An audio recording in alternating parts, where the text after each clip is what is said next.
choice, they're hearing us now.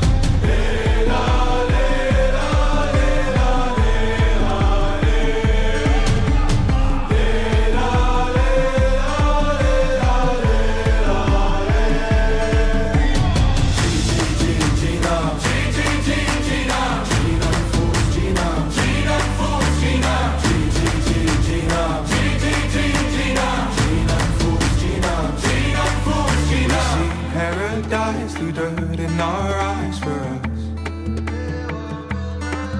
Oh, Akhi, I'll try, Akhi, I'll fight for us.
Dragging us down, face on the ground, but still we so proud. Just look at the crowd, making some noise, making some sound. We got a choice, they're hearing us now.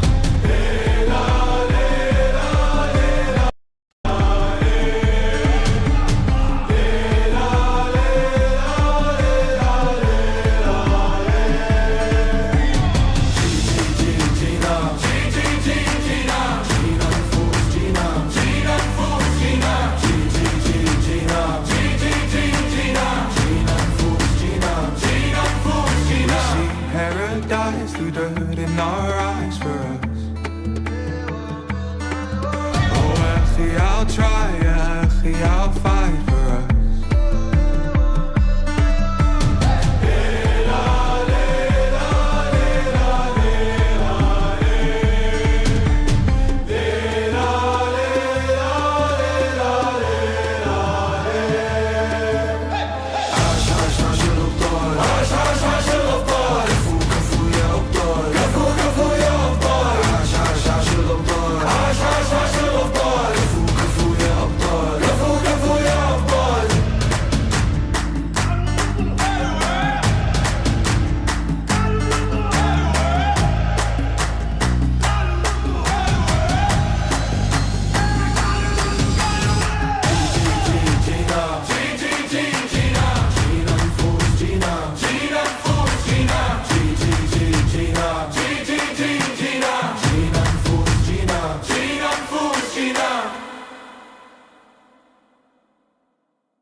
Dragging us down, face on the ground, but still we so proud. Just look at the crowd, making some noise, making some sound. We got a choice, they're hearing us now.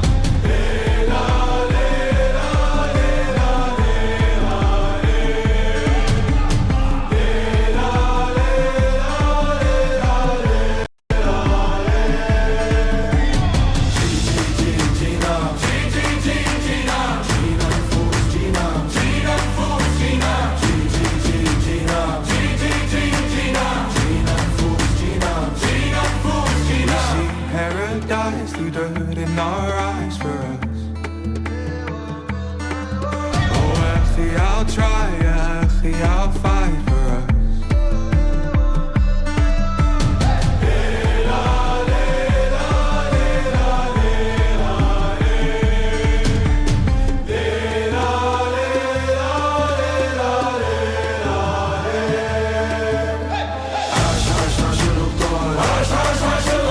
Kafu, kafu, ya abdal. Kafu, kafu,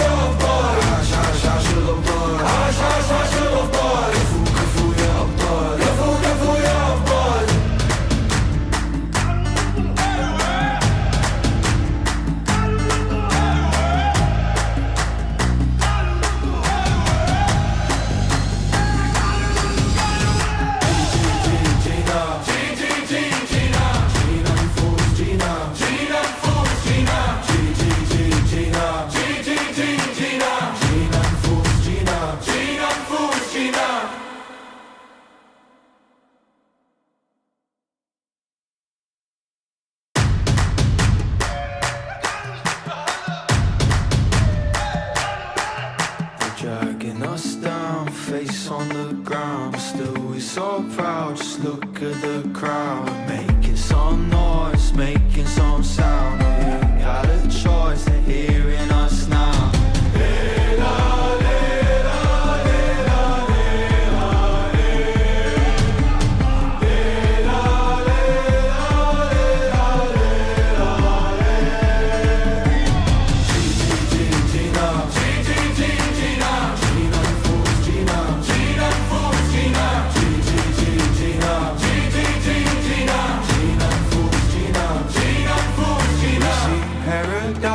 In our eyes for us.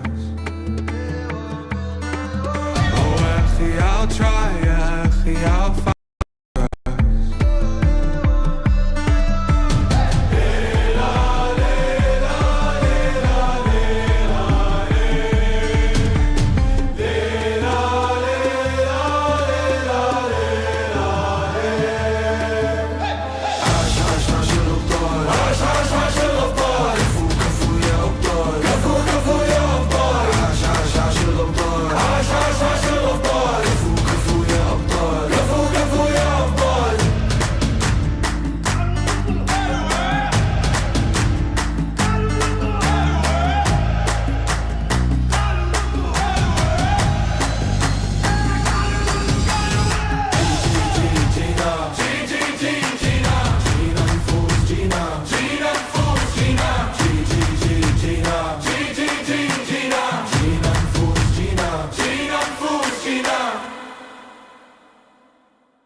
Dragging us down, face on the ground, but still we're so proud. Just look at the crowd, making some noise, making some sound. We got a choice, they're hearing us now.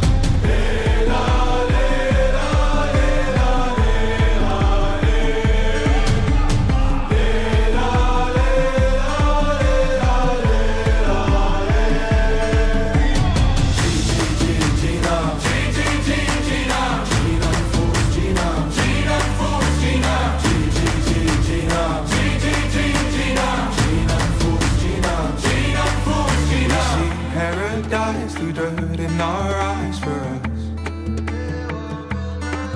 Oh, actually, I'll try, actually, I'll fight for us.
Dragging us down, face on the ground, but still we're so proud. Just look at the crowd, making some noise, making some sound. We got a choice, they're hearing us now.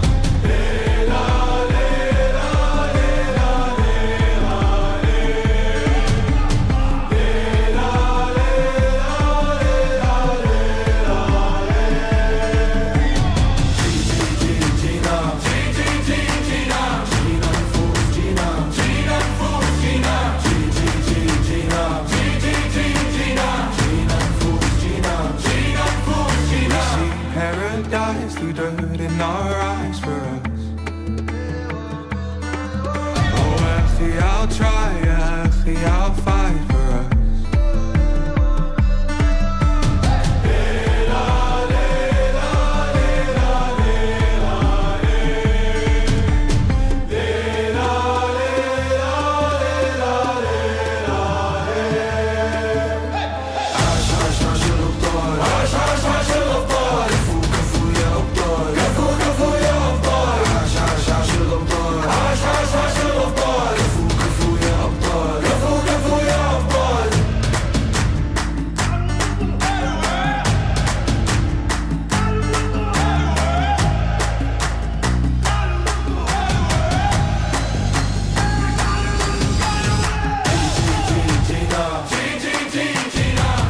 dragging us down, face on the ground, but still we so proud. Just look at the crowd, making some noise, making some sound. We got a choice, they're hearing us now.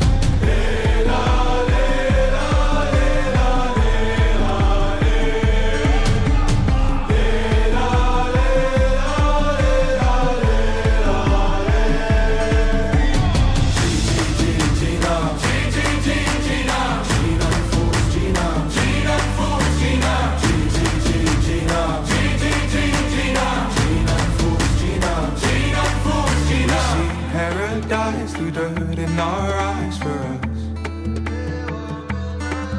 Oh, actually I'll try, actually I'll fight for us.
Dragging us down, face on the ground, but still we so proud. Just look at the crowd, making some noise, making some sound. We got a choice, they're hearing us now.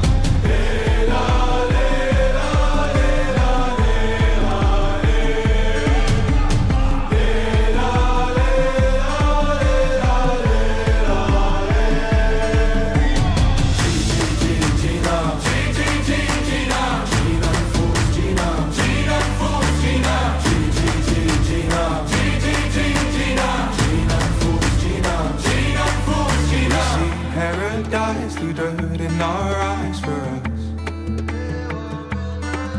Oh, actually I'll try, actually I'll fight for us.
Dragging us down, face on the ground, but still we so proud. Just look at the crowd, making some noise, making some sound. We got a choice, they're hearing us now.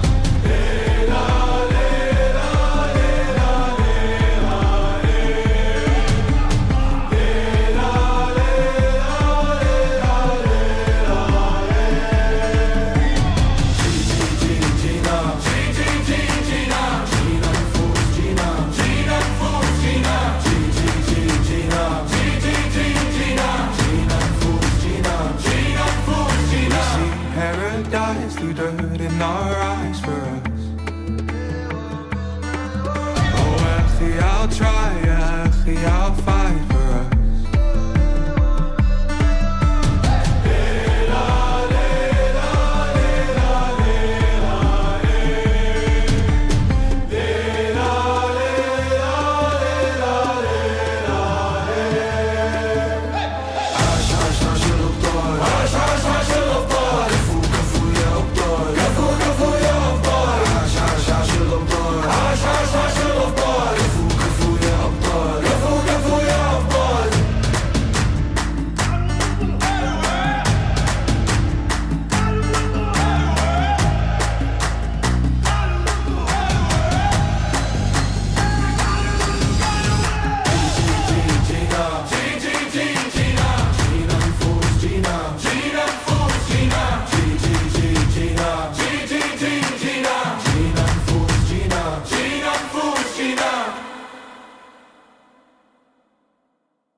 face on the ground, but still we so proud. Just look at the crowd, making some noise, making some sound. We got a choice, they're hearing us now.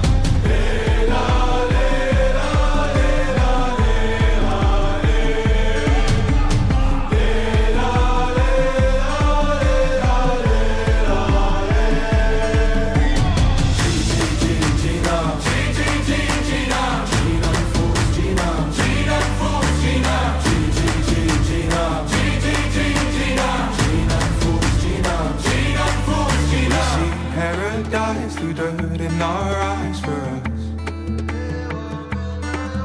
Oh, Echi, I'll try, Echi, I'll fight for us.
Dragging us down, face on the ground, but still we so proud. Just look at the crowd, making some noise, making some sound.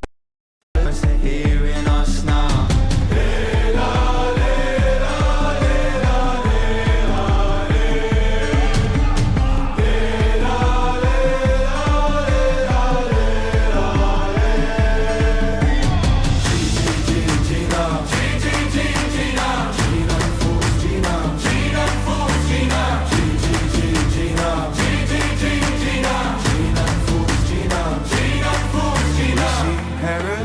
Through dirt in our eyes for us. Oh, Echi, I'll try, Echi, I'll fight for us.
Dragging us down, face on the ground, but still we so proud. Just look at the crowd, making some noise, making some sound. We got a choice, they're hearing us now.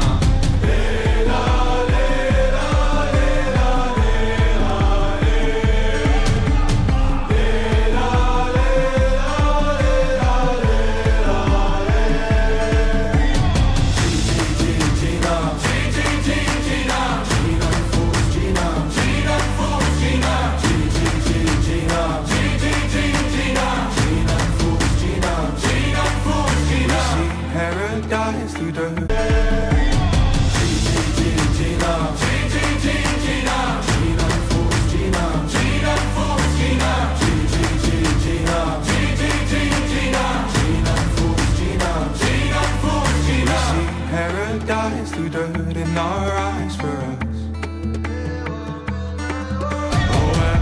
I'll try, I'll fight for us.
Dragging us down, face on the ground. Still we're so proud, just look at the crowd.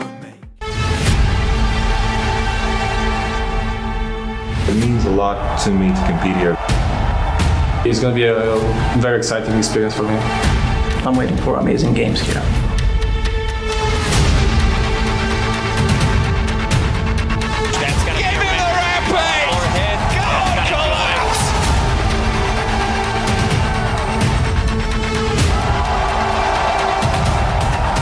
Welcome to the Riyadh Masters.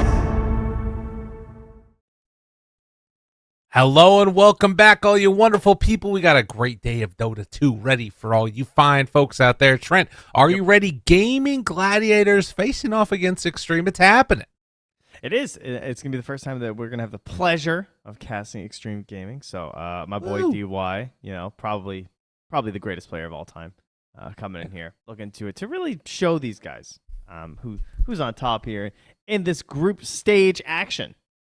That's right, and this is where we are right now, trying to get towards the playoffs, the group stage number 2, all of the groups, Group A and Group B, which we can take a look at now as well. Teams that are facing off for so much money. You can see all these squads right here. We've had a couple of days of actions. We have seen most of these teams ourselves. There's been a couple that we've been missing, but they're playing for a hell of a lot of prize pool as well. Right now, we're currently looking at $5 million on the line for that first place. And of course, going down the line, it starts dropping off a bit, but the numbers stay pretty freaking high for my book. And today, at the very least, we're going to have a nice little collection of games. Gaimin Gladiators Xtreme, we're taking a look at versus Liquid will be the next one, and then Gareth and Waga will take over for the second round of games, which is going to be LGD versus EG, and then TALON versus Shopify. And Trent, you said something important right there. Your boy DY. Yep. Your boy DY. I think he needs to change his nickname to Ya Boy DY, and that would make things a lot better. I'm gonna have to agree. I mean, it's been a while. He could use a freshening up. Ever since he burst onto the scene, it's just DY playing Bane at the Hamburg Major, eating relentlessly. Some of the worst professional Dota performances I've ever seen in my life. Legitimately questioning who this person was and if he was cheating on an account in China before he made it to the team. It was single-handedly the absolute worst professional performance I've ever seen in an esport. And I was so mystified as to who this DY fellow was. And then you know what? He turned it around. He picked it up. It was just nerves. It was just really nervous. But now DY's my GOAT. He's been very stable ever since then.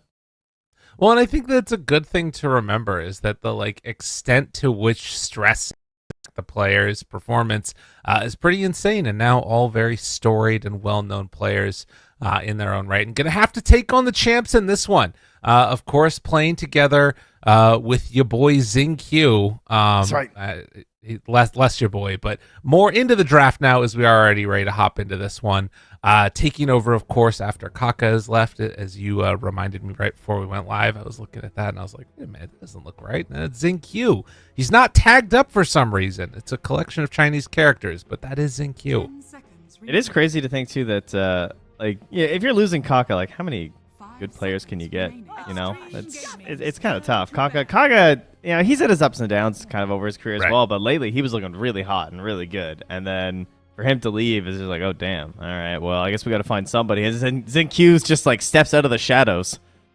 It's like, I heard I was needed. You know, this guy, he's been chilling. He has not played in any serious tournaments since TI last year, so he's kind of like those players who are on their last legs in the pro sports leagues who, you know, they don't take a contract in free agency. They're just like, you know, I'm going to wait until maybe the second half of the season. I'm going to take a look around at some of these teams and see who's missing somebody. Where can I slip in that's have some chances to go somewhere? And if I'm going to be honest, I think Xinq is the type of player that you want to take over that role. He's the type of player that if he's able to like influence the drafts little bits here and there, like if he's fully committed to it, right? He's going to be a great addition to this Xtreme roster because I think Xtreme has always had like a very high level of play, but it sometimes feels like they're sort of just a bit too generic. And so I am hoping that we get to see a little bit of flavor, and that's always what Xinq kind of brought to the table. Yeah, and I think the hardest part too for all of the Chinese teams is that they've been in such a strange state for the past like couple of years at this point. It feels like in terms of just like they weren't able to travel to a lot of tournaments. It was getting more and more difficult between COVID and other lockdowns, and just the whole China scene just became this really weird like battle between each other where we really couldn't figure out exactly who was the strongest, and you would have people lose it, like typical like most regions where you might lose to someone in your region who it's like, I don't know, maybe not necessarily better than you against the rest of the world, but they just got your number, and that can happen to Western European teams, North American teams, you know, and it can make it difficult to get out into that world stage to prove just like, you know, try and get out of this little bubble of Dota and see what the heck everyone else is playing. So maybe the teams are starting to finally adjust to that. Maybe this will be the time where they're just like, all right, let's focus at Riyadh. We got some new teams. Let's see where we're at. And they got themselves a classic combination here to open for Xtreme. The Undying and the Drow versus some big heavy hitters of the current meta, though, of the Timbersaw and the Rubik. That's super interesting. I mean, we've seen it. I mean, yesterday, what was the matchup? It was the Talon versus Aster game that we saw, right? And Monet was playing it. So it does feel like China's starting to favor this Drow a little bit, but taking it into Timber is crazy to me. Laning, yeah, they're probably going to be able to give them a pretty rough time, but anything after the laning stage, and I'm really concerned about this Drow going up against Timber. The whole like plus armor thing, yeah, that's pretty good versus Drow. In most considerations, that is true. This is definitely just some big belief in the hero at this point of just like they feel like it is worthy of carrying an entire game. If we look through Xtreme's matches, though, I mean they have done this opener. It worked versus OG. They did the exact same one, like first pick Undying into the Drow. They also did ET into Drow, so they've played quite a few Drow games at this point. It seems that they've got a good feel for the hero. Maybe they like her timings. They feel comfortable playing around her. They haven't lost a game with it yet. All right. Well, we'll see if it's the answer. I mean, first pick overall Undying for Xtreme into that Timber, Rubik, and then Drow. Definitely very different ideas of the game in general, right? You've got Undying, Drow, which is like one specific lane that they're taking. It's like, this is the thing that we're doing. We're going to secure that Drow has a good time. And then on Gaimin Gladiators, it's like a lot of flex. You know, Rubik can be 5, Rubik can be 4. One thing we know for sure is Rubik's going to be a good team fighter. Same for Timber between 3 and 2. Maybe just trying to keep that more dynamic draft open for themselves. And we're seeing Gaimin bring out these very targeted bans, not necessarily just because of the heroes on Xtreme, but these are just heroes that everyone has been banning versus them, and they found some success. They've been willing to pick Storm and Mars in that first phase. They've been willing to take like the Storm Silencer combo on the second and the third pick, so they're just kind of recognizing that you know, if they're willing to take it in the first phase, and it plays well with these heroes, and they're decent versus ones we have, we probably have to get rid of it now. Yeah. Because you don't want to give them comfort and some solid matches for the heroes. Likewise, though, Xtreme focusing on the big guy, Ace, as well as the Quinn Pango. Right. Well, yeah, and I think that there is like obviously a concern of Timbersaw being positioned. Oh, are they going to take the Ember themselves? I thought with the Pango ban that Xtreme were going to try and set up for an Ember pick, but now with DK ban they could try and steal it, but that ruins the flex of Timber. Yeah, I mean, there's that, but there's also the Beastmaster too, because I think that's what they're worried about is this whole like Beastmaster Drow strat that they did before. Okay. Beastmaster Drow DK, you know, that's pretty solid. Yeah. I guess he's also just an incredibly stable hero, right? Just having Dragon Knight feels pretty solid at the moment. I see Xtreme have hopped on at least one Legion Commander game lately as well. Have Gaimin Gladiators busted out the Legion yet? Because that is not really a hero that you would expect from them. I'm scrolling through. I don't think they have, which is kind of interesting because I don't know about you, but I feel like every time we see that hero, it is definitely growing in my estimations right now. Yeah, it is. There was a highlight that I saw. I don't remember who it was. That Oh, it was was playing. XXS. Yeah, that looked crazy. Yeah. With the clockwork double kill. That was nuts. And again, I'm not sure if it's just like the way that these team fights are seeming to ball up, if all the cores are becoming melee now, or what's happening. But like, Legion fits well in there, and she's been bad for so long. The buffs came in time. Well, we talked a lot about her win rate coming into this tournament. She was like the highest win rate hero in terms of like having tons of games played in those highest MMR matches. Yeah, I just looked at her win rate now. In 20 games, she's got a 75% win rate right now at this tournament. So she is absolutely crushing at the moment. 20 games, 75%. That's insane. She's 15-5. The next closest is Lycan at 15 games, also 73% win rate. So another hero who is kind of dominating right now. It's going to be Skywrath taken, and then immediately afterwards into that Legion, they decide to run it. Will it be percentage with that? I can't do that math right now. Will it be a better win percentage, or is it going to drop below 75%? We'll find out soon. Yeah, classic combo though. Skywrath Mage Sky into Ench and Timbersaw. Yeah, that's a great Skywrath game. Again, the dynamic of Xtreme, it feels very committed on Legion right now to get any kills. I mean, how do you take these fights otherwise, right? Like, if they take more mobile cores for Gaimin, then it's like sort of just running people down with Drow, kind of. There's not much that holds people in place with this draft. Ooh, you know what that makes me want? What? The Centaur. Let's go. The what? The Centaur. Oh, that's the a hero in Centaur. Dota, right? Yeah. Well, I don't know. There's a lot of good heroes in Dota, and then there's Centaur. All right, but think about this. They drop the tombstone, you just run away. They duel you? Okay. Listen, you cart them away. We're getting another game of Sven versus Drow. Okay. Yeah, so the big the armor versus Drow. She pretty good, but there's also other reasons, right? You have Legion Commander. That's a lot of physical damage you're going to be dealing with. That feels pretty good. You can do a Game Gladiators Sven game because they did this whole IO, and then their Lesh was stolen, and then they picked Razor, and they ended up playing a Sven versus a Drow that Team Spirit ran. So it was the same idea with the counter pick. Then Kalas picked Ogre. So we're going to hope an Ogre. He's not coming back out. No, that one was tragic. That was a very sad state of affairs. I'm looking through. I don't think they brought it back out. That's a relief. Class, keep that one in the back pocket. Maybe for finals. Okay. Yeah, That could we'll be down. let it come back out. Maybe a dream. Primal Although- Beast. Could Ace do it? Could Ace do it? Go get the Ace Ogre. Yeah, exactly. Maybe a chance? No, we'll go with the no on that one, I think. Okay. Yeah, I thought Primal Beast. I was actually thinking about Primal Beast when I was thinking about just running away from stuff, right?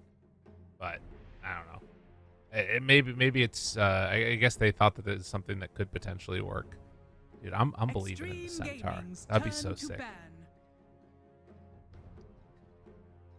The Shadow Fiend, okay. Want to keep their options open here.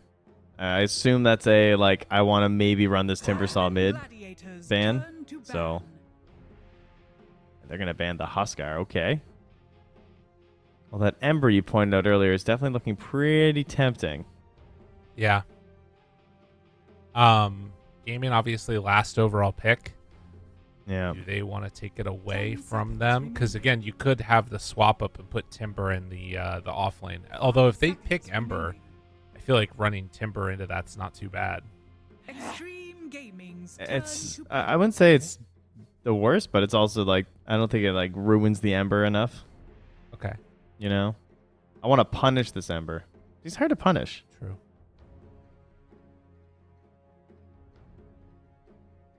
Well, will it be coming out? Are they going to take the Ember? What else could they go here? I feel like that's just a hero that fits well with Drow, right? Like you just go in there, make some craziness happen. It kind of fits what they need. Other things, Puck, Void Spirit. Dude, DP honestly would be kind of cool. Okay. I feel like that hero would kind of fill a lot of the problems that they're missing right now. But I don't know. Not many teams willing to bust to the death problem. I don't think Xtreme have played it yet. But she does decent versus a lot of these heroes. I guess the one downside would be if you manage to get obliterated by the Sven. That would feel pretty bad. You don't have like... I mean, unless you're counting on dying, always getting the tombstone off if you get blink stunned by Sven. But surely that hero's got something. Gaimin Gladiators turn to Oh, shocking! it's Ember, guys. I mean, it makes sense. So Timber or a harder counter against the Ember in the mid lane that also fits their draft. Previously it was Necro. I don't actually know how bad the Necro counter is anymore. I feel like it's not even that bad of a counter against Ember. I think if it was another hero that Scythe was like really good versus, they might be down. Right. That would be kind of sick, honestly. But, I mean, like you're saying, this is something that they definitely recognize, right? Whenever they see the Huskar banned out from Xtreme, they knew to go for this, and they're going to bring out the Underlord. That's probably for Ace. I don't think Quinn's playing Underlord. I mean, you know, my heart be still. Please give me the Radiance mid Underlord, like he's mid one or something, and bust it out. But yeah, Quinn's going to grab the Timber. And they're trying to find what's the best hero in this game for Ace. Because there were a lot of good choices still left in the pool as well. Right. And he wants the Underlord. So multiple different auras. They've done a great job of the Fiend's Gate so far in this tournament, the matches that we've been seeing. Typically that has been with the IO, so it's like crazy mobility. But still Ace very much on point in the rotations when he wants to be there. Very Gaimin Gladiator lineup over here. Yeah, I think so too. And the only real like big concern that I have is like basically with that lack of IO, is Dyrachyo going to be able to find his way into these fights and sort of be a presence? And maybe one of the ways that they do it is they like drop the gate down with Underlord ganking, and he drops it on to the Sven, and then the Sven just comes through and shows up to the fight that way. But it means that like one of those two cores is going to need to go with the team at the later stages. They can't do like the max greed stuff. That's like the he just has Atos. He just like Atoses you, but he doesn't cast any spells. You're just like, what's he doing? It's just like, I can't defeat you, but he can. And then like, yeah, exactly. Dyrachyo comes bursting through. Yeah, okay. I like that. That'd be pretty cool. This is a good strategy. This is way better than having an IO the whole time. Also, you get the extra movement speed and like damage reduction when you come through the gate. Easy. You love to see that. I am also curious how well though Underlord's going to be able to do. I mean, I always think of Underlord as just a great answer in general to Drow because you're reducing so much of her damage. Atrophy Aura is insane. You buy some Crimson, get some Greaves. Until she gets like some huge items, she's just going to be tickling you. We'll see how it goes though. Time will tell. It's also a celery ench, of course, which, you know, that's time and time again. We see this, and it's for good reason. He's incredibly good on the hero. He gets it in the second phase this time, too, which is kind of wild since they took that Rubik in the first. And he just seems to have the most impact across the map on this hero compared to anyone else right now. So I'm always extremely happy to watch. And then we always have this idea that they're very willing to fight when it comes to celery and tofu. So I'm kind of curious where Celery wants to have this ench. In terms of which lane he wants to start. Right away, he's heading out down bottom. He is just zooming. Xingqiu Chad. That. I know. Quinn showing some respect there. Xingqiu feeling a little peepo shy. I think that's what that is, right? That sounds about right. He will hopefully not get immediately murdered. Although I have a feeling Quinn's going to target him later. Well, they quickly put an obs down bottom for the Radiant. So Watcher is snagged up here by the Dire, and they're just chilling on it. They got their own ward mid. Gotcha's just waving, wondering if anyone can see him. Yeah. Only the tower to high five him. Sad. Very sad. 30 Great seconds. addition, though. It is nice that was added. I don't know if I've actually done it before, if I'm going to be completely honest with you. No one's ever left you hanging that you've had to high five the tower? No. Wow. Damn. No, I would never. Well, I guess you're just respected by your allies. And opponents, actually. Yeah, They say a that's lot. true. That's a good point. Yeah. All right. Well, heading out across the map now, seeing how these bounty runes are going to play. It looks like it's going to be 2 apiece, no problemo. And I want to see if they get completely demolished on Ace in these first couple waves. I doubt it's going to happen, but every now and then the frost arrows from Drow can like catch somebody just a little bit out of position, particularly with DY. It could be spooky. Yeah, just got to ensure that we're focusing on range creeps, you know? Getting those nice fade bolts out there. Oh, yeah. Happy little fade bolt. Take the range creeps. The Underlord doesn't go in a weird spot. Salary's in a weird spot, though. Speaking of out of position. Jeez, I know you got the heal level 1 bud, but that's a little excessive, don't you think? He's a genius. Like He's a genius. baited. Don't ever down talk him again. Baited. Look at all this. Look at all this mana that they spent. Okay, Oh, that no. actually. Well, to be fair, it did cost them God. blood grenades, too. Jeez. Yeah, it's true. I mean, that was a lot, and then they end up losing the range creep for their trouble, too. Very annoying. So, yeah, a big commitment and a lot used to get a couple of free right clicks off for Celery. Actually, not super free. Become very expensive. All right, so just don't attack Celery. Is that where we're at now? 'Cause I actually think that trade wasn't that bad for him, considering where the lane wound up and how they basically gave up completely in the idea of controlling where the waves were going to meet and stuff, and now they're denying their own range creep. He's too powerful. Okay. There is a pull, though, at the same time. But meanwhile, back up top, yeah, that's decaying onto an Underlord. That's a bit depressing. He's not going to be super happy about that one. Will definitely be a pretty consistent amount of pressure being felt, it looks like. Although DY sort of gained bullied back a little bit by Tofu paired together with Ace. And, of course, you get double decay. That feels real bad. Now into level 2, Firestorm spam should make things a little bit easier. Able to push him away. Mid, something to watch for. As we've seen, Quinn off to a hot start. 11-2 so far versus the 9-0 of Paparazzi with a full wave right on top of Quinn, bottle and toe. It's going to be all kinds of stacked up here. Yeah, Paparazzi has to just hop on the way. Ooh, he misses the flag bearer. All right. Oh, it's not good at Or all. maybe that was intentional. Maybe he's got some big brain plans there. I'm not sure, but he's on the run. I don't think so. He just- Listen, Give him the Paparazzi benefit doesn't of the make doubt. mistakes, all right? That's fair. Yeah. How dare I? I'm sorry. I'm sorry, Paparazzi. Please forgive. What did he change his name to and then change back to? I actually don't Eurus. remember. Oh, Eurus, okay. Yeah.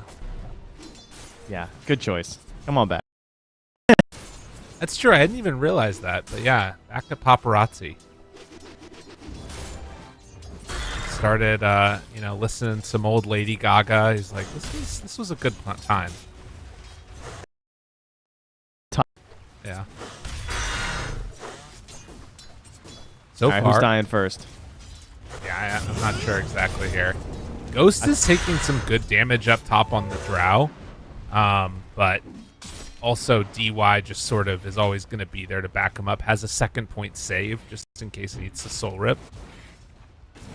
My theory was definitely DY because the way he was doing some purchasing. I thought maybe he was just waiting until the bottle was like fully out there for Paparazzi before he really went in there, but couldn't quite get them low enough.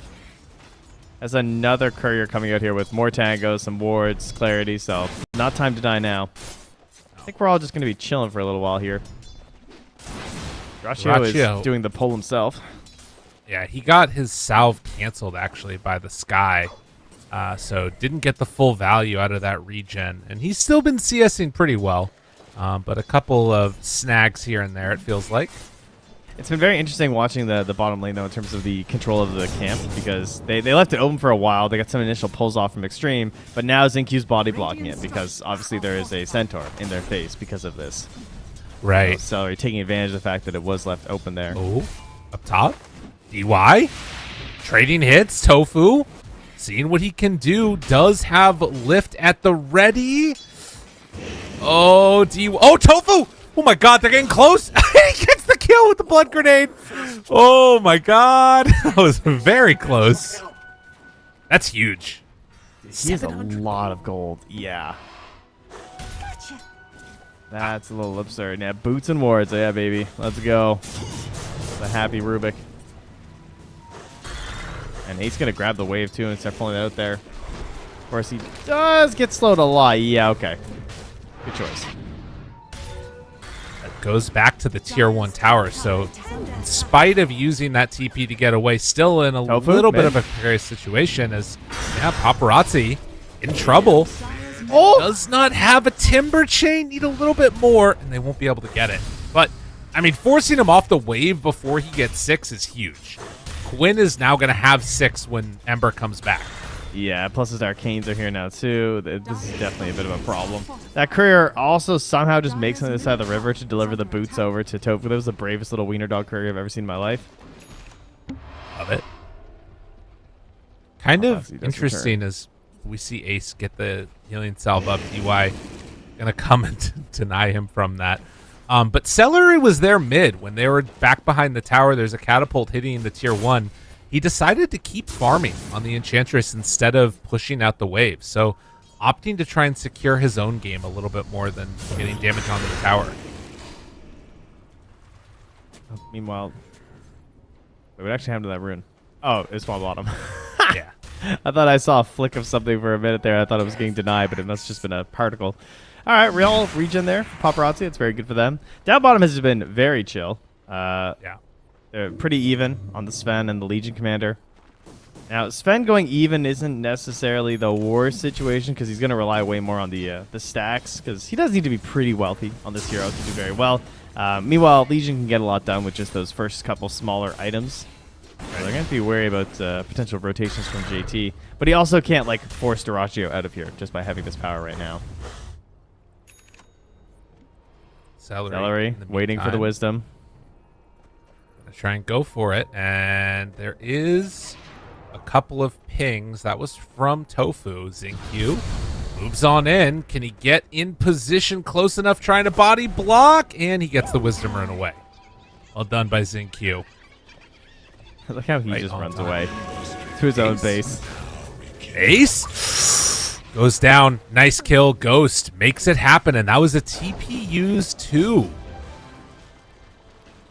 Yeah, that's got to be a bit frustrating, though. Like, flying into no stuns, you just underestimate how much damage they're going to have. Right. Plus the Walk of Shame, as you said. So, sad times there. Celery is now up here, though. Has a sentry, but no obs, so just utilizing the bird move around here. Going to create an obs, help of the Watcher. Yep. Now rotating towards mid with the armor aura. But nope, never mind, going back. Not sure where to go. They're deciding here. Onto DY is pretty nice for the moment. Again, they don't have a core here to do this with, but the two of them together are getting some pretty good work in. Celery keeps after him, and the Fade Bolt, it's enough for the kill. Now they turn onto the Tombstone. They turn to go see if they can get him killed. Celery still trying to take down this Tombstone. We'll get it, but Dyrachio comes out of nowhere. What the hell are you doing here? They find him with the root, gonna take down Ghost. Love a good twin gate. Love that twin gate. And back I go. What in the My work heck? here is done. That's awesome. That all starts, too, with a really nice Hurricane play there from Celery. Put DY out of position. Paparazzi has an Arcane Rune here. This is not looking like a good time for Celery. It's a dead inch. Dear oh me. She goes down. Ayo. Nailed it. Have you ever had deer? You probably had deer. Yeah. It's not They great. call it venison. They do call it venison, yeah. It's very... Yeah, I mean, have you had moose? Probably not. I haven't. No. No, Is it's the moose same. better or worse than deer? It's slightly better. It's like, it's somewhere in between deer and steak, but it's still not the steak. It's Okay. pretty much exactly what you'd expect. This is like slightly better deer, you know? I just would imagine like a giant T-bone. Yeah, that's true. Meese are so big. Dyer's middle Oh, tower is okay. under Thank you, attack. Patrick, for the close up there. I appreciate that. Just looking for the good cuts, that's all, you know? Uh-oh. Duraccio, this is going to be a kill most likely. As they find him, immediately get the duel. JT, he's often been the one that's been making everything happen Dyer's middle for tower is under attack. Dyer's Another nice middle little close up there. Thought maybe it was the Meese.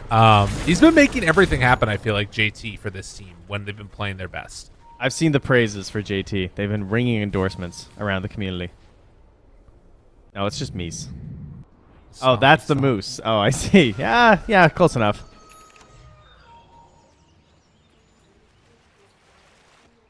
Oh, Celery's 10 starting minutes. to... He's roaming in here again on this end. Chicken? All right. That's good. Very good. Big chicken. It's more like an emu.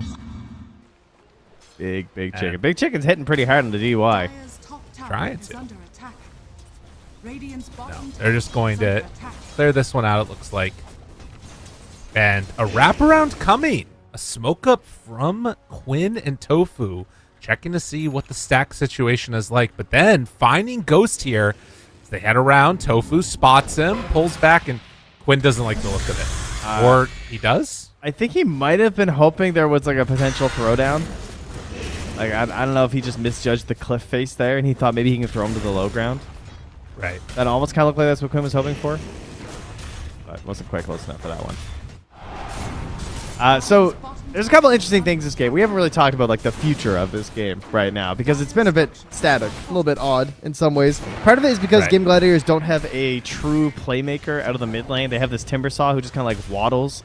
This was something that Aster struggled a lot with when they had Sumail on the Timber. They weren't actually able to use any of the strength that he gained in the mid lane. He was the most farmed hero, didn't end up doing anything. Game Gladiators attacking towers to try to make use of that, but Celery, oh! It just goes down. Good timber chain out by Quinn. That gets him away. And in fact, Rubik using the telekinesis stun. Quinn will escape. I don't think Tofu's going to be so lucky. They bring numbers. 5 heroes from Xtreme and a dead Rubik. And a tower to boot. 20 damage now for JT. But, I mean, that is a lovely pick versus an Enchantress. I gotta say. I mean, how often has Celery been able to get away with so many plays on this hero? And he's used to playing out that aggressively. But versus the Skywrath Mage, just you don't have that option anymore. It's a bit rough. Absolutely. I mean, I think that now Gaimin Gladiators have been able to build up this nice little lead. It feels like XG are just going to be going for a lot of the pick-off game in a way, which their lineup excels at, and then just buying as much time as they can for Ghost to get freaking huge. And meanwhile, we need Duraccio to be trying to find that same strength here. And I mean, I've been keeping sort of an eye out, but I have not seen a lot of stacks. Based on how Celery's been playing and his movements around the map, I don't think they're getting a lot of stacks set up here for Duraccio. I wouldn't say that's been a big priority for them here. And as you saw pointed out there previously, the blood grenade count on Celery. This is something he does all the time on his IO. I'm surprised more supports don't do this, where they just like stack up the 3 blood grenades over and over when they don't have a good disable on their hero. Right. But he really abuses them. Ooh. This fight getting weird. DY's on one side. They're going to go onto this Undyne. Left alone on the other. Tofu gets brought down by Paparazzi. So the fight split into 2. Xingqiu trying to walk away. The blood grenade gets vision, but no way to cancel that TP. So a trade of supports. The bigger thing, though, Gaimin Gladiators getting that tower. Staying 1 tower ahead of XG in the count. And Duraccio just hops through the twin gate, portals down bottom, and wants to keep farming it up. But again, just single camps. This is some great waves here, though. So he can farm that up there, too. They did use the Mystic Flare as well to bring down Tofu, but, I mean, it's only 20 seconds, right? So JT can just, like, clear these waves. He's going to have Blink Dagger. Then those two can smoke up. He's already holding the smoke on Xingqiu. Gonna check for wards on the pillar. He's ready to go. Yeah. This is a really nice window for them. They can find something. And it looks like the twin gate is... No, they're just getting a ward down over there. Didn't quite get that one, it looks like. Nobody in place for the Wisdom Runes this time, so no steals. Just kind of lurking there. All right, JT and Zinq, they're going to see Dyrachyo right away. They see him on this ward already, heading off this direction. I mean, so, can they kill him with level 4 Ancient Seal? I don't think they can. They scan and they see that it was him. But now grouping back up with their team. I think this is good because I think they need paparazzi. I think they know they can't kill Sven if they just hunt him this too. Smoke breaks. Paparazzi there. Jump forward. Duel. They get him. Just barely. But the follow-up damage, it's not quite there. Tofu is going to die, but they don't get the duel victory. And instead, the catch onto both of them. Good silence from both directions. Ghost decides he doesn't like the look of this. In the meantime, Paparazzi in trouble starts to fall. And, well, he is just going to die. So a trade of the Rubik for Ember, not what Xtreme were looking for. Yeah, very awkward terrain for that to pop with the smoke. Plus, there was an Ob Sentry combo already placed down there from Game Gladiators, so they had full vision of the situation as it broke out. And Zinq couldn't find the right point for the ulti there, because he couldn't reach where the duel was in time, and then it almost looked like they were going to get the damage anyway, so I think like even though he could have dropped to like the last millisecond, he probably didn't, because it's like, they're going to get the kill. Like, that duel was very close to succeeding. Unfortunately, they won't get the damage there for JT. So good news, they're still running around with the Mystic Flare, but not the death you want to give up. And this has quickly ballooned into a 6K lead for Gaming Gladiators. Right. It was Well, and, I mean, moments ago. Obviously, the other thing there is, like, you could have gone for the Celery kill. Tofu's the better get if you can get him. And with Mystic Flare, they probably would have gotten that dual win as well. But wanted to try and go for the bigger play, and Tofu just moving back just in time. Yeah, you're kind of assuming that the Celery is like free at that point. It's like so close to you. Right? And then obviously there's like the problems of Rubik just being able to grab telekinesis, and maybe he steals something and gets some problems. So yeah, they don't get the big win on that one. And another one of these games though with this Timbersaw, like you can feel it again. Just like Sumail, where Quinn is just running around and farming, you know? When he's playing this like Ember, the way that they play is just so different. He's like running around the map. They're smoking up constantly. Like, have we seen an aggressive smoke from Game Gladiators?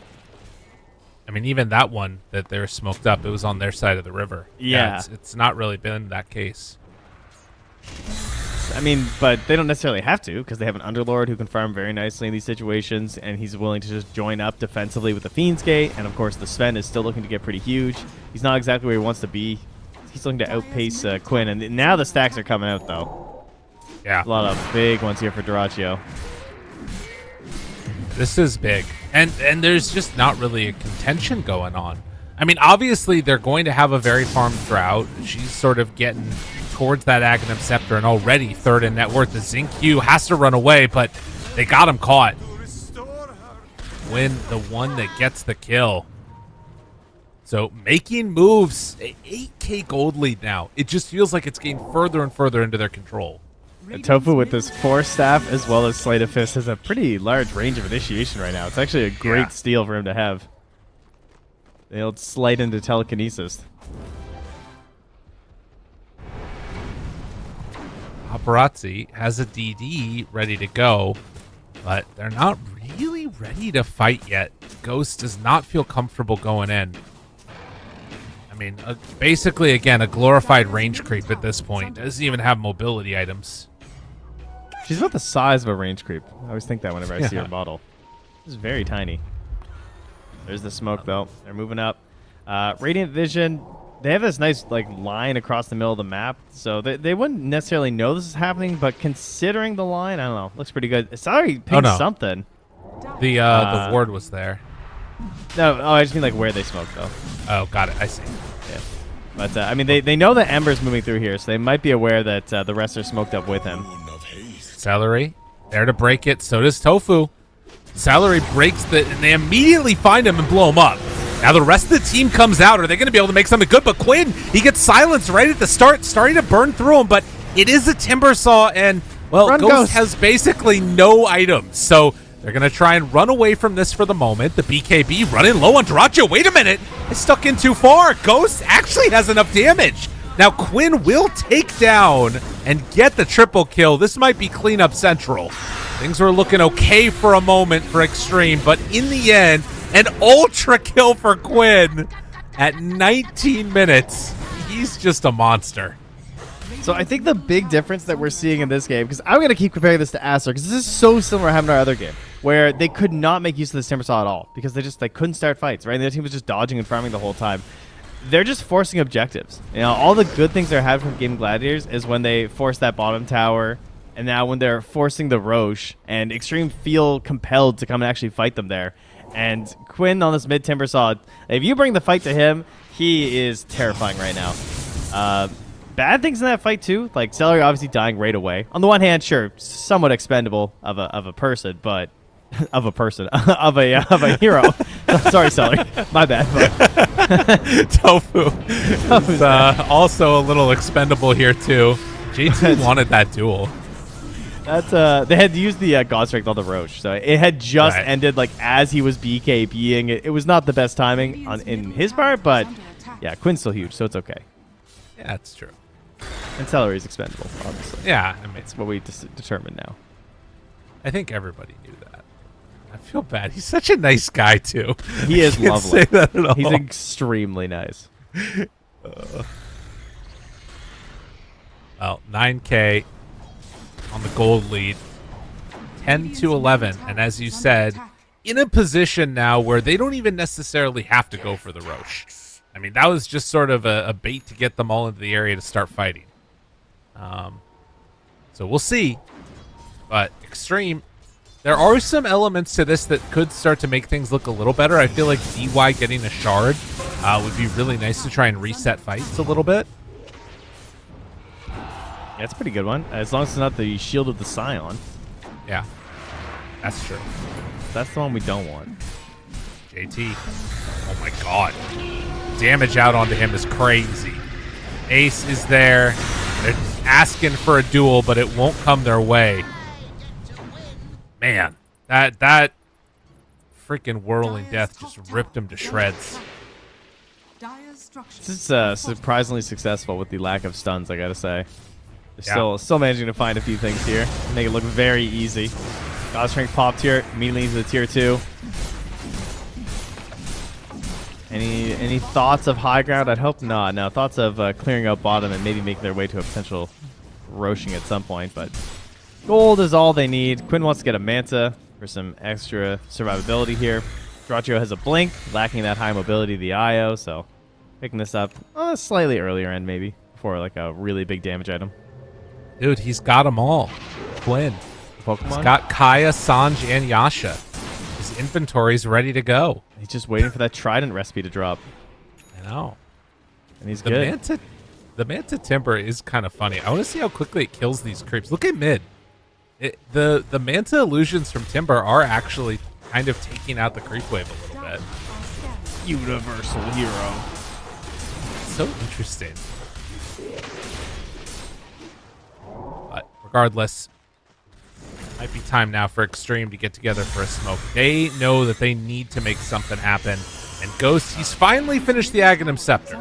Yup. It's hypothermia time. And, well, Gaimin Gladiators also taking this fight at a similar moment. One of the things we talked about, Underlord ready to join him.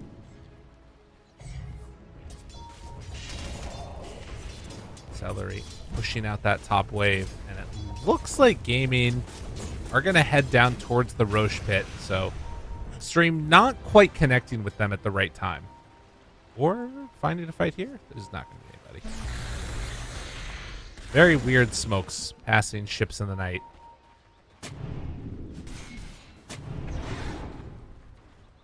Xtreme have another one? More Doesn't smokes. look like it. Dire's bottom tower is under attack. That doesn't quite look like it. Oh, looks like Game Gladiators will just retreat to the Roche. Radiant's middle tower is under do attack. Oh yeah, to get that Alpha Wolf. Yeah, hit a Quinn. I think they realize that they're going to be coming down here because the Watcher was on. So now Gaimin Gladiators prepared, and again, not even necessarily all about the Roche. This is just about trying to take the fight. Expendable celery, go! Zinq already dead at the start of this. Paparazzi trying to escape, rooted on a couple BKB reaction, but now Dyrachyo runs in, finds DY, gonna kill him off. Both supports dead. Wait a minute, the duel, the turnaround? Oh, is it gonna be enough? No, Dyrachyo gets the damage, but Ace getting laid into it is enough. Paparazzi does enough damage to take him down too. So the buyback's actually giving them a chance to win this fight, and Tofu 2 is going to end up falling. So with the buybacks, Xtreme take that. Yeah, they absorbed a lot of the early impact of that fight. Now I assume they're going to make their way immediately into the pit. They are indeed. Tombstone's back up in 20 seconds. And they're kind of calculating the timings here. It's like, how worth is this? Because if they buy back, this could be really hazardous for us. They're just going to hop through. Oh, I see. It's 25 minutes. Yeah, okay. And, they'll check their watches there. Yeah. There's a Lotus sitting in front of Roche. That's cool. That is nice. Well, they're getting ready to take this one now. And obviously not able to come and contest this on Gaimin Gladiators very easily. Fiend's Gate is back up. 20 seconds, but it's going to be a bit too late. So Xtreme managed to win a fight, get themselves an Aegis.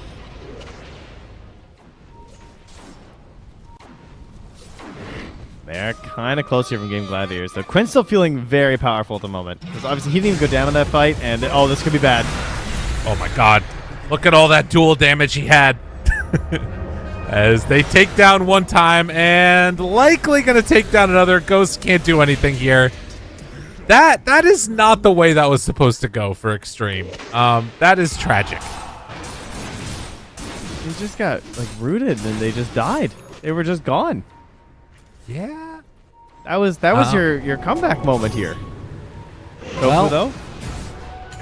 Or staff he grab that bounty? Yeah, he did. Oh, they find Zinq for the moment. Dyrachyo running out of God's strength, but still getting the kill. So 3 now dead. Dyrachyo was pinging high ground, but I think they're going to have to settle for the tier 2 over here, mid. Dire's middle tower is Yeah, it's looking that way.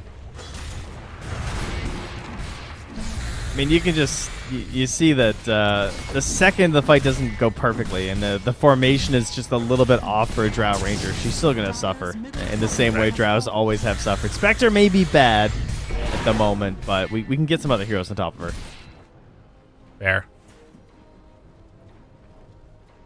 Things looking incredibly good now for Gaimin Gladiators. I mean, the Aegis was definitely nice. And the other benefit is that when it does respawn, it's going to be on Dire's side, which will help out for Xtreme. But these next couple of minutes feel all Gaimin Gladiators, although JT's getting some good farm over here. Stealing away these stacks is important. Trying to get towards that BKB. See if they can actually make this duel feel a little bit more threatening, as well, threatening is the 4 levels higher Timber Saw that you just walked into. God. Goes for a quick TP out. No one else nearby that would be able to cancel that, so able to head on home. Nice job. Getting out of trouble. Time for the tier 3 neutrals right now. Yeah. And a Tormentor. Okay. Hope he could. Rubik, not Rubik, what am I saying? Yeah, DY, Hey. that's the one you wanted. Okay, good roll, good roll. Let's see. I wonder what that does to duel. I assume it just keeps going like most things do. Yeah. You might not be able to get out of it as Legion, to be honest, though. Maybe you do. Maybe it gives you, like, attack move. What was the thing that just ends duel now? I can't remember. Radiant's bottom There's like a new, like, there was like a broken thing that the duel just ends. Mega Meepo, I think? Is that what it was? Yeah, maybe it was Mega Meepo. That might have been it. I don't remember. There were a couple things like that. Yeah. Everything else, like Celery. the Legion, just like chases helplessly. I think you're right. I think it was Mega Meepo. But now that just like the duel just like ends. Yeah, nah, we're good. Celery hurricaned one of the wild rings up onto the high ground over there. It just died, but it's a mobile ward.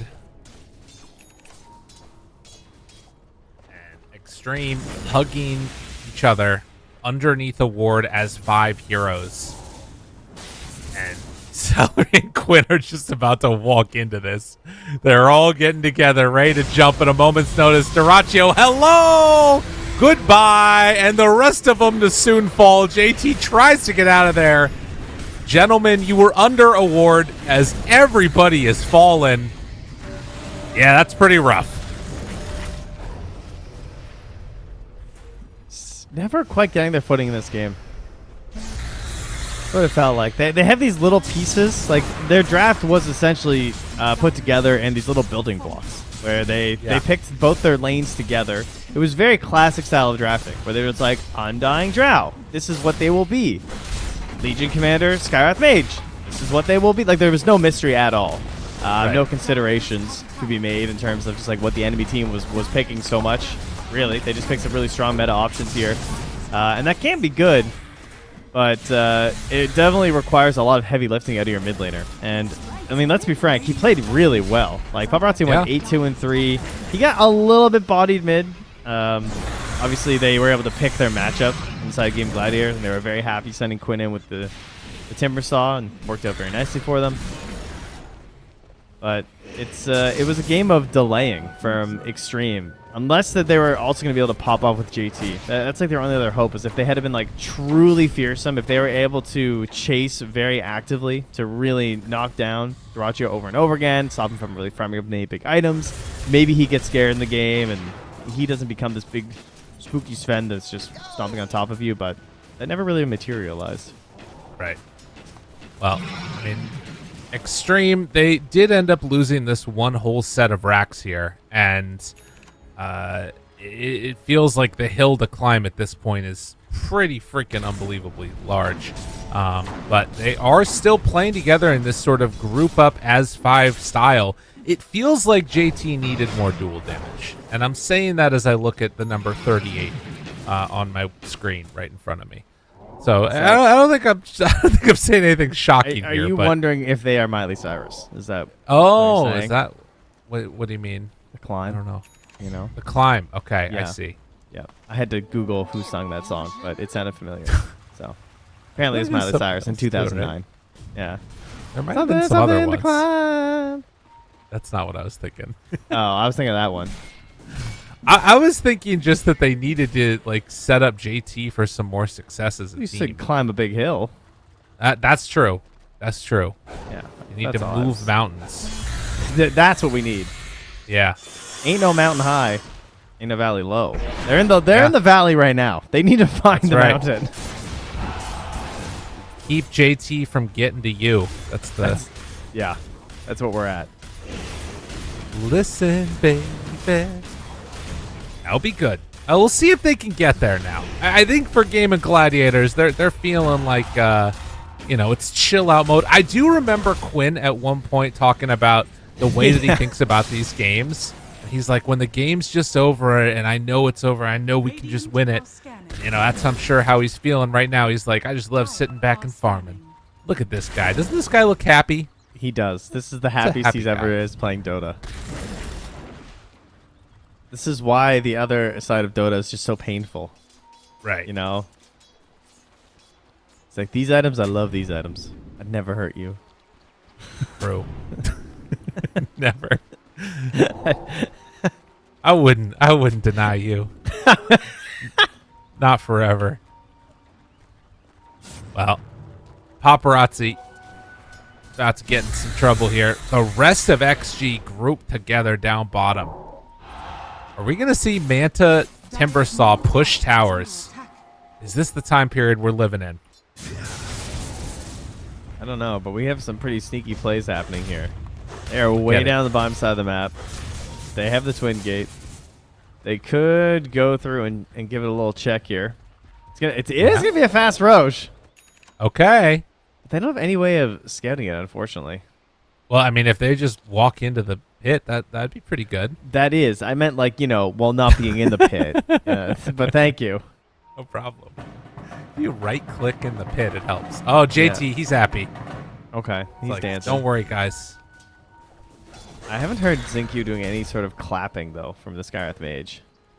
Alright, they're going to play under this ward and hope someone comes by. But Gaimin Gladiators seem to be suspicious. Can they get them? Oh, look at this bait. Smoke. This bait for Paparazzi, though. Yeah, he's going to... Oh, I thought he was going to try to show the wave. Oh, Roche is up. Now there is truly no secrets here. Go, go, go, go, go. Quinn sending in illusions. Duel it. No. Imagine if one of them's real. That'd be so good. Oh, God. Duel? Finds one. Where's the Mystic Flare? It's not. Oh, that's more dual damage given away. Not what they wanted to see at all. Does buy back. Meanwhile, Paparazzi gets pulled into position. Quinn's killed DY. Paparazzi maybe going to get chased down by Ace. They buy back on Undying. The chase for Duraccio just unleashing hell upon all of these heroes. JT goes back on a second round for Ace, and he can't finish him. No, Ace is not dying. Ace is going back home. Ace is happy as a clam. DY, he is going to go down. Duraccio with the ultra kill. Like I said, they are looking for more. Needs it. Xingqiu, Ghost Scepter. Give him the rampage. Give him the... No, he takes him down instead. Tip him, Xingqiu. Tip him. Duraccio is pissed. That's savage. That's actually brutal. Just taking away a rampage. I mean, to be fair, the game was over, so it would have been an illegitimate rampage. Like, do you really want that on your records forever? They'd already called GG. No, but So, this is the thing. be This is dishonorable. this is why Duraccio is the embodiment of EE. It's like, is it a rampage or is it dying to a support after you've already won the game? Oh, looking back at these times, simpler times. You talked a lot about what you felt like the issues were, but like I'm looking now, 18 minutes. It's already a 9K lead. It just felt like everything was sort of tough from the jump. I think the issue was that like, think about where JT and Duraccio started, and Duraccio goes and just farms a bunch of camps because that's what carries do. And JT isn't really able to get a whole lot going, but he's also not able to, like, he needs to find kills, and like he needs to create opportunities with Xingqiu. That's really his only option on this hero in this game. And so if they don't find those opportunities, he's just going to be sluggish and slow. And what's Ace doing? His counterpart there, right? Ace is just farming up the map. He doesn't care. Ace is Spectre. He's just farming until something happens, and he can Fiend's Gate in. And so naturally, the net worth just climbs and climbs and climbs, as well as the XP towards Gaimin Gladiators, because they have this reliance on hunting, and they're not able to find these picks, because who are you going to hunt as Legion Skywrath Mage? Like, Timbersaw, that's a pretty hard grab. If you're going to kill a Timbersaw, can you even kill that Timbersaw with a sturdy head without 4 of your 5 heroes? I don't even think so. You know, that's pretty unlikely. And then it's an Underlord and a Sven. So the stalking and the hunting that they had to do was just very difficult. Man, I hear you, and I think that type of situation is pretty rough too, because like it felt like this was sort of an idea that they had generated from the jump, and you talked about it like the Undying and the Drow, one right into the other, and then afterwards Skywrath Mage, Legion, and both of those ideas didn't work. Like, so not only was it disconnected ideas, but individually neither of those ideas worked. The Ember worked at least, I guess. But the downside is that both teams knew Ember was coming out. Game Gladiators also knew they were going to pick Ember, and then when it's there, they're not threatened by the Ember. They're like, okay, he's going to have like an okay game, but he can't make up for everything that they're lacking. That's why I brought up something a little bit out of the box, like a Death Prophet, because like I feel they didn't have any other choices. They can't attack towers with Ember. That's like the biggest flaw of the hero, in my opinion. It's just like, it is so hard to advance the map without hunting for kills with an Ember Spirit on your team. It is very frustrating. I mean, the hero owns. I'm a huge fan of Ember, but if you don't have anything else to do in the game, that he just can't magically make it so that you can like push towers. All right. Well, maybe we need to find somebody that can push towers. That's a thought process. We'll see if we can explore that a little bit more as we get ready for the draft in game number 2. We'll be back in just a few. See you then.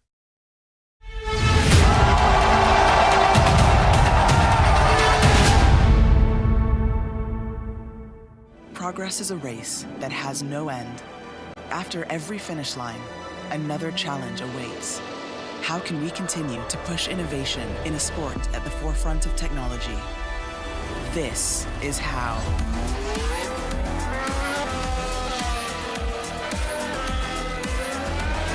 Discover how Aramco and the Aston Martin Formula One team aim to meet Formula One's sustainable fuel targets. Aramco, powered by how.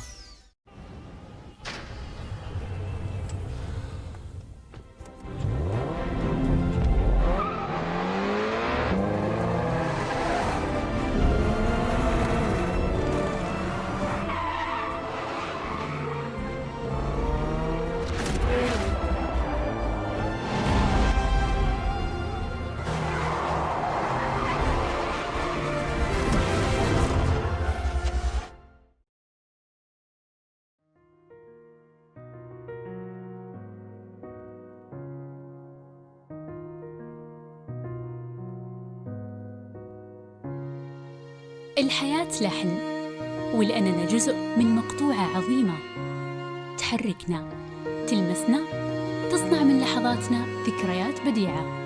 لأن الوجبة، التجربة، المغامرة ياتك بعد جديد في هيلتون الرياض.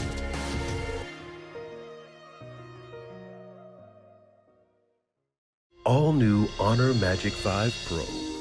Freeze even fleeting emotions in just milliseconds. Take marvelous night shots with lightning-fast exposure.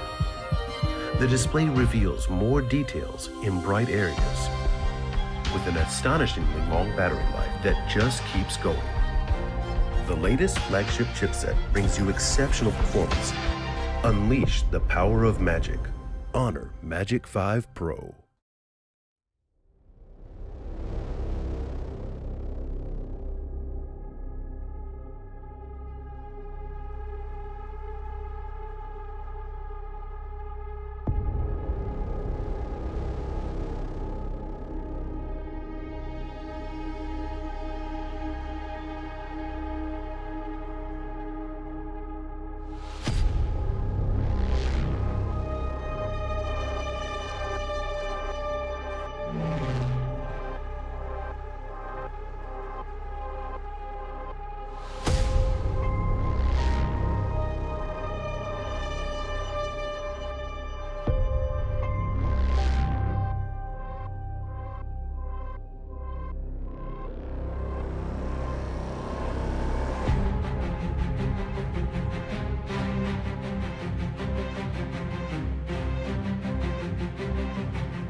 to stand still.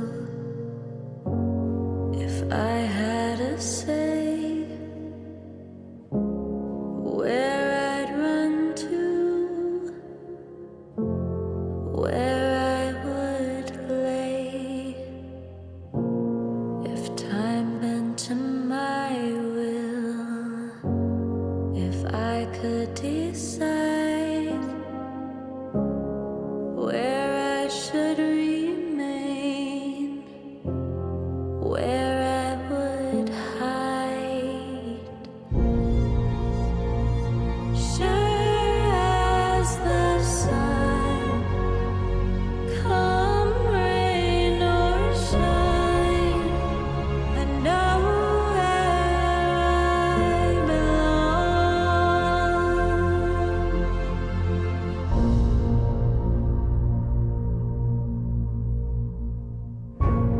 If time were to stand still, if I had a say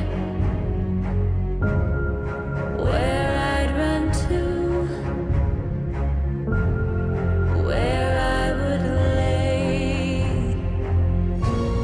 if time bent to my will, if I could decide where I should remain,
back, you beautiful people out there. We're getting ready for our second game of the first series of the 5th day of the second Riyadh Masters. Man, Trent, we're just killing it right here. Wow. Xtreme versus Gaimin Gladiators on stream B, I should add. I just want to make sure that people know like exactly where they are and when they are and all the rest of it. It's important. Yeah. You don't want them to be confused. True. That's a very good idea. Thank you. I appreciate that. That last game, I wasn't really feeling it from Xtreme, if I'm gonna be real about you. Real with you, I should say. I don't how about think they you? were feeling it either. I think No. I think that they're just gonna chalk that one up to first game of the day. You know, just like, you know what, that strategy, it wasn't cohesive, guys. I felt alone. You know, do you think Ghost felt like part of the team in that game? No. Off farming, all alone. Yeah, it was depressing. Paparazzi, do you think he felt good? He's like, guys, I had an okay start. You know, with team, what's going on? We're gonna band together in this game too.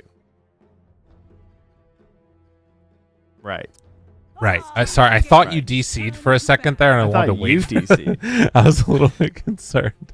Well, I also wanted to just put into perspective for all the people out there kind of where these teams are sitting. The thing that's interesting is that Xtreme has actually had much better results than I was anticipating based upon those last performances.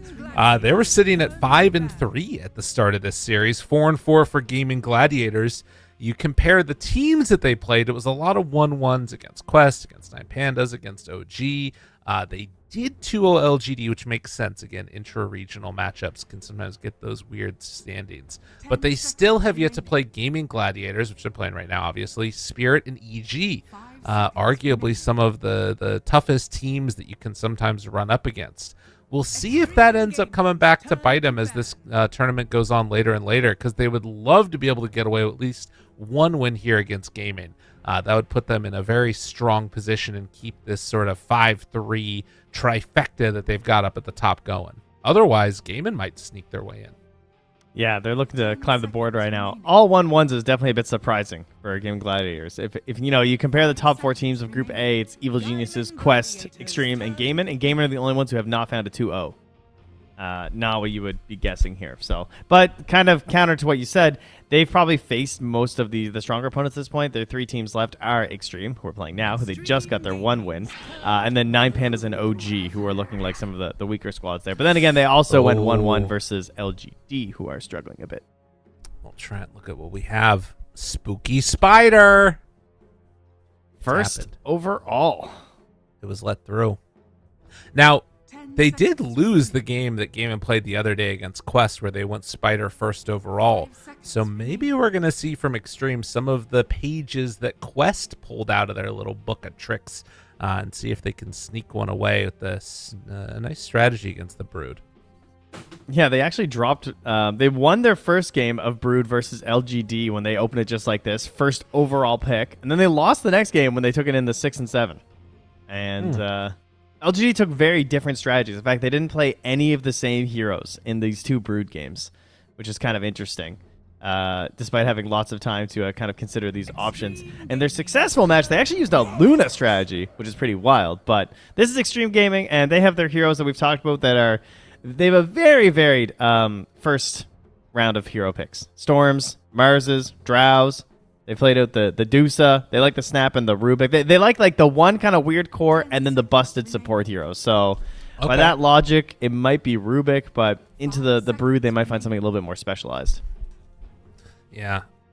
I'm curious if that is going to be like a laning partner with Mars, or if they try and get something to secure the lane against the Brood. That being said, you could also think about Naga, right? Like, true. One of the better answers, but no, they're going to go CM. So CM has been a part of a lot of the answers for Brood. I think CM Naga was traditionally one of the ones that looked really, really good. But also this hero does have its weaknesses as well, namely BKB. No, she's perfect. She's flawless. Okay. All right, got it. That's my GOAT right there. You know? Fair. She always feels good. She's a good hero.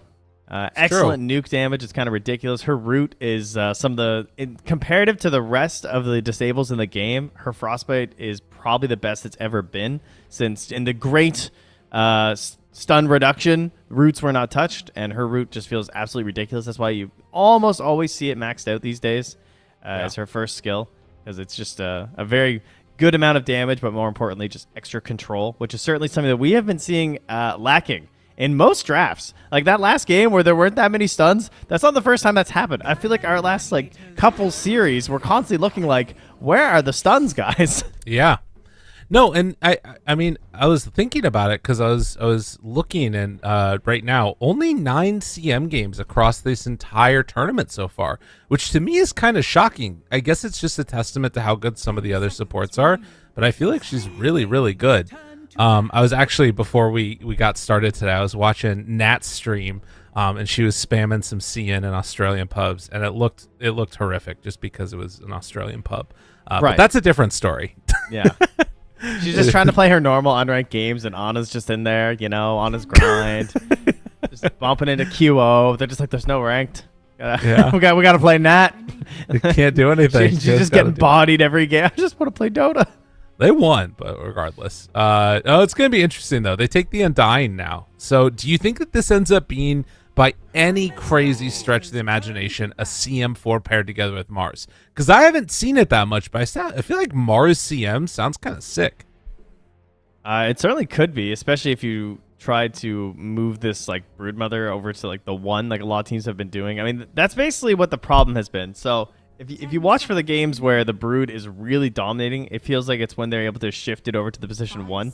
Right. So that is when they won their last game, that it was Dyrachyo who was playing it. So I would want to keep an eye on that. And yeah, you're going to immediately lose those bigger counters here. It looks like they've mostly been trying to play on Dyrachyo lately, which I think is the right play. I think it's the more successful way to play Brood. Okay. Sounds good to me. I like it. 10 seconds remaining. You know what I want to see, though? What's that? Even though they've already taken the Mars. Oh, boy. Ooh, the Spirit Breaker? Boy. That's a good one. The Darkseer. Oh, the Dark. Give me Darkseer mid. The Dark Man. Right. It's terrible. I know. But I just... Well, they give Mars mid. Okay. Right? Okay. They have 10th pick, so if the matchup's fine, this Mars can easily migrate to that mid lane. That would be pretty interesting. Partially because there's a CM in the game. I always love playing Darkseer more in that situation. But then also I think that paired together with Mars, it's a hero that wants to get like in there on top of people. And that's just what the Ion Shell's for. Be great. I think this ban is hard for Gaimin. I don't know if I want to ban Storm or if I want to ban... what was the hero I was thinking of? I mean, Legion would be okay, but there was something more important. I lost it right away. I forget.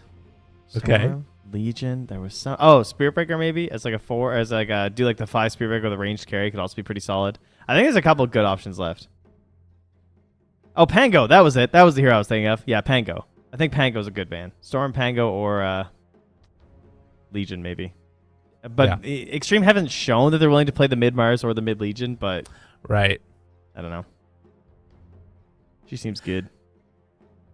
I think that hero is like, you could, I think, probably draw the long conclusion pretty easily from that last game that it's hard to play against or like into Legion when you take it too early and they already have like somewhat tanky cores. But I think with the Broodmother too, it feels like that would fit really nicely. They can't really run Sky though, is the only problem. There's also Tide too. Yeah. I guess I mean I'm just really doubling up on this whole Mars concept being mid, but probably shouldn't do that. So maybe it's better to ban the other roles. I'm saying they're going to ban Pango. That's my guess. Have they DC'd? They're taking a lot of time. What happened? They DC'd. No, they're back. Like actually. Oh wait, no, he's back. All right, so they banned Bloodseeker after all that. That was Tofu that DC'd. Celery was still in. Yeah, we're good. Dude, maybe they're not going to do that. Bloodseeker. So they do want to take Pango themselves. Potentially. Gaming. It definitely makes Xtreme's Pango pick really strong. I think that I'm almost certainly taking it. But if you take Pango as Xtreme, then they're going to go probably Rubik and then something with an annoying leash. Yeah, they just ban it. They don't feel like they can pick the Pango themselves. And then they take the Rubik. Okay. Yeah. Yeah, this fits. But that's pretty cool. Double supports that are decent versus the Broodmother. Very flexible in the lanes. You can do the 4 CM or you can do the 4 Rubik 5. Very interchangeable based on how you want to do the matchup. And that means that both lanes will have coverage versus some of the Brood shenanigans. It's not even just about the spiders, obviously, because those don't come out until level 6, but it's just the idea of being able to insatiable and sustain, and they have a lot of damage reduction between attack speed slows and some control with telekinesis as well as the root that you just don't have free will in the lane. So if this is a 3 Brood or a 1 Brood, we got options. Right. They also just don't have free will in general because that's a myth. But right. All right, check it out. I was not going to say Ember. Check it out. What I was going to say is I want Gaimin to take a hero that just buys BKB and runs at CM and Rubik. And I think this is the perfect game for Quinn to just bully the crap out of Xingqiu and DY.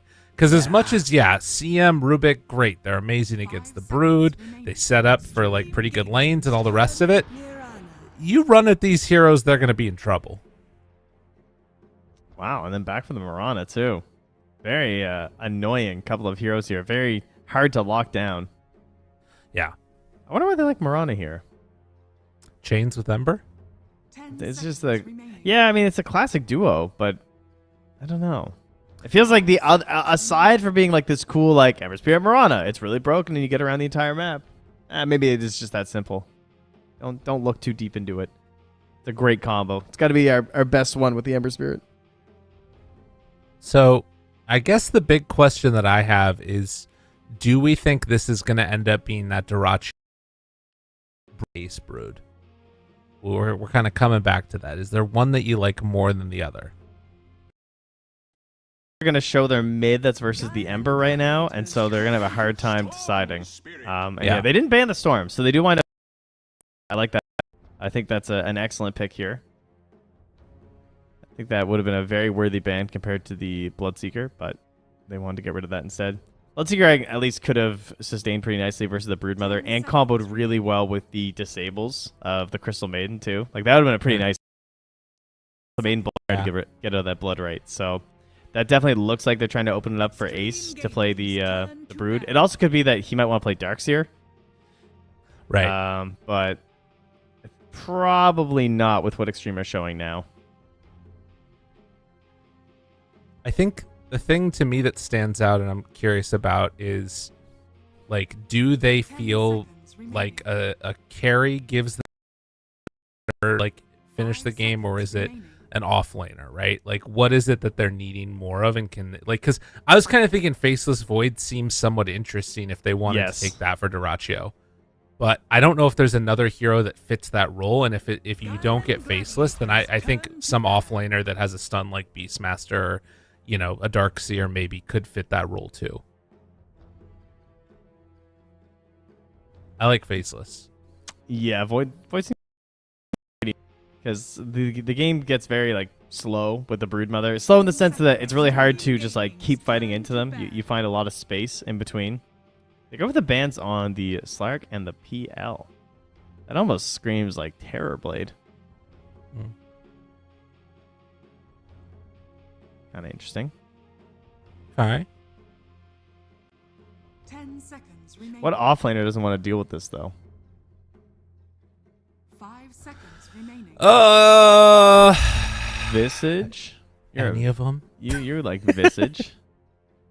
I'm not a fan of. Doesn't like those two heroes. Is Ace pulling out a Visage?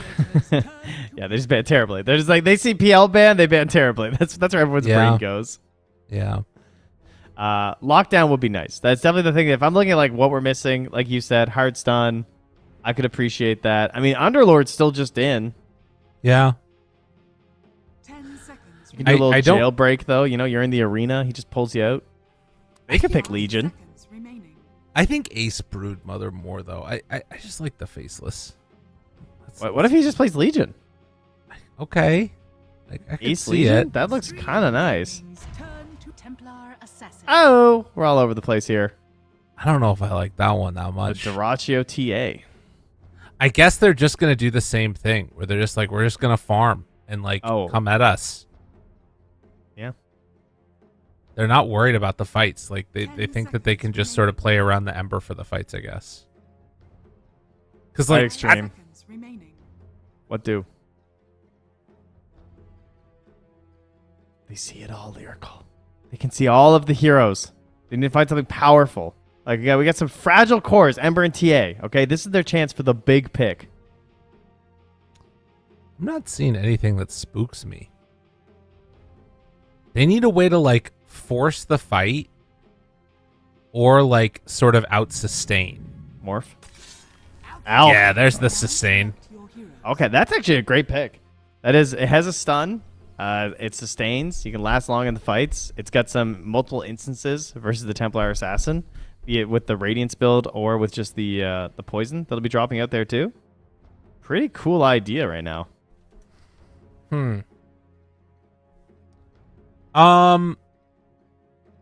Yeah, I like it, except if Dyrachyo, like the way that I feel like this ends up going terribly, and it's a very clear way that it can, is a random arrow or an arrow setup catches Ghost, and then Dyrachyo hits him like 4 times before he can get ulti off, or even Witty gets ulti off if Dyrachyo gets big enough.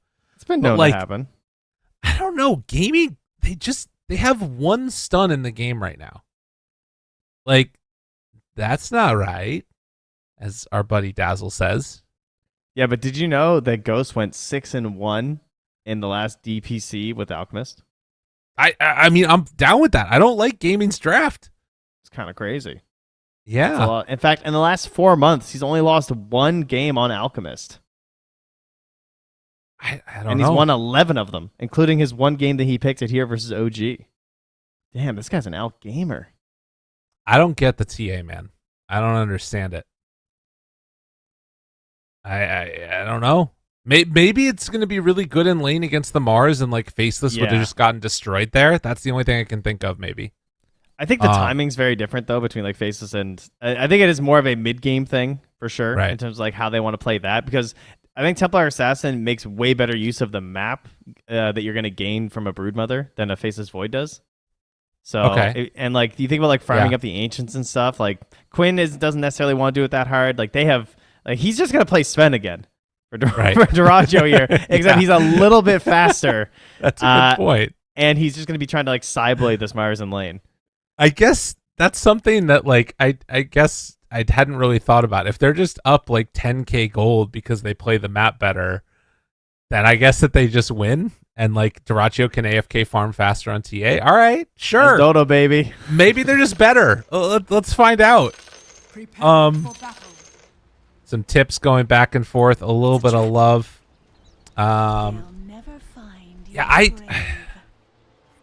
Is it bad that I'm kind of rooting against Gaming Gladiators now? Because everyone's rooting against them. I don't want this thing to be able to work. I love the team, all bunch of really nice people, but my God, if I don't want that to happen, because I feel like you should have to pick stuns to win Dota. They got 1 route into stun, you know, the arrow, the most reliable of stuns. So they have a stun and a half. Yeah. It's almost like a 0.75 stun, to be honest. Like, even combined, they're not really 1 stun. Dyrachyo very ready for this move in here. Ready to pop that smoke. Nice reactions there. No chance for a concoction play. We'll have to keep an eye out for the new TA tech, as I'm sure many of you saw with what Abed was doing from the fog in terms of like staying further away from the lanes when you're in a dangerous situation. He was just placing the side traps and using the new ability that you can actually deny them at full HP, which is relatively new. It's only like a couple months ago that was added. So once you hit level 6, you can do some nifty stuff with the traps. But he basically placed the trap, deny it, and the splash could help push out and farm the wave while staying further away because you're attacking the trap instead of attacking the wave itself, and you get quite a bit of distance off of that. It's kind of cool. Pretty nice. Gotta love it.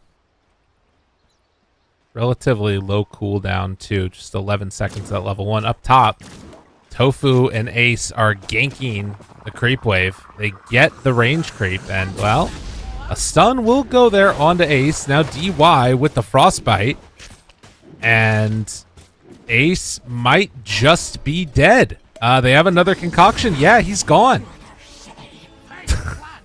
Okay. True. They got Ghost Courier though, so there's that.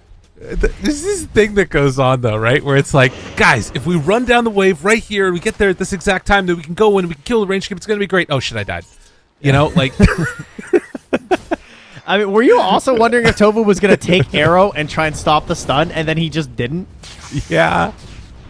That kind of surprised me, because I was, that seemed like it kind of could have been a play, but now they know that he's got no arrow, so these are just free. Oh, my God. I wonder if Tofu's regretting that. Oh, no. This is not what they want to see. A bit of a tough start here for Gaimin. You know, but we said they needed a stun. They don't even have the one stun that they had.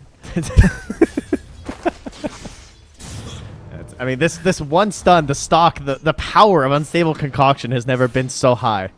True. It's just incredible. He's just waddling at them. They have nothing to do. Also, Broodmother with no webs is so funny. Oh, yeah. Like, this is just great. I love watching this spider squirm. All right. Well, other lanes here, as you can see, mid lane 8-4 to the 2-0 of Quinn. Hold up, Quinners. Yeah, this is not what he's used to seeing. Definitely Paparazzi giving him all he's worth. A very accomplished mid player in his own right. I mean, obviously, I think it's been talked to death, but he was well known for being the best mid in China for a while, best mid in the world for a bit. DY, they find Ace. Oh, wait, no, they find DY. Ace gets away. Yeah, that was close. Wow. Not quite enough on that one. And looks like Fry be all right. I'm saying that, Ghost. You're going to be fine, right, Ghost? Yeah, he's okay. Bottom lane, take a look there. It's pretty chill. Not a whole lot happening. Celery on his Undying. Into the Mars feels great. Rubik, of course, can get some better space, but there's a double K. Oh, what's up? You mess with the Undying, you get the horns. It's kind of got horns. True. Most of his cosmetics got a horn or two lurking around there. ThinQ trying to get a pull off here into a stack, but immediately a sentry is thrown down there from Celery. Doesn't want to give them another spawn. No. As up top here, Ace is going to try and snag that Lotus. Well done, well done. So we'll be fine. And Tofu salving back up. In towards mid, it is still a dominant performance being put on by Paparazzi, standing on his cliff. 18-5 versus 9-0. What? I looked away because I thought it was starting to even out. That's why I went bottom. I was like, oh, okay, Quinn he'll start pulling it back. Dude, the pull under his own tower. Yeah. All right, and to die. The change too. So now Flame Guard level 2. It's a little bit smaller of a magic barrier. Those changes that came out. I don't know if that number ends up being the full amount, but was able to break through the barrier on Paparazzi with the 1-1-2 build. Yeah, that's pretty nice. Gotta love those tiny little changes to this hero. Oh, Quinn goes for it. Paparazzi takes the water rune. Moving in with XQ. Quinn in trouble. Quinn going to die. Paparazzi takes him down with a little help. As Celery comes in here, he's like, I have to kill that range creep. I have to do it. Wouldn't have been back, Quinn. So at least he removes the other water rune there from Paparazzi's bottle. That is a good rotation from Celery. What's he going to do now? I mean, there's action up top here. The concoction's coming out. That's what he's going to do. XQ makes the move to help out for this kill, and Ace pulled back in. One more punch and done. Celery tries to get in position. Will manage to take down DY, but instead it's XQ that takes out the tombstone. Ghost throws the concoction and just walks away from the Undying. Yeah, mid is a problem. Paparazzi's half a level ahead. And he's getting a refill. So thank you kindly, team. Jeez. And he's playing with CM on Storm. Yeah. DY! Did you see that? He just walks up and frostbites like it's nothing. That was petty. That's what that was. Yeah. Then he walks away like he's not going to come back and do it in 2 seconds. Oh my god, Quinn. Oh no, Quinn. Quinn in trouble. The blood grenade. He's getting the treatment. Oh no, Quinn. Well, he's going to have to walk down mid and resist all impulses that are built up to not just continue. Quinn Ow, more like Quinn Ow. now. Oh, God. Because he's getting bopped. They're just really putting the treatment on him. There have been so many rotations mid constantly from Xtreme. Well, they did sniff out a few observer wards here, realizing that the vision's on point in that mid lane. So taken away there. It's a regen rune. Oh, that's a disappointed Storm Spirit. Paparazzi. That one's going to hurt as it spawns up top. Up top, Ace, though. He's dead. Oh, man. Xtreme, they're coming back with a vengeance in this. And Quinn will get the regen rune, much needed. As anything will be helpful for him to try and get his game back under control. Now, last game, though, JT, similar situation with Dyrachyo, right? They got left alone in this 1v1. They both got farmed up. Dyrachyo goes on to farm the whole map, and JT kind of struggles to get a lot done on the Legion Commander. But JT, there's two heroes that I think of. I think of as Magnus, and I think of as Mars. This guy's got a great Mars. So, number one, a little bit more capable of, like, the farming, I feel like, in terms of, like, wiping out the waves and staying consistent on the net worth, but also much easier on the rotations, right? Arena, a little bit more reliable than Duel. You can get multiple heroes. It's a bit more confident when you move out, particularly before a Blink Dagger. So, we're hoping that, for Xtreme's sake, that JT can get a bit more done here, as the Wisdom Runes, just 1 for 1. It is JT that takes it, though, so he's going to get a quick 6. Keeping up with the Dyrachyo now because of that. And the rotation starting to head top, it looks like. They are underneath their own ward, but there was a ward up on that high ground that I think spotted Paparazzi heading over. So they're going to realize that this move was being made and will be able to hide behind the tower. Yeah, Quinn clears the wave mid as well and just immediately jumps into the jungle as he's on his catch-up game here. He is the lowest of the course, even below Ace, who has died 3 times. Oh, no. Arrow? Oh, that is not what they wanted. Ghost backing away. Staying alive. Support's got there in time to help out. And, whoa. Big Papa runs in. Finds him there and kills him off. DY the one that gets the touch. Oh, Paparazzi, man. 2 great games. Ember to the Storm Spirit now. Couldn't carry it himself in the first game, but now starting off with Treads and Falcon Blade, he's ahead of the Alchemist. Yeah. He's had a pretty great lane. Yeah, I mean, Alka's had a relatively free lane, and Paparazzi's still, I mean, he's 2-0-1. Like, he's having a good time. Quinn does have a shield rune here. The arrows here as well, but it's a lot of damage to get through. Ooh. Still thinking about it and wanting to put the pressure on. Meanwhile, up top, they go on to Celery, find him for the stun. A couple hits. Ghost takes the kill. I've never seen Concoction do so much work in a game. It just looks free. He just presses the button. Ooh, Courier. He got them delivered at least. Paparazzi. 2 remnants. Quinn could think about going for this if he wants. Is going to get some pressure on there. They're waiting. They're baiting. He didn't see Xingqiu. Tofu's over there too. Dodges the arrow. Paparazzi goes on in. Zips away. Finds some time. And won't be able to get anything else done. Barely able to survive on that one. Does have the Arcane Ring, but not going to be enough to keep him out on the map. Just wants to go back home, get fully regen back up here. So they could put some pressure on that mid lane, but kind of difficult as it gets wiped out by Xingqiu. JT in the meantime just holding on down bottom. Hasn't made that move. He is going a little bit of a different build, it looks like, as you see DY rotating through the jungle. Mars is queuing up after some phase boots the Yule Scepter. The setup. As Quinn. DD. Nice try by Quinn. Didn't end up working. Wanted to slight and steal the rune. Yeah, it's an interesting choice. It gives you some good defensive capabilities versus the only real lockdown combo they have.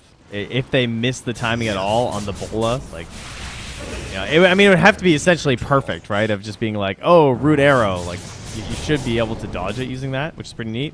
Could also catch Quinn if he's in the middle of the fights. You could let's say he's trying to dive in with Flame Guard, feeling all bold. You get the Yules into the spear. He loses Flame Guard. That could be something. Yeah. And of course, just lays down the arena on top of that. Now, Dyrachyo AFK farming. They're scanning to see if he's there. That should give the signal that he's back towards the other camps, but already away. Dyrachyo, recognizing the potential danger, is going to head over towards the Ancients and try and clear through these stacks, it looks like. This is nice. Yeah, Dyrachyo, he didn't pick the brood this game. Still has the spidey senses on the ganks, though. Let's see here. What's he at? 5,100. Everyone's lurking nearby. Seller's like, yeah, I could use some XP. That's fine. Okay. Don't mind me. I'm just defending you. I'm not leeching XP. I'm keeping you safe. All right? Absolutely. That's what support players are doing this whole time. All right, so casual, like 700 gold. That's pretty nice. Ghost, in the meantime, you can see up top there, just continuing to farm in Brood's face and has the relic coming out. Almost enough gold for the completed Radiance. So this timing could end up being really nice for them if they can keep Ghost's farm going. Which it looks like they should be able to.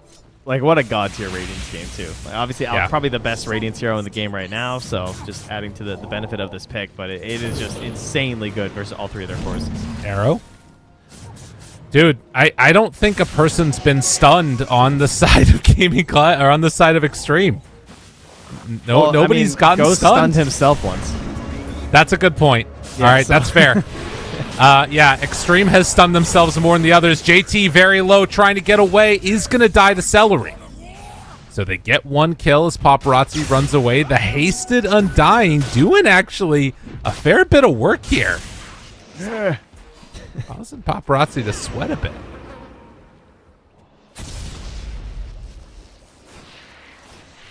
Ghost still doing his thing, though, as the courier will bring Talisman across the map. Doesn't look like it's getting sniped out by anyone.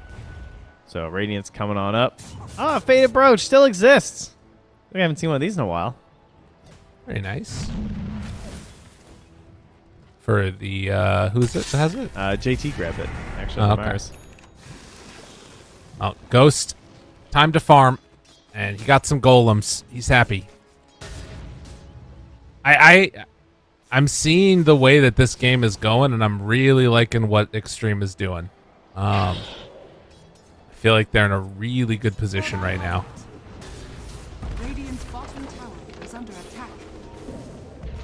Yeah, overall, I think they're feeling pretty solid about it. Right now, Xingqiu still has a bit of time left on this Sleight of Fist. I wouldn't mind seeing a smoke play where they try and get something done with that. Currently, Xingqiu's also just like sitting under this ward. They'll be in trouble because of that. Yeah, they're killing Tofu with Freezing Field. Yeah, that's a nice one. Just walked into range and they managed to get him. And I think that means they keep this tower alive. Xingqiu also refreshes his steal on Sleight of Fist. As Quinn tries to bully him back. So I think that is really helpful if they want to go for any sort of a smoke play, or if he like TPs in somewhere, it gives him like even just this, right? Like it lets him get a telekinesis grab, and that's why Quinn has to jump up top there. Up top, they find Dyrachyo. Arena down, first instance of it used by JT, and it sets up for a kill on Dyrachyo. Oh, and they're leaving the tombstone. Oh, nice. Ghost. Oh, yeah. Oh, yeah. Give me the gold. Baby. Give me the gold. So nice. Oh, my goodness. Oh, yeah. This is so disgusting. He's going to go take it down right at the end of the duration, too.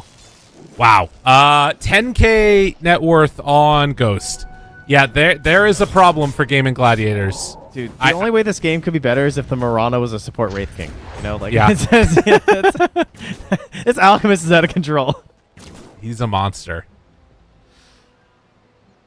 Yeah, man. This is a serious problem.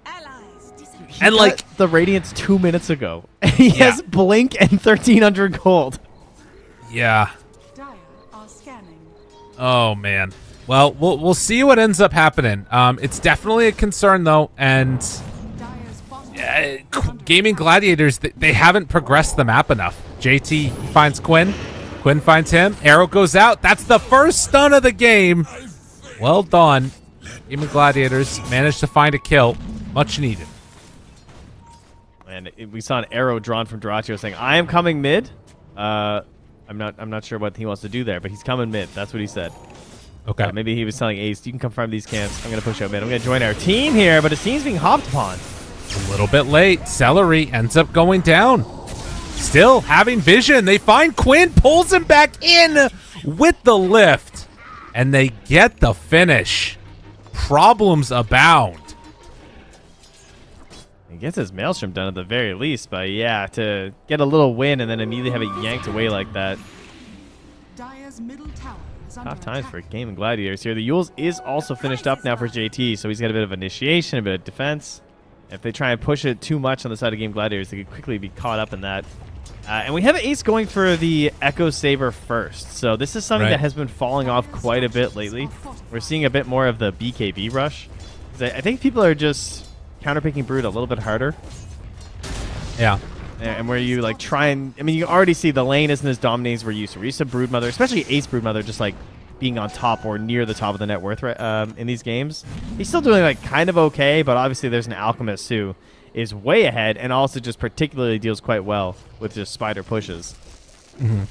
And they're going to be really careful about not letting Ace just die. Because like this Echo Saber build, you typically want to use it to just go and like farm people. I don't think you want to be like farming jungle camps, but I think he's just going to have to wait up for his BKB. Yeah, it feels on Ghost? Very much a hold position. If they can kill Ghost, this would be huge, but I don't think it's happening. Arrow does connect. They're doing some good damage, actually, but the zip in. Now to turn. Xingqiu still doesn't die for a very long time in the midst of all of that. Ghost out living through it all, and they get the arena down. They do get the kill, though, right as Quinn dies. So they do manage to find the kill onto the Alk. Much needed. JT getting chased down by Celery here. Paparazzi, not a whole heck of a lot left in the tank, and the Yule Scepter onto Duraccio. Arrow goes out. It connects now onto that tower. Paparazzi trying to get the pullback, looking for the kill. Oh! Nicely done by Celery, and they take down Mars too! Oh, Duraccio with the turnaround. Getting involved with like this Deso and then moving in with a specialist array. Well done. That's a tough play to migrate that far on Templar Assassin. Definitely takes a little bit of forethought there. As they tip Ace, because he is the only one who didn't show up to the fight, I believe. Yeah. So that's Celery's like, you keep farming, buddy. Keep doing your job. Get that BKB for us. Well, Ghost, though, with a little bit of vengeance, ready to take down Tofu here. Oh, looks like you missed the leap. I still go. I mean, it was a good fight. It was what they needed, finding Ghost right at the start. We'll see if they can keep that type of momentum going. But as for now, a little bit of breathing room for Gaimin Gladiators. Yeah, and Ace now has the option for the BKB too. Yeah. As he's going to bring out the hammer as well as the recipe, and has his Echo Saber he's going to disassemble here. So yeah, he's going to pull out that BKB. Can maybe get involved in the next one here. But speaking of BKBs, got one Alchemist. He's probably not going to die again anytime soon. Duraccio. Whoop. Dude, that step back. I don't even know if they knew that they were coming. But, they find Ace, though. BKB reveal? Okay. Root onto Ghost, saving his BKB. Pops it now. Ow. Still hurts. Yeah, that one hurts. Does not have an armor item yet. Thinking about some more chase, and the freezing field not going to be enough. Big hits coming in from Gaimin Gladiators. Xtreme had a very solid lead coming into these last couple of minutes, and Gaimin Gladiators just slicing and dicing them. Well, think about how close they were to just blowing up Duraccio. Yeah, that was a freebie, you know? This Yeah. is just a Templar Assassin who was going to be stunned up with all these instances going. Like, gee, was almost certainly dead, but able to step back into that tree line there, and they missed the connection, the self-stun. And the quick turnaround potential that's there when you're trying to dive someone near tier 2 was evident very quickly. As we approach 21 minutes here, it's going to be Wisdom Rune time.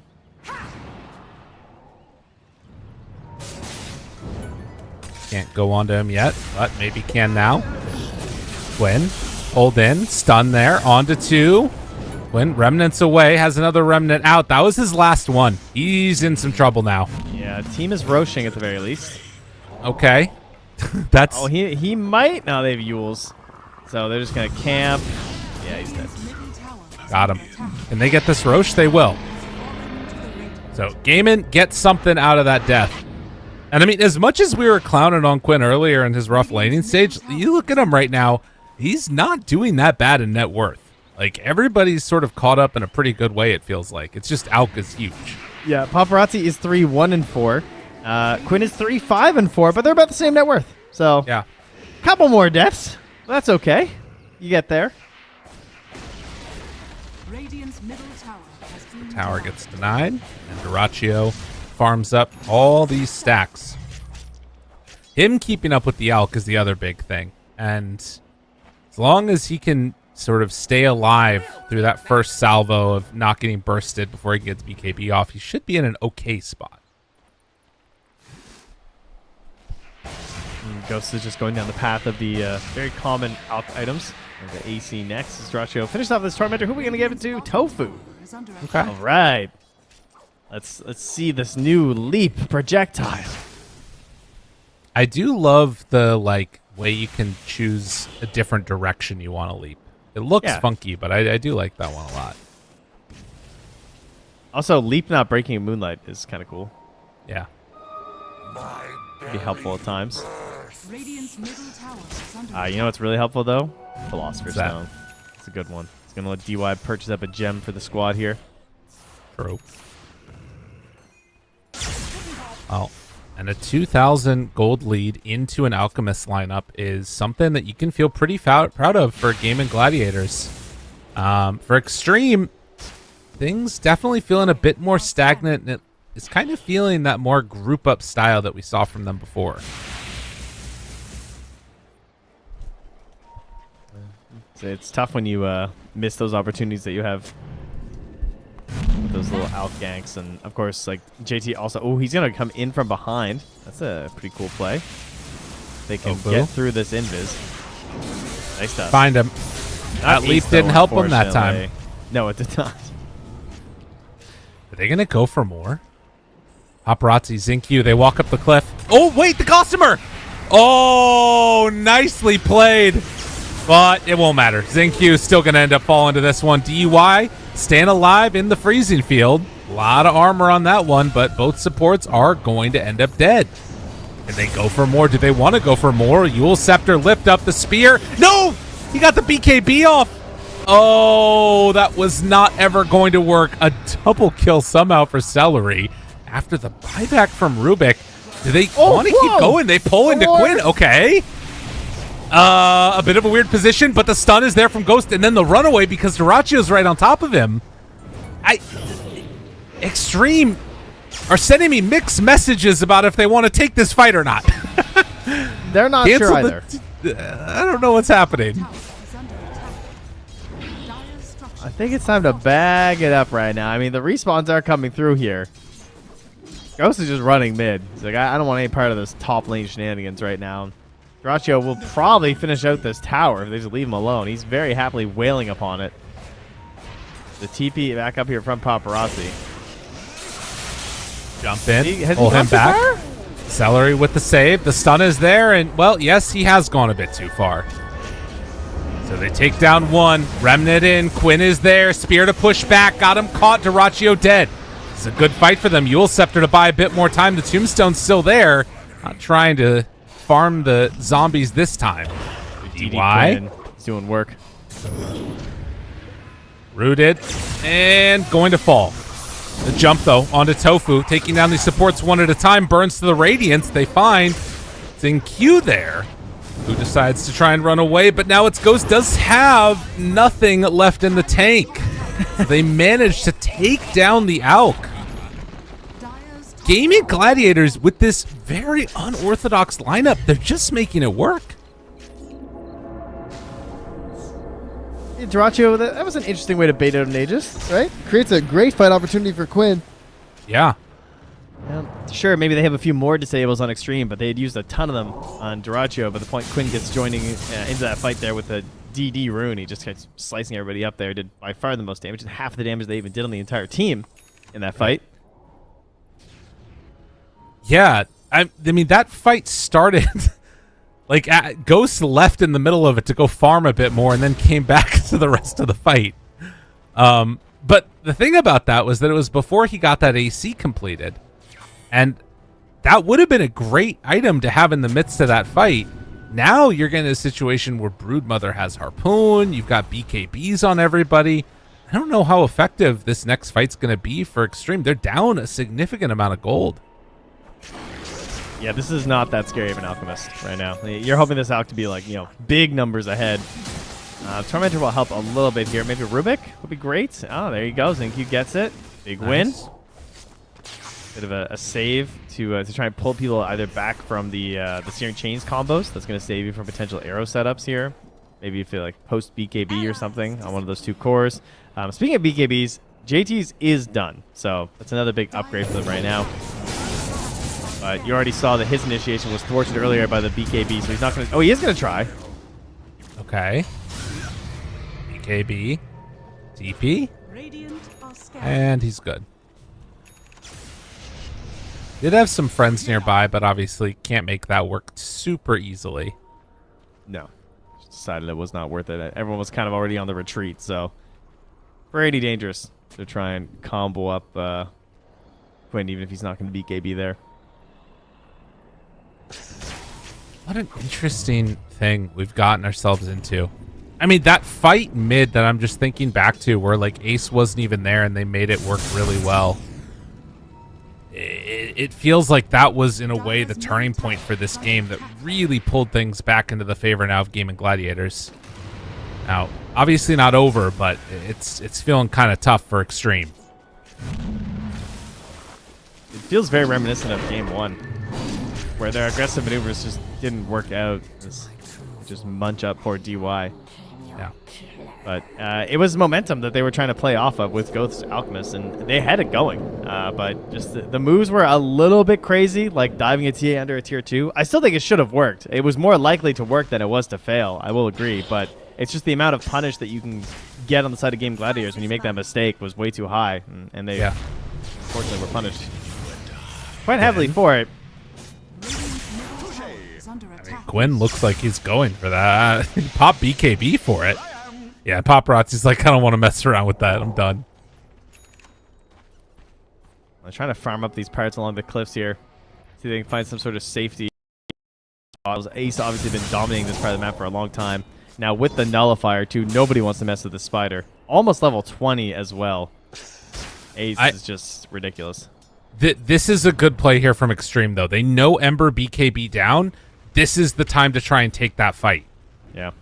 We'll see if they can get it all going together in perfect concert. But Quinn is heading towards mid. He's going to show on this creep wave. It's now or never for Xtreme. They've... Oh, okay, well. Sorry. It's now or never. They're going to get Tofu. Good play by Quinn. I mean, he knows, right? The worst thing that could happen for them, too, is if they manage to get this kill with this really late Roche spawn. Because any kill they get like immediately is just not really going to matter. Yeah. It is going to be probably a Radiant Side Roche in their eyes. Like, they don't know this. It is going to be a Radiant Side Roche, but... so that is good news for them. Right. Celery's kind of checking the top one here, wondering if it's going to spawn any second, but... Do they have wards so they can plant down? They got 1 obs on DY. It looks like we're playing for a Storm Spirit Roche. That appears to be the play. Kind of all they got left here, but Game Gladiators, they're going to try and smoke their way down here to this Roche. Okay. Know that the daytime's coming soon. It could be spawning. They have a ward on the pillar near Ghosts. That's most of their vision right now. Yep. I mean, that is an important one. If they can see Gaimin when they head over... You know, that sets them up for a certain amount of success. Gaimin are smoked, like you said, and heading down a bit, but... and then back up. Waiting for the rune. And then back down. Okay. 50 seconds, but the fight will likely break out before then. Thinking about it, Oh, JT. he knows about the sentry. Yeah, sentry there. Reveals it. Are there any more nearby? Moonlight Shadow about to wear out. Comes into vision. They find him. Paparazzi caught right at the start. BKB out. Quinn Yules in the midst of this, and Ghost ends up self-stunning. Paparazzi trying to buy more time. He held his BKB for so long. Yeah. By using that shield rune. That was crazy. But it does mean he doesn't have a BKB now. Oh, he didn't. Stun. I'm crazy. Never mind. Out. Onto him. Pulls back Dyrachyo. No, Dyrachyo got the BKB off for the turnaround. And then the connection. Quinn gets the kill. No buyback. Dyrachyo lower, but the Greaves, the pipe, it's not enough. They managed to take him down, but the buyback comes out from TA. And with that buyback, they have to run, but there's no running. The 2 stuns that they have are enough to find and kill that Alchemist. In Gaimin, they just make all the different types of drafts work. Yeah, I think they just recognized that it was desperate for Xtreme. You know, they kind of have to play for this Roche. If they give it up, it's going to be really hard for them. Whereas if they can actually get the Aegis on the Storm Spirit, maybe they can make a crazy play and get in there. I really think that Paparazzi played that fight so well. It must have been the Vavisa I just saw a barrier on him. I was like, oh, he's like taking so long. Yeah. Doing a great job there of trying to like kite out Quinn's BKB. But despite that, they still can't get the win in that fight, which must be very depressing because it was a pretty cool start. But very simple and clean buyback there from Dyrachyo. Then they just hand him the Aegis, so it's like nothing ever even happened. Oh, yeah. And they're ready to just march out on the side of the map. Meanwhile, Ace is just still farming up the entire top half. This is classic Ace Brood. Game is easy. Gonna buy a Scotty soon to completely ruin any hopes that Ghost has of playing Dota. The old Danish bear. You can catch him farming. Out on the... What's Denmark known for? Tundra. The Tundra. Farming on the Tundra. It's not that far north, is it? Yeah, well, it's tundra-ish. It's got a little bit of like desolation, you know. Kind of like how the Arctic has deserts, you know. Okay, I hear you. I always think of it as just a bunch of little islands out there. I just Cinderin. Trolls. I'm sorry. Trolls. Condolences. Can I hear your best trolls? Trolls. No, I can't. I don't even know what that is. That's his name. Well, no, I know, but I don't even know know what what you're that doing. is. That's his name. That's the proper pronunciation of Trolls. All right, our good friend Trolls. Sounds like a bodily function happening out of you. That's what that sounds like. That's why he's always with Suns fan. Okay, got it. Right? This makes he's the sense man now. of bodily functions. I understand now. So this is all coming together. Wow, we did get an Undying Shard now too, so Celery helping out even more. Ace the only one without. This man wants that insatiable hunger so badly. I did laugh when I saw that he got the Vindicator's axe. I thought that was pretty funny. I don't know if I've seen an Undying 5 go for that one before. Yeah, I want 20 armor if I get stunned. It's kind of crazy, isn't it? Uh-oh. Uh-oh. Big Papa, run! He's away. One of my favorite nicknames for paparazzi. Hi, Poppy.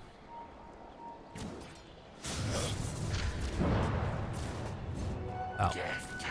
After a rough early game, I'll say this. You know, some of this bold. was... Will it be bold? Just let me know. Okay. So, some of the, like, you know, early... Some of the moves you could definitely lay out to Xtreme Gaming, making some misplays, but Gaming Gladiators knew what they needed to do to win this game. I was really impressed with them here. This is... I think this team is pretty good at Dota, Trent. I'm not afraid to say it. My God, it was a bad take. Push back, catches there onto Dyrachyo. He's dead. Dyrachyo himself has been accomplished. Now Quinn throwing out those sleight of fists. Will it be enough? BKB turnaround, trying to escape. The Force Staff will not help the Alchemist as they throw down the arena. Remnant away. Well, old Ace is stuck there for a moment, but will it be for that long? Oh, we throw him inside the tombstone, hiding out inside of it. They managed to find the stun onto DY, nullifier, and dead. Tier 3 tower about to fall down here as Gaimin Gladiators continue to assert dominance. No elk for 50. The old Indiana Jones there. But not the Temple of Doom. It's the Temple of Save. The Temple arrow. Oh, the one arrow. It hits on the paparazzi. Spear goes out.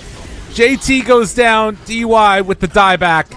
A double kill there, 25k gold lead as Gaimin Gladiators look to take a second set of racks. These glyphs trying to just hold out for maybe one last run at them. But Gaimin, they're ready to end this game. They know it could potentially be a long day of Dota to be played, and trying to clean it up as quickly as possible. The creeps are actually pushing it out mid. If they kill the wave top, they could run out of creeps here, but it doesn't look like they're going to have time. Not quite quick enough. Mars in position. Arena back up. 18 seconds. The run forward. They find and kill Xingqiu. Xingqiu buys back. They have mega creeps. Gaimin Gladiators. They find Quinn for a moment. The spear connection too. Oh, but the tombstone comes out again, keeping him alive. Quinn eats the cheese. The run forward. GG is called. Gaimin Gladiators with the 2-0. Such a better start to this game, though, from Xtreme Gaming. Very disappointing for them, for sure, but just the defensive capabilities and the rotations from Gaimin Gladiators were a bit too much. They had a good read on how Xtreme wanted to carry through on that game. They knew they had this Mars who went for the early Yule, so he's kind of combat ready, and he wanted to play with that Alchemist. And, you know, Ghost, he just misses like a couple plays with that Blink Dagger, and that's all it takes. The momentum shifts so quickly because when you give up that top part of the map and you say, I'm getting aggressive, I'm going on the move, you give so much to that Broodmother that you need to be successful. And that's why the hero's so good, because she punishes mistakes harder than virtually any other hero, because when you give her map space, she is going to get the most out of it. Man, that is one of the best reasons that we could think about. And it's interesting too, right? Because when we were thinking about how the game was going to go, we thought it was going to be inverted, that it was going to be Ace kind of playing together with the rest of the team and then giving the space to Dyrachyo. But you can run it both ways. It both works. It's all good. And again, another impressive showing.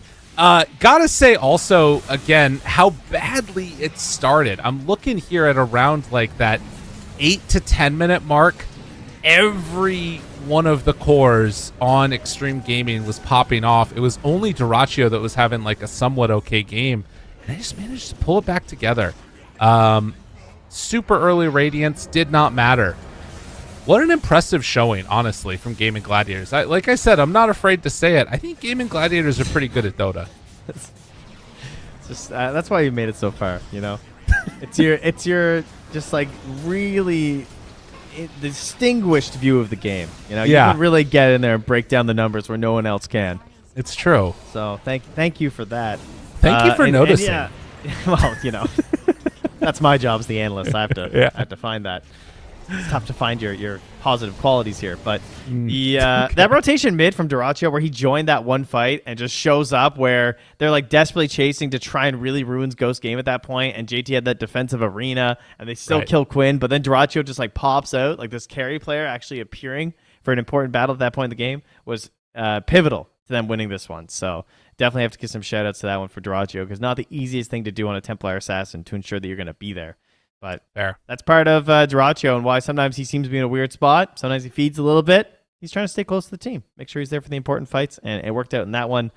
Disappointing for Xtreme, and that's Team Gladiators surprisingly picking up their first 2-0 of the group stage. Ooh. And having now played most of what would be considered the stronger opponents with only 9 Pandas and OG left to play, they are definitely looking like they're probably going to be in the top. But hey, you never know. OG, of course, has able to pull out some wins. They've already won Xtreme, and this was kind of close. They won GG, so maybe they can knock down GG a little bit.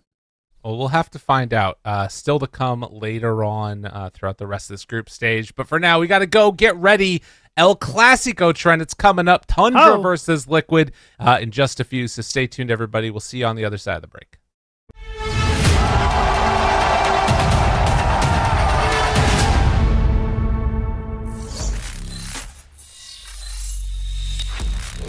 Open your eyes. When you look into my eyes, tell me what do you see? Tonight I'm gonna show you the wonders of them all.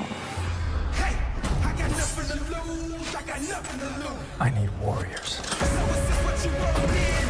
You wanna war? Show me what's up then. Now we ready to bust in. Take everything.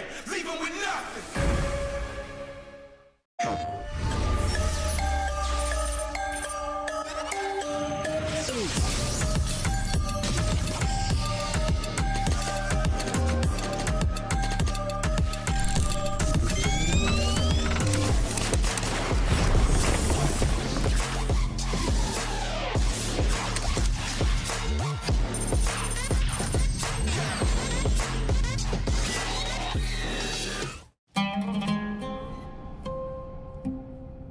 There is a place where you can elevate what's hidden inside, where you can reframe yourself.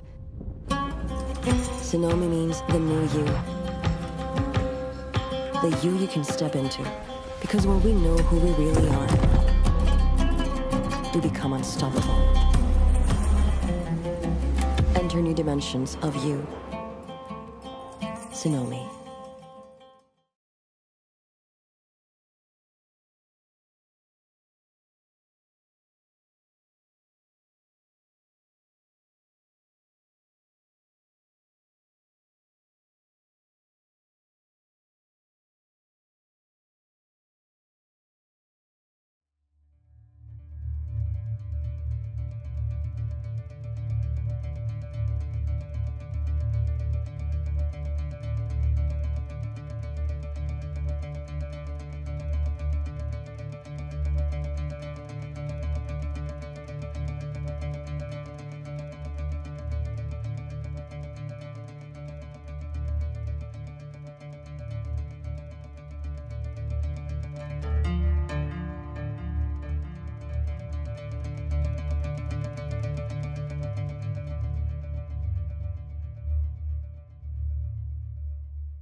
If time were to stand still,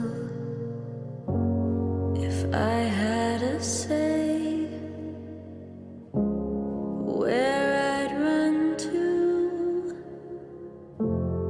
where I would lay, if time bent to my will, if I could decide where I should remain, where I would hide. Sure as the sun, come rain or shine, I know where I belong.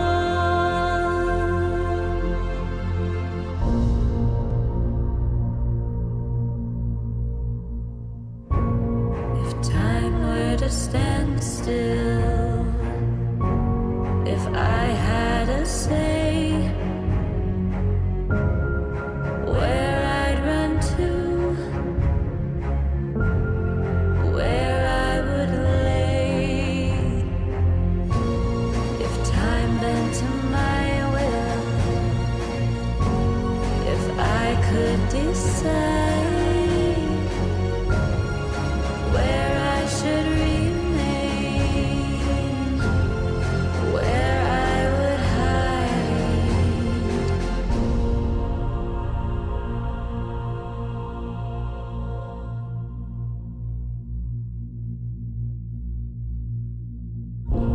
If time were to stand still,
Welcome back, all you beautiful people out there. We're ready for one of the El Clasicos out of Western Europe, even though currently in Riyadh, it's still a matchup that, you just got to play out. Tundra facing off against Liquid.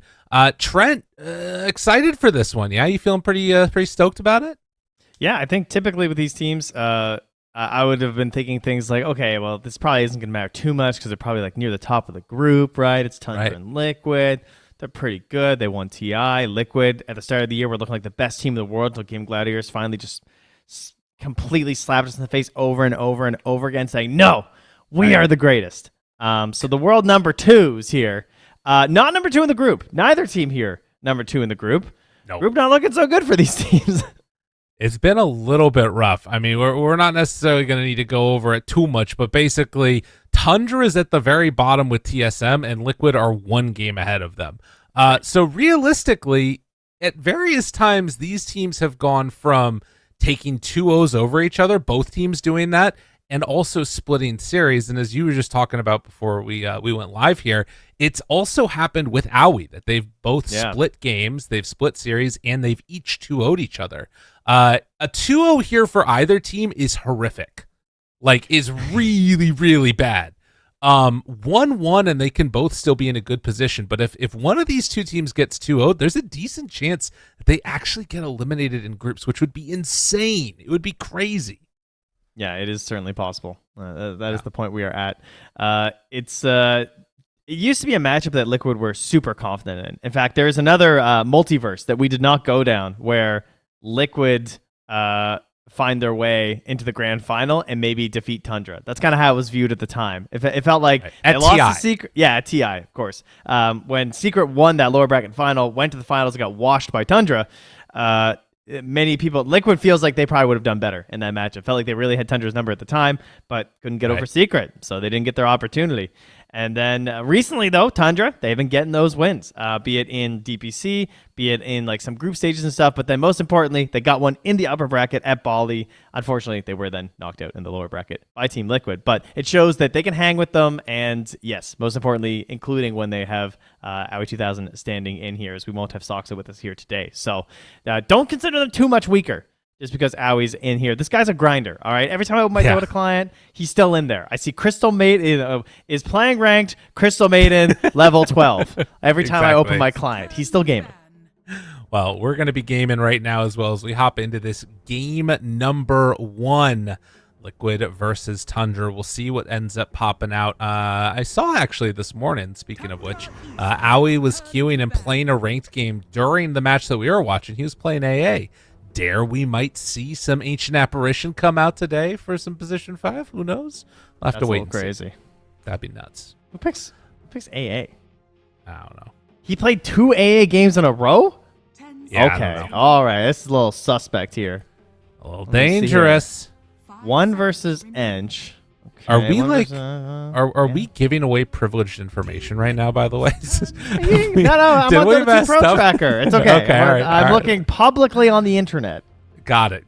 This is available. It's all right. Let's love that. Okay, well, bans to start. Enigma, Io, both taken out of the pool. Liquid, what are they going to take next? In terms of drafts recently for each of these teams, it's a lot of the stuff that you would still somewhat anticipate. We've seen Tundra's banning out the Snapfires, the Storm Spirits. They've been taking out Embers depending upon the matchup that they're playing against. A couple Brood bans. They decided to take the Pango out this time since they do have first pick. Dare we maybe see a Brood? Where are the Legion gamers at? Are they Legion Commander teams yet? Doesn't look like it. They have not hopped on the Legion train. No. I'm going to keep bringing her up because I think she's turning into the flavor of this tournament. I think you got to start considering Legion. I noticed that Tundra got 2-0'd their last series, both Legion games. Aster taking them down. Interesting. I mean, that's what's kind of crazy about this tournament too, right? It has, I feel like, in a way, a similar vibe to like that TI experience, and you start to wonder if like this one hero gets hot and then suddenly you're behind on the meta, things could start falling apart quickly within a team. You got to be sure, and I mean, obviously these teams are very good at it, to not sort of fall into a trap of changing things up immediately. But For now, they're going to run the Snapfire. It's given to them. Speaking of meta, Right. the second most picked hero here at the tournament. Rubik still holding that number 1 slot right now. Snap still looking great, though. Win rate dropping a little bit, closer to 50%, but she has looked very powerful in both first pick as well as second pick. Second pick is really strong because you have this option of keeping it as support or mid until the very end, particularly because not even just support. Like, she's a pretty comfortable position 5, 4, 3, and mid. So you can really do a lot with your 10th pick with this option. But similarly, where Liquid have now picked it in this first phase, first phase with first pick, you also still have a relatively strong mid laner who you can also flex pretty close right up until the end. So it's a pretty good choice for either opener here. But we've been getting a lot of Timbersaw games. We have. Paired together with the Clockwork this time, I think part of this is also just to take the Clockwork away from Liquid in a way. I think Snapfire Clockwork is incredibly strong nowadays. And it also sets up very nicely for Timbersaw. You just Timber Chain through, drop a Chakram on your way through, and you're going to be in a good position. Liquid, though, opting to pick up the Monkey King. So more heroes that have that flex potential. Do have to say, though, taking it into both vision from Clockwork and then ability to cut trees from Timbersaw, it's a pretty bold play. Yeah, it was traditionally like one of those bans that you would opt for when you were picking Timbersaw. Ursa was obviously like one of the biggest ones, but we know love for the bear. That hero is apparently quite dead. We're just not allowed to pick him. And yeah, we'll see how they want to play this out. I assume it'll be a core in the sense that they want to be countering and dealing with that Timbersaw, but then of course you have so many lane issues that you have to deal with. This general idea of just like, is the Timber just going to go mid and then you don't get the mid matchup, or are you willing to put it mid as well? Because that could be it, right? Just like hand it over to Nisha, let him take it. Mickey also very comfortable taking heroes to the mid lane. Not something that they're doing as much lately, but certainly still an option for them.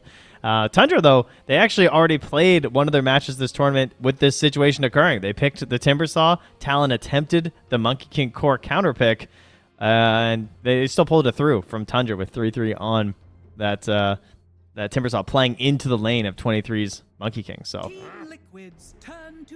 they're not dissuaded here. No, I mean, I think 33 always finds a way to sort of make those lanes work for himself, right?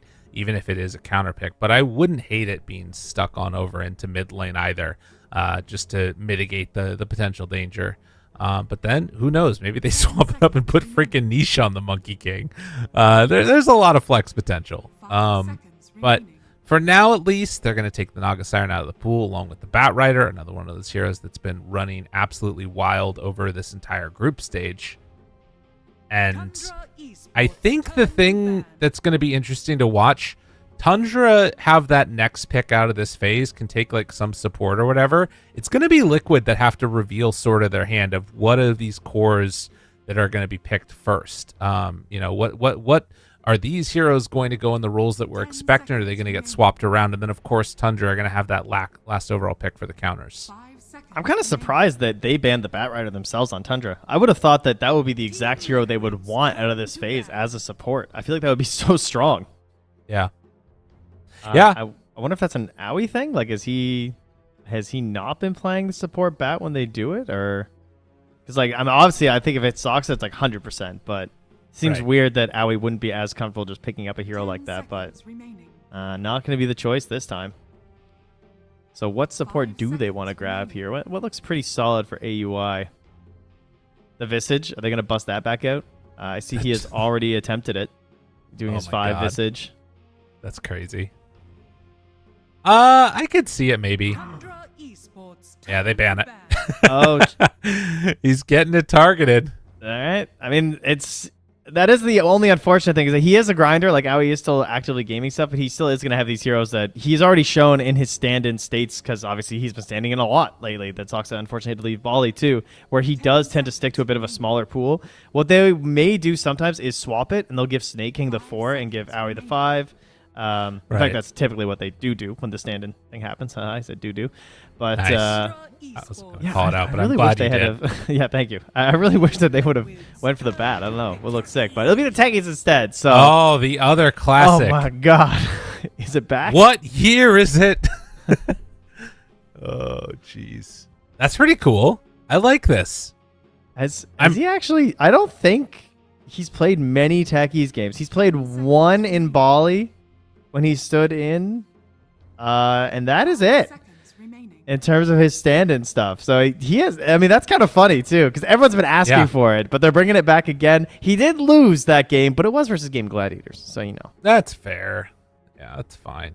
I think this is going to be an interesting one because, I mean, first of all, they've got like, this reminds me of the Underlords. They're like trying to get their buff for all the mechanical units they have. Yes, yeah. But I will say there is that's a throwback. I know, right? A massive amount of jump, a massive amount of magical damage, and what do you do to counter that? Take the Oracle. This is a nice pick right here. A good way to sort of save that one target that gets jumped on by this mass amount of damage. Dude, I'm ready though. No, I'm not ready. I was going to say that I could have done. It could have been the Darkseer, but it can't be the Darkseer into Oracle now. Maybe it still can. No, it can't. Don't be foolish. I'm done with this hero though. The man, like, I was actually listening to Cabin SVG with the game they were casting with Oracle being featured in it, and Cap was saying this might be like the biggest buff in a long time that a hero's ever had in a patch. It feels like we don't get these like crazy huge buffs anymore, but this one's just wild. Like it's that one big drawback to Fate's Edict gone. It's just gone. It's just dummy stupid spell. You guys remember? Yeah, sure. Let's just bring back sort of pseudo repel. Why not? I mean, here's the thing, right? There was a period of time where the buff that Oracle got was an Aghanim Scepter buff. It was and people were saying that it was like maybe too good then when he had to pay like 4,200 gold for it. Now it's just given to him. Yeah, I am fully on board. I think this hero is insane. And then on top of that, you get Reign of Destiny Tormentor. It's like those two things together, the hero's crazy. Yeah, that's a really solid one. Does that impact? I can't remember. It impacts all healing. Is that right? Including lifesteal? I believe so. So, like, theoretically, wouldn't that be really good with Monkey King in combination?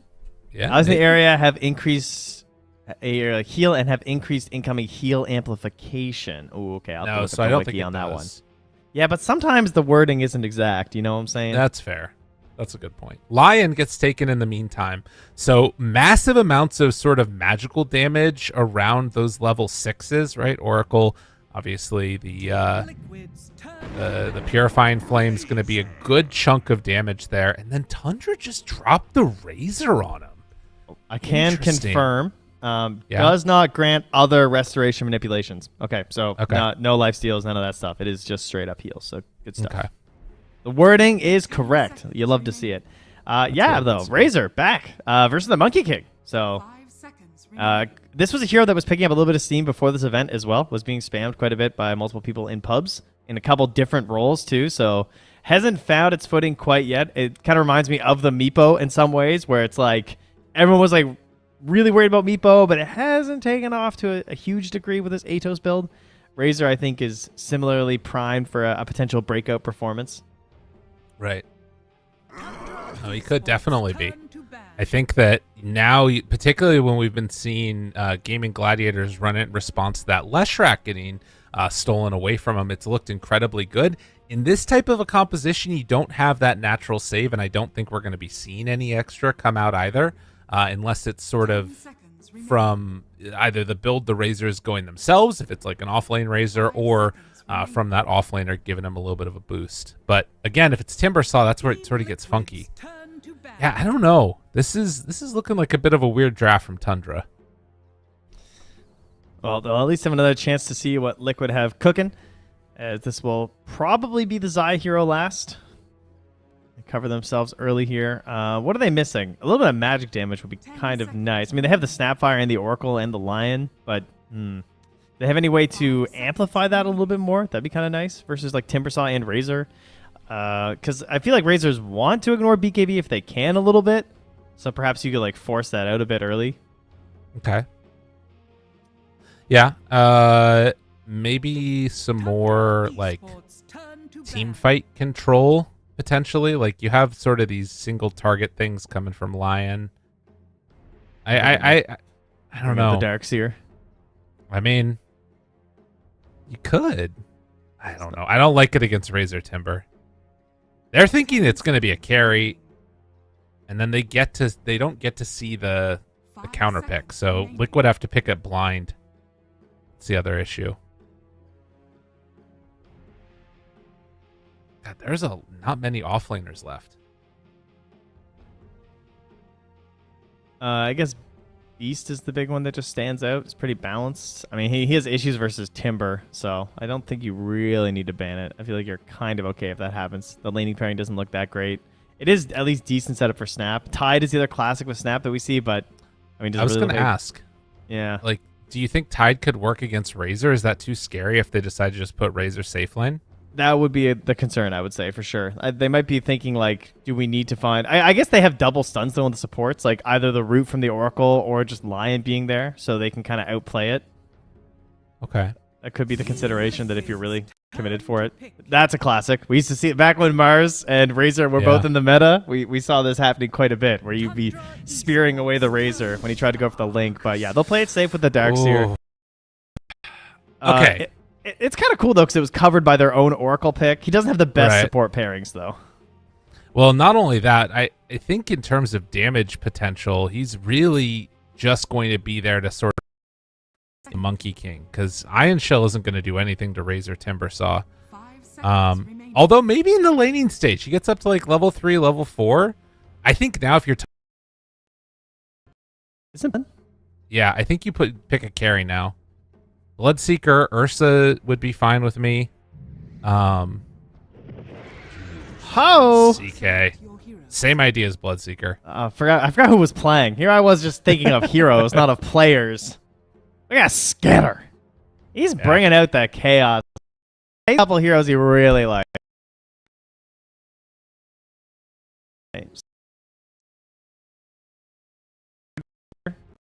Because of the potential that you have in terms of the pullback and the stun, it can make it a little bit difficult to play around with your Surge, I would say. Right. Yeah. It's going to be interesting to watch. Obviously, great games for Pipes for Crimson Guards. The Iron Shell, again, doesn't do here. Usually, like in the past, you could do some cool things against these Illusion heroes because you get double Iron Shell going with the Aghanim Scepter, the old one. Now you have to wait till 25 to do that, which feels really bad. So I don't know. We'll see how it goes. I think it could work out okay. But I am a little bit concerned that Tundra are going to maybe take him to task a little bit here. It's going to be 9 playing the Razor, facing off against the Nisha Snapfire on mid. Worries, thoughts that you have about the drafts? Is there anything that stands out to you that you're really concerned about or excited for? I really want to see how 3-3's Timbersaw does versus Mickey's Monkey King in lane, because they already played this matchup, and 3-3, according to the numbers, at least won the lane, but obviously we didn't watch the game itself because we were casting other games. So I'm curious to see just how he plays it, to see if they're manipulating the creep waves a lot, or if we actually see some impact from this theoretically good counter pick, this idea of just like, hey, you want to sit in the lane, I'm going to keep punching you. It's going to help sustain me. Can they take advantage of that? And then what kind of a build do we see to Mickey? Because we've been seeing the Battle Furious Monkey, which is great when you keep the aggression going. But then if things start to stall out a little bit and then you're not farming, you have a mid-Snapfire, kind of feels like he might be forced to go Battle Fury. I think he's going to have to. I don't see a world where... I mean, but at the same time, again, he doesn't have like a great partner to play with. So his mid game is just going to be AFK farming. It feels like both he needs to be able to play with and fight with the Monkey King, and also he needs to be farming constantly. But maybe he just farms heroes. That's a possibility too. Just run at him. Gets 4 points Iron Shell, 4 points Surge, sends in his Monkey King, starts beating people to death. Could work. Just a lot of heroes. Yeah. Tundra rapping and did get that ward down. So this one, I think Zai is scouted. There's some pings coming out there. It does look like Insania might have also seen them place that ward. Seemed pretty confident that they placed a ward there. I'm not sure if it would just happen because his was down first, but... Right. Placing some more there around the map, and it looks like this should be 2 apiece. Boxy has the stun. Can throw it out there if they need to. And yeah, they're not even going to contest on Tundra. So off to the lanes. 2 wards apiece. And we'll see how it goes. Zai heads up towards top. Now, this is going to be one of the things to watch for is how does he play this lane? Are they going to try? I mean, Boxy's actually sat over towards mid for a second, so he's going to be a little bit late to it. Do they try and run him down a little bit early? Well, I know what a Clockwork wants to do at level 1. Yeah. You just press battery assault and you run into them. one goal in life. A decent trade out, especially if it's just a lonely little line. Like, oh yeah, come on over here. Look in. Want some good. Yeah, get him. Oh, Mickey though. Ooh, taking some damage. Mickey, lower. Oh, the hit. It's enough. Snake. Oh, wow. Wait, he didn't have mischief. He already used it. All right, well done. The last little bits there. Taking him down. And we'll get right back to the lane. But that's first blood. Techies, not necessarily the best. The only reason I say that is because like Techies doesn't get the big bonus of the game boots. The lot of supports we get first blood, your first thought immediately is just boots. Foxy though, wish Nia boots. Not going to be able to get out of there. Zai he just got has 2. saved his point, so holding on just in case he with Lion, he wants to make sure he can leave it open in case they get a vacuum kill, but it's scary when you don't have Surge in that lane as Nisha pushing back 9, making his life a little bit miserable here. We have seen the power of this Snapfire throughout this group stage. This hero looks unbelievably strong mid. Yeah, it's just a fantastic looking hero, particularly that first rotation at level 6, and that is something that you're often looking for the stun on your carry to achieve. Zai, double Ion Shell, wants to turn vacuum. Ooh. With the stun. They have not enough damage, but they turn. Owie doesn't quite manage to get a punch off. Oh, well played by. That's why you save your point, everybody. I love how we are in a no Surge Darkseer life. It feels so good seeing early vacuum. 60-second cooldown, still can't stop it. I can't wait till that next patch. We're increasing it again. It's just like the old days, guys. We're back. Every patch, vacuum just gets longer and longer. Please, no. Please. I can't believe it's a minute. That's so insane. Yeah. I mean, it's a crazy spell. It does so much damage. 100 damage at level 1 for 60 mana. For 60 seconds. Yeah. Owie. Coming on over to try and contest that. Make sure he doesn't give open a pull for Boxy.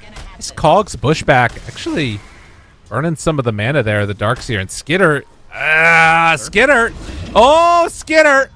That's that cooldown. He didn't know about the cooldown He trend. didn't know. He thought the patch came through. Dude. It's like it's been 2 minutes already? What's happening? Yeah, they are not prepared.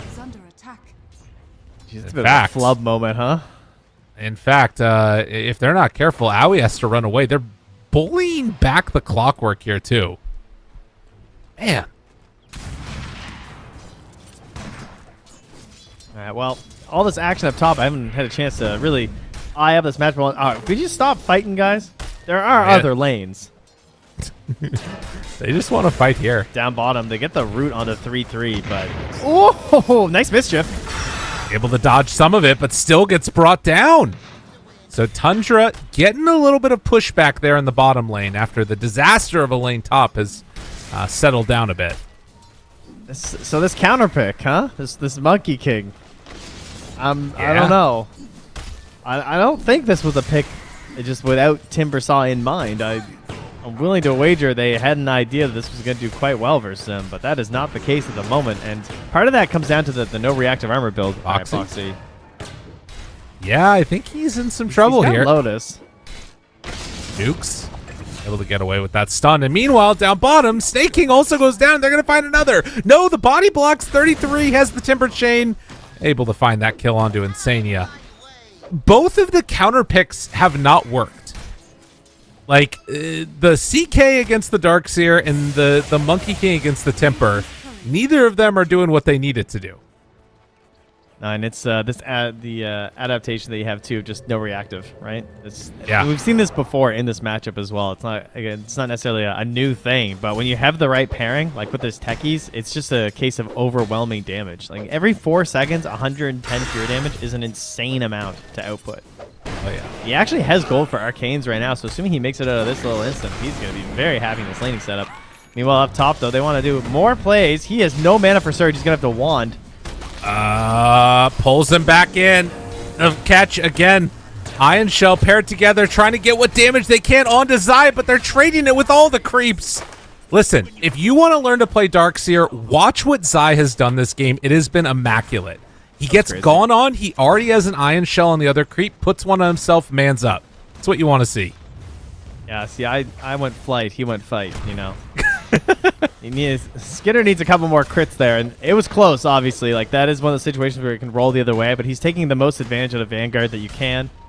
Really just putting in the body. Oh, yeah. And currently, they're going to try and fight over this top rune right now. Nisha, 1 charge left in the bottle, 2 left for 9. Oh, he goes for the play. The cookie creep. Oh! And it's going to be enough. Nisha. Well done. Owie. He's body blocking. No way. Oh. Owie, nicely played. And now with Snake King showing up, it is just a bloodbath in this game. Back and forth they go. So much damage done. Snake King isn't quite going to be enough. Okay. They run forward. He's dodging all the damage, but now 33 runs in. The body blocks from Owie. Oh, he did it to him. 33 picks up the finish. Boxy tries to run away. 33 catches the eyes on him. Needs to find that timber chain angle and isn't quite going to get there. Boxy's going to deny himself to the neutrals. Wow. So all that for an illusion rune. That opening play though from Nisha, that's something that that's the main problem about playing versus the Snapfire. So the second they hit 6, it is so hard not to just get cookied. And 9 had no play because he doesn't have a stun to end the channel on the ultimate. So you saw him like running towards Nisha, but like that wasn't going to achieve anything. Let's say Wisdom Rune was picked up here from Insania, and Snake King will grab the other one on the Dire side. So it'll be 1 for 1. Also, we're seeing a lot of stacks over in the Dire side jungle. Not really any for the Radiant. Of course, they do have some heroes that can take those pretty effectively, mainly just the Timbersaw for 33. And he is going to be having a Timber game where he can pretty much just go wherever. That Mister was a bit early. But the Fate's Edict. Good dodge. The damage from the Fate's Edict, and now Boundless Strike. Skitter's shown up, tries to bring him down. They didn't have another thing to break trees. Not level 6 yet on 33. But the stun, and now the wall dropped down. Connects on the Skeeter, finds him for the finish. 5 heroes from Liquid show up in the bot lane. Yeah, if you're going to try and abuse the Twin Gate, we're bringing numbers right now. That's what Liquid are saying, and that is a bad result there for Tundra. 3-3 able to escape here, and is closing on that 6, like you said, but not being available in that fight was pretty painful. Could have done a whole lot with how clumped they were. He's going to hit 6. He still didn't end up buying his Arcanes, so he got his Vanguard first, but once he's Arcanes, ulti, we're going to see a big increase in the net worth of this Timbersaw. And I will say the one thing that's missing with that rotation, if Liquid had scouted those stacks, you throw 1 Ion Shell on one of those creeps in there, suddenly he takes the stack from them. Yeah. But Boxy didn't go check for it as Boxy is found in the river. So Liquid, well, they move in. Fate's Edict backs away. Nisha does have kisses, but steps in pretty far forward. Still in trouble. They lose Insania. They manage to find another finish, and well, this is what he does. Yeah, he actually had no blast off anyway. He probably could have just like straight up ulted him, but the cookie was just too easy for him. So up top though, Skitter. Oh, he's got a heal. Not enough. It's not even close. Nikke, he's decided to go for the farming heroes route as they get a kill onto 9. Now going to find Owie. Ion Shell, Monkey King. This timing is very strong. No, Battle Fury. Woo! Monkey King. Let's go. Yeah. Remove the item, guys. No more. We're banning it for Monkey King. We want to see a resurgence of this hero, okay? Yeah. No, it's good. It's definitely very good. And I mean, it's sort of what you had talked about, right? That like, if Monkey King does not get farmed this game, they're in a really bad spot, but they need him to be active too. So it has to be both. And the only way to do that is get a whole bunch of kills. 33, going to get brought down. Nisha, the one that gets the last hit. Man, these rotations from Tundra have not been working. All starting with that twin gate move. Now Snake King jumps to the wrong side. Oh, Insania sidesteps him to deny the DD away from 9. Just lives. Owie. Down bottom. Cogs Owie, push baby. back. Nicely played. Haven't hit level 6 yet for that clockwork. A couple of these heroes, these supports, would love to get this now. And Arcane Soul Ring done here for Zai. So just the permanent I am on the map. Never going home. Going to be farming up all these neutral camps, pushing out the waves. And a bit of an active item here for Nisha. This is very standard. I'm seeing it every game. The Atos Snapfire into the Boots of Travel. So they have smoke options here if they want to go for some kills. You have this overwhelming magic damage versus the Timber Saw. But you also have another stack being formed here by Tundra. So 3-3 about to do his thing. He's currently the top core for their team at about 4,500 net worth. We'll see where he winds up after all of this, because he's got a full mana pool and a lot of creeps. Oh, yeah. Starts to take it down. So fast. It is so fast, this hero. It's really nice. And it is just like it's free, and it helps out the rest of his supports too, get to where they need to be. So he finishes off all of this. Will have a soul ring done for himself on top of 750 gold. Now one of the top net worths there. That was almost 1,000 gold that he got there. It's just so crazy. Atos in, finding one, snaking in trouble. Cookie not going to connect, but does not matter. They had more than enough with all of Liquid showing up to that one. The exception of Mickey down bottom. And this is level 10 Snapfire with Atos. This is like the ultimate nukage. The only thing you're missing is the little shredder. That's mostly for the buildings at this point. But you have max Cookie, max Scatter Blast, the talent to boost it further, and your ulti, right? It's just the amount of damage you do relevant to how much HP heroes tend to have is just crazy. Skitter, though, gonna have to TP out of this one. Not gonna happen.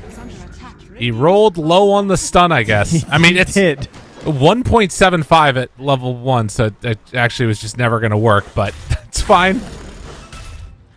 Yeah, I'm assuming he thought he had Boundless. Maybe he saw him do it like on the wave or something before. 9. Trying to play cleanup there. Snake King able to get in time to break the TP, so it ends up being both carries dying, actually. Hook shot? Hook shot. Finding another. Insania was coming to help. He didn't know. So another couple of quick kills. Liquid getting a little bit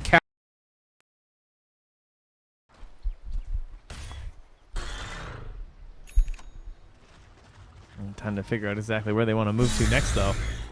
Oh, yeah. Nisha's playing very aggressively here, just farming up some of that dire territory, knowing that it's relatively tanky. He's like 1,700 HP. He's probably the tankiest hero in the game, is he? Outside of Timbersaw, of course, I suppose. Right. But, yeah, very beefy hero to put forward. Not too concerned with the hookshot being available. Could be something to be worried about, though, when that comes back up. Roaming this aggressively seems a little wild, but, man, he just does not care, huh? I mean, this is sort of the same stuff, though. I feel like people have been innovating a bit. You talked about the other day with Gaimin Gladiators, where they just run into these high grounds and, force people to respond to them, kind of. And with the Haster, Nisha just felt like he wasn't going to die. I feel like doing that in front of a Timbersaw is kind of like the recommendation when you see a black bear. You're just supposed to like look really big and yell very loudly. And that's kind of what Nisha's doing, right? Grizzly bears don't bother. Ooh. I mean, especially white bears. The polars, they got you. But all right, roar at the bear. Oh, nice hook shot. They get it. Wisdom Rune stolen. Meanwhile, Finger of Death out onto the techies, but Boxy in trouble. Owie starts to die. They brought numbers on the side of Liquid. Steal it away. Snake King goes down. So 1 for 1, but Liquid, they get the bounty, or Wisdom. Yeah, he was able to save 3-3 because that probably would have been his death if it wasn't for the hook shot in there, but... 9. Looking for the wraparound. Oh, this is good. Gets the leash onto Nisha. Tries to get away. The surge. Escaping. Nisha away, but still looking for the chase. Timber chain out. Chakram to follow. They turn instead onto Zai. Boxy, things getting all kinds of weird. Now Skitter pops the ulti. Zai stun saved immediately. The turret Skitter goes down. Oh, Insania on the money with the save. Liquid. Just perfect team fighting. the prioritization there of Tundra. It looked like the communication kind of broke down a bit. They were trying to figure out exactly how they were going to play out that fight. So they're just chasing after a surged Nisha. He's getting away. Zai was just hobbling in the middle of them for the longest time. They were like, oh, he's got no vacuum. He's got no wall. He's not really a threat anymore. But he was too tanky of them to actually focus, since he obviously is a Crimson Guard. And, you know, he's a pretty tanky boy right now. Right. That was very frustrating for Tundra. These last, well, pretty much all the fights have been looking very disastrous for them. And think about how that started. That was an invis backstabbing Razor. Right. No, totally. I mean, that should have been great. I think one of the problems is that they don't really, at this point, have an answer to the surge if Aoi can't get that hook shot into the cogs on him. They have to find the cogs. But 9, he's going to be found heading through the jungle, and, I mean, it's just assassinations. One after the other. Mickey is 7-3-4, has been involved in so many fights on this Monkey King. And that all comes back to this Ob Sentry combo that was placed that was allowing Nisha to play so aggressively through a lot of this map. And that's what ends up spotting 9 coming through there. He fights him on the high ground afterward. It's all Liquid right now. The lead is not insurmountable. It's only 5K. We've definitely seen a lot worse as of late in some of our games. But the problem is it has no sign of really slowing down. And it's a quick acceleration there, as you can see. No, it definitely has. Yeah, the increase in farm has been very palpable. And, dude, going next Deso. Like, I want to see, yeah, he's like the highest last hits at this point in the game, 125 for the Darkseer. Which, granted, Zai's been farming pretty well, but it's been a lot of fighting. Yeah. And this is very much a dependency upon Insania that Mickey can build like this, I would say. Yeah. And he feels comfortable enough going for this Deso. Hook shot down bottom. They're going to try and catch Boxy farming under a tower. This is just going to cost both of them their supports, their lives, though. But how many rotations they're putting in here, I'd be surprised if they both make it out. Yeah, it looks like they're going to catch at least on to Snaking here. And then down on the bottom, Aoi going to get body blocked. The body block? All right. Relax, dude. Yeah. It's by enough time that Mickey can get involved in the kill again. So they do manage to draw the entire Liquid team down bottom. So yes, they give up some kills, but some space created on the map for the rest of these cores to farm. Oh, that is an Octarine core. Wow. He should have farmed. He is rather large and most certainly in charge. Wait, who? Oh, wait, no. Niche 33 has the Octarine core. Excuse me. He is large and rather in charge. Unfortunately, though, yeah, not in charge of this game. We gotta figure out a plan here for Tundra. So right now, the Roche is being taken by Liquid. This is a Deso Monkey King. They have a Snapfire, so you're not gonna get here in time. Oh, hey, a medallion, of course. Insania gotta have the most medallions purchased over the past couple of years. I feel like this guy, every single game, doesn't matter. The medallion's in his pocket. Right. Absolutely. He knows what he needs to do. They're trying to set up already here, though. As soon as this Aegis goes down, Boxy, of course, Blink Dagger done, ready to jump at a moment's notice. Do they decide to go on to 9? He's backing away. Boxy finds Aoi. Mickey finds the Razor. 9 almost dead as they take that. Wait, he dropped? Oh, some raindrops on the ground as he died. And, yep, that's going to be the Razor dead as well. I assume he was trying to backpack his raindrops because he was just going to die or something, maybe. He was just going to save them. I'm not sure. But maybe he missed. I got nothing. Did laugh about it immediately, so yeah, there's something going on. Maybe he thought they would take his sacrifice. Yeah. Take my raindrops, not me. 6K on the gold lead. Dead. 33. They find him. Mickey, is he too far forward? Vacuum, wall, hook shot in, Aoi onto him, but the save, it's there for the turnaround. It's going to have a lot of lifesteal coming out. Cogs pushback, still good damage in onto Zai. Will it be enough? 33's dead, and Mickey is full HP. After all of that, Zai getting ran at, but the Force Staff to keep him away from 9. Cookie forward, kills Aoi. Every move that Tundra is making, Liquid is there for the counterplay. But they did lose the Aegis on Mickey. He is not deterred. Maybe he should Clearly be. not. Get the hell back, you crazy guy. Man, the way that they space out in that fight from Liquid, though, able to just get away when everyone's getting low. Zai somehow narrowly escaping in that one, too. Just barely getting back out. We're roiding them with that tower, too. I didn't even get a fight recap after that. I was waiting for it, hoping I could see something. Oh, we're seeing it here on the Oh, there we go. PGM. Thank you. Like, look how much damage Tundra did. That's what I was going to check. Like, what a difference. Hello? Yeah. How are we losing fights? We're doubling them in damage. How is this fair? How is this balanced? I mean, they're all in on one target, and that target gets false promised, or you also have the surge away that happens, and then the reset with all the healing. I mean, it's devastating. This is before Reign of Destiny, for goodness sakes. My God. Well, Liquid definitely getting everything that they need at this point. And for Tundra, going to need to buy some time. It feels like they're going to need it to get to a point where Skitter can just like one-shot a hero at the start of the engagement before Insania can react. That's true. Or kill Insania, you know? That would also be great. Yeah. We'll have to see. Nullifier will also be nice. 9 is going in for that item. Then you at least stop some of the Purifying Flames and everything else that's going on. But Tundra getting ready to take the Tormentor now for themselves. Quick and easy bring down. Ali the one that gets the shard, so jetpack for him. But trying to buy time. I mean, they already have the one on the techies, so it's not too bad. What was the other? Oh, it could have been the Razor, though. Could have been 9. Oh, that would have been nice. Because you get the... It's always been targeted with a spell, right? And they have like all the single target. Right. That would have been pretty nice. Between like the Lion and the Oracle. Not going to happen this time. The lead, considering again how the fights are going... I feel like the lead hasn't grown to too crazy of a degree at this point. They knocked down that Aegis earlier on, so they weren't able to take like total map control using it. Tundra are still getting out on the map here. 3-3 is definitely still being able to farm up here, which is very nice.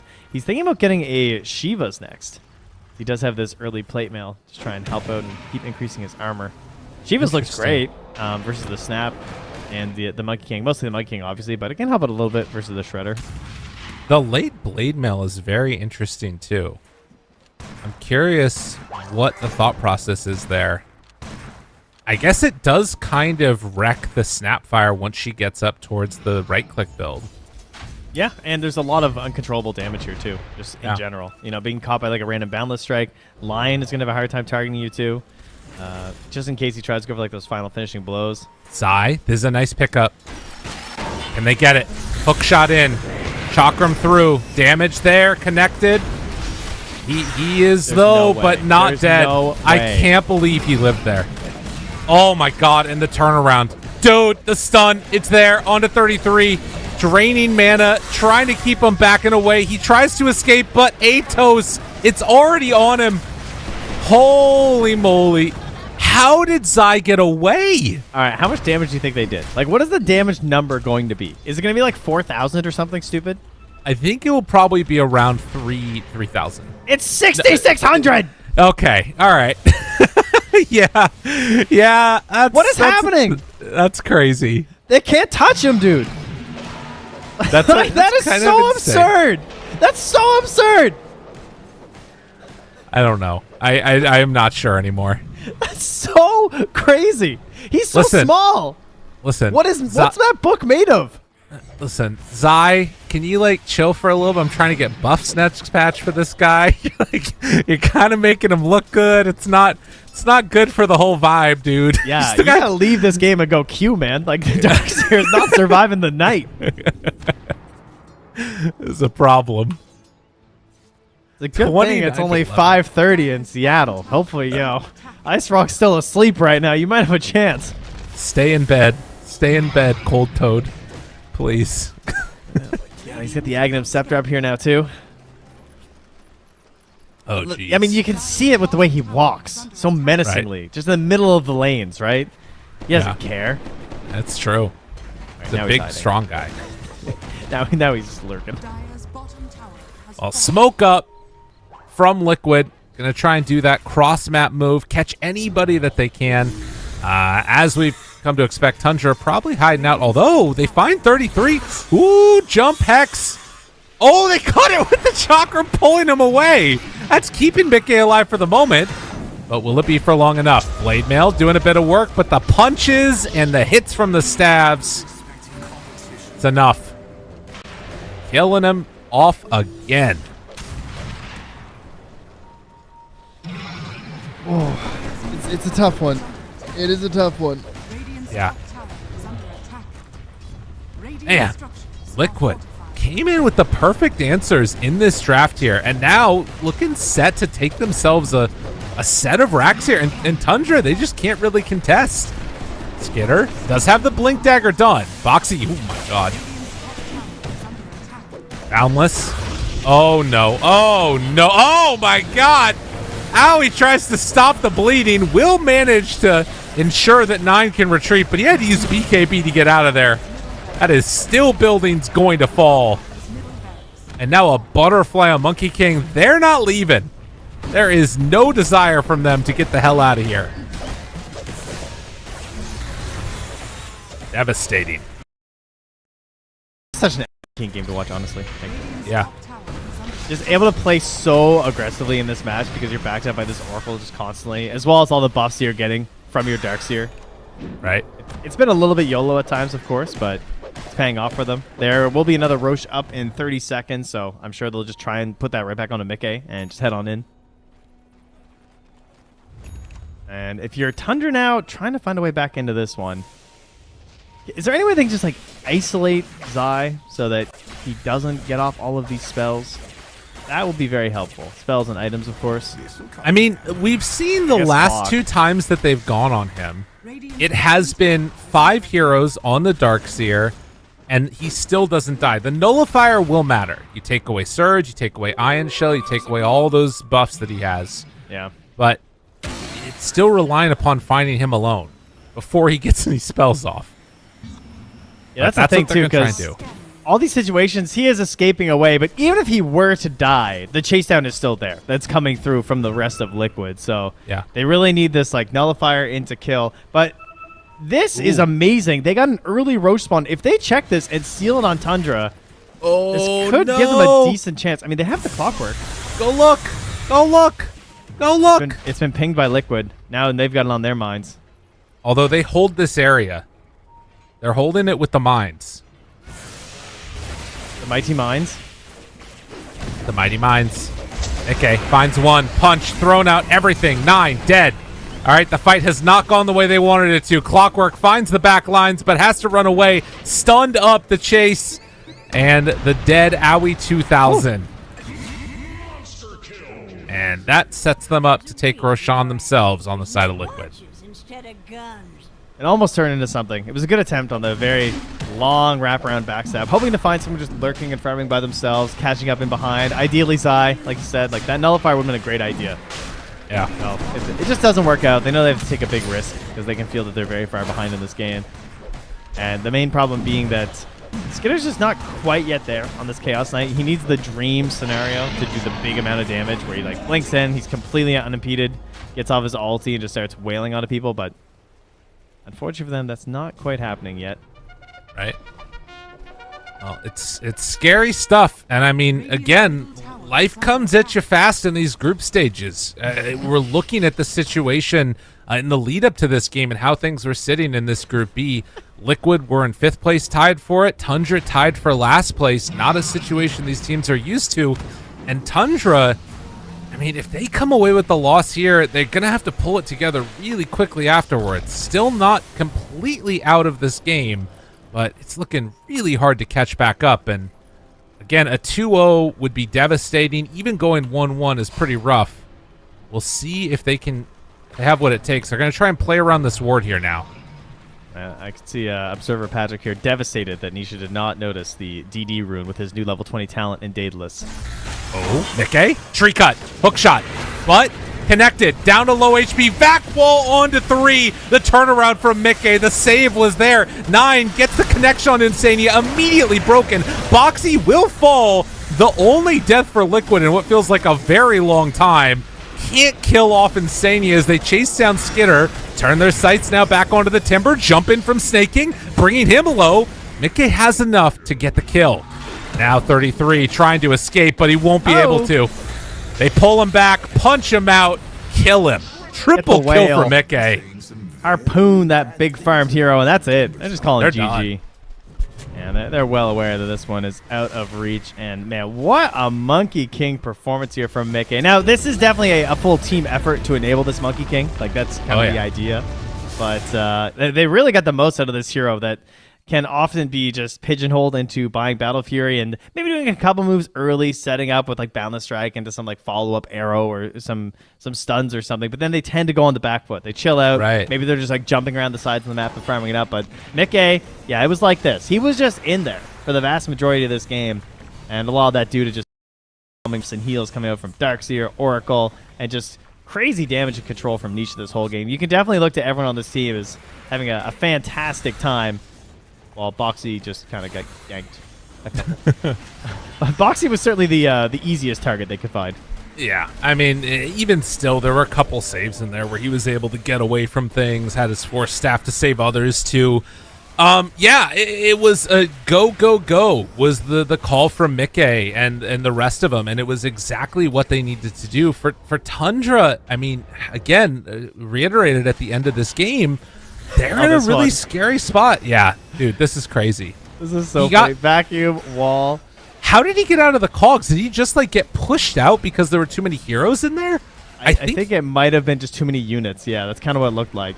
Oh, really unfortunate. Yeah, he vacuumed in the CK illusions. He created his own illusions. Timbersaw is casting 3 spells on 1 billion illusions, generating 18,000 points of damage that don't do anything. And, I mean, that's definitely one thing, too, is that I think that this Timbersaw struggled to really put damage where they needed it. It seems to be a consistent issue we're seeing with this hero, too. Whether it's win or lose, it feels like the hero's really good at farming, but the idea of actually putting the damage on the heroes you need to put the damage on is something that they're struggling with. Yeah, I agree. And, of course, this last fight, it was basically all over at this point. But, yeah, just to get back to where we were at before, like, I'm looking at this group stage, and I think Tundra really need to find a win here. Obviously, they have more games that they need to play, but a 2-0 loss puts them significantly below Shopify and Liquid. And I don't know if any other team is really going to be falling down that low. It's a scary situation to find yourselves in, and this is not where we thought we'd find this team, who's been top of the marks over and over again. So we'll have to see what ends up happening as we get ready for our next match. We're going to go a quick break, and when we come back, Team Liquid versus Tundra, continuing on.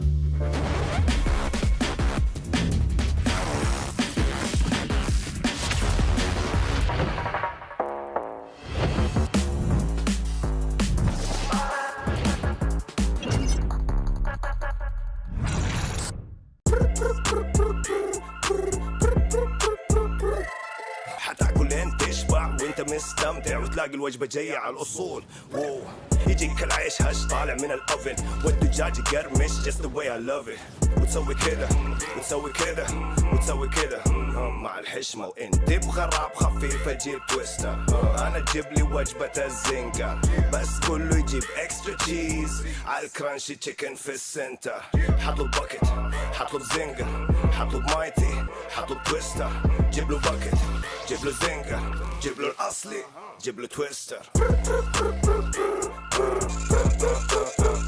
delicious yeah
And welcome back. We're here. We're getting ready for our, what's going to be our final game of the night. But there's still a lot more Dota to be played throughout the rest of this group stage. Liquid Tundra Game 2 coming up. And Trent, man, this is the window. This is the time. Tundra, they got to pull it together here. This is where it's looking good. Pure has got the Refresher and the E-Blade. They're making their way up. They were really far down on BBT.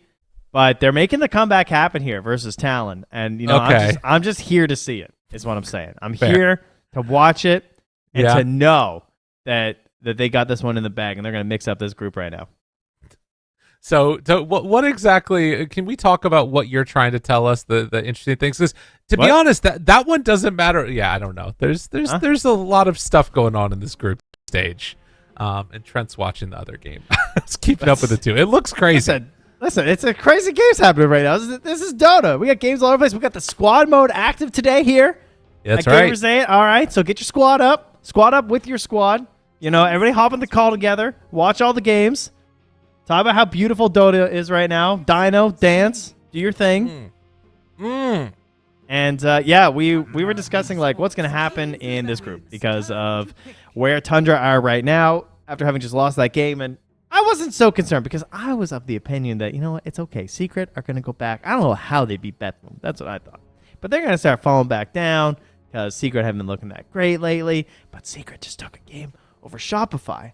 So now Shopify are the team who you're like, aha, okay, well, Shopify, they're coming down to our level. If Tundra can win one game here, then they're already tied with Shopify.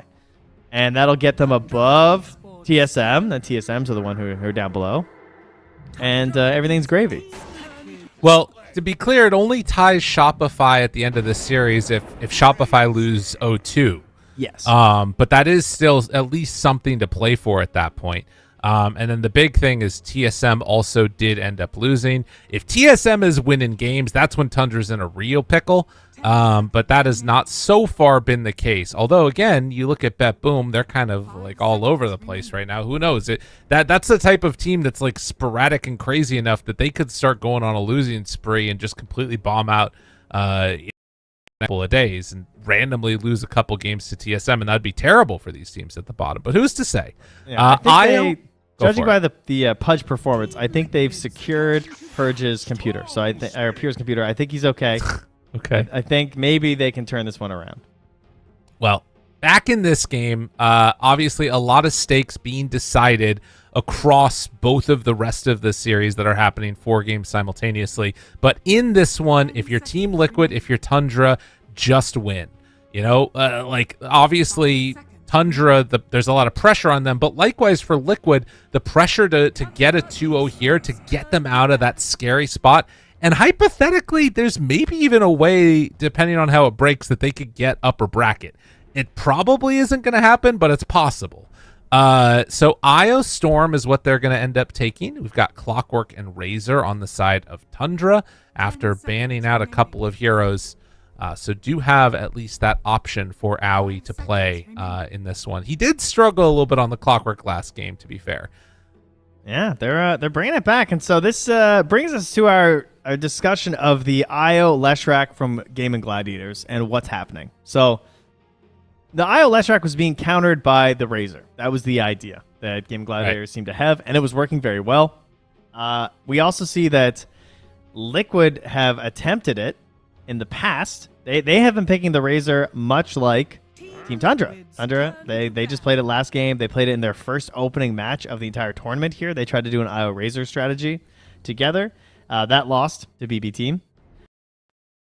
They also were not able to defeat the Io Leshrac when TSM pulled it out. That's how they lost one of their games to TSM from Team Liquid, was being defeated by the famous Io Leshrac despite having that Razor. So now, Tundra, they're busting out the Razor versus the Io combo, and Liquid not wanting to go for their Leshrac strategy. When seeing the Razor, they opt for the Storm Spirit instead. Do Tundra even ban the Leshrac? I think that would be an interesting decision here, because theoretically, there is a lot of shifting that Liquid can do. I don't think we need to worry about it. So let's just assume that they're very confident in this whole idea of the Razor versus the Lesh. Yeah, I think that probably, you could run it in the off lane.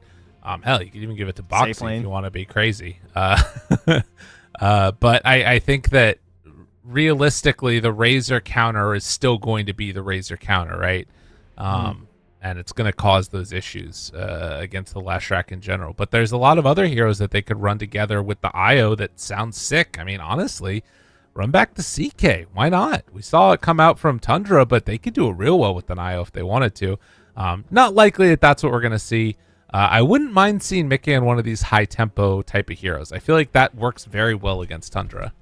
I think the Morphling is an interesting consideration as well, because that's actually what ended up happening in the Liquid game was that they picked the Morphling for Tomato versus Liquid's Razor, and the lane went relatively fine by the looks of it, but overall it's Morphling into Razor.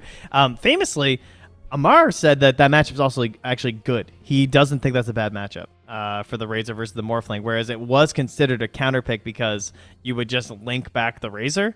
Amar thinks it's actually not. He thinks that Razor wins that matchup, but obviously Amar is extremely experienced on the hero, and you have to be pretty dedicated to it. I don't know if 3-3 has gone to the same limits, or even if this is looking to be a 3-3 Razor at this point, of course, because we can shift it all over the place for Tundra. Right. I'm trying to remember what it was that changed with Razor that made it better. I think it was one of his talents. It was like I'm trying to remember which one it was, but I think that like one of his talents later was like the answer and the reason it didn't work as well. I think it regardless. was just, I think he viewed it as a plaything. Like he felt like you just outplayed the link. Okay. That makes sense then. Okay, so first phase out of here. Tundra gonna go for the Lion this time, taking that away from Boxy. They didn't let him have any fun on the hero, and they just take it. Exactly. He had 6 deaths last game. He was being bullied the whole time. Felt like everyone else on Liquid was enjoying themselves except for Boxy. 10 seconds remaining. And then he doesn't even get his hero back here. So that could be Snake King. That could be Owie. I feel like it'll probably be Snake King, Clockwork, and Owie Lion, but we'll see how it goes. Might just be based on what the laning setups are. Liquid grab a super safe hero in the Rubik.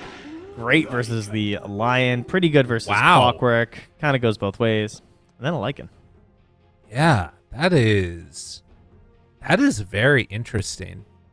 I think is this just the answer for Lion in general? Like try and find a way to bully him throughout the game? I think and Razor. It typically is a pretty good matchup because he can't link you if you're ever ulted. Right. You're just like virtually guaranteed to be able to just retreat and then immediately re-engage into the Razor. But yeah, any of this like big summon stuff versus the Lion, not going to be having a really good time. When we were looking at the best win rates of the tournament as well, we talked a lot about Legion Commander doing very well. Lycan also having a really good tournament at the moment. He is currently 75% win rate after 16 games. So he's been a bit of more of a niche hero, but he's been banned an awful lot. And when he does get picked up, he's having a good time. Well, Tundra, they're going to take back the pointy-headed man for themselves. Paired together with one of the best combos for it in the game, the Clockwork, and then again having that Lion at hand and the Razor. I mean, all these heroes love to get either surged or paired together with a stun on the vacuum combo. We'll have to see how it works though in the sort of the game itself, and if he's gonna get a decent lane too. That's the other thing to watch for. And it will be the very last pick there for Tundra. Currently, Liquid just saying, like, all right, what carries could give this a little bit of problem if it is Lycan in the off lane. So get rid of that Terror Blade. Tends to do pretty well versus both Lycan as well as just like Storm, you know. I mean, I guess there is the idea of like you get jumped on by Storm. It can be bad, but it requires a lot of follow-up. And they haven't shown that quite yet. Right. Last round of bans. A Skitter hero is what we're looking for. And probably a Mickey hero for Liquid. Yeah. Almost certainly. Although maybe we could see the safe lane Lycan. That was something that was starting to pop off quite a bit before this tournament. It was very popular in pubs. What I want to see for Liquid is a Jug. Okay, actually kind of insane though. What's that? Zai Brewmaster with the Rubik in lane, safe lane Lycan, have the Dispel versus the Darkseer auras, and have the toss up onto the Razor. mean, it's a good brew game. Big stuff. 10 seconds remaining. I just like the idea of Omni slashing a Razor. 5 seconds remaining. What? It's like Omni slashing a Razor for Liquid. Oh, and I see getting what a you're saying. wolf bite later. I was confused at what that had to do with Brewmaster, but you just mean by picking Jug. I got you. Yeah. Multiple heals happening too. Yeah, that's pretty good. The brew definitely has some elements to it that sound pretty sick. I'm curious if he could deal with the Razor in lane if they want to just swap that and put it in safe instead of mid. It's crazy they go for a Sven ban. It's kind of interesting. Yeah. 10 seconds. I guess we have seen that already where we had the Sven versus the Razor, and you could kind of understand why it doesn't really matter that much because the Link shouldn't be active long enough in most cases to actually hurt a Sven. And you have to actually get to the shard before you do anything to the stun when he casts that on you. So it's not the best counterpick, even if statistically Razor does do very well versus Sven. It can be played around with a little bit more than some other matchups are. Some matchups are just a little bit more the heroes themselves existing compared to how the players play them. Right. Well, and also the Warcry, I feel like, is sort of a lot of what I've been seeing from this Razor. It feels like is trying to play around that minus armor, and Warcry makes that much more difficult. I feel like Faceless Void could be kind of good here. Yeah. If it wasn't for their, it's just like if it wasn't for the lack of damage in Chrono. Yeah. That's the one thing that's holding me back a bit here. But like, I don't think there's like an insane carry matchup left that would really ruin Faceless Void. No, it's true. Esports Yeah. That's very safe. Very safe. Not fun, I will say, but very safe. Doesn't really threaten Darkseer, and in fact, if Faceless Void isn't careful, depending upon who's in his lane, he could very easily get killed. It's one of those matchups that's super strange. Like, time dilation is annoying. Time walk is like very strong, but if you sort of are, if you have Vanguard or what have you, he eventually has to leave lane. Oh, quick one out here. The puck. All right. Oh, so that's good. That's an Storm. Excellent puck game. Yeah, man. You got Coil versus Io, Storm, Lycan, Faceless Void. This is an insane puck game. He really has a lot of potential here. They have the coil the vacuum to potentially snap it. You can even sometimes get a snap with Cog's pushback if you're real good and you just have to be the perfect spot when it comes down. Woo! I love that puck pick. Ways to kill the puck, of course, though. There is Boxy, not only with the telekinesis, but the potential for some steals from the Lions. So I always going to have to be really careful about what he gives away. Yeah, that's going to be the big thing to watch for here. I like it. I think the Tundra draft is solid. There is kind of that worry of like, if Mickey starts popping off, if Nisha starts popping off, they're going to make so much space for Zai to just push in along that bottom lane, playing on Dire and just shove things in with the Lycan. And the other thing is that they have this like natural steroid coming in from the Howl, right? Minus armor, it's going to be an issue. So we'll see what ends up happening. Game number 2, Tundra in a must-win situation. I think they've put together a very solid draft. Excited. Yeah, a lot of it is going to be dependent on the gameplay you can get at a 9. And just like a lot of momentum. That's how I feel about puck lately. This hero is just all momentum. I feel like if you stall out and you're just farming camps and you're not fighting for a while, the hero just falls off a cliff. And when your other two cores are Darkseer and Razor, like Darkseer can definitely work the map and get a lot of farm going. Razor, unless you're constantly spamming your ulti and not worrying too much about potential engagements, it feels like you're also going to fall behind a little bit on that hero too, especially because this Faceless Void will probably go for a Midas if you start giving them a little bit of space. It could be a bit of a tough Midas game though, because he doesn't have the most damage thrown into his Chrono, so we'll see how Mickey plays it. Yeah, I to be honest, based upon the way that we see Skitter play, I feel like he might end up getting Midas on Razor and like do what you're talking about, just use ulti off cooldown. But let's get into it. Game number 2 online. Tundra already heading out across the map and ready for some action. I want to see 33 have a good game. Yeah, that'd be good. That's ideal. I mean, he had an okay start, okay lane previously. Oh, that was cool. Do you see that? I saw the wolf was there. Insania tethered up the wolf to make sure that he could get there in time to find Puck Ward. To pop the smoke? Yeah. Yeah, that's good. Good luck. Yeah. What is this? Fun, have fun. Immediately dewarded. Very nice. Another ward placed up on the high ground, though, and Owie heading over is going to be on top of a ward himself, but I don't believe Liquid are going to come and try and contest any of this. Feels more likely that we're just going to see both of these teams trade off 2 apiece, as has been the case more often than not. Yeah, we've only had a couple 3-for-1s. No 4-0s yet for us, I don't think. No. Oh, 33. He's going to back out of there. Doesn't want to get in trouble. The battle begins. So, again, in this game, things to watch for. How good of a start are we going to see Tundra get? Does Puck just sort of have free reign of the storm? It's a really... Oh, hello, my friend. All right, Lyrical vanished into the void. That was interesting. Away he went. It's a real... And he just disappeared. That was pretty good. That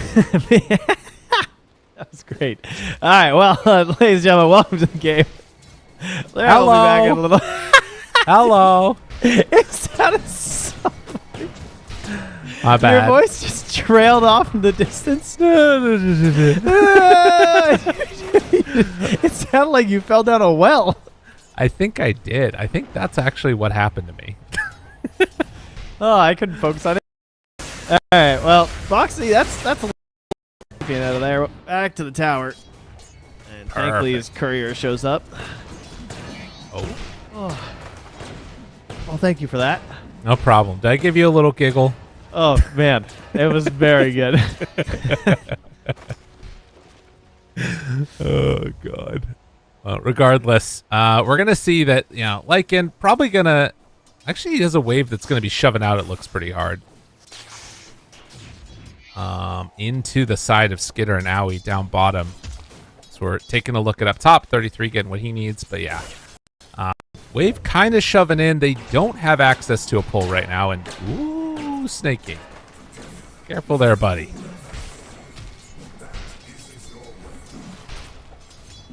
All right. Well, mid lane these days, Storm Spirit versus Puck. The whole idea of the Puck versus the Storm Spirit is definitely mostly focused on the mid game. This idea of just shutting down the Storm when he wants to get rolling.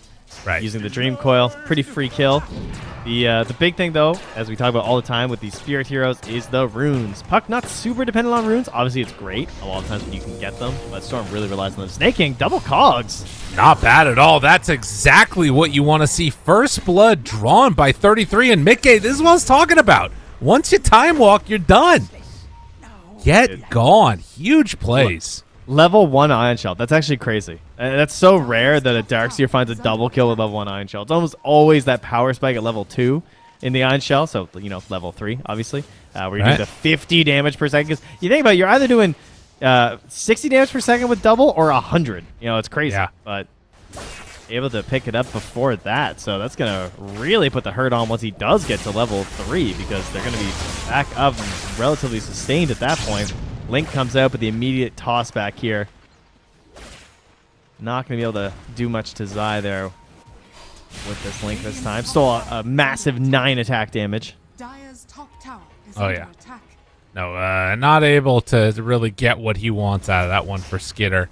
In the mid lane, you can see, though, that Storm actually having a great time on Nisha. 22-3 versus the 15-0. He's killing it. Before I was so rudely interrupted by that amazing play top, that's what I wanted to point out, is that the laning stage, Puck used to be considered like a lane dominator, and that just really hasn't been a case for a while. At first, it's way better than it used to be, because the hero got absolutely gutted when we were playing in every single role, right? And just dominating all over the map. But the last hitting power is a little bit better now than it was before, but it's just still not great. You can't really contend that much with the Storm when you're comparing it to the Overload plus just securing stuff using the Spirit, the Remnant, and then of course on top of that, you always have to be concerned whenever you use your Illusory Orb that there could be a rotation happening. So Much more about just the Dream Coil. That'll be the play here. Nice stun there from AUI to stay alive, as 9 does outclick Nisha for the Water Rune. That's big. Yeah, top side, Insania takes the other one at least, so won't get a double refill. And in fact, Nisha, while they're diving over there towards the top side, is going to walk forward and put some hurt onto 9. So ended up really needing that one and trying to zone out Mickey. Now, this is the danger. Clockwork, it's why it's such a great answer against this Faceless Void. You just run at him. You don't need to attack. You can just stay close. Insane. The damage is there. Creep wave into the tower. This is a huge problem for Mickey. Yeah, and that's low cooldown. He actually has to just back up now already, right? Cogs and battery assault. So if Mickey decides to jump again, could be troublesome. Meanwhile, the tower is just getting beat down at the time. Nisha, on the 9. Nice. Oh my god. Yeah, he has to walk back home. And that's a whole wave missing. So while top is really punishing the Faceless Void, which by the way, Mickey is still getting ran at by 33. He's saving the point and surge if he needs it. It's back in closer. Still hasn't hit a creep in a while. Mid, it's Nisha kind of dominating. Yeah, he is going to be 6 well before 9 is. Can he get much done, though, I guess? I'll be on 9 in his use of the orb. Have to be a little bit cautious there, and especially if they give that 6-minute rune to Nisha. 33. Still under here. Double Ion Shell. It's a Cogs push. They bring in 1. Storm Spirit trying to punish, but Surge away. Nisha fully committing for this vacuum to get a little separation, but he gets the pull. That might be enough now. 33 with the Vanguard dodging a lot, gets under the tower protection. Extra armor keeps him from being killed. That was picture perfect. Yes. And that gives space for 9. And if he misses the 6-minute rune because of this, which he probably will. Yeah. So he's going to have to deny it bottom with the Wolves, but that was very costly. That basically takes away your advantage mid from Nisha.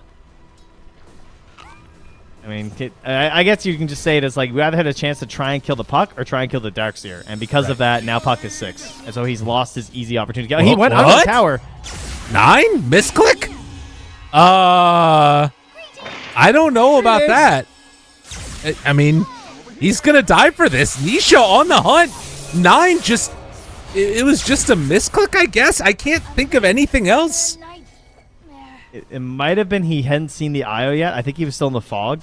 And so I think he thought that he could just secure it. It might have been like a couple last hits under the tower, maybe just 1 last hit under the tower. He needs everyone he can get right now. And if you think that there's no IO, then Storm's not going to have enough to kill you. Right.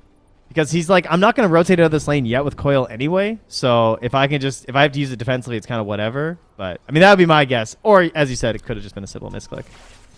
I mean, whatever the case, you look at what happened in the last 2 minutes, and they build up an advantage, they lose an advantage, and then they regain the advantage because Puck ends up dying mid.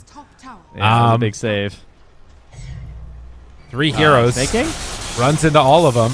Iron Shell wearing out. 33 moves back in. Vacuum to get some separation. Has a surge. Try and gets his buddy away. Snake King gonna die. Now no surge for 33, but with the Vanguard, too difficult to go for the kill. Really enabling Nisha here. This IO pairing. Yeah. Have the clarity's going now. A stack too. Ooh, this is gonna be a big Storm Spirit. And would you rather have a farmed Storm Spirit or a farmed Darkseer? That is the question. I think I'd take the Storm, but 3-3, he's trying to show me otherwise here. Oh, can they get him? Can they get him? Okay. Oh, they can't get him! Survives. And now a couple bashes. I mean, this is still a hard kill. There's no way you get him. Who cares? Living.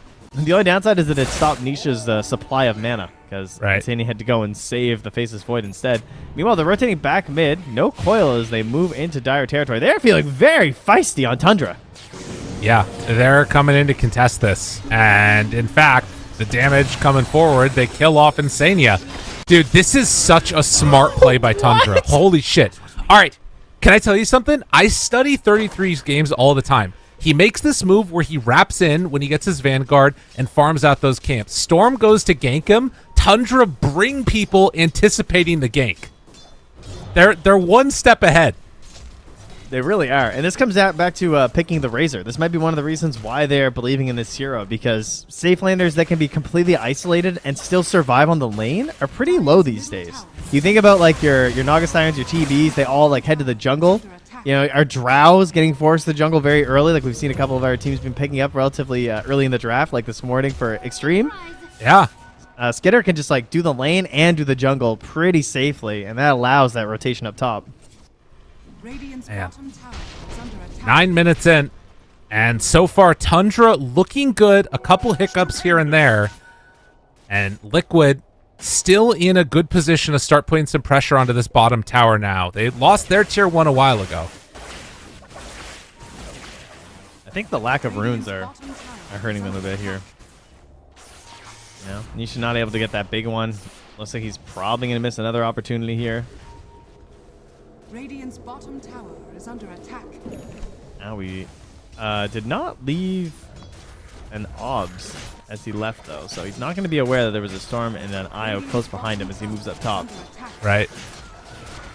Oh, they're just farming out the camps now, too.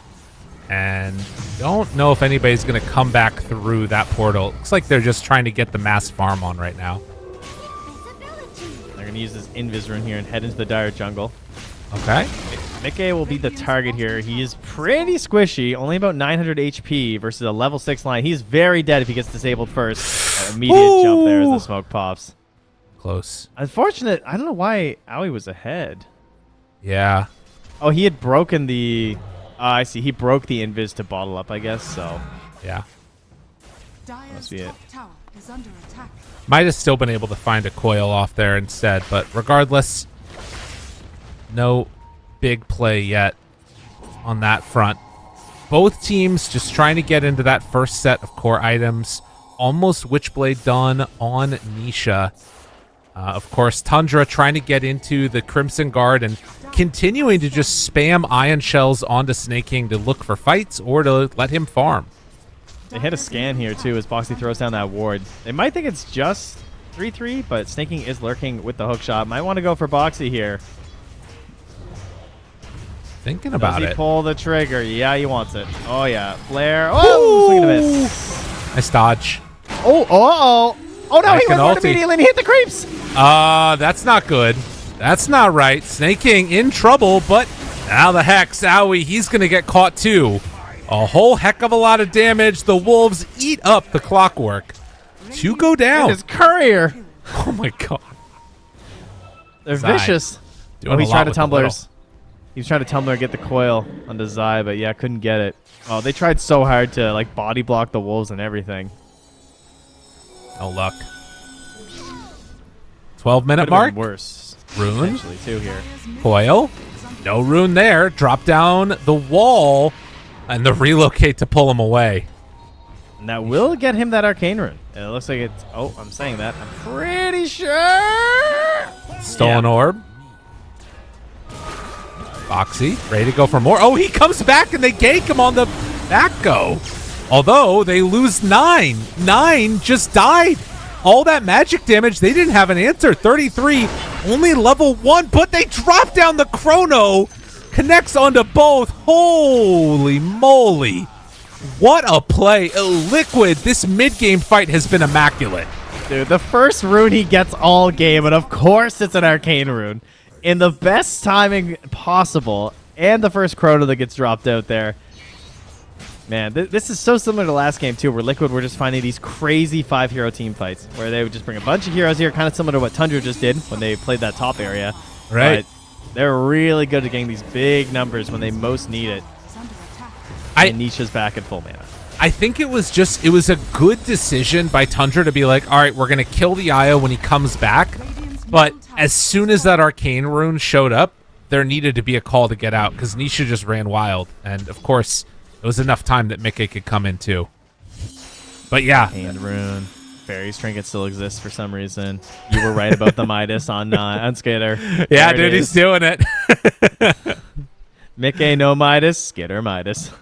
Well, some things, never change.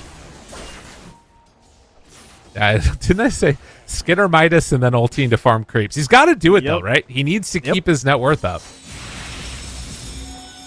Yeah, it does make it very difficult to be involved in the fights, unfortunately. And this is just to keep up, like, it's not even to surpass by doing this. Relocate here, though. Where are we going? Oh, we're stealing a Wisdom Rune, of course. Well done, Insania. That's annoying. Tundra going to smoke up. Again, trying to catch Mickey. Yeah. And I think the fact that Liquid are feeling more comfortable in this there game. He is. Oh, unfortunate Snake King. Not on the money. Nine's still here. Hold on. Okay. Hold on. Okay. Breaking it, pulling him back in, and dead. All right, that was needed. So basically, whoa, that's a big jump, Nisha. He's punishing this. They immediately Power Rangers go TP. He's crazy. What the hell? He's just out of his damn mind. He's got mana to burn. He's got an IO. What does it matter? TP is forced. Now they're gonna run top, maybe. Are they just running back in? Oh no, they want to catch whoever's over there. Oh, the scan hits though. There were wolves that scouted that. Did they have armor? Oh, well, now they follow the courier. Snake King going to be the one that goes down. Nikkei? Chrono? Oh, okay. Yeah, sure. Why not? That too. It's kind of like alting to farm. It's just instead of creeps, it's just AoE. Right? Yeah. It's relatively as defenseless when he's in a chrono. True. Jump. Silence. Get him. Boxy. Waning Rift stolen. That's what allows them to get that kill. That is a tough one to deal with. Stolen Waning Rift is very powerful on Rubik. Especially when you have 4 points in Arcane Supremacy, so you have plus 250 cast range. You want to see something gross. That is what that is. That is a crazy initiation possibility here. And really good versus all of their heroes, frankly. Razor's maybe the least annoyed by it, and even Razor's not going to be happy about it, but like Darkseer getting silenced right now, bad news. Lion, Clockwork. I'm very concerned right now for Tundra. 5k gold lead already for Liquid and starting to feel like what happened in the last game. They left him behind, all right? It's sad. They left their little gold auras. Right. Yeah, that was a mistake. That's 50 GPM just sitting on the other side of that portal. Unfortunate. Come on through, folks. We didn't nerf him. It can still go through the portal. He just needs a little micro. Maybe they're scouting. Maybe this is intentional. True. Yeah. Well, nonetheless, it is an Aegis on Tanisha at just under 17 minutes. They need to keep getting these items online. You know, they need a Blink Dagger on Aoi, trying to get to the pipe on Darkseer. Anything else? Sanj Kaya for 9, but, I mean, he is really taking a hit in terms of his farming. Yeah, and he can't afford to build too defensively because they're already kind of low on damage. Right. I mean, unless they have like the perfect situation where they vacuum Earth Spike into something, but yeah, it's not looking likely. No, it's very tough. And the towers, they're just going to fall. This is the other problem, right? You're playing into this lineup that just wants to go. Nisha even stealing the last hits from the Ancients there. Taking everything from them. Oh my god, wait, what? Are they going to get him? I don't think so. No, in fact, he might get them. Depending on how this goes. Relocate. Okay, no problem. Help! He wasn't quite sure what was happening there. Just wanted to make sure. Yeah. Oh. 6-12. And Snake King gets the cogs pushed back. Boxy forward with Waning Rift, and a couple more hits is all it's going to take. These types of kills, it's happening too easy. 9? Chase. Time dilation, got him. Rip. He's on him. That's it. 9 in trouble. Boxy in, finds the finish. 33 now turned upon. Trying to take down Mickey. It's not going to happen, but Skitter shows up, and that's enough for a kill on Boxy. Nisha, has he stuck around a bit too long, still has that Aegis for 3 minutes. Well, it's not great because it's just the supports, but it is certainly at least a start here for Tundra. There is still so much farm on 3-3. He is keeping up exceptionally well considering how this game has been feeling. And you can kind of say the same thing about Skitter, too. I mean, obviously, there's a Midas help. He's 1-1-1. He hasn't seen a whole lot of action. It feels like the map is just being dominated by Nisha roaming around. Part of the reason why they're still kind of close, I guess, is because they're often very grouped on the side of Liquid, but it means they're winning a lot of these fights. They're going to try and just kill the units. Oh, wow. I guess that was more of a just try and live through the units, which he obviously did not. The Hex there from Owie. I don't know, bud. Yeah, no, it's just going apart one by one. Now, Owie ends up dying, and Nisha gets to mana drain for a moment. But a double kill. 9, 1, and 4. Well, Helm Creep got a little bit busy there, so that's 250 gold. Go over to 3-3.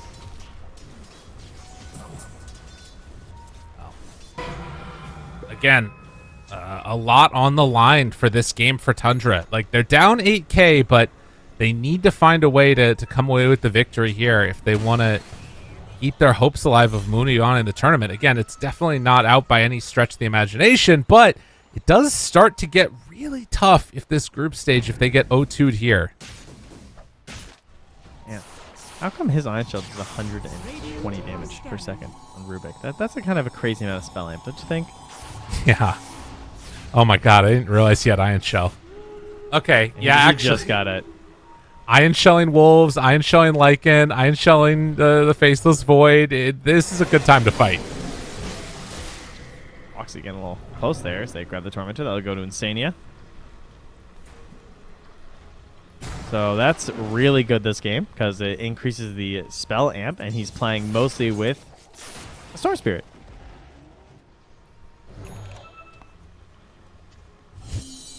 Blink Dagger, gonna be done on the puck. And again, if there is one thing that this lineup does quite well, it's the Wombo combo coming out from Tundra. Owie is not close to his Blink Dagger, closer to a Shadow Amulet, as a matter of fact. But there is that potential of finding a big vacuum, and, maybe 9 sets it up first with that Blink Dagger.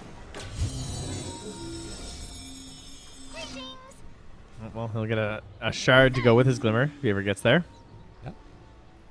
That's not really too helpful, unfortunately. Stupendous. All right. I think Owie should just rush eggs, and then he'll just hit it on the vacuum. I like that.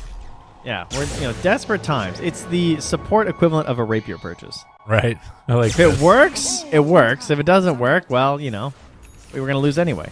True. Love that. Up now 4-3-3. So the normal punch is out. How strong is it looking this game? It feels kind of hard to get it moving in these fights, I gotta say. Yeah. To me, probably finding the punch on Nisha is going to be the best bet because he can vacuum him out of the ball lightning. Wait. Hear me out. Ready? Okay, I'm ready. Vacuum wall. Yeah. Normal punch Lycan. Oh. You get Feral Impulse. You boost all of your illusions by 40%. Okay. All right. Kind of nuts. Sure. Why not? I'm down. Dire's top tower is under all right. attack. There it is. That's the strat. 3-3's got it on lock. He's figured it out. Sounds hype. I mean, to be honest, the big thing is... right? To be clear. Sure. It definitely works. Okay. I believe you. I think one of the big things for me is just the damage that you get from the normal punch in this game. They've kind of been lacking that finishing touch. Up to 450 damage on a 9-second cooldown. Be pretty good for them. But they need to find the right fight. And at the very least, Liquid have not been absolutely ballooning the lead yet. They're still looking incredibly solid. And they've gotten that next set of items where they're basically getting ready to take the Roche fight. A minute and a half till it's capable of respawning. Part of the problem is that... Oh, well, here we go, actually. I don't want to get too into it here. Because we might be finding our fight now. Boxy, no steal yet. What's the grab right away? Immediately gets the Earth Spike. Huge steal. Oh, stun. What a setup. Has to be careful. Follow through right on top of him. Catches onto the Darkseer. He creates an illusion, but the jump forward and the finish. I mean, they didn't even have to use Chrono Trent. Yeah, true. That's a problem.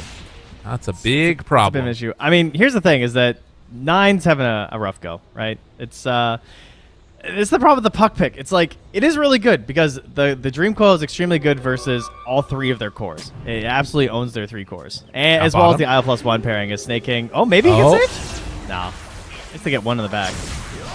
Chase. Can Skinner do anything else? No. Owie is gonna die to this. As stun came out from Boxy, Owie hiding. They actually are still controlling Skinner. Owie gets away. The lift is there, so they take him down. But as they chase in for more, they try and stop this, but you can't stop it. They take down Skinner on the edge of that chrono. 33 shows up to the fight. Nisha does not have enough mana pool to run in at him. He can't do anything here. Yeah, I really can't. But, I mean, this has been the issue with a lot of the puck picks that we've seen, where it does look good, but, you know, the key word was momentum in terms of puck. And he has generated no momentum this game. They weren't able to get any like plays around the map because they have the heroes for it for sure. They have Clockwork and Lion. Like those are 2 supports that can get the game rolling with the help of a puck. You have these hook shots and a Dream Claw. We saw it a couple times, like when they managed to hunt down Mickey and stuff, and maybe you keep stacking up these fights and everything. But they got to the point now where Liquid are comfortable moving across the map, and they just immediately buy BKB on Faceless Void and on Storm, and that just invalidates puck in the current patch. No. You do actually have to hit the spell. That is man. another slight problem. I mean, he still has BKB anyway. It's, you know, kind of whatever. At least get a BKB charge, though. But yeah, no, I hear you. It's a tough situation. Better Boxy puck. running in, finding him. Owie, again, in trouble. Will get nullified and eaten to death. But they move in with the Darkseer. Vacuum, the punch. There's not enough of a follow-up. Nisha low on mana. Mickey doesn't have chrono. Is about the best time that they could hope for. But they won't decide to chase anymore. Skinner doesn't want to run after him. Bro, look at his damage with his Feral Impulse, though. I mean, look at how hard he punches. True. All right, this Darkseer, huge. That's true. No, he has it. Well, they're hunting. They just give up a little bit too late. Too early, rather. Mickey gets out of there. I opened up chat and someone said, "Why not just wall the Lycan?" And I was like, "Oh yeah." It's like you're already getting the aura. You don't have. I mean, I guess you get 2, so it's like double. Safety. Double is good. It's at least if they kill 1, you still have the aura. Yeah. There you go. Boxy. He gets away. Big vacuum. 3, and he is going for the blink dagger. Zip down. He's had some pretty nice ones with that. Oh, Owie, the ultimate lurk here. I mean, that's a bad sign. Yeah. When you have that chance and you don't think it can amount to anything other than being BKB'd and instantly killed, not looking great. I mean, the guy's got 6 blood grenades just trying to increase his HP pool. Hook Truly shot. the fluffy hats of our time. Got him. For the moment. Stun. Dead. Did you take down Insania? No, absolutely, though. He's buying the blood grenades. He's hoping he can get something out of them. But it is definitely, it's feeling like Liquid are in full control of this one. And like Gladiators in the pit, they're just letting Mickey 1v1 the Roche, and then Nisha decides to help. They saw a certain highlight from this tournament, you know, and they don't want to be too clumped in there. True. Nobody wants to see that again. I do remember. Well, I wouldn't mind seeing it again, to be honest. It was a pretty cool moment. But you don't want to be the one that it happens to. No, you don't want to go extinct like the pandas. 10 to 22 and a 14,000 gold lead. They are going to go check for the Wisdom Runes, and it looks like Liquid are there again. Take this one. Sania just getting out of harm's way while the rest of his team pushes through the top side of the map. So Insania is actually not there with them, and it's going to take a while to get there. But Tundra, even without the IO, just don't feel safe going for any type of a defense. They also have couriers moving across some wards right now too, so they have a general idea of where Tundra are playing at the moment, just kind of farming out that eastern side of the map right now. That's partially why they're also comfortable, I think, just going this far forward. Right. They do have crazy crazy potential now with this blink on Darkseer, right? If you do get the coil into the snap, if they don't get the BKBs off in time, there's a lot of different links that they can do together with the help of that Lion to maybe bring someone down, but that's all in the face of a potential IO relocate or Rubik saves. Yeah. A dead clockwork, you know, it's all adding up here. No. And as is the Tundra way, you kind of just need to send these heroes out sometimes to die, to try and figure out where the enemy team is, get some space. But while you're doing that, Liquid are looming ever larger. Zai now done with the Orchid on top of the Nullifier. Dude, poor 9. This guy's going to try and make some play. I mean, do they have any way of dealing with this Orchid on their entire team? They have a Manta on Razor. Yeah. And that's it. Well, Razor going to be the one jumped on. They do get the coil down. Finger of Death, back wall onto 3. The punch to follow. But Nisha gets the BKB. It's IO dead. Not a bad way to start as Boxy in some trouble. Gets the push away. Actually lives. And now chasing up high ground. Misses the stun. Whoa! Oh, that's unfortunate. You hate to see it. Oh, no. I don't think it would have mattered anyways. He was still dead regardless. That mana drain, though. I mean, that's true. Yeah. Oh, the ward. It's spot snaking. Finds him. Does he chrono? Not going to do it. That would be excessive. Oh, hello. Onto him here. And decides to jump away. Doesn't want to turn and burn. Vacuum back for the punch. No. Can't quite connect.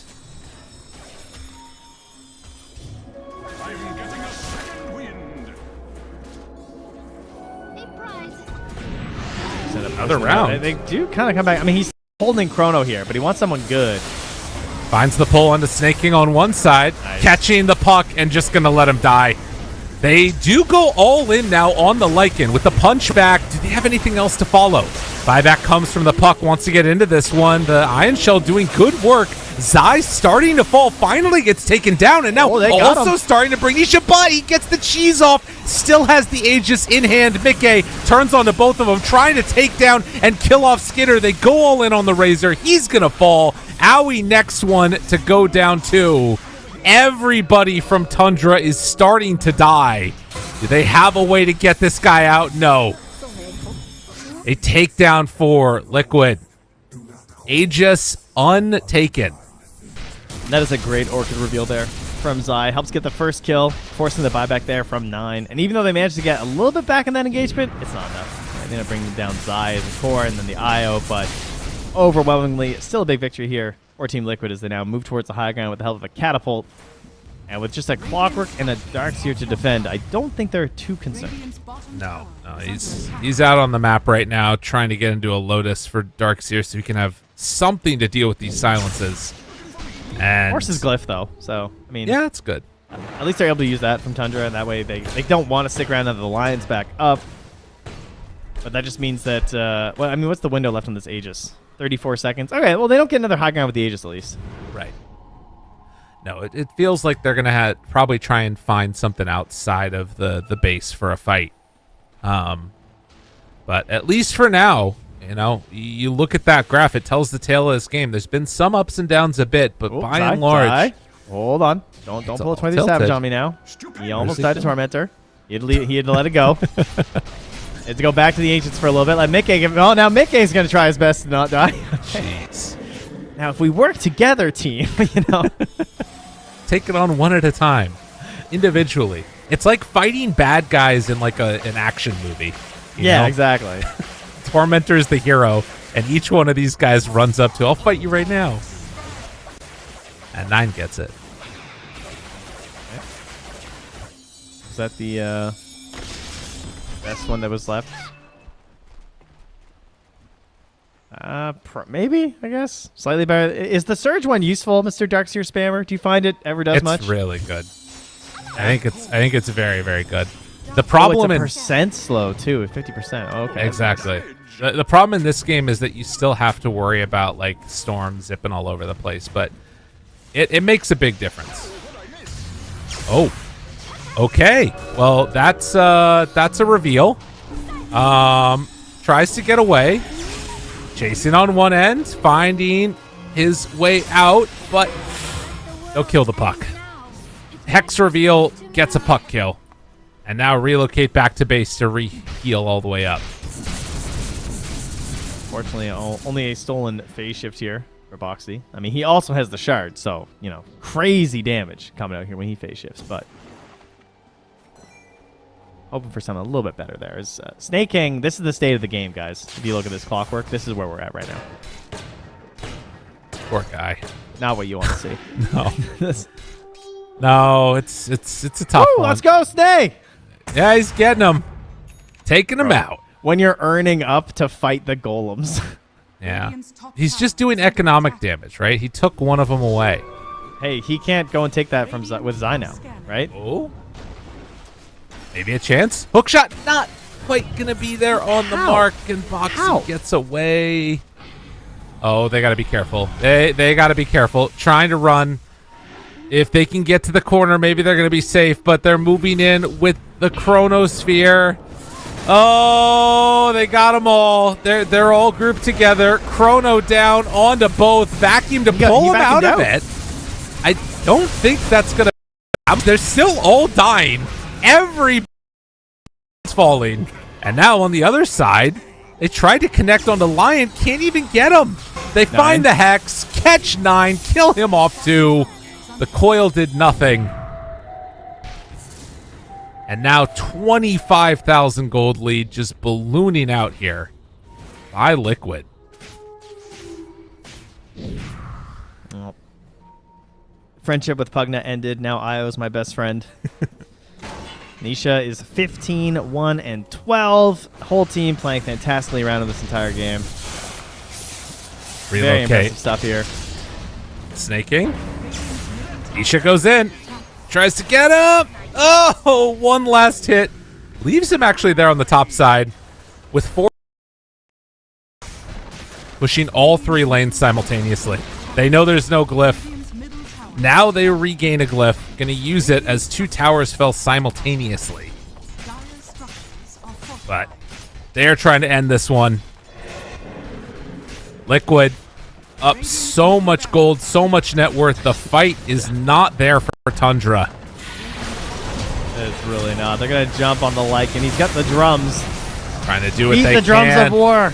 Mickey in there onto him. 9. The back. It's not enough. They already have lost 1. They buy back on the Razor, but buildings are falling. It's a satanic done for the Faceless Void. 2 lanes already dead as they head up to the top side.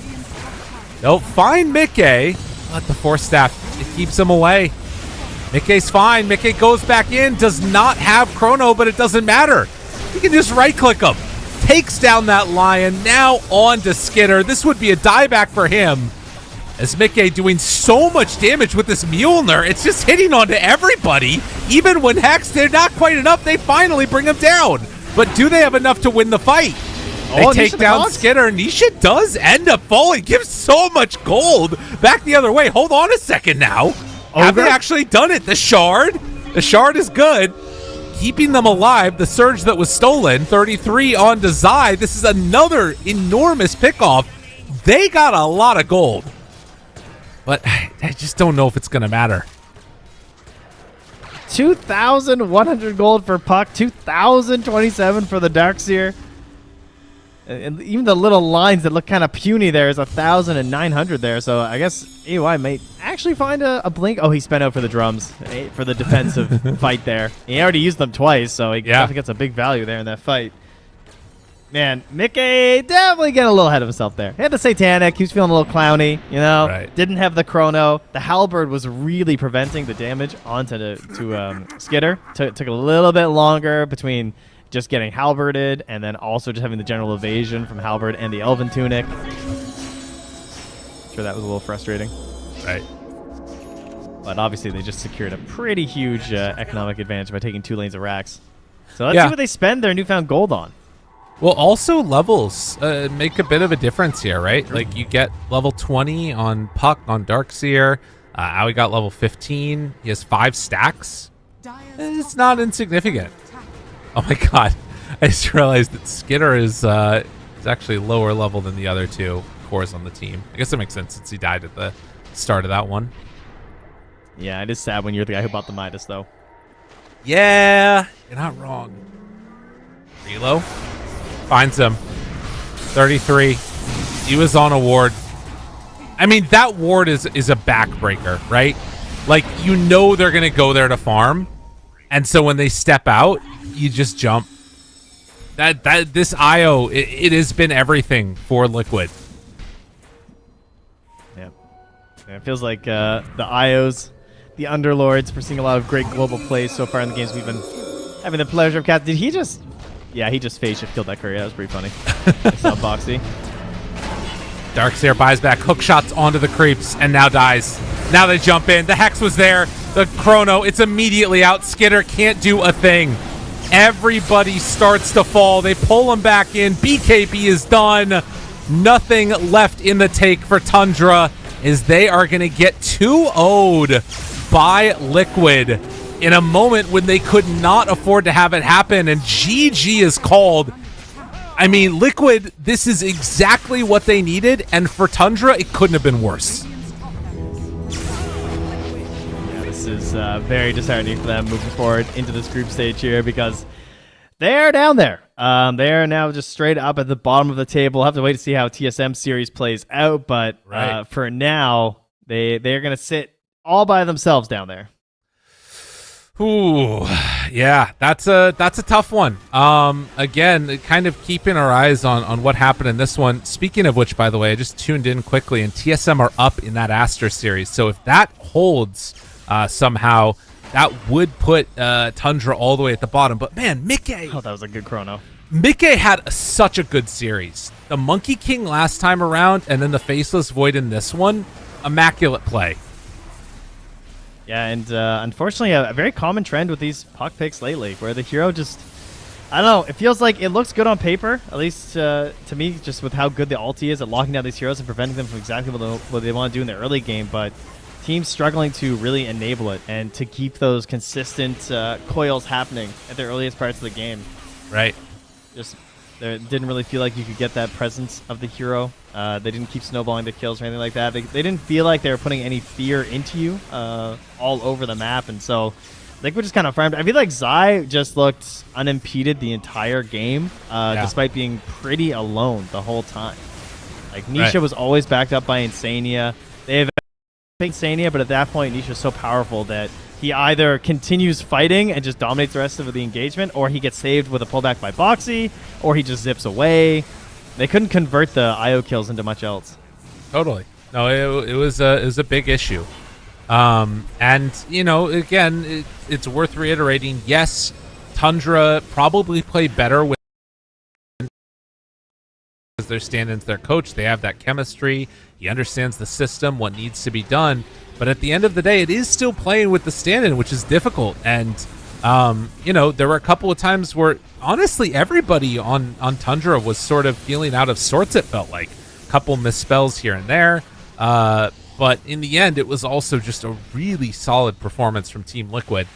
Tundra, they're not completely out of it yet in terms of this group stage. There's still games to be played. For Liquid, this does catapult them pretty far up there. They're sort of jockeying with position now with Shopify and Team Secret to see where they're going to end up at.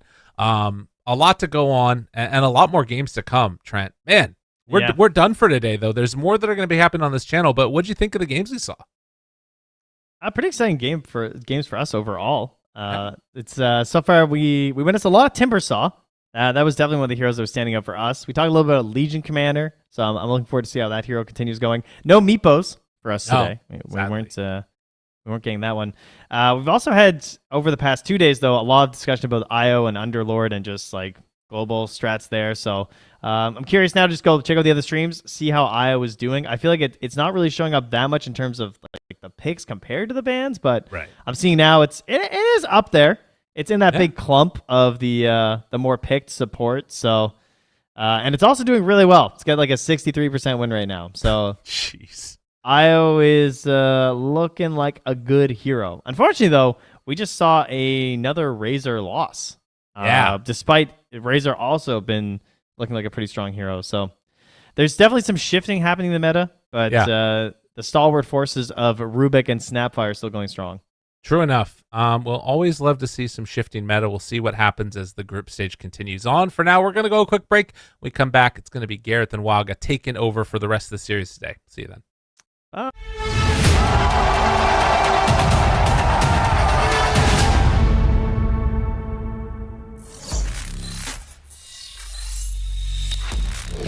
Open your eyes. When you look into my eyes, tell me what do you see? Tonight I'm gonna show you the wonders of the mall. Hey, I got nothing to lose. I got nothing to lose. I need warriors. So is this what you want in? You wanna walk? Show me what's up then. Now we ready to bust in. Take everything, leave 'em with nothing.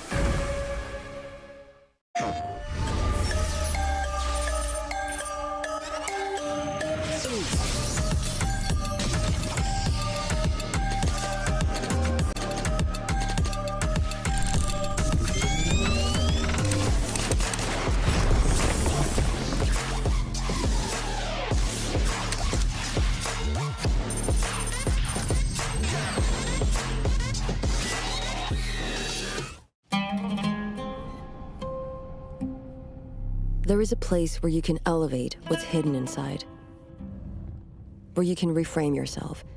Sonomi means the new you. The you can step into. Because when we know who we really are, we become unstoppable. Enter new dimensions of you. Sonomi.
If time were to stand still,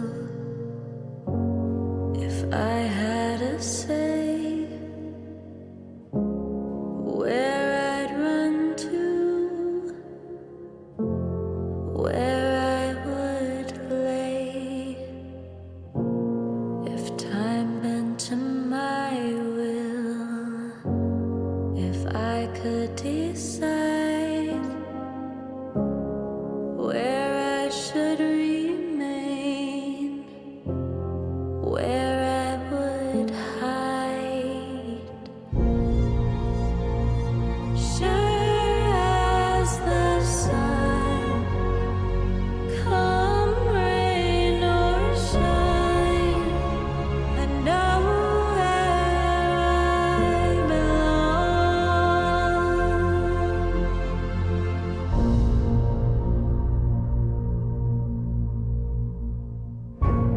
If time were to stand still, if I had a say,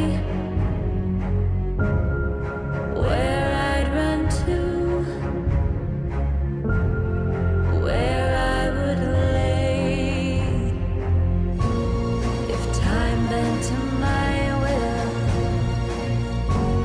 if I could decide where I should remain, where I would hide.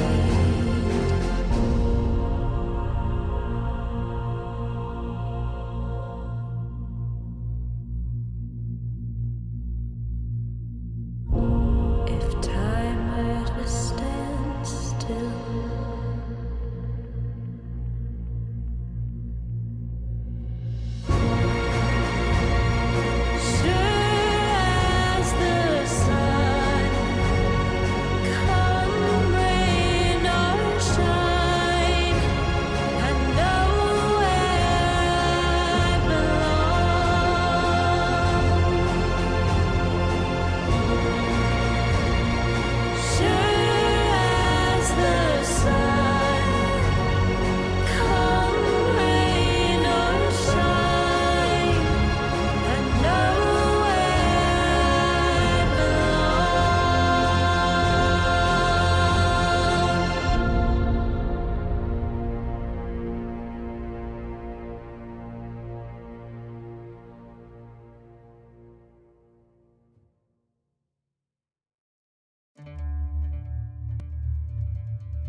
Welcome back to the Riyadh Masters as we continue on the group stage. Starting to close things out here. Day 3, a few more series to play for these teams. And it's been a bit of a difficult journey for the squads in our next series. As well, we can take a peek at the schedule. LGD against EG coming up next. Yeah, it's been tough. It's been a brawl. EG, they did secure themselves a win. They have won 2-0, but they also have had 3 draws and 1 loss. So hasn't been a smooth ride for them. Whereas LGD, they're at the bottom right here. It's not where you would expect to find them, perhaps, but it's OG and LGD occupying the bottom slot. They have 1 win, 2 losses, 2 draws right now. And yeah, we're getting to the final part here of the groups. Yeah, I mean, both of them starting off pretty hot with a 2-0 victory. LGD took out OG. EG took down 9 Pandas. But yeah, like you say, from there on out, it's been 1-1s and 0-2s for them. EG losing out to Quest. LGD dropping to Xtreme and Team Spirit. And LGD looking like the worst Chinese team at the tournament. Both Astra and Xtreme doing very well for themselves. And we now get to this pivotal point of the group stage. We've been talking about it yesterday. 2-0 victories are important, but now it gets even more important for these squads to be grabbing wins to get out of that bottom spot in the groups. Bottom 2 teams, they get eliminated. The next 2 teams go to lower bracket. And ideally, you want to be heading straight to upper bracket with those top spots in the groups. Yeah, you would want that, but for LGD here, it's looking pretty tough. They need wins just to secure that they stay alive here, whereas EG still looking like they could finish up on a pretty good record here. If they get 2 more wins under their belts, 3 wins, 3 draws, 1 loss wouldn't be bad at all. So we'll see here exactly what they can bring out. There are 2 series remaining here for both these teams to play. And 2 chances to redeem a little bit the previous results here for LGD, perhaps, who are at the bottom.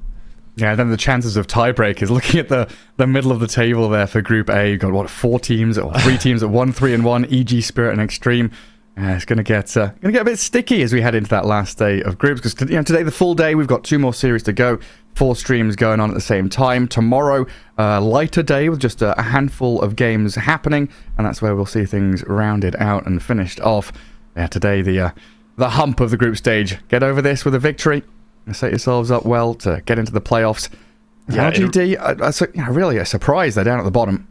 Yeah, I'm also surprised to see them there. I feel like, they definitely have the potential to be way higher. A lot of these players are, formidable in their own right, but it's just very high competition here, like nothing to say a player that a lot of mid players would look up to, like understanding his style of Dota, really trying to break him down and what he does. And overall, just LGD, they're great players, but the competition is very stiff here. And like you said, the other Chinese teams that we've seen in the tournament here have actually performed really well. Like I've been especially impressed with Aster and what they did when we were casting them yesterday.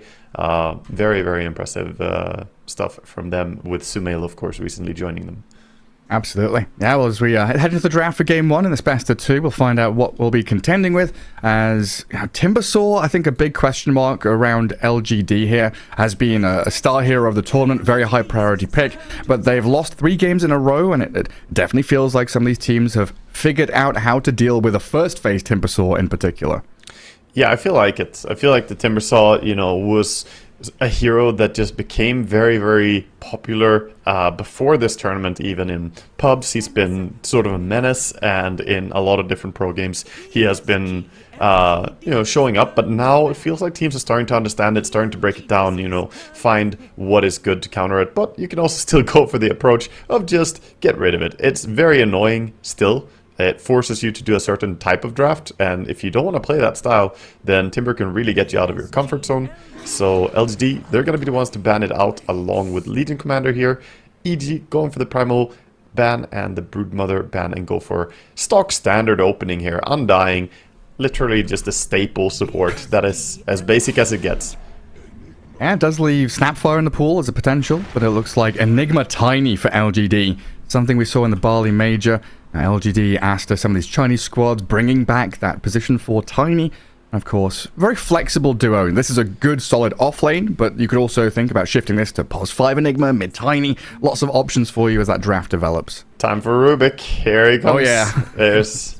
There's not really much to think about, I feel, when you see this. They could go for a core hero here if they don't want to reveal their support duo, but honestly, seeing Tiny, seeing Enigma, this is already the makings of a great Rubik game, and Rubik is the most picked hero in the entire tournament so far, largely because of some of the heroes that are popular, like Enigma, also being there near the top. And Matthew's shown he's a damn good Rubik player, so definitely in his repertoire of heroes. I'm taking a little time on this, though. I mean, you said they could be considering a carry hero, a core coming out, and it's the Pango. Yeah, so this is, you know, trying to conceal a little bit and give yourself options still to be more flexible, because Rubik, it does tell your opponent a little bit about how the lanes are going to look when you have both Undying guaranteed on one side, Rubik on the other. You kind of get a good idea on both the side lanes. So instead, they conceal that, grab up the Pango as they see the Tiny. Could just be that they're completely expecting this to be nothing to say on the Tiny. Yeah, my memory's pretty bad. I know we've seen this Tiny against Pango mid lane a couple of times, but I struggle to remember how it goes. In my opinion, it's sort of a 55 or 60 for Tiny and like 45-40 for Pango. I actually think it's Tiny favored. So maybe EG are just expecting, you know, that Pango can outplay on this lane, or they're saying that this is a support Tiny. Also something completely viable, right? You're running Enigma, you're running Tiny, you can easily toss Enigma in, toss people to Enigma. We discussed this before. It's just a nice 1-2 combo of heroes. You can offlane Enigma with a +4 Tiny. Works really well. And I guess depending on support rotations as well. Get in there with the Avalanche toss. Help him out with just a little stun. We'll move into the second phase of bans. Ember, Bloodseeker, Brewmaster, and Naga. The Brew ban, I mean, yeah, okay, Naga starting against Enigma makes sense. With the Brew ban, though, is that indication of Illusion heroes coming later?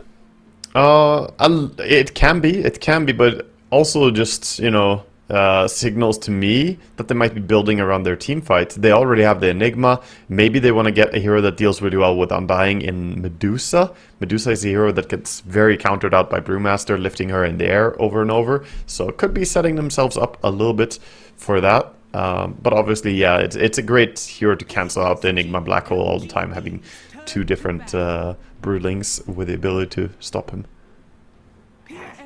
Faceless Void and the TB gone.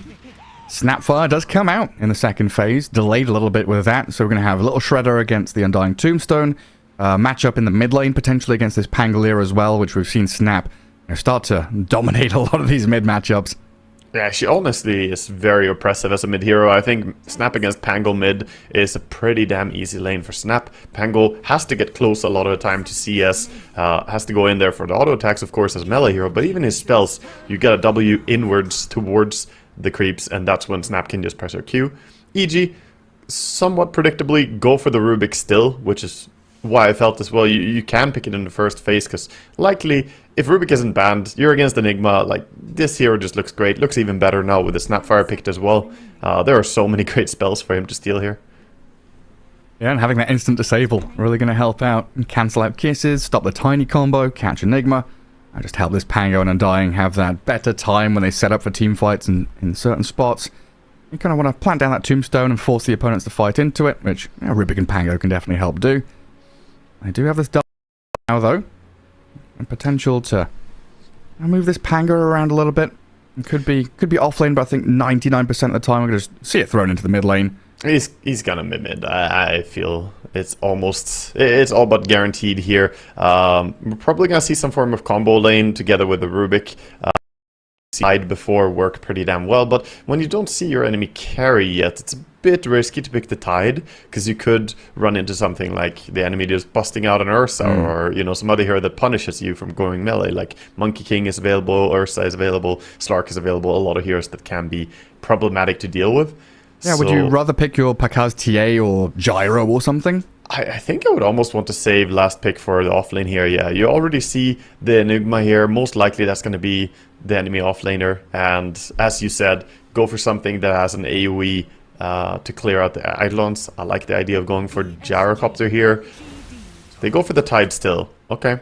So, yeah, it's just Rubik Tide, good combo, a lot of damage reduction, but this gives LGD the chance to either get a ranged hero who doesn't get bothered by the Anchor Smash spam, or get a melee hero who abuses other melee heroes like the ones I listed. 10 seconds remaining. I might want to snap it up now because there are those couple of bans that EG have later on. Yeah, I think you grab your carry here. If you're LGD, there's going to be a double ban on carries probably. Already we have a lot of carries banned out. The Faceless Void and Bloodseeker. Bloodseeker would have been a good hero as well for them in this situation. So I guess a hero like Drow would kind of fit the bill in that ranged hero situation against the Tide, not get bullied by Anchor Smash. Also, pretty solid against that mid Pango. Just stand your ground and hit him when he's rolling and thundering around. Yeah, it's not too bad. They get the ET. So wombo combo galore here for LGD. Got so many big stuns, big disables. This is I feel like this is a very Chinese way of drafting, right? You think back to Aster and the way we saw them draft. Just tons of different disables. They went with the Legion Clock and, you know, Snapfire as well. They also played around all these lockdowns and control. But by taking the ET now, sure, you solidify a good team fight, but you give a little bit of room here for EG to get banned. So they ban out the TA, a hero the Tide would struggle against for sure. And a couple more bans to focus into Pakaz as well. I'm just wondering now, like, how flexible LGD really are. Is ET probably going to be one of your support heroes, but Snap, Tiny, and Enigma, they can all shift around still, right? They can, but most likely I would say this is gonna end up probably just being an offlane Enigma, Snapfire mid, ET going together with the safe laner, and Tiny going with the Enigma. Okay. Is the way I feel. You can mix it up a little bit, but it's very unlikely at this phase. In before you just carry ET, dude. Just do it. Just bust it out. Surprise us all. Well, the TA gets banned by EG, and then the Gyro, and in fact the Drow Ranger banned by LGD. So a bit of overlapping hero pools as both of them are moving out some of these ranged carries. Like you're saying, kind of dealing with Eidolons, dealing with Tide. So Pakaz's got to dig a little deeper to find his perfect hero here. Yeah, and the carry-to-carry matchup is being heavily prioritized by both these teams. And LG, they're going to have the advantage that they get to see which carry they want to play into and what carry they will, you know, react with. I think in Dota, that is probably the... After mid lane, I would say that's the most important head-to-head matchup, because a carry that just counters out what the opponent's carry does is very, very useful to have in mid and late game. So they go Medusa, kind of signaling, like, we have big team fight as well, and we get that hero to clear out the Eidolons, like we talked about, the AoE from the split shot and the snake. But now LGD can think about a diffusal hero, someone who can burn through this, or even the better mana burner of Anti-Mage. The guy with the innate mana burn. Yeah, I guess Pango, Rubik, Tide covered that, you know, PL kind of pick a little bit with the AoE they've got, dealing with illusions, and having this Anti-Mage as the last pick, though, is going to feel really good for Shiro. As we do see, that mid-snap, offlane Enigma, just like you said. We haven't seen much Anti-Mage overall. I feel like that hero is just, you know, a bit not underrated, but he's underrepresented here for how useful he can be. He was picked 3 games so far. He won 2 of them. He lost 1. I don't know exactly which teams ran him. I can look into that later. But AM in this game, it can hurt a bit, the Anchor Smash spam in the laning stage, but once you get through that mana of Tidehunter, once you burn down his mana, lane gets easier. The problem I see with AM pick here, though, is your lane. Like, you don't have a proper range support to come in and protect you and bully you and take the focus away. Yeah, you have your Elder Titan, but how much can he do against the Tide plus Rubik? I think ET has some big weights on his world-shaping shoulders here. Hey, he's got some big shoes to fill. I mean, I was honestly wondering, do you go boots first on ET here just to try and make sure you can run around and bully the Rubik, give AM a better time? It's not going to be boots, I think. He needs to have probably a blunt grenade. He probably needs early magic stick too, and he needs a lot of consumables. Probably needs to pass tangles to AM as well. So he has too many things he needs to buy. But maybe he can, you know, skip boots and get to a cheaper option like Orb of Venom at some point to try and be able to lock onto targets and run them down. Because ET, I expect him to do a lot of like suicide runs where he just runs in and punches the enemy, tries to trade down his HP for theirs, and eventually probably dies, respawns, comes back, and generate space for AM to safely get his farm. But this is pretty deep speculation on how the game is going to go. We'll see exactly what the teams are going to show us here as we head into the game. Yeah, roleplay as the Undying, as the Elder Titan. Just keep running at your opponents, burst through everything. Fairly much, yeah. I think that's basically what you would want. I think AM dreams that he had an Undying Estelle, but we'll see. I don't want to be a disbeliever here in the ET, and he does have the Blood Grenade. Talking about his items, Blood Grenade, Tango, Sentry, and Double Branch is his starting build. Pakas, ooh, dangerous. A little spooky out there, and it is Y on this ET as well, right? You've got to respect the man. He's going to know what he's doing, protecting his AM. As LGD do move up into this top jungle platform, holding the staircases under a bit of dire vision, as EG do a similar thing down south. Very early wards coming out, blocking up that small camp, getting vision over at bottom jungle as well. It doesn't look like anyone's scouted out the vision in the mid lane either. Yeah, we see both teams kind of posturing here for the bounty runes. For now, looking like it might be a 2-for-2 trades, and we see Radiant at least pulling away. Don't really want to take a fight. You have an AM, you have an Enigma. Not the strongest heroes for early fighting. Meanwhile, EG, a lot stronger for the first fight, but still don't really want to go in for a contest. So, 2-for-2. Fair trade. Yeah, we've seen these position 5 Enigmas go Malefice level 1, but as a 3, that is something you do not want to be doing. No, Get never. the Eidolons going. Deny, you need to farm, need to dominate your lane, and we see Enigma go for sort of a Tundra staple build, going for the triple branch and the magic wand upgrade. Of course, Enigma is a universal hero, gets a lot of damage from these stats, 60 damage. Look at Planet, comes in behind the creep wave, gets a toss onto Pakaz, so gets rid of like 10% of the mana pool there, a little bit of chip. Already starting the laning phase with a bit of a bang. Yeah, doing some damage and just being a nuisance here. Of course, they want to try and keep this Medusa from getting a lot of experience, so gonna have to have Clutch Micro on his Eidolon's bottom lane. We see ET doing his job, going in and smacking, gonna be trading a lot of hits. I guess the spirit down and just sprints towards them. That's why we see him already buy a salve and send it out. He got it from the courier. He knows what he needs to do. Just stay alive. Throw blood grenades and stay alive. Body blocks up the large camp as well, so keeps that out of the hands of EG. While in the mid lane, see Smile. My god, nothing to say, just solo kills him. Level 2. Yep, that's nothing to say. Actually, he's not even mostly known for his laning dominance, usually. He's just known for being an extremely good mid laner at playing out of laning stage, so dying to him in laning stage, costly, and we see why Snapfire, such a strong hero. I did expect her to win the lane, but I did not expect that kill. No, see Smile, really toeing the edge there. It's going to be a difficult spot for him now. One last hit on the Pango. And their side lane down bottom, while Smile just continues battering into Matthew.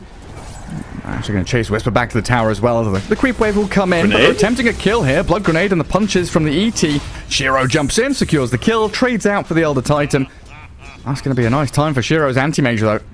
That is exactly what you need to do on your ET there. Perfect play, setting up for your AM, getting him another kill, gonna help him get towards his items faster. And he's gonna buy a Wraith Band, will help him a little bit to block some of that damage from the Anchor Smash, which is a lot of physical damage. Protecting himself. And likely we're still looking for that Battle Fury rush, right? Yeah. Maybe not the straight up rush, but the first item. Yes, it's going to be his first item for sure. Going for the power threats though, I like. Like, go Wraith Band, go Magic Wand upgrade, and, then head into power threads, and only then go for a Battle Fury. Go as many items as possible, be strong, be competitive in this lane. Because if you give up the lane to Tidehunter, he's going to be very happy and just get away with farming. But the stronger you are, you can keep that mana down to 0, and then Tide becomes pretty harmless. I just love it when this... A mid lane matchup, one of the heroes just sits on the enemy ramp and says, "Go on, you want to come close to the creeps, do you? I want to cookie you, scatter blast." God. Looking for another solo kill, see Smile, swashbuckles, does nothing to say, have the range, he does. Another solo kill, this is a handling. C-Smile just holding his swashbuckle though, he had it ready, he could have jumped earlier. I don't know what he's doing, he stayed way too close, dies, doesn't get enough gold for his bottle before he TPs back to mid as well again. He's getting destroyed, Gareth, this is terrible, he's 900 net worth. He doesn't have bottle yet? No! Not minute 3, Gareth. Like, this Pango has nothing. Wait, hang on, is that net worth board? 2,400 against 950. I've not seen a lane like this since we had, Viper against Storm 6 years ago, where the Viper would just sit on the enemy high ground hitting you. This is ridiculous. Wild. Like, he misplayed as well. Nothing to say he's playing really well. Like, he's playing stellar on his Snapfire right now. But C-Smile, he felt probably pressured to try and get more after dying that first time, and tried to stay close, didn't use his escape immediately, and he got punished for it. Now he's gonna get zoned out. Look at mid lane, walking up, zoning him. Off you go. You don't belong in my lane. Off, shoo. 90% of his health gone immediately. Gonna have to spam through some of these bottle charges. Nothing to say, doesn't need any support rotations. Panga probably will soon though. He needs a difficult time. Yeah, he needs an ambulance right now. He needs something, man. This is not good. The side lanes, it's too early as well to help him. It's only 4 minutes into the game. The supports are probably looking towards mid like, well, you're on your own for at least 2 more minutes. And the Worldwide Animal Federation's going to come after them. Pangolins are an endangered species. Nothing to say he's going to be in trouble in a minute. Yeah, we'll see why. Solo kills like that. Yeah. Incredible. It's not just him, AM 23-0, 20-11 on this Enigma. Every lane. Oh, look at that 500 GPM almost, that XPM. He's just having a cracking time in that mid lane. It's like bottom lane, Whisper and Matthew not able to do too much to this AM. They'll try and have a bit of a poke at him now as he did blink aggressively. He wasted a lot his of damage coming his way. Yeah, we already used the counter spell and the blink. Blood grenade from the ET. Chiro survives, but a bit of an overzealous move there from the AM. ET though going in and punishing a bit, getting a few punches onto Matthew, but he has a salve coming in, and the Tango gets past to AM. He's gonna heal top. Yeah, blood grenade out onto Planet. Pekaz has lost all of his mana pool and these Eidolons pack a punch. New gonna turn onto Panda. Spends his last decay, 3 stick charges on the Undying. And yeah, I can see the observer there. Pango's HP was dropping pretty quickly. He's TP'd back to Fountain. Had to TP base, now has to do the Walk of Shame without boots, without smoke, without anything. He's level 4 against level 6 on mid. This is the biggest domination on mid lane out of all the games we witnessed. Come on, did you need a bottle refill from Planet? Did you really need it? I mean, he'll take it, man. He'll take it. And he's sticking around. They don't want this Pango getting anything. And Why You Smile already in position to block the ancient camp, stop the stacks of Matthew. Might be dropping here though, as C-Smile's looking to get something out of this move. Kisses launched over the top towards the Rubik. Planet will help out, secure that kill. So nothing to say, grabs his killing spree. Yeah, and Pango didn't get the last hit. The Rubik got the last hit on Delta Titan, so not even that going his way. Meanwhile, nothing to say with the Diderun holding creeps under tower, making sure that the catapult stays alive. Pushing tower. This tower's gonna go down. There's no way you can defend it. Now the glyph will just delay it by a couple of seconds. There's 3 heroes from LGD here. Rubik's gonna try come in, maybe a Fade Bolt and drag. He doesn't even bother doing that. He knows the tower's dead. No point even wasting mana on it. It's about to be the fastest Rod of Atos I've ever seen on a mid lane. Yeah, so this is going to be record breaking for the Snapfire. Incredible scenes. And Whisper, really the only EG player that's having an okay time. Tidehunter looks like he's going for that Meteor Hammer build. He's got a lot of work to do. He's doing alright, he's doing alright. He's got the entire Meteor Hammer coming out now, so that's gonna allow him to start pushing a little bit more. Maybe he can use the tree lines to get some nice Meteor Hammer connections as well onto the AM and pressure him a little bit, but AM is meanwhile just doing completely fine on that lane too. And then a toss back top. Panda doesn't have that soul rip. He'll get away from there, but it's still good pressure from LGD into this top tier 1. 3 heroes all around them, and they're keeping tabs on Pekaz as well. Spirit goes over him. I just keep looking at this mid lane. C-Small shows for just a second, and he loses like half his HP to this Cookie and Scatterblast. And the combo hurts so bad. Meanwhile, top, the Medusa trying to farm the small camp, but look at both the supports chasing her. Panda is like, please stop, that's my carry. She needs to grow. I mean, it's meant to be a day of rest, but there's absolutely no relaxation here from EG. Panda's going to get slapped down by Why You Smile. Probably going to see the combination. Tossing back into the Eidolons. Easy kill. Bottom rune. C-Smile still level 5, and the deny. Nothing to say, removes it from his hands. Oh no. Swashbuckle to high ground, but the kiss is coming. Another solo kill. Nothing he just wants out of this game right now. He doesn't even want to be here anymore. C-Smile, I have never seen him get destroyed this hard. He's level 5, not even 6 at 8 minutes. Meanwhile, nothing to say is nearing level 9. He's going base. He's gonna TP out somewhere, and wherever he goes, you better hope that you have a lot of heroes there to try and defend, because she's a force to be reckoned with. Death incarnate. That's what this Snapfire is. Boots, Rod of Atos. Looks like Gluttony is queued up next. Shiro starting to lay it onto Whisper, burning through his entire mana pool almost there. Cornucopia in hand, getting straight towards that Battle Fury after the treads. And pretty comfortable time for him as he's going to get the backup. Like you said, Snapfire chooses a lane, rotates bottom.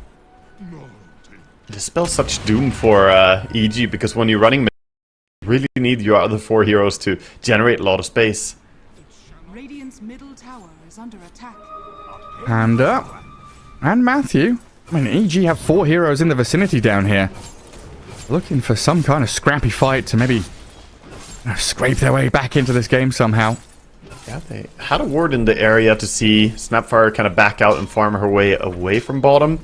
Right now, it looks like they're just trying to fall back. Generated some stacks here for Pango to try and farm. That stacks the Tidehunter would ideally be farming, though. Normally for this draft, you know, your Pango gets whatever he needs on mid lane and then plays around his ulti and ganks, whereas the Tidehunter could use the Ancients and the big camp to accelerate his game. So, yeah, you're helping your Pango get back, but now look at the Tide versus Enigma. He's starting to fall behind in that category as well, in the off lanes. Yeah, I mean, Enigma has actually skipped past that top wave. He's farming jungle and chasing into the Medusa while in that middle lane. Bottom rune spot, Pango caught out completely. See sad. No longer smiling. Destroyed.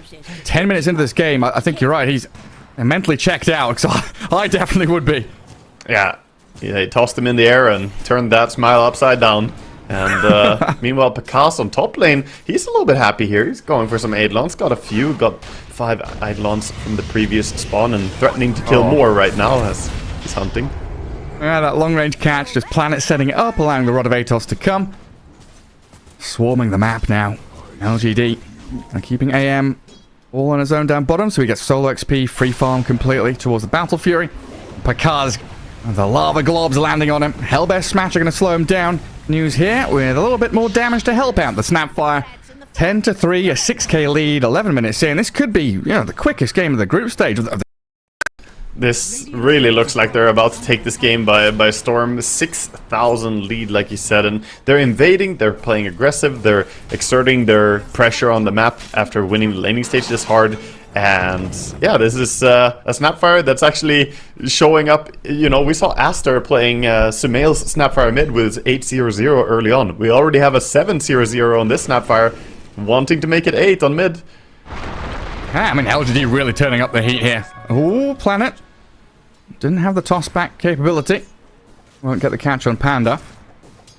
But yeah, so this is what LGD needed. Like we said, pre-game, they're down at the bottom of the group. They need victories to stay in the tournament. And what a way to start off this series against EG. Yeah, absolutely fantastic. And meanwhile, EG, well, they're in a good spot right now in the groups. You know, they certainly are not comfortable enough to be able to accept a loss. So, obviously, this is only game 1. Rubik, or Undying, a little bit close to the enemy there.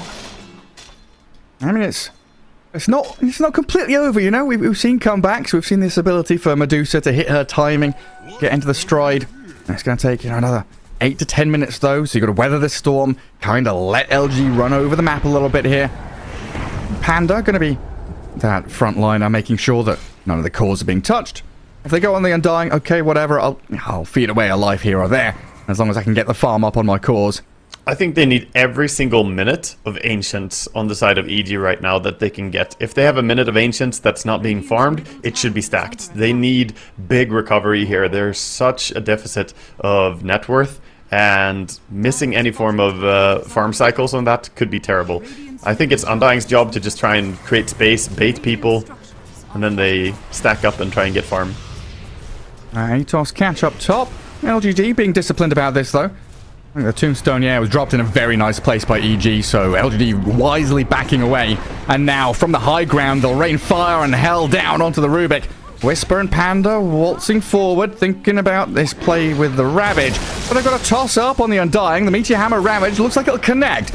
2 people caught up in it, but news there with a black hole. 2 of them sucked into it. The event horizon not escapable, but Pango. Oh my god, the combos. C-Smile crashing on the Tiny. Some big combos landing, but LGD running out of gas a little bit now.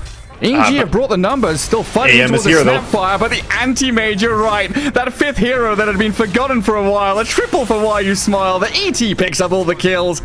And EG, there was a moment there where you're thinking, oh, maybe. But nah. the thing is, they were fighting away from Tombstone. They already committed Tombstone on the high ground, and then they tried to chase into a team that's way ahead of them and still fight. I don't think you can fight without one of your absolute strongest tools. You know, that's pretty much the same as trying to fight without Ravage at this point, which I don't know. And also no point in Stone Gaze yet. This Medusa is not ready to take a big 5v5 engagement. EG, they're just struggling. I think they're so far behind, they're getting a bit flustered and attempting to get something going, but LGD, very nice moves, bringing over the AM as well to secure the team fight entirely there towards the end. It looked a bit scrappy, but the big mana void to seal the deal. That's what they needed. And Battle Fury plus Blade of Alacrity now up. Shiro getting stacked, going to be catching up to that Snapfire in the top net worth spot pretty shortly. Yeah, he's well in his timing here. He's looking like he could hit a 1930 or, you know, at least a pre-20 Manta style here if it keeps going like this, and that's a fantastic timing to get. Well, New says, who needs boots? I've got my Helm of the Overlord ready, 15 minutes in. Matthew's going to steal out the Eidolons, get a little bit of farm going for himself, hold out that top wave. There's just not an inch on this map that EG can call their own. Planet. He's got the jump with the help of the kisses. Trying to blow up Whisper here, and looks like they should have enough damage. Sea Smile tried to cancel out the kisses, but wasn't quite fast enough. Atos towards Zen's. Oh, beautiful. Atos timing, yeah. Now with a stomp on top, he's got Swash and a shield crash, but he's not got the time or chance to use it. That was so beautiful. The combo there. Again, though, misplace from Sea Smile. Like, during the roll there, the roll is about to end. As the Atos comes in, it's a nice play from LGD, but he also had Swashbuckle ready to try and swing himself to safety before that play comes out. Of course, once the Atos sets, you can't really do much about it anymore. And just item on item. Blink Dagger for Tiny now. Even more danger for EG as they'll get the Rod of Atos, Cookie in, and Medusa, well, I don't know, she's meant to be a reasonably tanky hero, but against these over-leveled, over-farmed LGD lads, doesn't stand a chance. Panda will follow her into the grave. EG, not much they can do. There's absolute destruction all over the field. They even have the travels now on Snapfire, so she can play wherever she wants. And like you said, with the Overlord, these tier 2 towers are going to be the target for Enigma. He's going to start working on top tower.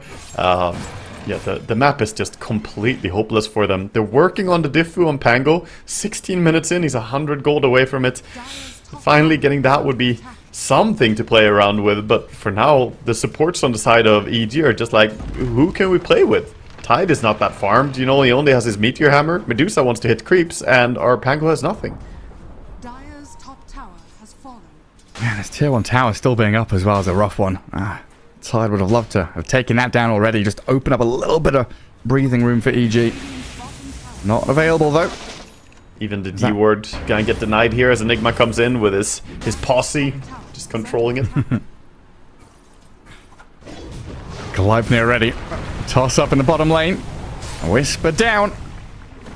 Taking a little while here as the last couple of kisses not quite landing.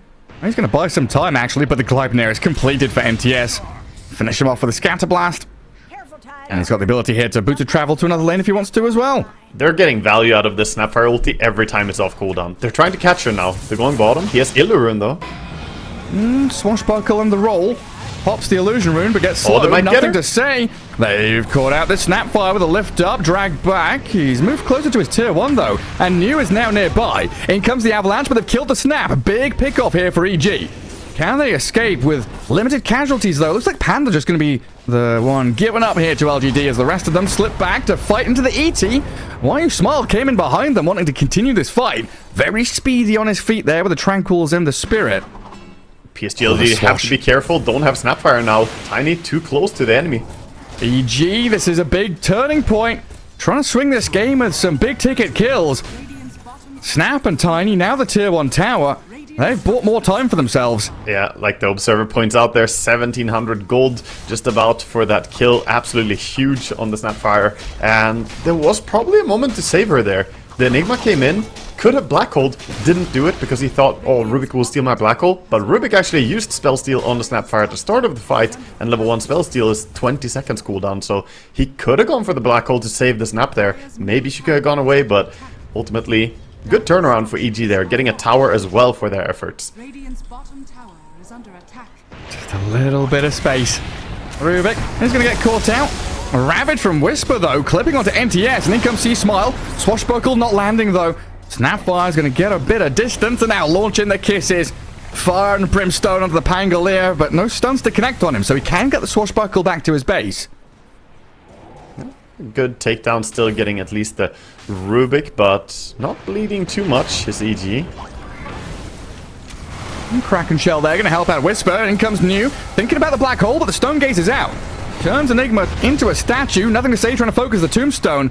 And New's going to get clapped down by Whisper. Snapfire a little stuck here, trying to hide behind the trees, but the Swashbuckle C-Smile gets a revenge. Another 1,000 gold going the way of EG. Yeah, that's the... I mean, this is turning into a bit of feed. You're very far ahead. Any of these kills matter a lot. You're looking over to the Anti-Mage now. I said that he might have, you know, a very good timing on his Manta. He had an even better timing than I suggested. I think he had an 18-minute timing. He's up to 2,100 gold at 20 minutes with Manta Battle Fury in hand. This is absurd level farm, and I think it's time for him to start stepping up and taking over some of the action as well. Yeah, I mean, EG, they turn it up. AM is that safety net, and like you said, in this carry-to-carry matchup, this AM going to be the be-all and end-all of this game. The DD rune for him now as well. LGD could be looking, you know, for a team fight into Roshan. Quite a big dip there, though.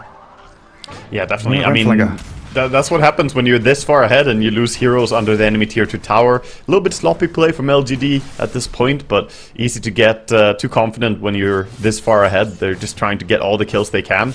I think EG are doing a good job trying to consolidate and play around their abilities, using the Stone Gaze to prevent black holes, using, you know, everything they have to try and pull out some victories in these skirmishes.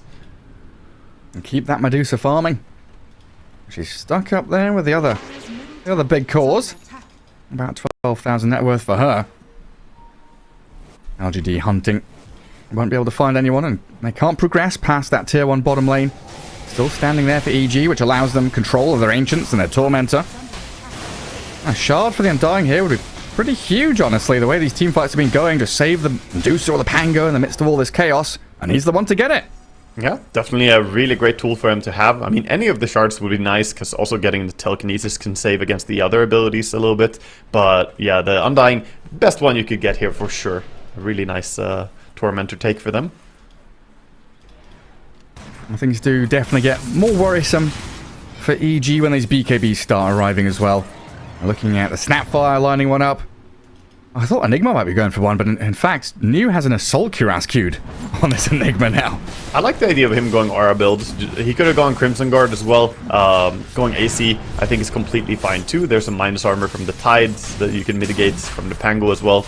But yeah, just tanking up and being aura build instead of fully focusing around the black hole. Very common when you play against the Rubik, trying to have more than just... You know, don't make black hole your entire identity, Gareth. You know, that's the important lesson. Diversify. For Enigmas versus Rubik. Yes. Well, scan there from the Dire. It's like, yeah, Roshan's dead. And he just already picked up by Shiro's AM.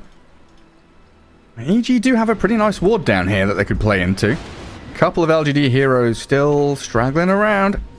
New tucks into the trees. Planet going to jump over the top. Gets onto the Undying and tosses him around, but he's going to meet a pretty hefty force of EG here. Tombstone's going to save him up.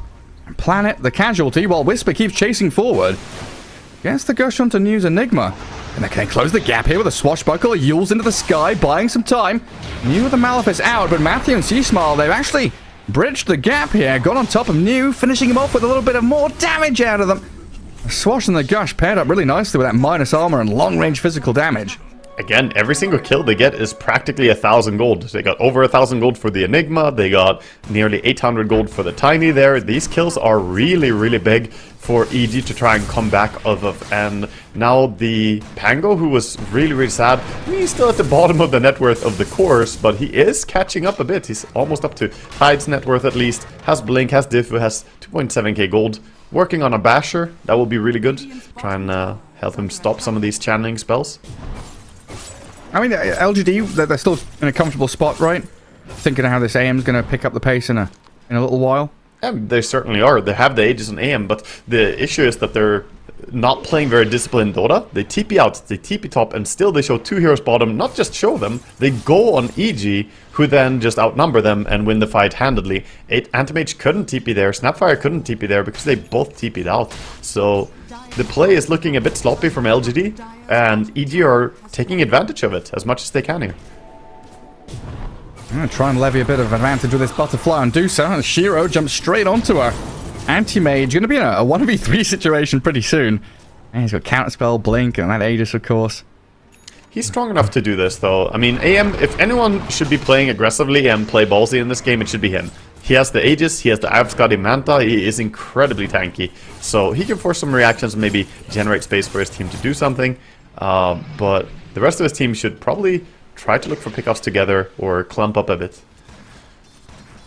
And they were looking for something in that top jungle. Came in contact with the Undying. Always a funny situation here where AM's farming large camp, Deuce's farming Ancients are right next to him. Both carries just eyeing each other up. The AM taking a lot of damage. Throws the Mana Void onto Pakaz, and a Rolling Thunder there claims the Aegis. Kisses over the top, and New looking for that angle for a black hole. Nice but Whisper with a Ravage. Nicely placed with the Meteor Hammer onto Tiny and AM. Planet in a little bit of trouble, but Force Staff drifts away. Little Shredder from Nothing to Say, moving forward with his BKB, but LGD, they've spent everything bar the black hole here and not got too much in return. EG still holding their own. Every teamfight ulti outside of the black hole used. EG are just outperforming them in these fights. This is so stressed and haphazard, I feel, from LGD. They go in with Anti-Mage, but his team is super far away. He loses Aegis before people are even really close enough to punish. And the saves are beautiful. The Tombstone save at first on the Medusa, then the Force Staff as well coming in. They have double Force Staffs, so one on Undying, one on Rubik, able to keep people away from that Anti-Mage, not allowing his Skadi rundown to happen. Right now you have to worry a little bit for LGD almost. Like, you dominated this game this hard in the early phases, but even with 8k gold lead, you're losing a fight to EG there. Yeah. Honestly, this feels very the meta we had a year ago, like at the Arlington Major, where we would literally have a Medusa farming Ancients and 4 heroes sat in front of her, just bunkering down and bodyguarding the Ancient spot. As Pakaz farming while the rest of EG are all playing down side. You can see the line drawn there saying that's the line. Where that Radiant Observer Ward is in the top jungle, the outpost, don't go past there. We don't need to. Just soft push out that top lane, hold mid, and the jungle. Yeah, EG doing a great job just tightening up their play here after what was a super rough start. But they, working themselves back into it. They just need to keep baiting LGD into a favorable engagement and then turn it around. Meanwhile, I want to look at this Medusa, man. She has Butterfly, Manta, Crystallis, and 3,300 gold in hand. She's getting to the point where her damage is actually going to be very, very high, and you can't just blink and willy-nilly with Anti-Mage anymore. You're going to get punished for this. Yeah, especially with this Whisper Ravage into Meteor Hammer. I'd love to see the Tendrils of the Deep come out as well from him. He's already got it. He's got the Shard untied. Tons of Chain Stun available for EG to protect Pakaz. So what's that? Silver Edge completed. Titan Sliver picked up as well. Big timings here. BKB on the Anti-Mage as well. So they're looking for a fight into the triangle, trying to catch Medusa. Not gonna find her though. Matthew shadowing the Medusa right now. Spotting Shiro's AM in the mid lane. Look at Undying. He's just locked onto this Medusa there, trying to protect her. If they jump her, he's ready to immediately Tombstone, always staying within range to save her. It's sort of like Wisp gameplay, you just kind of follow around and make sure that you keep someone safe. With the mouse cursor is hovering over the Medusa with quick cast Tombstone ready. It probably is. It probably is at this point. Now have Glimmer Cape on both Rubik and Undying, so doubling up on the save items again. The amount of ways that they can protect and save this Medusa now, just growing.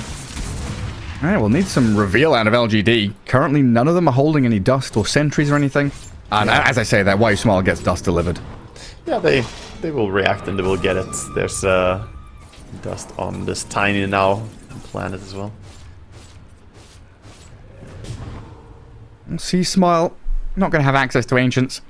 Already cleared out by Shiro. Such a confusing game, Gareth. Like, we felt like this might be the shortest game in the tournament if it kept going the way it started in laning phase, and then in some weird way, LGD kind of lost their advantage to what now looks like, you know, a rather normal game. Sure, advantage for Radiant, but it doesn't look like the laning stage was that terrible anymore. No, it feels like the normal game where second Roshan, big clash, standoff around the pit, probably going to be what dictates the next 5 to 10 minutes. High ground for EG now, though, not wanting to come out of their base too much. So that's going to give LGD that little bit of space to maybe set up for that next Roche take. You know, a minute to go till fast spawn, so they've got a bit of time here to gather up the rest of the resources on the map. Yeah, EG I think just wanted to keep trying to have this Medusa farm and progress her items. Gonna get a 250 gold there from the Overlord creep, always something. And they're trying to play around her so she can go down bottom and farm. Whisper leading the way. Yeah, tossed back into the Centaur and some Eidolons. He's got Yules and Ogre Seal Totem, so dodges the stomp out. Ravaging the AM now. Stonegaze coming, trying to get in front of the AM, but he BKBs and turns. Shiro makes sure he gets away from the Medusa. No, Snake Lady's going to stop him while a BKB... that black hole. Black hole comes in onto 3. News caught him with a Meteor Hammer over the top. The Medusa's still alive, though, and that Mana Void doesn't clear her out. Picard's still going. EG standing strong, only losing the Rubik so far. Planet's moved in to toss them back. The ET focused by Sea Smile and Whisper. Tendrils will connect on him. And Picard's Mana Pool all but gone. Still standing and fighting, though. They're afraid of this Deucer. She turns to bash into them. The Enigma's gone, and Picard grabs a double kill. Man, these fights, even with a perfect 3-man black hole catching the Rubik so he cannot steal it, they still lose the fight. 9,000 gold ahead at the start of the fight with a 3-man black hole, and they still can't win it? I don't understand what's going on, Gareth. I actually do not know how they are unable to take the win here. My jaw's on my desk right now. Like this is like, I don't know, incredible from EG to come back into this, because yeah, we wrote them off. We thought this game was over. 15, 16 minutes in, it looked like it was done. But it's got to be said, right? You've been calling LGD sloppy, haphazard, not connecting fully with... Like target acquisition seems completely off. They're throwing Mana Voids on the Medusa when she's half Mana Pool. They're not going full in onto a single target. They're spreading a lot of these initiation tools across multiple heroes. Yeah, if he held his Mana Void for a little bit later there, he could have gotten the teamfight win, I think. Shiro, he hasn't died this game, but his Anti-Mage still hasn't had the biggest impact this game, I feel, with how weak the enemy mid laner was, with the fact that he's playing in a good carry-to-carry matchup. We need to see more from him here. He's gonna send out the Butterfly for himself, though, and they're obviously looking to contest Roche. That's the big one. Tendrils on the AM. Does get out of the Meteor Hammer, though. As Picard's appeared with a Silver Edge. 15 seconds to go on Roche. Shiro's going to tuck in to the tree line down south. Scary times here. I mean, LGD, they're still out on the map. A hero mid, a hero top, pushing around, but Shiro's getting chased down. Planet and Wave Smile nearby, protecting the anti-mage as best they can. Nothing to say, he's splitting. He's splitting hard top, pushing. He's going to get caught, though. He is lifted up back towards that tier 3. BKB TP will successfully get him out of there while the fight continues to brew down bottom. Okay. Sea Smile is in onto the Tiny. Medusa fighting with a Ravage from Whisper, aiming for the anti-mage. Chain stuns galore, but Shiro bashed up through the BKB. Still going to blink away. That stomp by ET saving his life there. Very important stomp by ET. But yeah, the Snapfire canceled her TP out from top. Rubik's still going to be successful in shoving her away and defending top. And now it's EG going into the Roche pit. Antimage doesn't have any HP. He can't go over there and contest it. This looks like it's going to be an Aegis for EG here. Yeah, adding a Solar Crest for this Medusa to help out. I mean, Matthew having a few struggles against the Thunderhide pushing around, but it looks like he's guarded the tier 3, kept it alive on like 1 health. While LGD, they come in just a little too late towards this Roche fight. Aegis already grabbed by Picard. And EG TP out.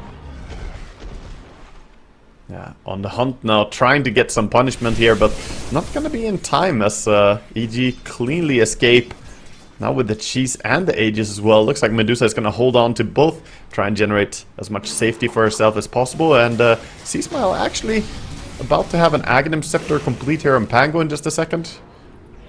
It feels like he's recovered after, what it was, 0-3 in lane, getting solo killed by nothing to say. He's back in it.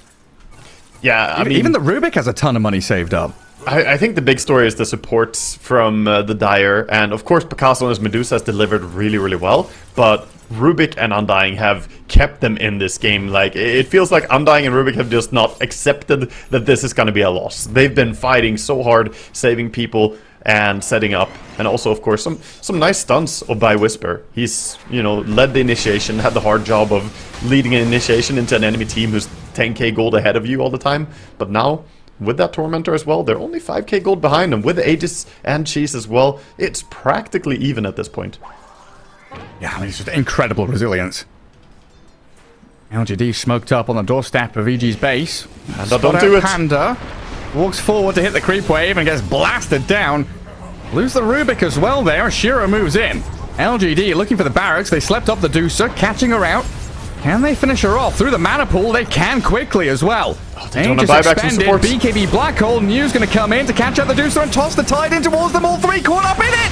LGD finally get the team fight that they've deserved. See Smile and Whisper, they're going to get blown up as well. 4 heroes down, and it's all up to this Pango to try and defend. He'll get stunned, taken out by NTS. LGD, at long last, securing a massive fight victory and a lane of barracks. Yeah, they're going to get this even through backdoor protection immediately, going down towards mid, getting that tier 2 tower on Enigma, and then mid-Rex falling. This is probably just going to be at least 2 lanes and then back out. They're going throne even. Medusa doesn't have buyback. Oh, yeah, this is really sad to see. They got greedy, trying to push out top there with the supports. The tower was low HP. Yeah, and LGD, they just flicked the switch. Click into 5th gear, thinking about what Xiao It would be saying to them after this match if they had lost it after such a tremendous lead. Get into the throne. Tombstone dropped, but EG now out of resources. Whisper and Matthew trying with the tendrils and the fade bolts to hold them back, but Shiro's AM is out of control now. They did so well to hold on to this game, EG, but LGD's initial performance, the laning stage, and then that final team fight just to round it off, secures the Game 1 victory. Man, what a roller coaster of a game. I mean, from the start, it looked like it was going to be LGD without any contest at all, just easy game. But then EG, they really showed good resilience here and perseverance staying in this game. As we see some of the highlights here, the very nice black hole. This was when things were still looking very smooth for the side of LGD. They were dominating up until this point, and Antimage coming in on the Medusa. This fight is also a clean fight for them. That comes in right at the end. Clear them up. This was the fight where it's like, oh yeah, 14 minutes in, looks pretty much over. We didn't have EG guarding their towers. Here it gets sloppy though. Here it gets sloppy. You can see the fake pumping of New there, thinking, I want a black hole, but the stone gaze was out. Couldn't quite get the angle he wanted. Yeah, and they do a good job playing around their tier 2 tower on EG. When you're behind, fight close to towers, and of course the moment they try to go up here and farm with the Undying, Rubik was there to Fade Bolt and push out the lane anyway, so a bit greedy of him to go out as well, but it's hard to play without making any mistakes in a game like Dota. There are going to be moments where you think you can get away with something, and you get punished for it. Yeah, I mean, you're on a precipice there, you're staring over the edge, nothing but a chasm of doom below you as LGD. They land that BKB black hole and round things out. Game 1 victory, what they've needed. What they absolutely required here in the group stage for the Riyadh Masters, down at the bottom of the groups, needing every win that they can take. Well, they secure themselves the, at worst for LGD, it's going to be a draw here. And after a game 1 like that, I feel like game 2, they should probably feel like we can go in and take this. This is our game to win. But EG, though, the tenacity, I wouldn't be surprised to see them swing back here and turn this into another draw, actually. I feel like EG dealing with the situation they were in, as well as they did, was very impressive. Yeah, a bit of a wake-up call for EG there against this LGD squad. You can never write them off. Game 1 goes the way of the Chinese team as we'll take a quick break and come back with game number 2.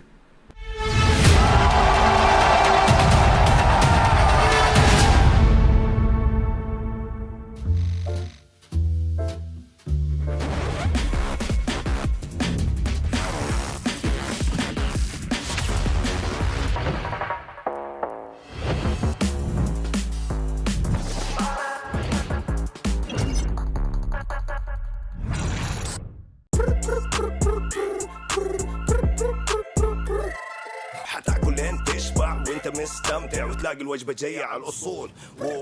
يجيك العيش هش طالع من الأوفن والدجاج يقرمش just the way I love it وتسوي كده وتسوي كده وتسوي كده مع الحشمة وانت تبغى راب خفيف اجيب تويستر انا تجيب لي وجبة الزنجر بس كله يجيب اكسترا تشيز على الكرانشي تشيكن في السنتر حطلب باكت حطلب زنجر حطلب مايتي حطلب تويستر جيب له باكت جيب له زنجر جيب له الاصلي جيب له تويستر delicious yeah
Welcome back to LGD against EG. Best of 2 in the group stage here for the Riyadh Masters as LGD.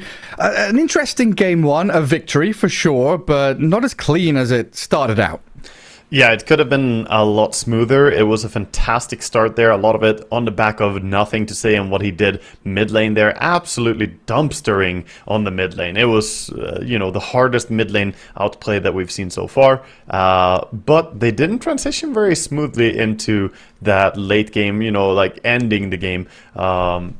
EG showed some really good resilience. They played close to towers. They took some favorable fights when LGD were split up. They recognized when there were moments to take fights. Sadly, though, for them, they still get handled in the end, as the anti-mage was too much to be stopped. He could go in and just pick off whoever he wanted. And ultimately, LGD one game up here. But yeah, there were signs of, lack of discipline, perhaps, that could be abused here. And we'll see if EG swing back harder in this game, too. Yeah, especially when it became very apparent that EG had a complete game plan. When things, slip away from them, this avalanche is coming towards them, they really held on with both supports kind of standing on ramps, making sure that none of the cores were being caught, and just using that kind of natural terrain to their advantage, making sure that their Medusa was tucked away in the Ancients near the Tormentor, going down to that bottom right side of the map as the Dire. And yeah, LGD, in the end, come out with a massive hit up in that top tier 3 to finish out the game with a nice black hole. As we do move on into this game 2 draft, Enigma, Primal Beast, Legion, and Timber being banned.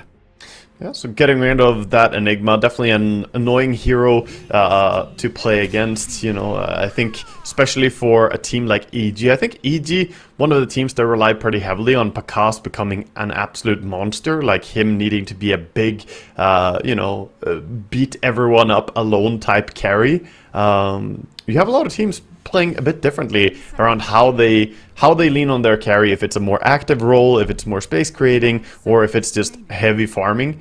And I think when you play the style that Pakas plays, you don't want to deal with Enigma. He just automatically saps away some of your farm in laning stage. He will be pressuring your safe lane. Tier 1 tower might fall very early, and Tier 2 tower not going to be safe if he goes for that Overlord build. So then it becomes hard to get as big as you want, and I think EG, they just want to give him the best possible chance to grow in this game. Yeah, especially when, we get into that topic of farm distribution, you hit the nail on the head where Pakas, getting the majority of the pie there. But even Whisper, greedy from the off lane, very often leaves C-Smile in an underfarmed position, and then when C-Smile's behind in lane, having to catch up, trying to steal farm away from Whisper and Pakas, things get a little messy. We'll see how they go this game. And yeah, of course, C-Smile, one of his signature heroes, has always been that snap. Losing to it so hard in the mid lane has got to feel pretty bad, but now he gets the chance to turn it around. Yeah, he's gonna get to have his hands on this hero instead. We'll see what LGD want to do, what Nothing to Say is gonna show on mid lane as they open up with the Undying and Mars here. So getting some team fight, getting some lane control. Definitely solid openers in general. And EG going for a hero that has been having amazing success here, I want to say, at Riyadh Masters. Batrider. I think he's been very, very crucial in a lot of games that we've been watching. His overall win rate is fantastic. 47 games played, 62% win rate right now. That is, pretty good. Actually, as I said that, it's 49 games played, 63% win rate. It climbed even today, Gareth. He's getting even stronger. More power as the days go by. Yeah, I mean, something that Whisper has definitely leaned on as this Batrider to go into that offlane, crush their opponents, and get himself up and running. But this is feasibly also a Matthew hero in position 4, so keeping things relatively open coming out of that first phase. Now into the bans. Brewmaster, Faceless Void, really focusing on these teamfight chaos heroes. Yeah, teamfight is definitely going to be a bit of focus from both teams here, as you see both the Mars and the Snapfire both have a very good presence, and comboing that up, with even more control would make the Tombstone go out of control here for LGD. If you can have both Mars Arena and the Chrono, very hard to bring down the Tombstone in fights, can complicate things even if you do have Snap. So even with Snap here, they fear that a little bit. Naga Siren being removed as well, a hero that we have seen be incredibly powerful a lot of games with combos as well, like we saw yesterday, the Aghanims combo on Naga Siren with the Aghanims Disruptor, sorry. Oh, Shadow Team going out, a bit of save up against the Bat. I actually saw an interesting, I think someone posted a thread earlier today about EG and the Legion Commander situation, where they're currently 5-0 when they've been able to pick Legion Commander, and they're now 0-6 when Legion's banned. So it looks like LGD, they're onto something, first phase banning this Legion, because they're pretty flexible, EG, putting it like 1, 2, 3, and POS 4 as well. Yeah, we saw Picasso playing his carry Legion, and I'm surprised that any team would run support Legion anymore with the changes to the W, that you can't give as much utility with that anymore. And you also can't nuke from far away with your Q. You have to go in, so it doesn't fit as a support, but certainly they're happy to play it in every single core position. We've seen that. Gonna go with the TA here over on EG. When you see Undying and Mars is a very good lane matchup for TA to be against. Looks like they're just happy to get good lanes here. Yeah, and a pretty good setup there, not just the ET pick, which they grab now, but having Snap and Batrider kind of being the initiation frontline team fighters that give TA that ability to be a little more patient, but then that patience can be undone. Disruption to buy a bit of time, Storm Spirit very good at finding heroes in the fog, maybe LG lacking a little bit of vision for their initiation though. Yeah, possibly, but at least they do have, if they fight during nighttime, they have the advantage of that 1800 night vision tombstone. Right. You can plant it down and you just see everything. It's very awkward that he has night vision. I did not know that for the longest time, and I don't want to think about how many times I died to that. And that's even after a nerf as well. It used to be even better. Yeah, no, it's pretty incredible. The Storm pickup, though, I like it. It's an active approach, getting the ability to control the map and pick off anyone who goes alone. I think Storm does pretty well against Batrider lineups, as they tend to be pretty skirmishy and look for those pickoffs. Storm is the type of hero who can also punish that behavior. Oh, some more carries banned out by EG. Get rid of some of Shiro's hero pool. LGD still opting to ban the puck.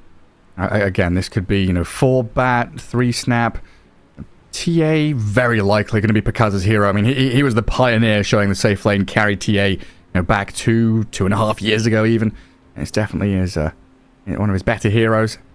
Yeah, he enjoys playing it. I think it's very likely that we're just going to see Whisper plays Batrider here in this game, that it's going to be that mid Snapfire. Seeing Snap and Storm on the enemy team, I think you happily play that Snap matchup, as Storm has to go close to the creep wave to put down the Remnant. That's when you can just double nuke him, and I think she'll do more than fine on that lane. 10 seconds remaining. Yeah, leaving 2 supports till the end of the draft then. Something we see that commonly. Triple core picked up. I guess position 4, the last pick for EG. Give Matthew that chance to last pick his own hero. There goes the bounty hunter. Yeah, that makes sense. The vision, it's not the Clinks that we've seen before, but the bounty hunter, similar role, running around and giving information. Hey, oh, what's going on here? Interesting. Okay, so Meepo, this is a real curveball here. The Meepo being added up now, this changes things. I want to say that this makes it quite likely that it is going to be, I would say, Whisper on Batrider still, and that you just do support ET and Snapfire and put Meepo towards that mid lane. Yeah, I mean, I'm racking my brain trying to think about this. I covered a lot of South American DPC back in the day. I don't think Beast Coast or EG ever played Meepo, and I can't think of which player would be taking it. Yeah, it's very up in the air. You could play it safe lane here as well. Definitely not a bad option. You can put the TA mid against Storm, which is a good matchup. They have a lot of options here how they want to run it. And Meepo has been a popular hero in the patch. It's not as big of a surprise anymore, but it is still a nasty last pick, as you have Undying, SD, Mars, Storm. These are not Meepo countering heroes. Actually, this is a very damn good Meepo game. So the last pick here has to address the Meepo in a big way. Try to make sure that you have something against him. What hero are they going to go for? That's a big question. Yeah, I mean, EG haven't touched this Meepo at all. Beast Coast have been playing it a little bit more recently, with Parker joining in, but it's been an undiscovered natural resource, this Meepo pick for this last spot in the draft. 30 seconds for LGD to go, though, and they still need their Shiro hero. Find out what exactly they're going to use up against this.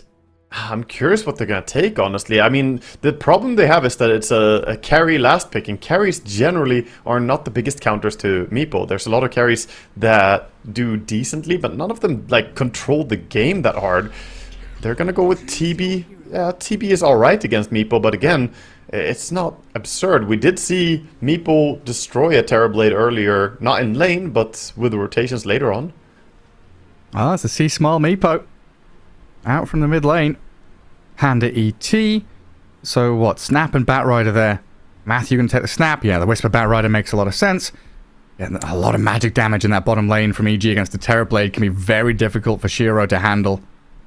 Yeah, I think their poke is really damn good. Batrider in general can be a very obnoxious hero to lane into for the Terrorblade, and sure, you have a little bit of slow from the Q, but it can be dangerous once that Bat gets level 3, level 4, kill potential comes up in that lane. I'm going to keep my eyes on C-Smile on his Meepo here, see if he gets the revenge. You know, we expected him to be on his Snapfire, as it's a hero that he likes to play as well, and get the revenge on here is an interesting curveball. I'm very excited for this game. Getting both a TA and a Meepo, this should be fun.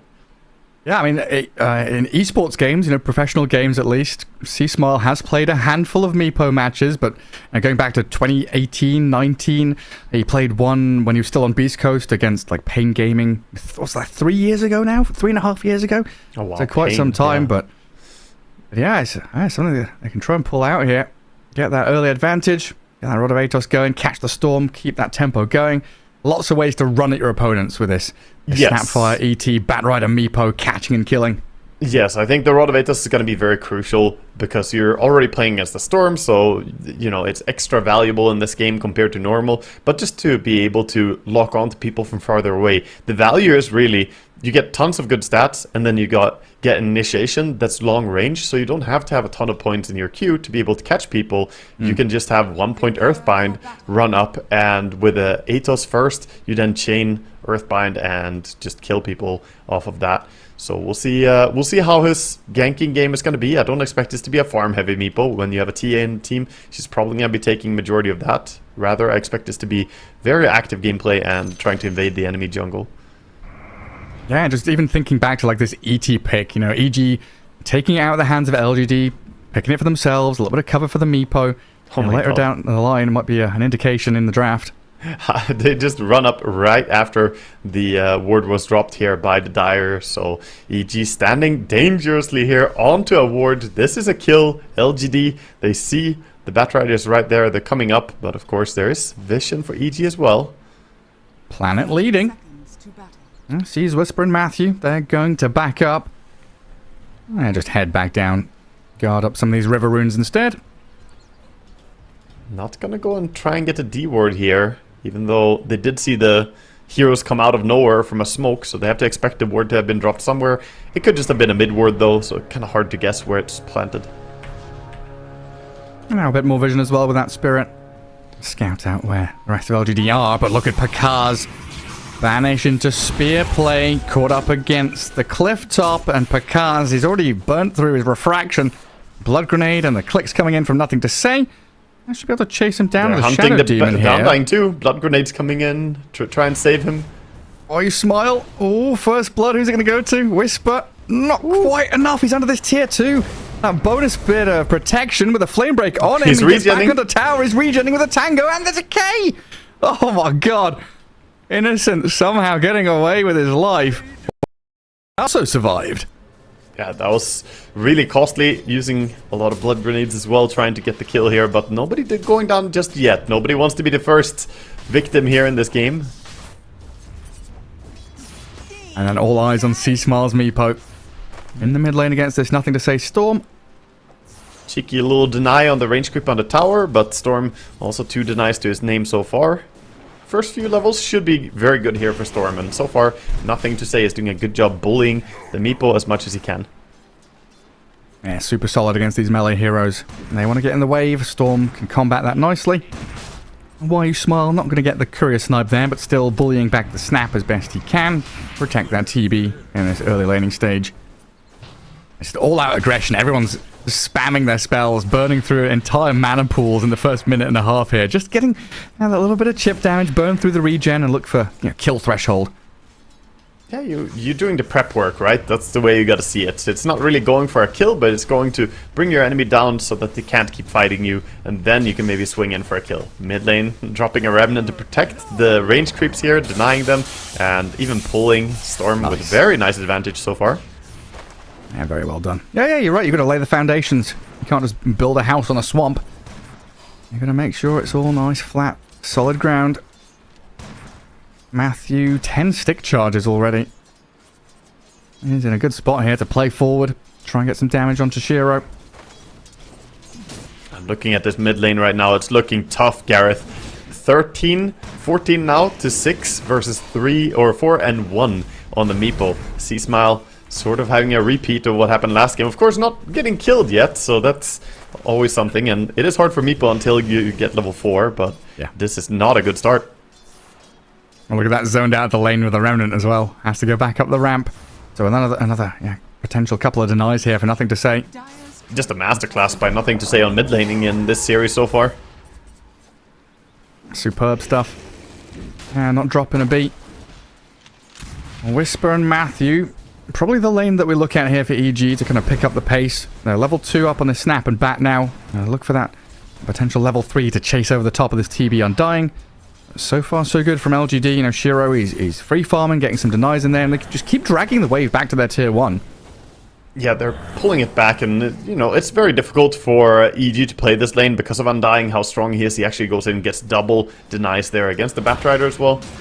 Bottom lane, trying to farm the pull, gets speared into a Centaur stun. TA gets passed into that Centaur. And the neutral creep's working against him. Planet's even looking for the deny, but because he'll get it. Centaur, he won't though. In the meantime, Panda just going to try and control up that lane. A little pull forward. Storm almost at his Falcon Blade, but a TP into this mid lane as C-Smile. He's hit level 4. That power spike you mentioned. Blood Grenade forward, a cookie from Matthew. Scatter Blast, the poofs, and just enough to touch him. Kill off the Storm, and Planet's rotation not going to get too much here. That was so clutch. They needed that because Storm... Okay. TP. Well, it's going to do something nice there for them. Stop the TP and force the Meeple to run his way back to base instead. But that TP in by Matthew was really important because Storm was dominating the Meeple really hard. The moment he hit level 4, they play around Power Spike. Top lane, TP gets forced by Terrorblade. Batrider threatening them there with the 6 stacks of Sticky Napalm. A bit too many. Yeah, again, kind of dipping back into this more regular build, the older build with the Sticky Napalm coming up. Not maxing out the Firefly, which is the more kind of farm-oriented build we've seen from some of these offlane Batriders recently. Yeah, there are so many different builds that you can do, but Whisper likes doing this. He did it last time as well that we watched him, going for 2 points in Sticky and Flame Break.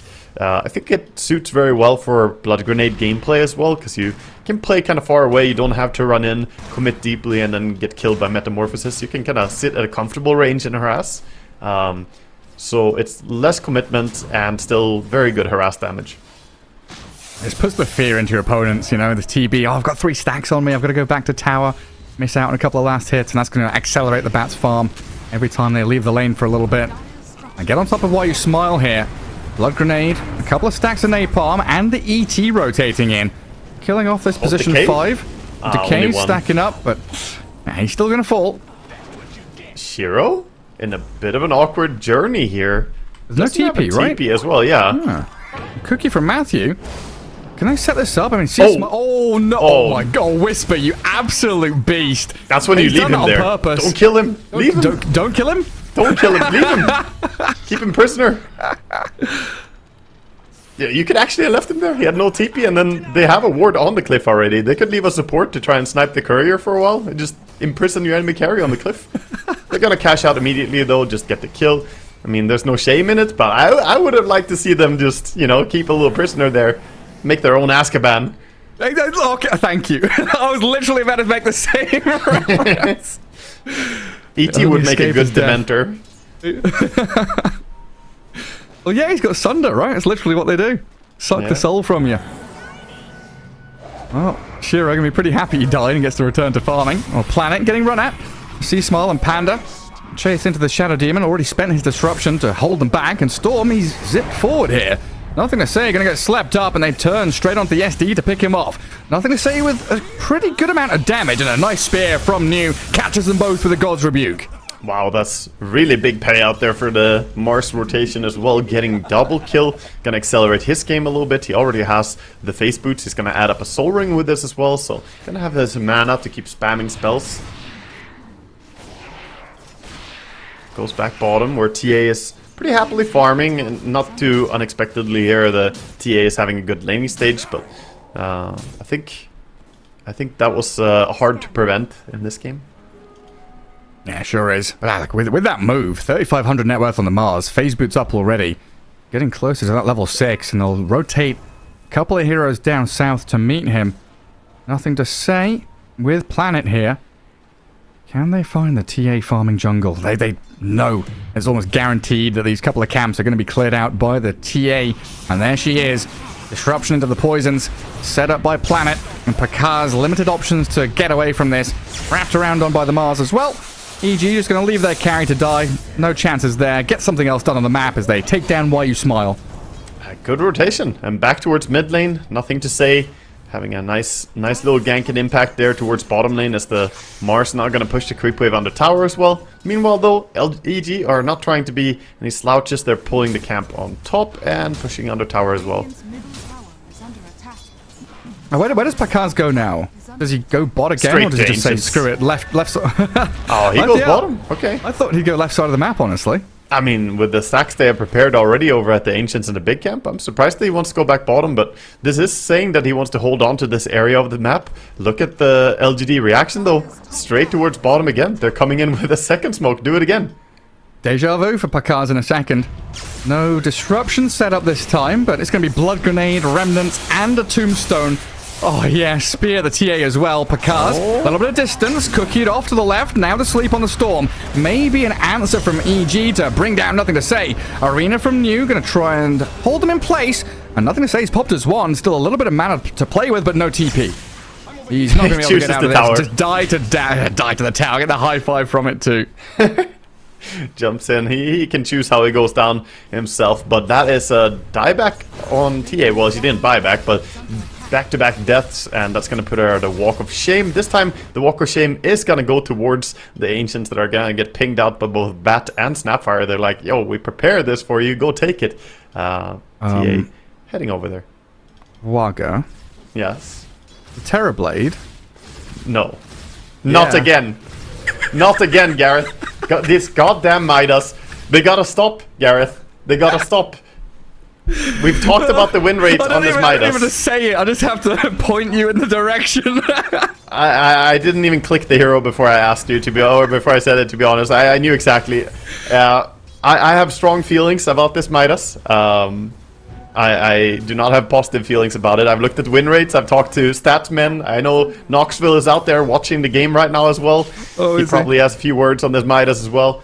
I don't like this approach, but we'll see how the game works out for him. Yeah, it's not looked good. I mean, I think Ramses has been the only one that's maybe pulled it off, but even in the stats, they don't lie. It's not been great. Panda down Ramses bottom, also lost with it. You know, he didn't only win. And the games he won, his teammates were doing pretty fantastic. So I'm not sure I'm going to attribute it to the Midas in those games either. But yeah, we'll see how it works. ET gets brought down there with a nice little rotation. And now bottom tower getting cleaned up by the meta. Verdus Dale on the floor as well. Whisper, he's got his boots of travel. So he can play the wide map pretty nicely. Currently though, EG kind of trying to recover from this early aggression from LGD, just farming back in the camps that are stacked up, take up the little bits of map that they can. This pretty forward ward positioning from LGD in that bottom jungle makes it uninhabitable for EG right now. Matthew's being scouted. He doesn't really have a home down here. They've set up a great safe space there for TB to enjoy. The only way he's going to die down here pretty much is by smoke rotations. So the wards are pretty fantastic. I would like to see the rest of them just evacuate the area and leave TB to his own device, just farming the Ancients and the bottom part of the map. And see some 4-man Dota. They still have their top tower. It is being sieged slowly here by Catapult, but it's gonna stay alive for now. Maybe they can hold on to top. Yeah, Undying's going to come plant himself in front of it. And EG not really making a move up there. Yeah, other item builds. We see TA go for Dragonlance into Deso. Very standard item build for her. Gonna be enjoying this ancient area still. Oh, bottom. Mars gets grabbed. Got too many stacks on him. Oh, yeah, misses his spear as well. Whisper finds the solo kill. And he's come out this laning stage dominating. Have to respect that travels on Batrider. And also has Faded Brooch. That is a tier 1 item for him. 460 move speed. Very quick on his feet.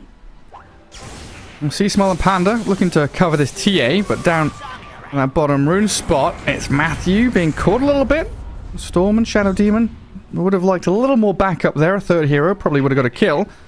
We'll see Smile is hunting. Spots one of you Smile. It's invisible, looking for someone that he can go on. Can't really start on the Undying with SD nearby. Opts to go top instead. Yeah, he wants LGD to show a big hero for this Rod of Atos catch. The trouble is Mars does have his blink being delivered now, so the ability to disengage for New absolutely there as he holds onto that top tier 1. Yeah, it's very good. I like the deep ward they have on EG here though, setting up for taking top tower. The ward behind the tower there alerts them to the fact that there's both Undying and Mars up here, ready to defend. Yeah, and it was just like you said, Terrorblade clears out all that bottom lane, does fall back a little defensively into his own Ancients, but plenty of space to play forward into for Shiro. Yeah, he's using a farming meta as well right now, trying to accelerate his farm further, as the game is understandably pretty slow right now, so don't foresee that he's gonna need his meta that badly. He just wants to hit creeps, same as the TA is just hitting creeps right now anyway. And little invasion bottom part here. We see a trio of the Undying, SD and Mars going in, trying to get some sentries down and secure bottom part where Mars got picked off by Batrider. And just a massive wall of wards. Sentries, observers all the way from the Twin Gate up towards that bottom rune spot. Even a nice deep ward there watching over the well. And so this is where Whisperer's spent a fair amount of time farming, but currently he is sat back in his fountain, deciding where he wants to head next.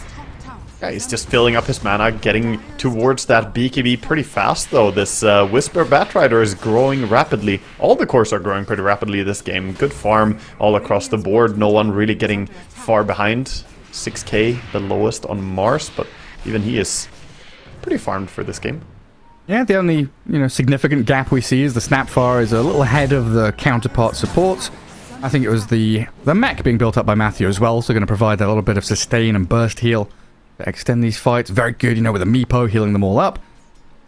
LGD the ones to smoke though, wanting to play into this bottom lane. Going with Whisper. a tier 2, Ball Lightning and Arena collapsing onto the Batrider very quickly, then disengaging. That's such a nice pickoff as well before he gets towards that BKB using the deep ward that they have bottom. They even see Panda around here. Storm has a regen rune.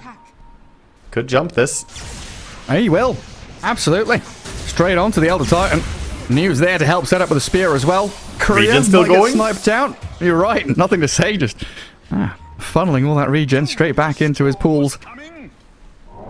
He's doing great here on the Storm. Gonna be able to keep farming this area as well, as EG don't really have big counterplay right now. They're just kind of farming the Ancients even more with TA, wondering to see when they're gonna start activating. Storm, must be careful. Ooh. Wow, that was close on the Athos. It really was. I mean, that's the big thing, right?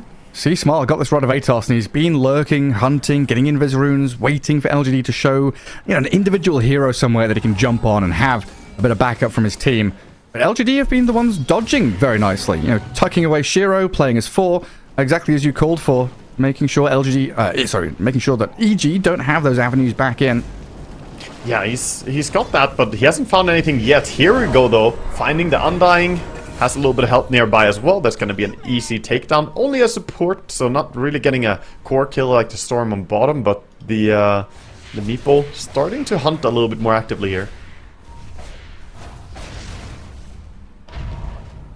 Pacans, Deso done. Does stick around down in this bottom lane. Yeah, he's got this one, he's got Shard. Shard is on Courier, so it's coming out. Very useful against the Storm here. Get the Silence, could also be really good against the SD to try and stop him from disrupting people. You can break the combo of the Mars trying to ulti and spear someone. There's a lot of usefulness to this Shard in this game. And you've got the potential here if LGD have a sloppy fight to very quickly take down Roshan as EG. If they're in the right place at the right time. Now gathered up mid, just trying to poke forward onto that tier 1, but LGD have brought a number of heroes here to make sure it's not as simple for EG. Yeah, LGD are protecting it and even thinking about jumping something themselves with this Blink Dagger. Always kind of eyeballing if you can find initiation somewhere. There's just so many ways to follow through on it. And pinging it out in that mid lane. They don't have Storm though. Would be very ballsy to go under tower here. Are they gonna go? They're really playing like it. Yeah, definitely considering it. Yeah, no TB, no Storm. Probably lacking some damage here. Yeah, a smoke out from EG now as well. This is the gank squad. Rod of Atos into Kisses and the Ensnares. If they can find one of these heroes off in the side lanes that LG are trying to protect and keep farming, could be a Storm. huge pick. I think Storm is going to go into this one. It's going to be hard to get away from. He's going towards the jungle camp though. Maybe if he doesn't go for the lane, he'll be fine. Nothing to say. His sixth sense is completely correct. Do not go for that creep wave, my friend. He plays safely. Gonna back out. Good gank detection radar right there by Nothing to say. Crisis averted. And comes back into mid. And TA, does your radar work? Oh, the spear back across the river. He didn't feel this one coming. The Kisses as coverage, but Pakaz being burst down. Good defensive arena there from New as well, just to try and trap EG and stop the advance. Arcane no Storm? chance. There they go, Zip onto tower. They've got Metamorphosis going for Shiro here. Currently focusing the objective. EG, they're rallying around this mid-tier 1, kind of posturing as if they want to fight. Without the Templar Assassin, I'm just going to sit back up on that high ground. Maybe wait to see if LGD leave a hero alone. They have the BKB on Batrider. He wants to go in and take a fight here on Mars. We'd love to. See Smile. He moves forward. Dangerous territory though, going blind up into high ground, but they get a lasso on the Mars. Drag him back. New, close to death. The final touches there. Whisper does claim his life. A little bit slow on the attempted disruption. Their planet tried to disrupt him at the very last second, but even so, they didn't really have tools to deal with a BKB Batrider grabbing the Mars. Very difficult for him to prevent there.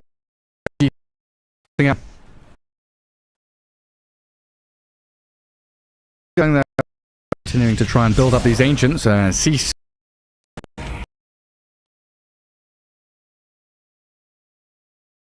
This potentially into that tier 1 mid push.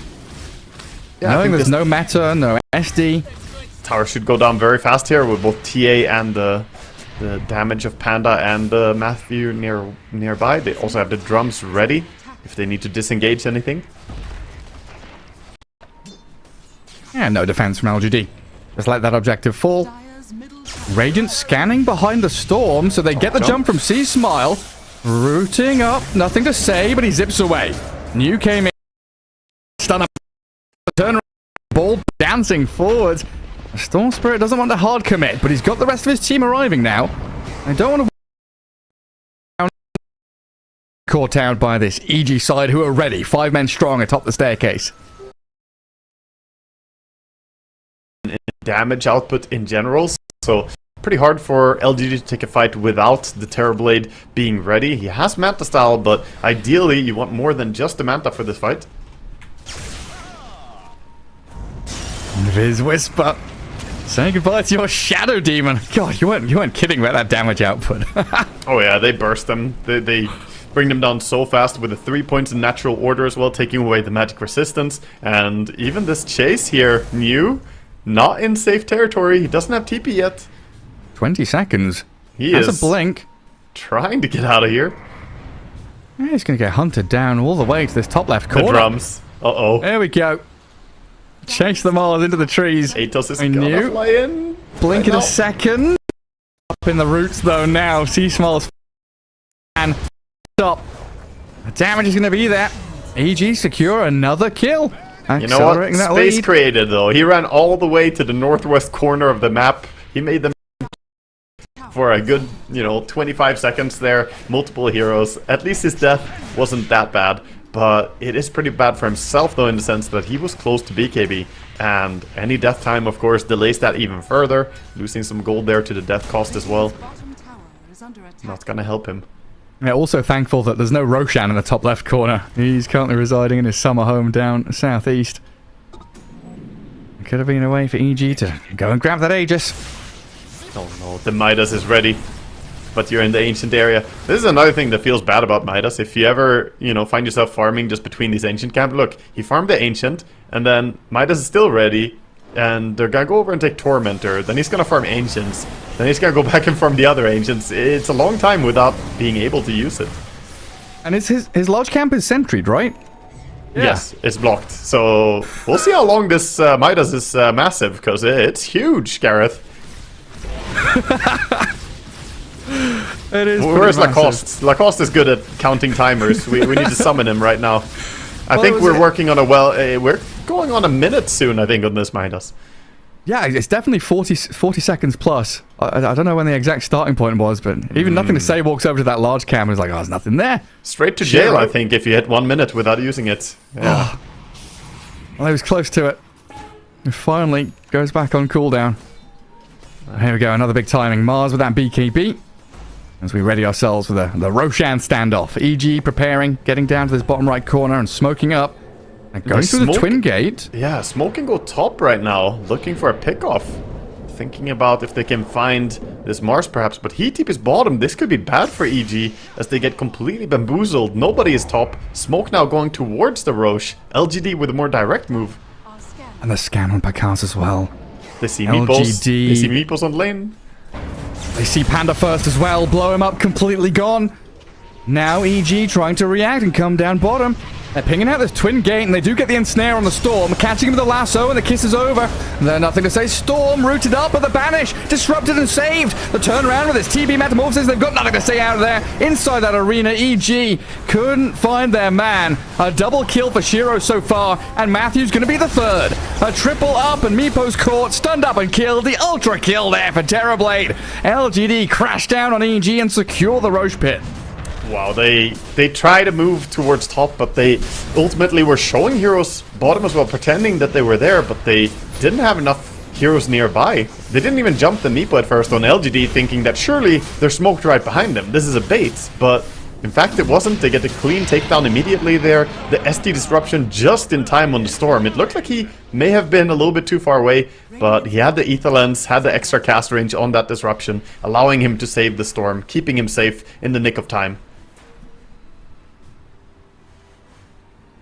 A pretty big blow to EG there. You can see what they're trying to do, play into their vision top, trying to find a man up there that would, all but secure them Roshan or try and force a buyback. Sometimes it's just better to stick to your guns, hold that twin gate near the Roche pit. Look for the fight proper.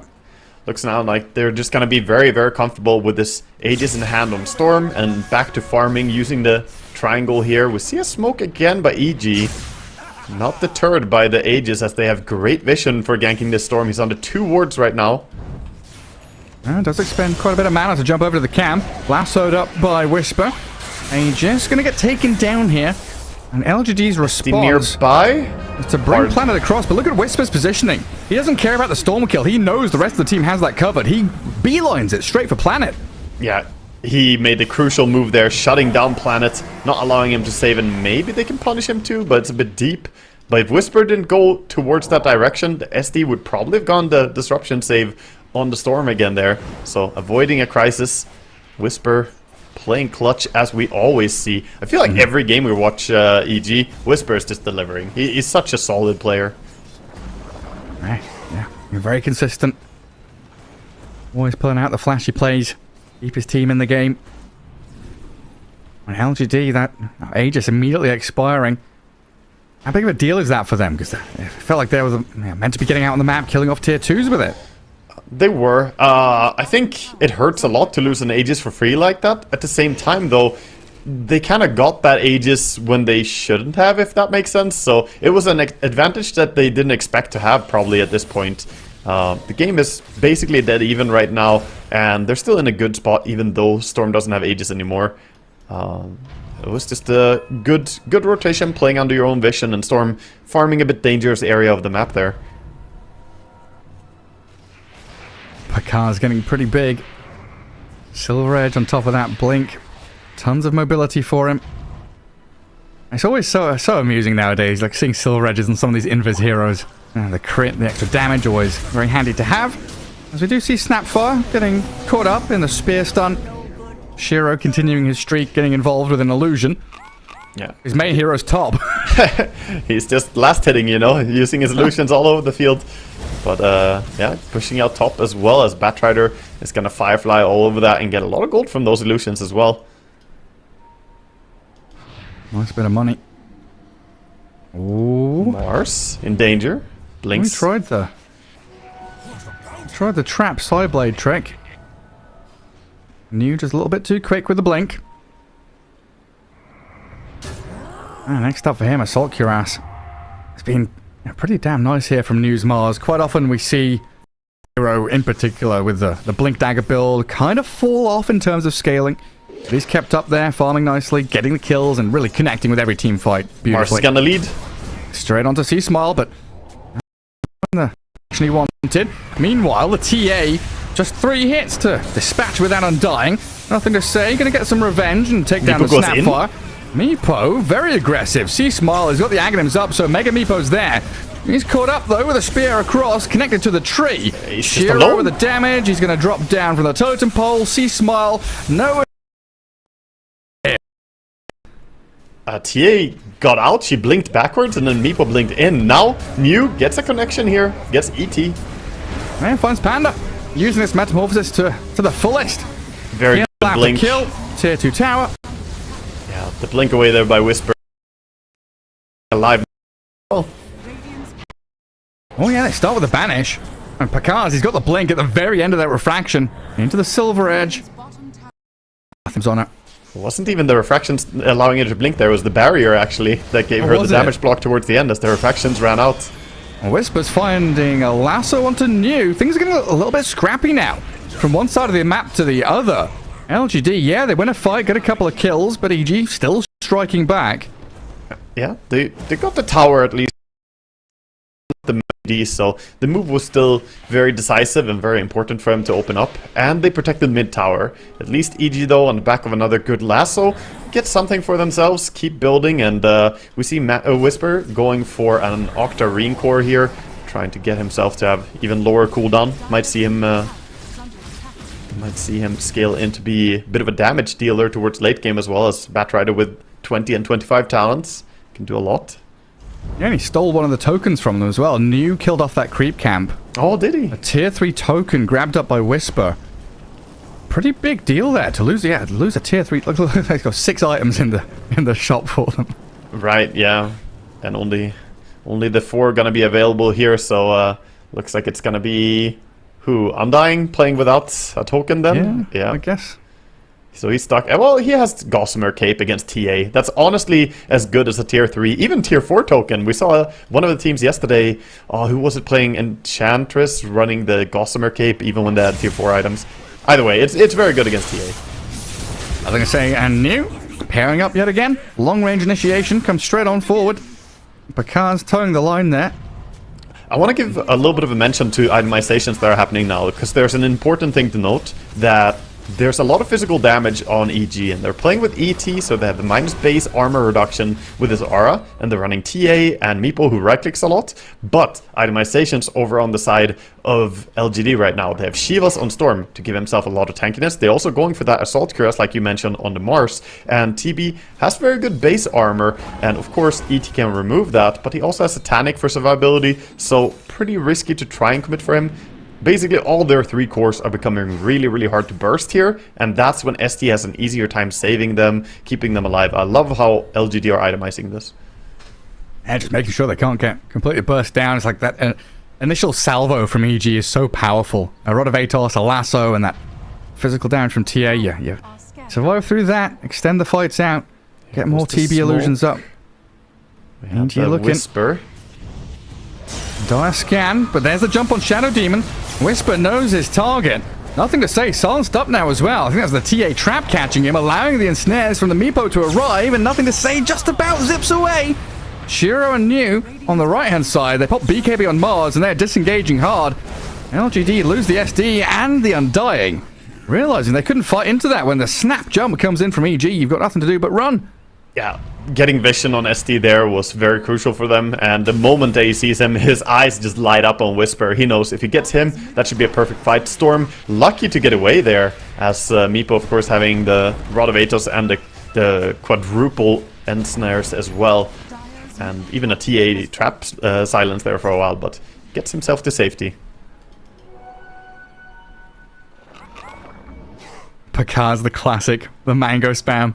Stay out on the map. Keep yourself going. See, Small's going to find a nice juicy wave up top as he finishes off his Scythe of Vice. And next time he sees the Storm, I don't think Nothing to Say is going to be escaping. Yeah, definitely going to be very hard to get away from this Meepo as he has 6 different disables against you. Basically, C-Smile's only job here is to keep the Storm locked down. Storm, on the other hand, though, not going for a BKB, not building more survivability against the Meepo, instead going Aghanims, trying to go for a counterplay. If you're going to try and Earthbind me non-stop, I'm just going to pull all of you, and then during that time, he can jump out. So it does allow him to have a bit of defense from the Aghanims as well, and of course the aggressive potential of it is very good. Absolutely. ET sends the Spirit through, and we'll find some heroes bottom. I mean, Roshan's up in 10 seconds. It's 2 minutes till night. LGD in the proper spot down here. Smoking up as 5. Anybody home? Evil geniuses? They're pinging it. I think they want to bait it. Pakas is going up, but they're coming behind him. And defend your TA at all costs. It looked like LGD, if no one showed up there, maybe a consideration of just poking the tier 3 a bit, but they'll get the catch on the Batrider. Whisper comes out of his base, gets blown up. Hando with the sleep and the splitter, still stuck inside the arena, gets taken down by Nothing to Say, who zips into the base. He was looking for the +1. Currently broken and rooted though as Pakaz blinks away. Now the high ground push comes and a spear catching TA. Oh, they shred through Pakaz so quickly. The crits out of this TB make her disappear. And she does not have buyback. She's dead for 80. They're trying to chase now with Whisper, but you can't really fight into this without your TA. The meta is going to run out soon, so I'm not sure if they can maybe contest Roche on the side of EG, but again, losing TA there, that's 23,000 net worth on the sideline. I think you just give up Roche here. They're smoking out. Okay, I mean, EG, this is risky. 1 minute, no TA. LGD almost in the pit, but deciding they're going to hold the Twin Gate high ground. That's smart. Feeling it coming.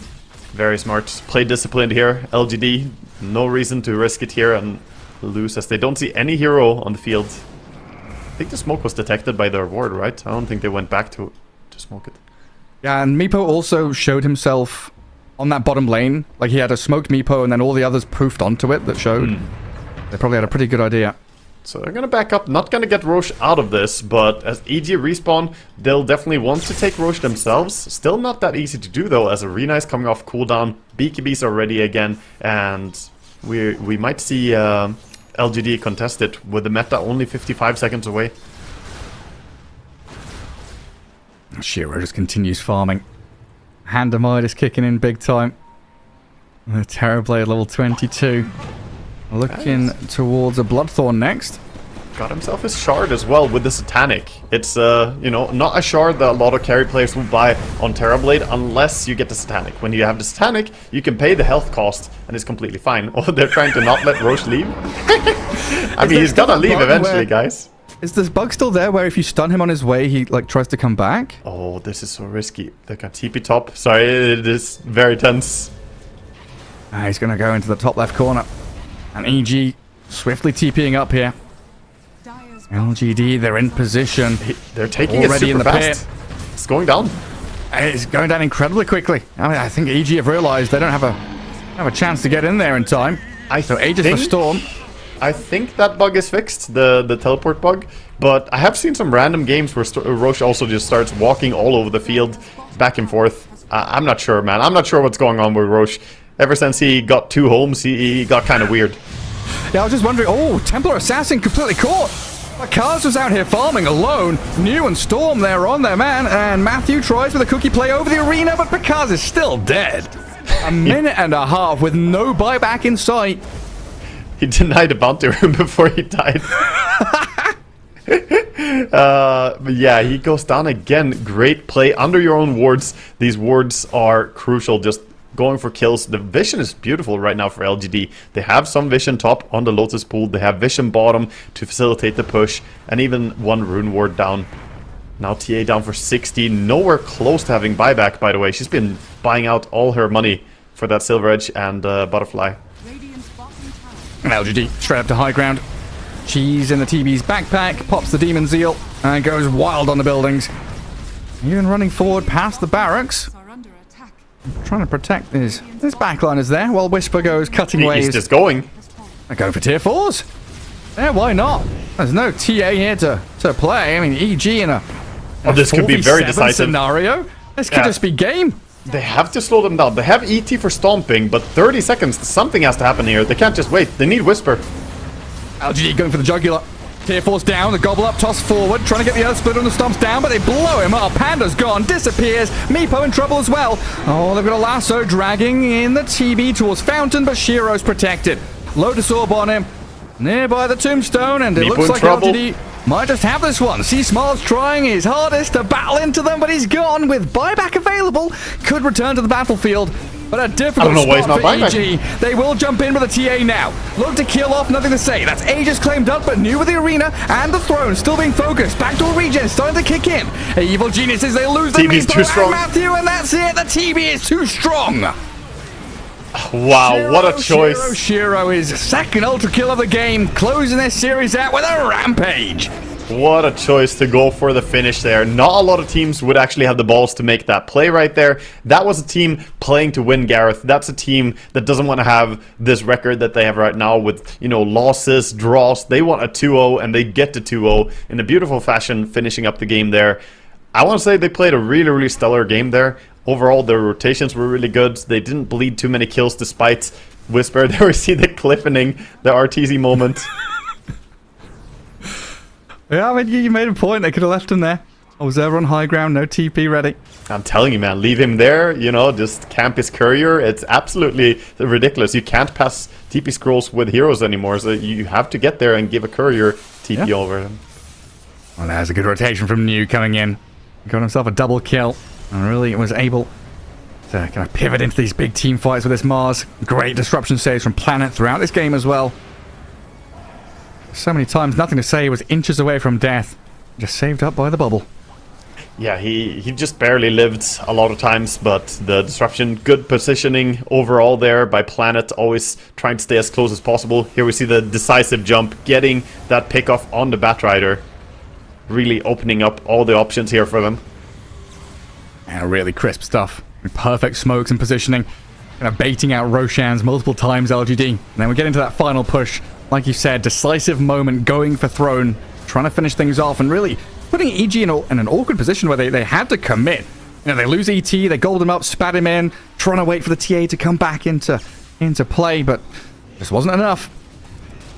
Yeah, no, it was very difficult for TA, but it's also TA versus Terrorblade. It's a really rough matchup. She doesn't do well against it. In general, high armor targets are hard for TA to deal with, and the itemization by both Mars as well as the Storm trying to get the armor up there, staying alive. I'm distracted, man. I can only look at your little dino dance. You're just avoiding the conversation around TV Midas winning a game. I mean, it won a game, but let's be honest here. Was it the Midas winning the game, or was it the team winning the game? I think nothing to say clapped Meepo on mid. I think that SD did his job perfectly saving people. I think you can go Midas or you can go Yaksha. You can buy a Crystallis first item probably on TB, and the game will still look like this. But Shiro did play great, I will say. I disagree with his itemization, but his gameplay was stellar. 12, 1, and 5. Just messing with the stats. Yeah. He's just messing with the stats, messing with our minds. But yeah, like you said, a vital victory for LGD with this 2-0 over EG, keeping their hopes of playoffs alive. as EG still middle of the table, still nobody out, nobody relegated out just yet. Does round out our third series of the day, as we'll have a quick break before we return with what I believe is going to be Aster against I'm looking at wrong. Talon against Shopify. Sorry, yes, Talon against Shopify in about 20 minutes. We'll see you then.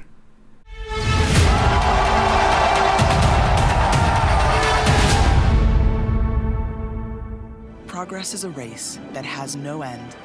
After every finish line, another challenge awaits. How can we continue to push innovation in a sport at the forefront of technology? This is how.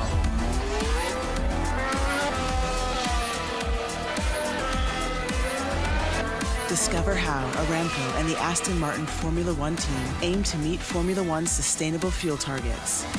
Aramco, powered by How.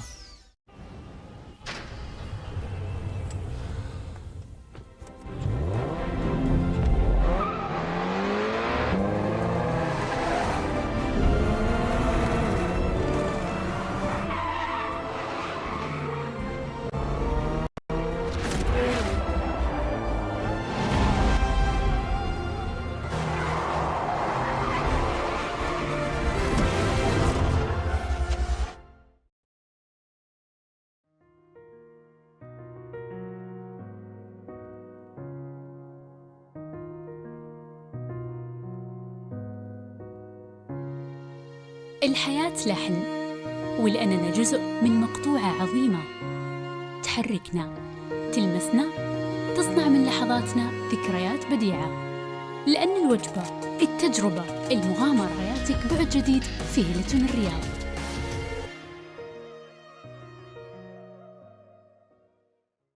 All new Honor Magic 5 Pro.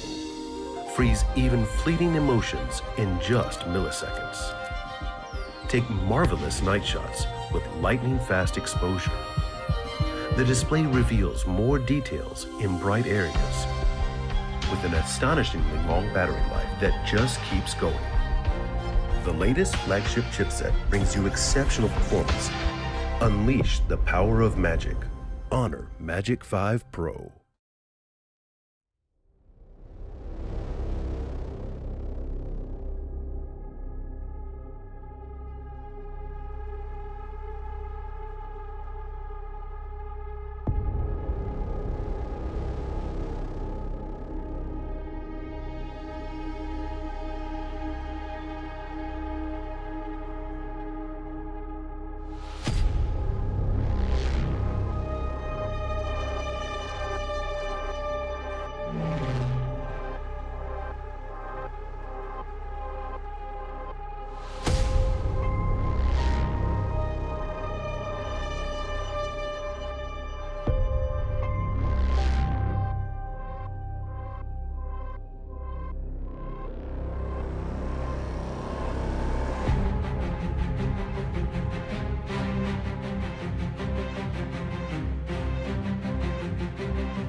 Welcome back to the Riyadh Masters. Hopefully during that break you got yourself hydrated, a couple of snacks, because we've got a big series coming up next. Best of 2 between TALON and Shopify and Wagga. As we start to round out day 3 here, we do look towards possibilities of tiebreakers, relegation, things like that. How are both these teams standing so far? Yeah, I mean, TALON have had an absolutely amazing run so far, I want to say, in this groups. They're 2 wins, 2 draws, 1 single loss. So they're not at the absolute top. They're 3rd in the group right now, but that is a good spot after BetBoom and Aster, who both have been looking very, very strong as well. Shopify Rebellion, though, only 4 draws, no win to their name, and 1 loss as well. This is not a good spot to be in. We are finishing up things here. They did lose to BetBoom, which is, the number 1 team. So their loss is at least against, a strong team. But they need wins here. And they're going up against Talon and Aster, the 2 and 3rd spot of the group. Yeah. I mean, it's going to be a tough one. And Talon, one of these teams that really does show up when the stakes are high. We've seen them during DPC maybe slip up a little bit, not making it to Bali. But I think back to Lima Major, I think back to some of these performances they've put up elsewhere. They can absolutely, take games and series off of some of these big contenders, which Shopify qualifies for, right? This is the old EG roster. These are the kind of old guard of NA that are meant to be a real top team. But difficulties face them as the level of Dota in general has just been rising so much over the past couple of years. Everyone's, S tier level now, it feels like.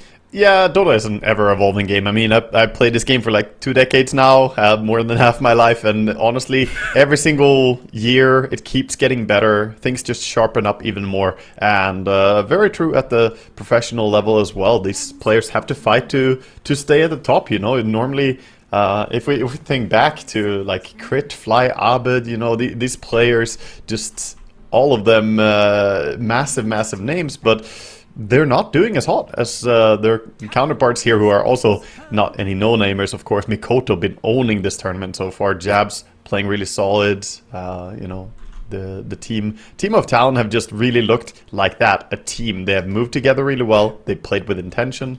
Excited to see what they're going to do here.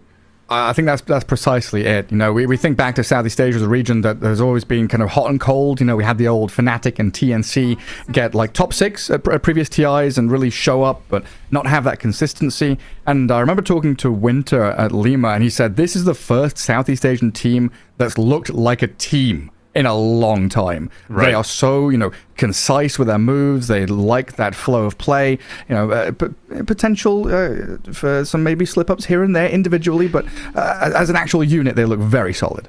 Yeah, Talon have, really showed that they find each other on the map in a good way. They coordinate, they understand where to play, where not to play, and punish weaknesses that they can identify. So a team that, the biggest description I would have for them is that they just play with intention. There's a game plan, there's something. You're not just idly farming, which is probably what Winter was referring to. A lot of olden Southeast Asian teams, star players in them, like top-level MMR players, but not always with a clear plan of like, when are we gonna explode, when are we gonna win, and then it can look a little bit like you're just there for the ride. You're not really sure where this is going, but a passenger Talon, on the ship. Yeah, Talon definitely not like that. They're the captains of their own journey here. Well, first up, Timbersaw grabbed up by Shopify, so we see the Silencer, Ember, Io and Naga all banned out. And that Silencer pick has been something that's utilized a lot against this Timbersaw, alongside these Rubiks that can definitely, from the support role, handle the Timber's early momentum. And a Batrider pick as well. We see Batrider, might see Undying or Rubik come in there as well. I like the Rubik against Timbersaw. I think it's worked out really well. Batrider also just a hero that keeps being impressive here overall. I think the hero is, starting to get more and more attention by teams as he keeps winning. The hero is just a solid first phase pickup. You can put it support, put it core. Either of them work really well. Yeah, just new realms of discovery. Thinking back to old Bat, where it was Blink, Force, BKB every single game, and now we've had this shift out from off lane to mid to position 4 Bat. The Boots of Bearing build about a year ago. Now this Boots of Travel BKB. It just makes him feel so much more consistent, not just in game with item build, but in the draft having flexibility. He's up there with like all-time heroes. It feels like Rubik, Batrider, the identity of Dota relying on some of these sort of consistently picked and banned contested. To me, the word, contested heroes. Yeah, to me, the number one. If you think Dota 1 and Dota 2 competitive scene, which hero has been the most reliably turned to by pro players in captain's mode, then Batrider is definitely up there. He's always been relevant. Pretty much never had a really bad patch. And I like the way that he's played right now. Let's touch a little bit more on it. The item builds that you mentioned, the shift around. Now, it's harder to prevent losing to Batrider because he's not predictable in the whole Blink Dagger, Force Staff. He's gonna go and look for kills. Yeah, he might just be farming. Batrider might just be on the Ancients. He might be on the bottom side of the map, top side, who knows? Or he might be smoked up and joining for a gank. That's the dangerous part. You don't know when the lasso is gonna come. Previously, it was just like, oh, look out for lasso, guys, because he's somewhere, I guess. But now he's farming. He's chilling. Yeah, just accelerating further and further ahead. Nice, yeah. Yeah, it's a scary prospect to face up against. And now it's like the double-barrel shotgun. You've got Batrider and Storm, tons of magic damage, good solid lanes, and that ability to jump and catch targets quickly. Yep, and Storm against Timbersaw, good pick as well. Lots of magic damage, more control. We saw this used very effectively before against Timber as well. But good reaction by Shopify, I'll say Spotify there. Almost. Yeah, good old playlist busting out the Puck here against the Storm. It's good matchup for Puck. Obviously, you get some lockdown, some control, get silence, and the leash able to keep the Storm from leaving. So interesting opening for Shopify, going for what looks very guaranteed to be a 2-core opening. Talon, of course, that could still be true, but they could also put support bat. And they absolutely could. I mean, Shopify having to cover a few more bases here. Pugna, Morphling. A bit of focus on 23s. And primary hero there, the Morphling. And Pugna with that Storm, even though it's been nerfed, still has that capability to keep him out on the map, be annoying, and we always have this Pugna pressure into towers, which often feels like Timbersaw suffers against, because he wants to be the one at your tower, not being pushed back to his. Yes, it's also not just that, but the Nether Ward is a big component to this too. You're playing Timbersaw and Puck. Nether Ward can mess with your Blink Dagger a lot when you're playing Puck. You might want to go Blink Dagger on Timber as well, which it could obviously be annoying for, but more so the damage you take just by casting spells near it. Very obnoxious, so I think it's a smart ban. Get rid of the Pugna. Don't leave that in the pool here. And Medusa gone as well. Earth Spirit, always an interesting one. Has gone back to being more of a hero, a player specialist kind of hero. And you've got crit on the side. You don't want to be handing that over to him. Yeah, definitely. Curious, have they played at this event so far? Because I don't remember seeing it pop up. We haven't really been following Shopify in our games. We've been covering a lot of other teams, so I haven't actually kept my eye on Shopify, what they've been up to. We'll have to check after the game. But don't see it on the Dota buff. Don't even see any bans of it. So just something there that Talon have got, in their heads. Makes sense. I mean, Earth Spirit is not really a predominant support right now. It's not a hero that people turn to. But a hero that is, there he is again, the most picked hero of the tournament. The Rubik joins the field here again. Very nice against Puck. You get instant disable in the lift. Also good against Timbersaw. Great spells to steal this game. Tons of damage. Long cast range on it. Even Timber Chain is a fantastic option for Rubik. Yeah, and he often feels quite free with his item build as well. We've seen a couple of players, I think Kaka yesterday, buying Spirit Vessel as the rushed item. You can think about Force Staff, Glimmer, try and get out of Coil, get away from Timber. Sure. Lots of ways that Rubik can build into. Yeah, definitely. And, it allows them to have a little bit more setup here, because it can be hard for Batrider to get a grab onto the Puck, perhaps, or for Storm to zip in and catch him. But now all you need is that, even a level 1, level 2 telekinesis might be long enough for Storm to follow up, for Lasso to maybe connect. The chain stun potential here is coming in from Talon. Shopify, want to see a little bit what they're going to do here, seeing the Rubik Batrider Storm. I'm thinking that this could be a game where they could consider playing a Bloodseeker core even, just off of the fact that there's Batrider and Rubik in the game. That could be a way to go. With a double core pickup though, it's time to start looking at your supports a little bit. I think about what Fly wants to play with no Undying, no Sky, a crits hero pool touched a little bit there as well. There's no IO either, right? There's Shadow Demon, Lion, Keeper of the Light. There goes Spammy. Interesting.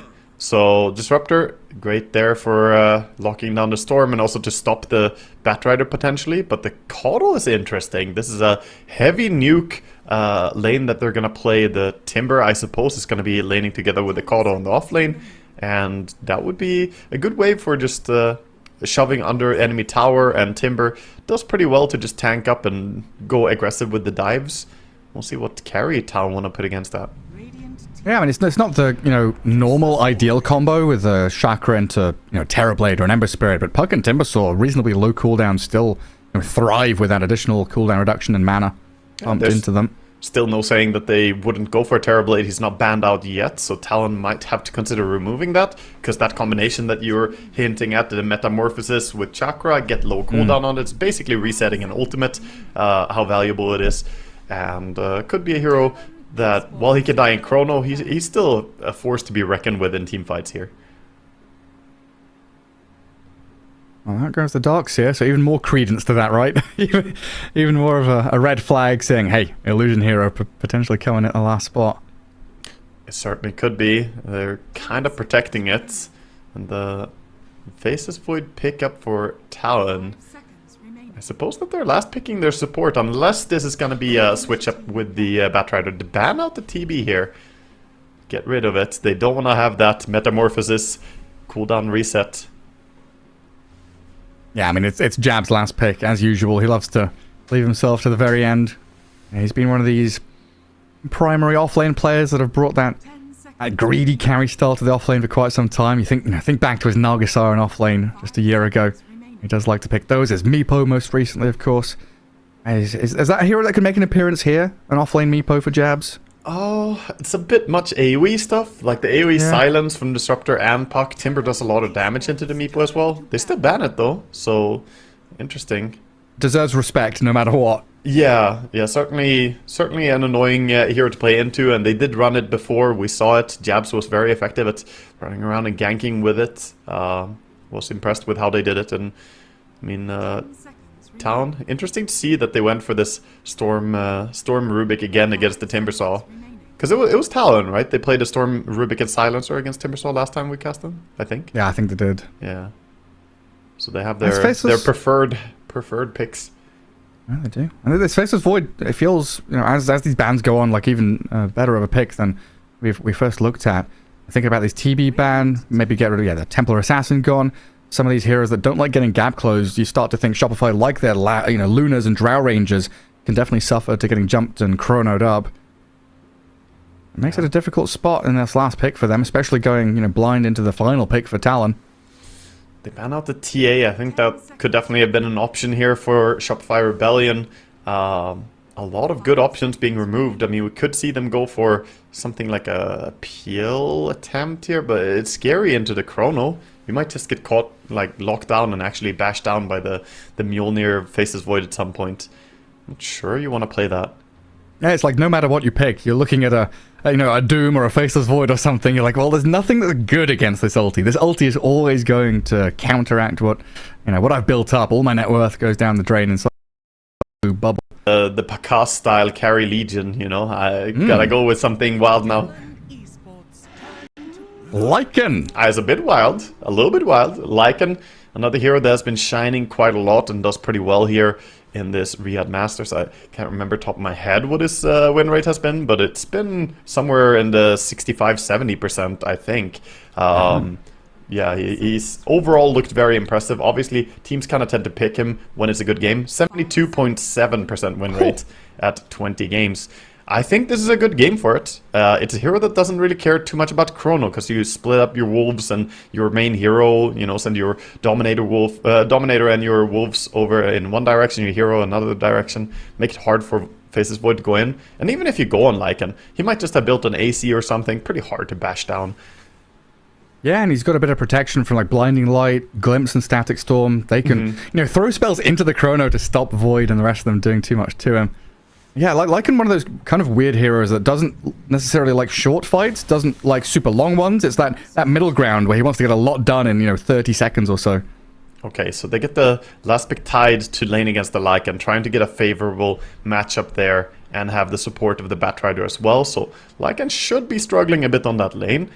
At the same time, though, I think it's just such a good Lycan game here against the Rubik and Batrider as well. The Wolves are going to be very valuable here. Do you worry going late game, though, as Shopify, against this Faceless Void, Storm? You do. I mean, you're not comfortable going late game, the big ultimates and the big lockdown of the Chrono, Lasso, Ravage. At some point, it will be a big threat. But I don't think you should stress too much if you're Shopify here. You can happily just lean on your carry, trust him to, carry the mid game, and for you to find an opening to push high ground with that. You also have Timbersaw. It's a pretty early powerhouse in the mid game team fighting. It will be hard for him to burst him here, even though they have good heroes to deal with him. Yeah, they've got a drafter really built around him as well, right? You get out this laning stage and you're just chasing people. Glimpse, move speed, puck catching, Lycan with a shapeshift. If Talon get on the back foot, they could get harassed back behind their tier 2. 15 minutes into this game, definitely have to rely on these big Ravages and Chronos to win out some of these earlier team fights. Yeah, certainly. They need to play wisely around their ultis and try not to get punished too hard when their ultis are on cooldown. If you commit both Chrono and Ravage, that would leave a big timing window for them to mount a push over on the side of Shopify Rebellion, use that Lycan and take down towers. So maybe they need to try and cycle their ultis, Chrono for one team fight, Ravage for the next one, who knows. Try and always have something ready. Overall, though, I think this game is like Talon. They just want to go late game and they want to play some pick off Dota with their Batrider and their Storm Rubik. And Void just kind of try and really become that massive late game power spike that they can't deal with. I think they've got to be a little careful with their stacks and stuff, though, Talon. Batrider very adept at kind of dipping out a lane, stacking things up. But when you're looking at this Keeper of the Light who's going to be building his own stacks and potentially even contesting with a puck, who loves jumping into the enemy ancients area to take out that large camp, you've got to bring numbers to try and protect it for as long as you can. But we'll see how it all goes. Our predictions are one thing. How the game pans out and plays is in the hands of the teams now. Game 1 of this best of 2 ready and underway as we'll see Talon take on Shopify Rebellion here at the Riyadh Masters. The penultimate day of the group stage. And everybody looking for the W's. Yeah, good luck, have fun comes out, and we see Abed on his puck, smoked up and orbing out to get as fast as possible to enemy high ground. Gets the ward drop, both teams smoking up here, but it's going to be Talon going into the enemy jungle with all heroes. The Wolves checking for vision on mid lane here by the Lycan, trying to see if there's any form of vision spotting them. Anybody here? Oh, the Wolves going to see them. Look at this spam of pings. Arteezy spotted the whole squad of Talon down bottom. Yeah, the big circle drawn. That's Fly saying, they're all down here. We can just set up camp up north. Try and steal out a couple of these bounty runes. I wonder if they want to try and do yeah, they're doing it. I think that Arteezy is going to stay here on the top lane. I think they want to avoid the tied matchup here. Lane against the Void instead if they can get it. And bamboozle a little bit the starting lanes. Yeah, not seen something like this in a while. The lane dodging. There's the baiting as well, right? Like the Wolves are bottom. They're thinking, hey, Lycan's down here. Well, really reminds me of that old broodmother. Yeah, putting webs in a lane and saying, hey. It's almost like teams forgot or like stopped doing it because the portals exist, but it still has an impact. If you get to the lane and you see the wrong hero, you still have to make your way over to the portal, channel that portal, run to the lane. It costs you a good like 20 seconds total for both you and for the other hero to make that swap, which can make a difference in laning stage. So I think getting a better lane matchup from the start like this is probably a smart thing to do for Shopify here. Yeah, I mean, those 20 seconds could be some power denying, a range creep deny. Exactly. Anything can happen. Well, in that mid lane so far, one apiece for Mikoto and Abed, puck against Storm, the old classic. Up at top, like you said, Arteezy shifting into the off lane, trying to protect himself against that Tide matchup. So here, against the Faceless Void and the Rubik with the crit. Keeper of the Light lined up alongside him. Chakra up, get the Wolves out.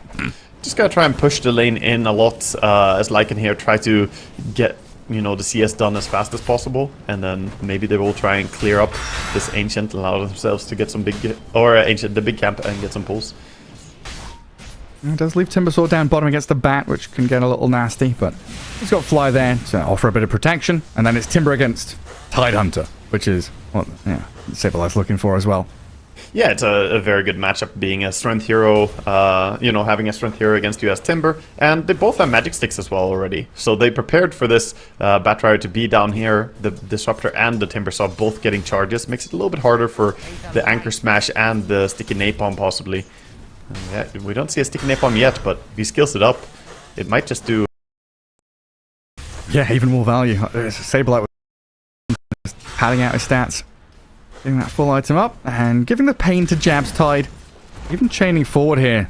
Really looking to pressure Jabs out this lane. A lot of damage onto the Tide and then chains away from the Firefly. Glimpse there to offer protection too. Gotta respect the Sticky Napalm a little bit. Don't want to stay too far up on the lane and get a lot of stacks on you. Could be dangerous, so just backing out, but still good harassment there by Saberlights and Fly going forward a bit.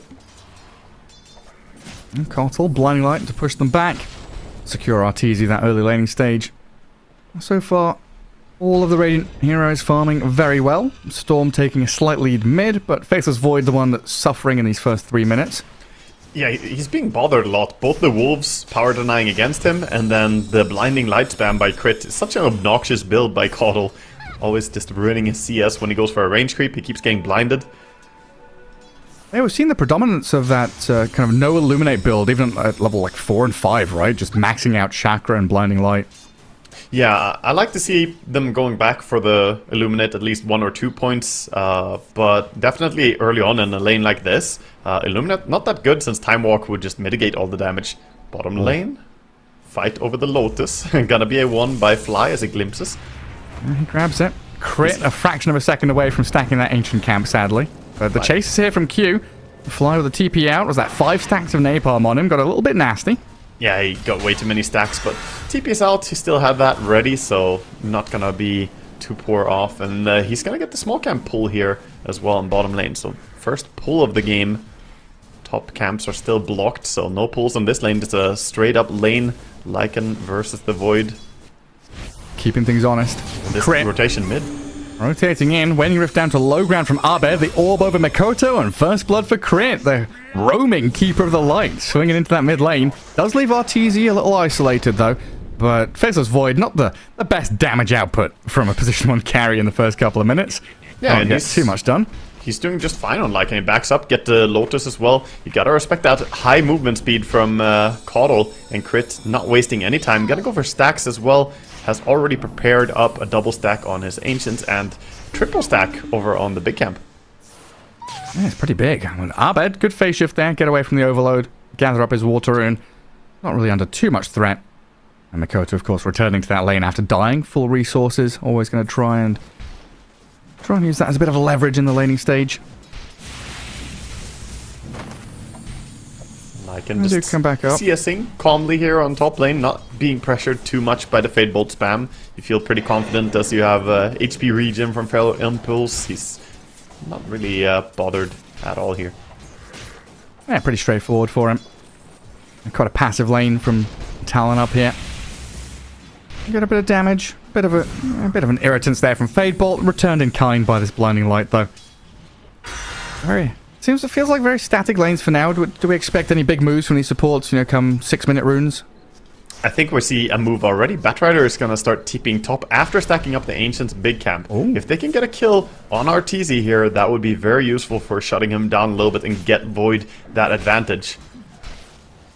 Is that Watcher a green or a red one? I'm not sure if they saw this back coming, but anyway, Q's on top of Arteezy. Blinding Light, not going to help out too much. Gets 23 on top of the Lycan, and Q secures the kill. Yeah, it's very confusing as a spectator. So that one is actually a Radiant Watcher, but he tried to go around it either way. When he was over it, it was too late. Mid lane, dive onto Abed. Oh, even with raindrops, pops to the Remnant. Flies come in here, trying to catch up to Mikoto. Good little ball lightning to dodge some projectiles. Glimpse, 2 seconds. Giving cooldown. Cooldown. Come on with a vision. They just keep the tabs on Mikoto, but he's got mana pool here to play with. Can ball lightning to the low ground and get away from these 2 supports. If he gets a top rune right now, it's going to be rigged. Regen is rigged. Oh, he can't go for it. Oh, and Crit is there to guard it. Yeah, I'm gonna leave that for Puck. Puck is gonna be very happy to get that rune for himself. Gonna bottle up the Caudal for his bodyguard services. Meanwhile, bottom. Oh my god! That was a longer TP. It felt like, I don't know. Nah, I think it was normal, but it feels long when you have 8 stacks of sticky napalm on you. You know, time is relative to... Yeah, relativity, yeah. Yeah, he experienced that full force. I was watching it, sudden slow motion, almost death of the Timbersaw. It does get back to Fountain safely. This is the strength of the Batrider with all that magic damage on the Timber. He set himself up in a good spot. Yeah, Timber slightly ahead of the tide in net worth in that bottom lane. It looks like Fly is going to come in and scout out the stacks. He's just checking what's up, you know. He wants to know. He wants to know how many stacks are there over here. Should we be sending Timber? Should we be sending Puck? And this game is really a game of stacking. Look at all this jungle farming going on. And right now, both the Wisdom Runes being snagged. RTC gets 1. Yeah, Fly just doing a little credit check on Talon. Yeah, what have you got over there on your bank accounts? Anything that I can use for myself? And Arbed sat around half HP, not really in the position to go and contest just yet. Maybe once that 8-minute rune comes around, we can see that move. Yeah, we see Talon though gathering everyone. Yeah, they might be making a move over, but for now, just 2 supports farming big camp together. So pretty chill gameplay, just farming. As Storm has farmed up jungle a little bit. He went for Falcon Blade before Power Treads, so getting it as early as possible. A lot of times we see the Power Treads early, but prioritizing mana regen here. Yeah, Jab's going to come plonk himself in front of this Lycan now. So that lane matchup, 8 minutes in, finally coming into play. But Arbed's first rotation with the coil gets on top of the tide here. Followed through with crit and Arteezy. Physical damage, the Kraken Shell, the Illuminate, not enough. Jab survives. Meanwhile, bottom lane, Mikoto, ball lightning and tumbling on towards Fly's Disruptor. Wow. Yeah, Jab's just knowing his limits there, playing top. I thought they was going to die, but turns out he went for a 0-2-3 build. Very durable. No point in Gush yet, so actually does survive there. TP's out, stays safe, and wasted a lot of time and the coil as well, so at least that was a worthy play for his team, even though he's going to be bothered a little bit having to TP base. He is very low on experience on this Tidehunter, only level 5 still.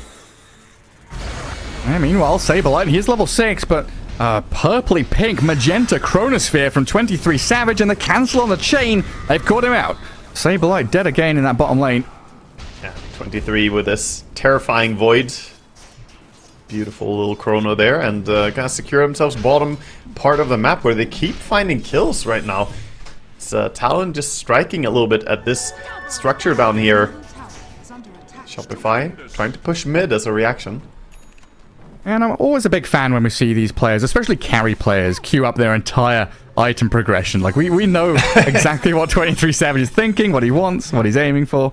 Oh, yeah. His life goals laid out right before us. It involves a lot of Mithril Hammers, let me tell you. So. He's going to need them. Oh, Lycan could ulti here to mid. Yeah, I mean, Arbed silences up Mikoto. The call not quite landing as he intended.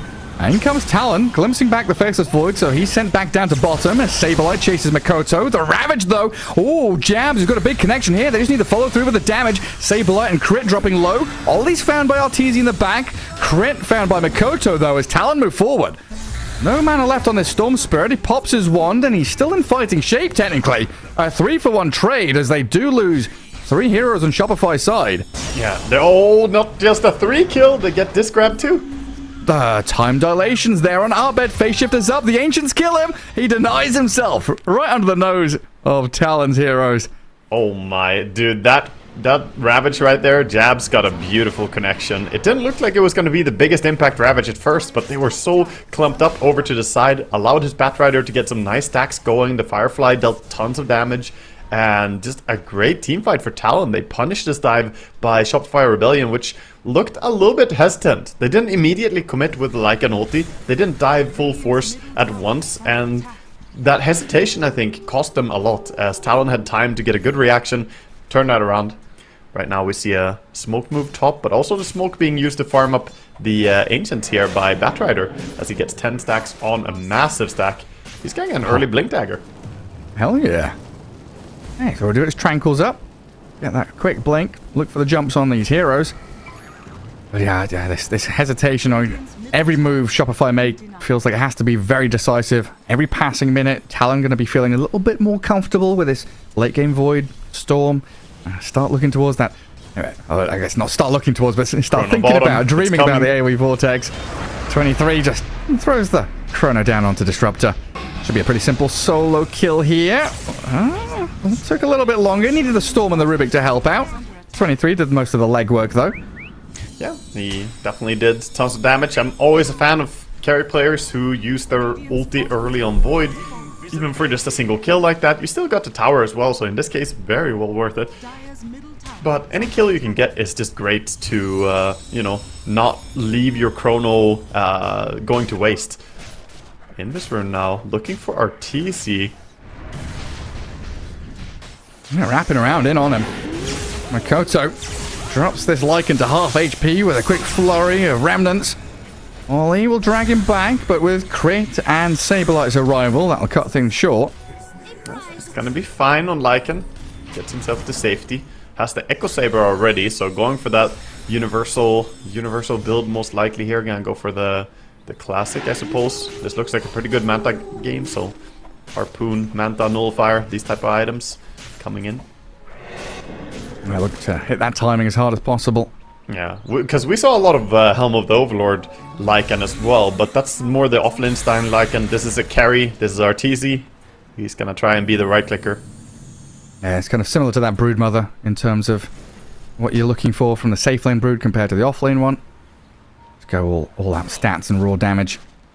And Tidehunter Illusion gonna come across to the enemy Ancients, says hello to two cores who are trying to farm back there. Yeah. Good thing they burst it quickly so they can stack up the Ancients as well. Gonna farm efficiently here, expecting nothing less from the great Canadian farmer. Fly, he's kind of relegated to this position down bottom, just holding waves up against the tide with his Meteor Hammer. Jab's doing a little bit of chip damage there as he starts waddling back towards mid. So he goes from aggressive posture, pushing tier 2, now to defensive, holding tier 1. The smoke from Shopify, looking to get this puck involved. Yeah, they might go for the kill on Tide even though it's not an ideal target. The fact that he's holding this mid tower is very annoying for them. They opt to not jump him. Gonna go towards Arteezy and play around him this time. He's got to shapeshift up, but equally Talon smoke themselves. Bat, Rubik, Storm, all these smoke breaks, that high ground held by Saberlight. Talon knows there's enemies in the area. Get some vision down and show off this blink. Shiny new debut of the item from Q. Catching Saberlight out, but he does lose his life. And there's the turnaround play, though.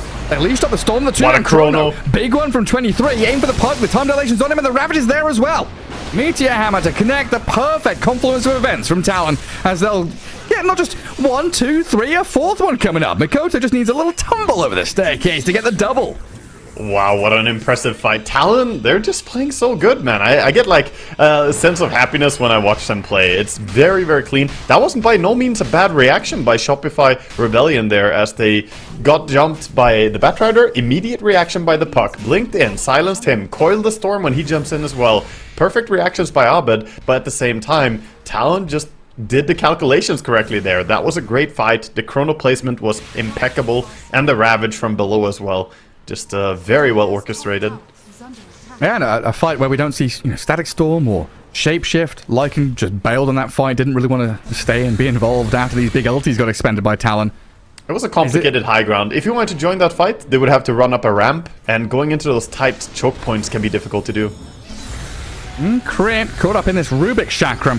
Ollie offering a lot of damage, but he's in a 1v5 scenario. Shopify bring everybody into that bottom jungle, and now pivot to smoke into the Ancients where Q is farming.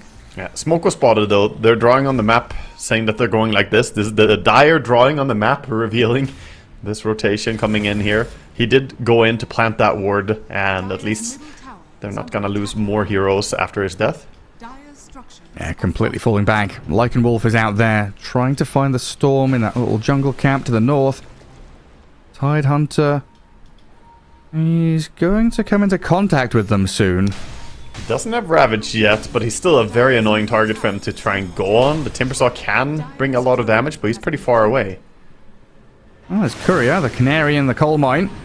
He gets taken out. Meteor Hammer onto Fly. Rest of Shopify still nearby, but they might just lose their disruptor before a proper fight kicks off.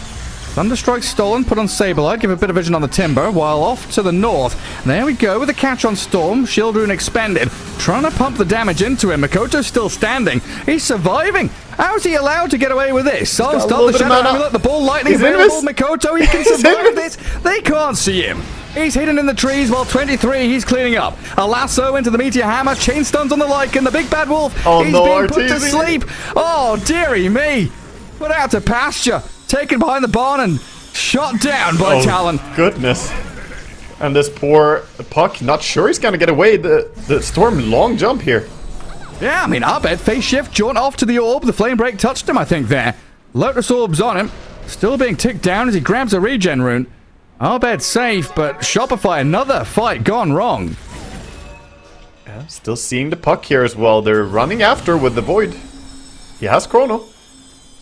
Does he wanna? Can't really get the to pop the wand.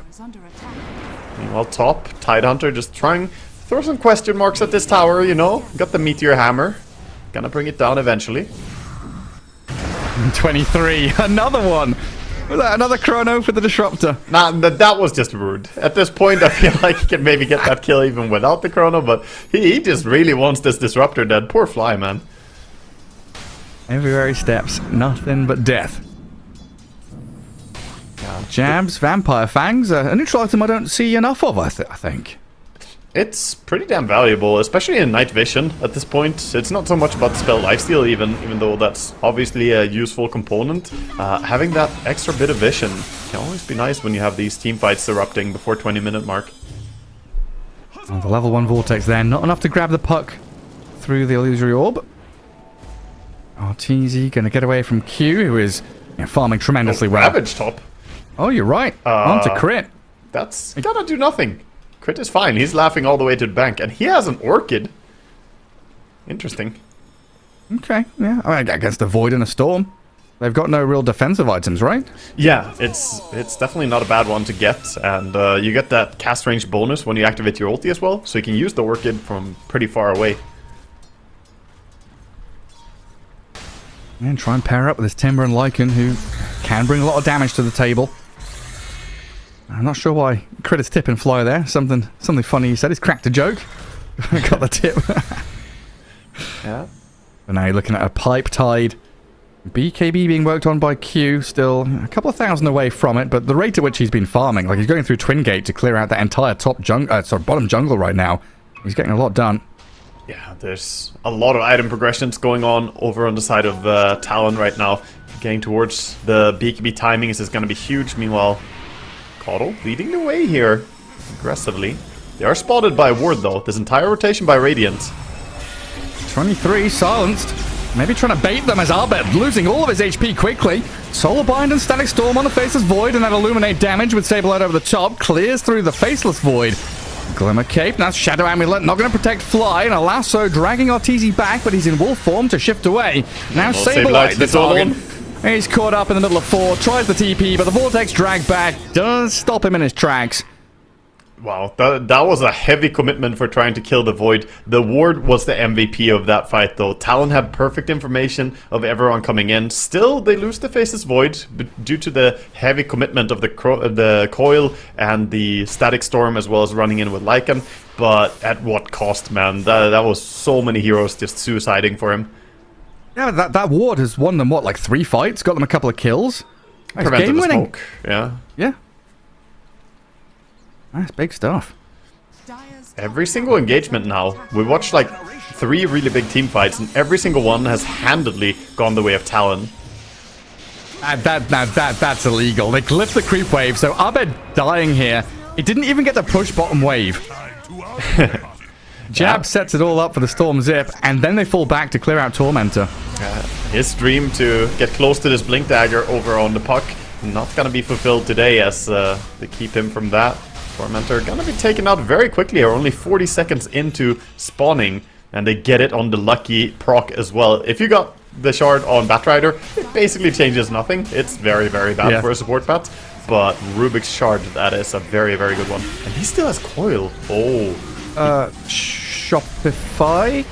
Okay, with Timber joining, they can do this. Yeah. Like, you can see Arteezy like holding his ground, thinking, hang on a second. My supports are dying. I was a little bit suspicious there for a while, but yeah, they bring it down. Manta style complete now for Arteezy on his Lycan. As the smoke comes in from Talon, they know that they recently took the Tormentor, so someone should be coming mid is what they're predicting. It's not a bad prediction. Will they go out here with Fly, though? If he shows, he's dead. Oh, Fly. He says hello, and Jabs is there to meet him. The fourth core of this Batrider, not even needed, really. Mikoto Zip was more than enough damage. Beyond godlike 11, 1, and 7. Mikoto keeps playing amazing here at this tournament. Just absolutely putting on a clinic. 18 out of the 22 kills involved in. Supreme performance from him, and oh, Abed. He's been spotted down here. Shifts away from the wave into the jungle. 23, time dilation and chrono. They've caught out the puck, and there is no escape. Solo kill, ultimately. They had a lot of heroes nearby, but that was 23 just getting in there, getting the chrono onto him. No hesitation. Nice quick chrono, and since puck doesn't have a blink, it's a little bit harder for him to react to the chrono there. And we're getting to the point now where Talon are hitting critical mass. BKB is up there for 23 Savage. So no longer going to be completely bullied out by the Static Storm and Solar Bind. He's got a way to protect himself. And the coil, right? All these catch abilities that you have on Shopify Rebellion they're unreliable right now. Nobody can guarantee that you're going to be able to lock someone down. Even the Orchid over on the Keeper of the Light, it doesn't really guarantee that you're going to lock down anything here. And the Storm, of course, he doesn't have a BKB yet, but he has Kaya-san. She got that status resistance too. With the pipe as well from the Tides. I don't know, they're hard to kill on the side of Talon already. Yeah, and we were looking at this draft thinking, hey, Shopify, they're pretty good when they're on the front foot. Lots of ways to chase and catch up, but they don't have great like reset tools to reconfigure a fight when it goes poorly. This Chrono, this Ravage, the Ball Lightning from Storm, allowing Talon to really pick their moments and reposition when they want to. Shopify needs that catch, really. You know, play into vision, find a grab on someone, but it's Talon that's playing way crisper right now. Yeah, they send the Tidehunter to a dangerous area as well. TP top, gonna just let him push out the lane, knowing that the enemy probably don't want to go on a Tidehunter. Pretty bad targets. And meanwhile, what are Shopify Rebellion even doing right now? They're just kind of clearing the map. Everybody is off on their own, trying to finish up farm wherever they can. Puck gave up on the idea of the Blink Dagger and went back for Kaya-Sanj. So Blink now, well, he starts over from scratch. Gonna have to farm it again. Yeah, try and get back up there. Kaya-Sanj on the Timbersaw as well now. See what they can do with a couple of little items. They're not like game-changing though. They're not bad items, but there is something to note that the status resistance is a big thing that you're paying for, right? And against Faceless Void, it doesn't do anything. Chrono locks you down. You will not move. Status resistance will not save you from that. So the double Kaya-Sanj into Faceless Void, I mean, it's not a bad item, but it also doesn't solve the problem here. Yeah, it often feels like a stepping stone item. Like, you know, you're moving towards late game. You want something that kind of keeps you in contention right now. It's like a soft BKB. Void. He has a lot of heroes around him, but do they want to go on him? That BKB just makes it very complicated. I don't think they have any way to initiate on anything right now, and Shopify just desperate to move across the map. Kato been spotted. Oh, he sure has. Q's on his tail. Flame break to start. Crit. I don't know. Well, he picked his graveyard. Yeah. We'll choose where he dies, eventually. Leaving him to burn down slowly to the time dilation damage. At least he's getting some fun chat wheel lines out there. Was that a fresh ward he placed as well? Watching out near the Lotus Pool? Yeah, he did just... he did... Actually, it was Disruptor even getting down there, placing it. They had a lot of heroes in the area, but they thought better of it. Don't want to stick around. I'm trying to look for outs here for Shopify as, you know, like sort of a poker mentality of trying to see how can you flip this around, how can this turn, because right now it's looking awful. What's the river card? I'm not even sure, dude. It would be the Aghanim's Disruptor, right, to be able to prevent the BKB uses, but he went Glimmer. And on a support Disruptor in a bad game, by not rushing Aghanims as well, you're not getting that Ags anytime soon. Well, Abed with a nifty escape from the bat there. Q had to pick his direction. Okay. Abed toyed with him a little bit. The Radiant Vision is really good right now, though. They get dewarded one ward bottom, But yeah, this gem on Storm, he needs to run around and find all these wards because they got some sneaky deep wards that will help them play hide and seek on the map, because that's basically their game plan. Yeah, like Abed was out there in enemy ancients. He was the one that placed that ward in dire ancient spot. Oh, they want Tide. In this top jungle, they're going jabs. Static Storm, kinetic field. Drops the Meteor Hammer, and there's nothing to cancel it, so he survives and gets a stun down, allowing Makoto to arrive. The Ravage is out, 3 caught up in it. Oh, 10 boy. draws out from Tide, and 23 arrives, looking for Fly. He's not going to chrono him this time. Just gets the solo takedown regardless, while Crit is hunted by Makoto and Q up to the north. Oh, 23. Still not safe here. Keep chasing. Chrono at the ready. Saberlight got some pretty long reach with the Timber Chain, though. Yeah, he can't get the time dilation on him. He's trying to catch up to time dilate him, so he can't keep timber chaining away, but he's just out of reach. Not going to be able to get him. That was a desperate move, Gareth. They were like, we can't gank anything, so we might as well try and kill the Tide, because the one hero we might be able to kill since he doesn't have BKB. But, I mean, it's a Tide, Gareth. Yeah. He's chonky as hell. He didn't even die. He just stands there and channels Meteor Hammer right in front of them all. Oh, what are you going to do? And now we have no ultis. Oh, Abed. Oh, risky business. Might have to spend the coil here just to try and get away. Lassoed up. And in comes the Storm. Abed, he's dead. He goes down, and this is going to be tier 2 tower taken as well. 30 seconds to the Wisdom Runes here. I think we're going to see Talon try and make a play for both the Wisdom Runes. Yeah, tier 2's Wisdom Runes. High ground push. Storm Spirit has this Aegis for just 30 seconds now. That could still be a window. Oh, they're just going high ground. They're not even hesitating. 23, very comfortable with Makoto trying to utilize the last remaining seconds of the Aegis to go a little deep. Just get a bit of damage onto Crit there. Make sure the Kothl's not pushing back this wave with Illuminate spam. Yeah. And meanwhile, RTZ is out on the map. It does mean Ortiz managed to snipe a little Wisdom Rune at least. He got himself something, and he's down here pushing out waves and farming. Gonna ulti away. Does not want to die. How long's the cooldown on that, though? On his ulti, it's 80 seconds, but it's obviously a 25-second duration, so he's got some time. I don't think it's bad for him to use ulti to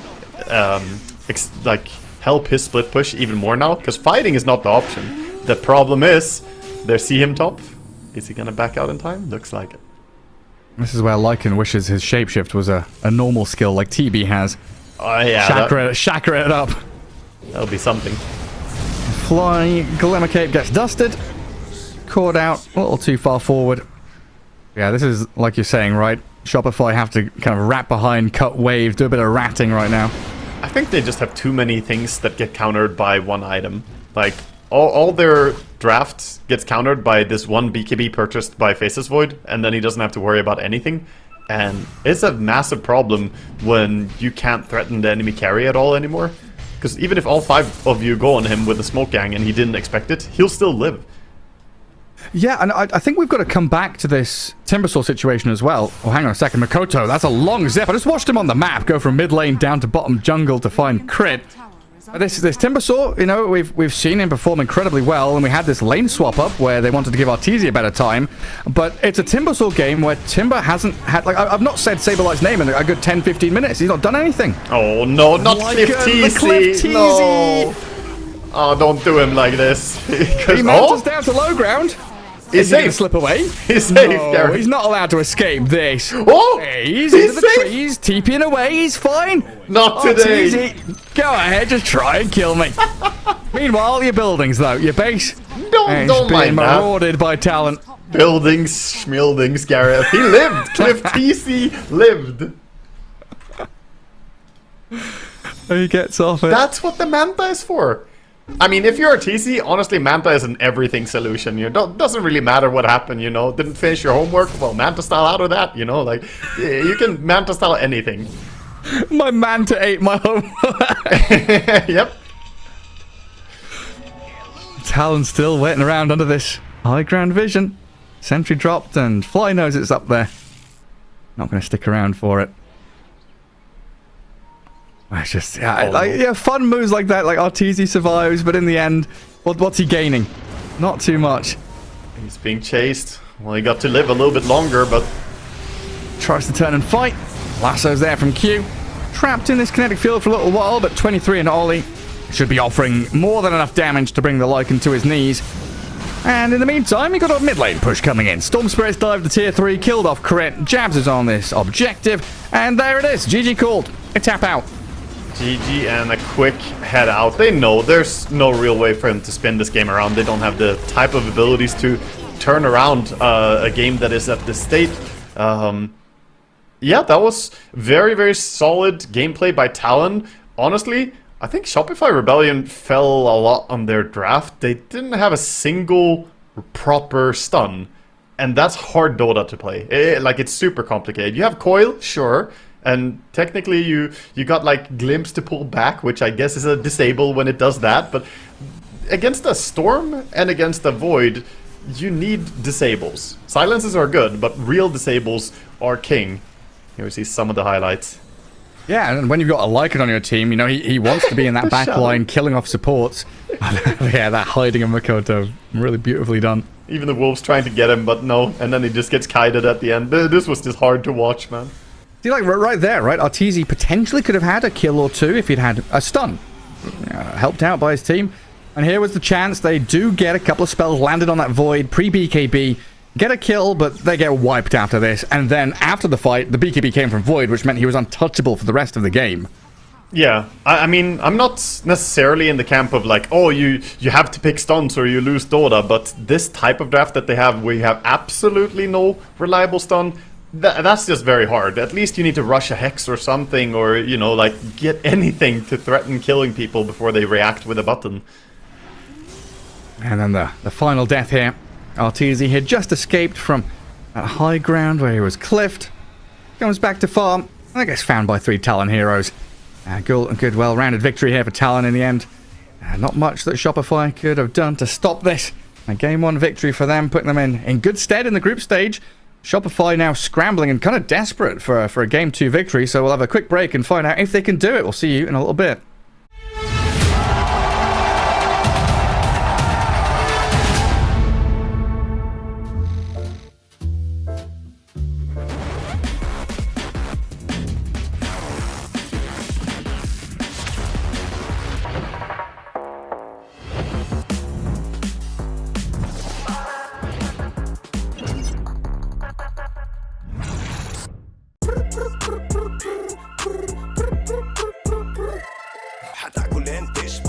مستمتع وتلاقي الوجبة جاية على الأصول واو يجيك العيش هش طالع من الأوفن والدجاج يقرمش just the way I love it وتسوي كذا وتسوي كذا وتسوي كذا مع الحشمة وإن تبغى راب خفيف أجيب تويستر أنا أجيب لي وجبة الزنجر بس كله يجيب إكسترا تشيز على الكرانشي تشيكن في السنتر حطلب باكت حطلب زنجر حطلب مايتي حطلب تويستر جيب له باكت جيب له زنجر جيب له الأصلي جيب له تويستر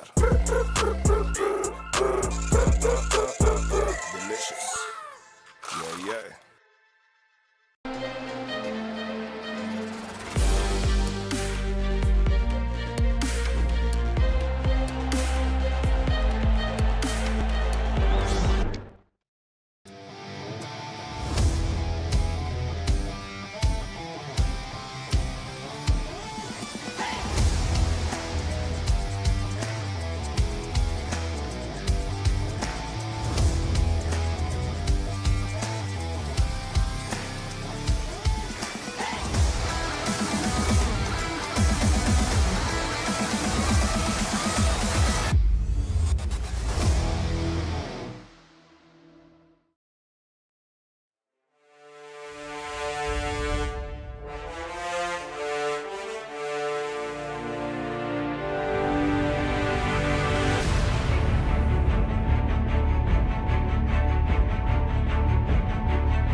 stand still. If I had a say where I'd run to, where I would lay, if time bent to my will, if I could decide where I should remain, where I would hide. Sure as the sun, come rain or shine, I know where I belong.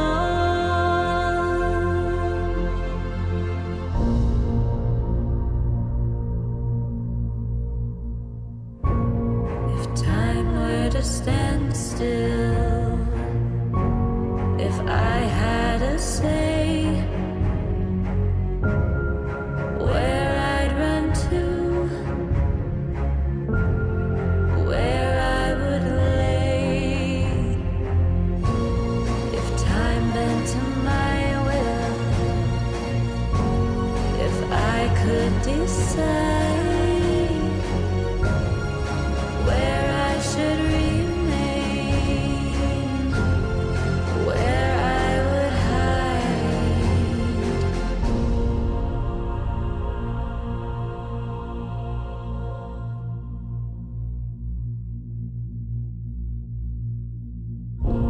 If time were to stand still.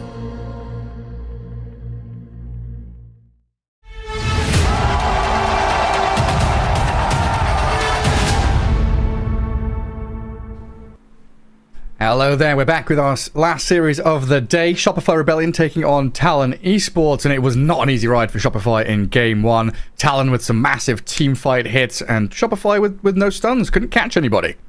Yeah, feels like Shopify kind of just flailing there blindly at some point. The game was just completely lost. They didn't really have a chance to split push because of the great catch that Talon had, and they didn't really have a chance to threaten and go for any kills either. Even if they had a better laning stage, I feel like they probably would have ended up in the same spot there, but very well played overall here by the side of Talon. They just drafted themselves a nice little start and then played it really well. I also believe we have our first team to guarantee advancement, by the way, in the A group, the Quest Esports, with their 2 wins and 4 draws and 0 losses, guarantees them upper placement here in the group.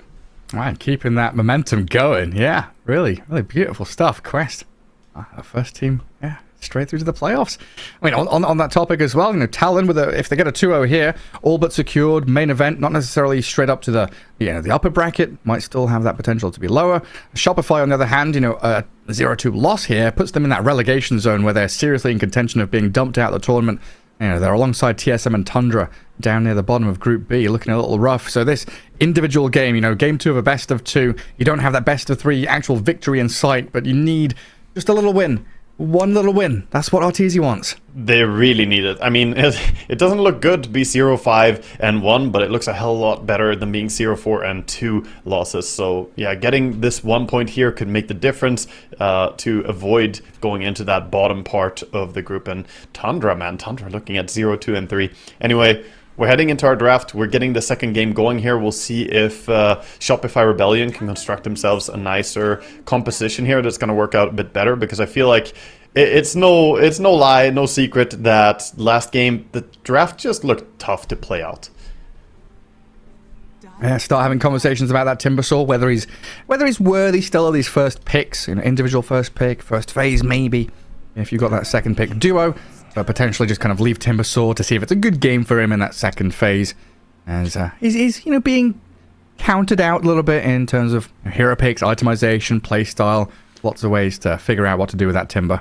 I feel like they're setting up to pick Timber though, Shopify, with these bans that they're going for. Storm and Silence are bans. This is like telling that we want to play the Timbersaw. We want to use him here because those heroes are absolutely amazing against him. We'll see what they grab for their first pick after the ban of Talon here. I like the Wisp ban. I think in general that hero is wise to remove and not let him slip through. Can be hard to deal with. Well, let's start off with the Bat Rider. Yeah, I think the Silencer, I think you're correct in what you're saying. It's also this ability for Talon to go for like Silencer second phase and think about Meepo last pick as well. Having this Meepo. Yeah. Yeah, certainly that combination has been used, you know, historically, and we saw it yesterday. We saw it brought out. It was yesterday, I believe, the success of that combo coming back. But they go for a pretty non-saying first pick here on Shopify, going for a Bat Rider. So again, good grab. This time we're already guaranteeing Shopify Rebellion will have pick-off potential. Just by having Bat Rider, they already have solidified that, Gareth. At the very least. They've got something going for them. So what do you want to do here? You don't know where Bat's going. You're mainly focusing on your own draft, right, with this double pick? Yeah, I think so. There's no shame in just grabbing yourself some lane-winning supports here. I don't see a problem with it. If you want to play the Rubik, you can go for it. If you prefer going Undying, you can take that. They're going to go for the Enigma. Okay, could go Enigma Rubik then. They go for the Tiny. Hey. That's also the 1-2 combo we've seen time and time again. Taking a leaf out of some of these Chinese teams' books and toss back into Eidolons. And yeah, still, I think the strength of this, when your second pick, having Enigma Tiny as your duo, it's like multiple directions flexibility, strong lane on its own. So you're kind of dangling this is our off lane in front of your opponents, and you try and counter it, you just swap things around. Yeah, if you quickly counter it by grabbing yourself like a Medusa or something and, you know, try and pick up an early Rubik or something, you just say, okay, it's a pos 5 Enigma, chill, and it's a mid Tiny, you know? What are you thinking? Countering our lane? No. We're not going that way at all. Oh, very quick TB. Bat Rider TB opener. Yeah, Terrorblade. I mean, this is a hero that RTC likes to fall back on in general. They banned out his Naga, which I think he would have preferred to play, as she's very, very good in passing, very, very good win rate overall. But RTC and Illusion heroes is their like duo than that in Dota. I don't know. So he gets himself a little bit of comfort zone there, and we'll see how his lane is going to be. They're trying to shield him now as well with some of these bans. The Darkseer, of course. Problematic for TB. Yeah, it sure is.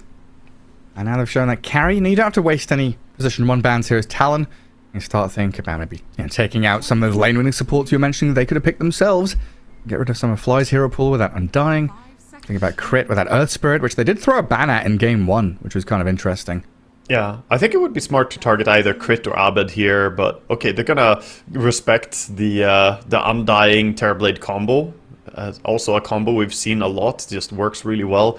You shield your Terrorblade really well, get him to level 5 without a problem, and then he can just farm jungle or even bully the lane a bit and stay there and protect the safe lane tower. So yeah, they might do like access to him. I might do like a little bit of pick and mix, right? Like the one ban on Undying, he's strong. Ban out a Beastmaster, ban out a Puck, one of each. They could, yeah. I'm not sure that they're going to keep banning plus 5 heroes here. I feel probably just Undying is the single support that is the most problematic here, paired up with the Terrorblade. There are some other good support options, of course, but I think you're better off focusing down a bit on getting a good mid matchup. We'll see what they do. Shopify, they don't want to play against Morphling. Similar reason as the Darkseer, the counter against Terrorblade. You can buy Aghanims if you want, get all the attack speed gone from the Terrorblade, steal his stats, and of course get your own meta. And it feels like by far 23 Savage's best hero as well. Yep. Outside of that one that one moment. So people aren't playing techies anymore, it's fine. Yeah, whoa, you mean the waveform onto the teleporter with the four mines stacked? That was a surprising moment for him, I think. I think he had a heart attack when he waveformed up there. Yeah, everyone in the crowd, hearts in their mouths. It was an awful spot to be in. Well, Clockwork's going to join the ranks of banned heroes. You know what's funny? I think you can only do the 4 mine placement on the top portal. I don't think you can get 4 mines on the bottom one. I tried to do it the other time, but yeah, it seems like the layout is a little bit different. Same way you can teleport from the low ground on the bottom portal, but not on the high ground one. It's not fully symmetrical, Dota, as a game. It's a little bit differences here and there. I find all these little changes in the map terrain. Yeah, little nooks and crannies. Good to know everything inside out. Especially when you're a Pango player. We've seen Niche as the one who discovers all these little holes you can get caught in the crowd. Enigma. That hookshot always going to be a valuable tool to cancel out black holes, so solid ban. And there goes the Meepo. Shopify still respecting Jabs' ability to bring it out. Yeah, he's played his Meepo and shown off what he can do with it. So even though there's Enigma, which could be the offlaner, still having to ban offlane heroes as well. Just a tricky situation to be in. And they go with the Tidehunter here. I like the pick. They banned out the Rubik as well, shielding their Enigma. So this is a very strong teamfight draft from TALON so far. A lot of AoE disables, a lot of control. Shopify, though, still probably wanting to take this game pretty late with that TB. Alright, we'll find out if he buys a hand of Midas or not. Arteezy? Arteezy, yeah. There's this Meepo, we talked about it when Jabs picked it, right? We looked back on the Dota buff, looked on the pub profiles, couldn't really see it. It's gone from being, the first time they pick it a couple of days ago to now being second phase ban worthy. It's one of those awkward spots where, not necessarily wasting a ban, but it's a new bit of information that it's like, oh, we have to do it. Don't want to play against it. Yeah, it's the type of cheese pick that you just don't want to go out on. You don't want to drop, basically, because that's the danger here that you're looking at for Shopify. If they lose this game, that could very well put them towards elimination. So this is a very important game for them. They need to take at least one game in the series. And they go with Timbersaw. I said it from their first 2 bans that it might be a Timbersaw game for them. And they do go back for it here, seeing the Tidehunter, seeing the Enigma. Tiny even. Pretty good heroes for Timber to just cut down. Yeah, it feels much more comfortable going into the second phase. You've got bans to cover. You've seen a couple of heroes. I feel better with that Timber pick. I'm still curious, though, here. Enigma first pick. They ban out the Clock, the Rubik. They see Silencer ban, so they feel Enigma's, super covered. But now they've picked Tidehunter, and that moves Enigma into the support role, right? Yes, it really should. This should mean the Tidehunter is +3 going up against the Terrorblade. That's the matchup they want. And then it's Enigma protecting someone on the safe lane, whereas I would assume this Tiny could be mid-Tiny. And that's also where Timbersaw is possibly matching up on the mid lane against the Tiny. A lot of things happening here. Flexibility still available, though. Yeah, then you've got the fun matchup potentially of Bat against Tiny. And Tiny can toss him back, but he's still a melee hero against Sticky Napalm, which can be nasty. Shopify bring out the Lion. Quite often sort of a pre-pick when you're thinking your opponents are picking an illusion hero. I think Lion is very underestimated. He's not getting a lot of attention, but I think the tools that he provides are very, very useful. Being able to burst people whenever you grab them with the lasso here, you have the damage from Timber coming in and then a Finger of Death. That's such a quick kill. But also the mana drain, like you said. If the enemy want to play illusion carries are quite popular right now. It can be good. Granted, though, the TB is already picked, Naga is already banned, so PL not really worried about Lion as well, as he can make too many illusions for Lion to deal with. And you know what, Waga? He's got 2 stuns. That's true. They're already way ahead of last game. They're pretending like last game. You know what? It was a bit of a slip up, but we're here to fix it. This looks way nicer. I don't see a very big exploitable weakness in what Shopify are doing right now, and we'll see if Talon have identified one. They're going even more teamfight, adding a snap. Very, very likely that they throw this hero mid. Yeah, if they had a Faceless Void as well, it's just gonna be ridiculous, but you don't really want this many, or that many big spells. I think they're already loaded on it. Yeah, so we're looking at Q Tiny, position 4, Enigma 5 for Ollie, Snap mid, Tidehunter off lane, yeah, then we get that Faceless Void, a couple of carries banned against 23, while Shopify is still not exactly sure what they want, but we're looking at a carry TB off lane Timber, a 4 Lion, and Batrider's still potentially flexible, but probably support. I'm thinking it could very well be mid as well, though. They can put it either way here. It can be an offlane Timbersaw trying to play there. The problem is that we don't know the carry matchup yet. So they're banning out Void and banning out Slark. That tells me that they want to be able to put this Timber on the offlane.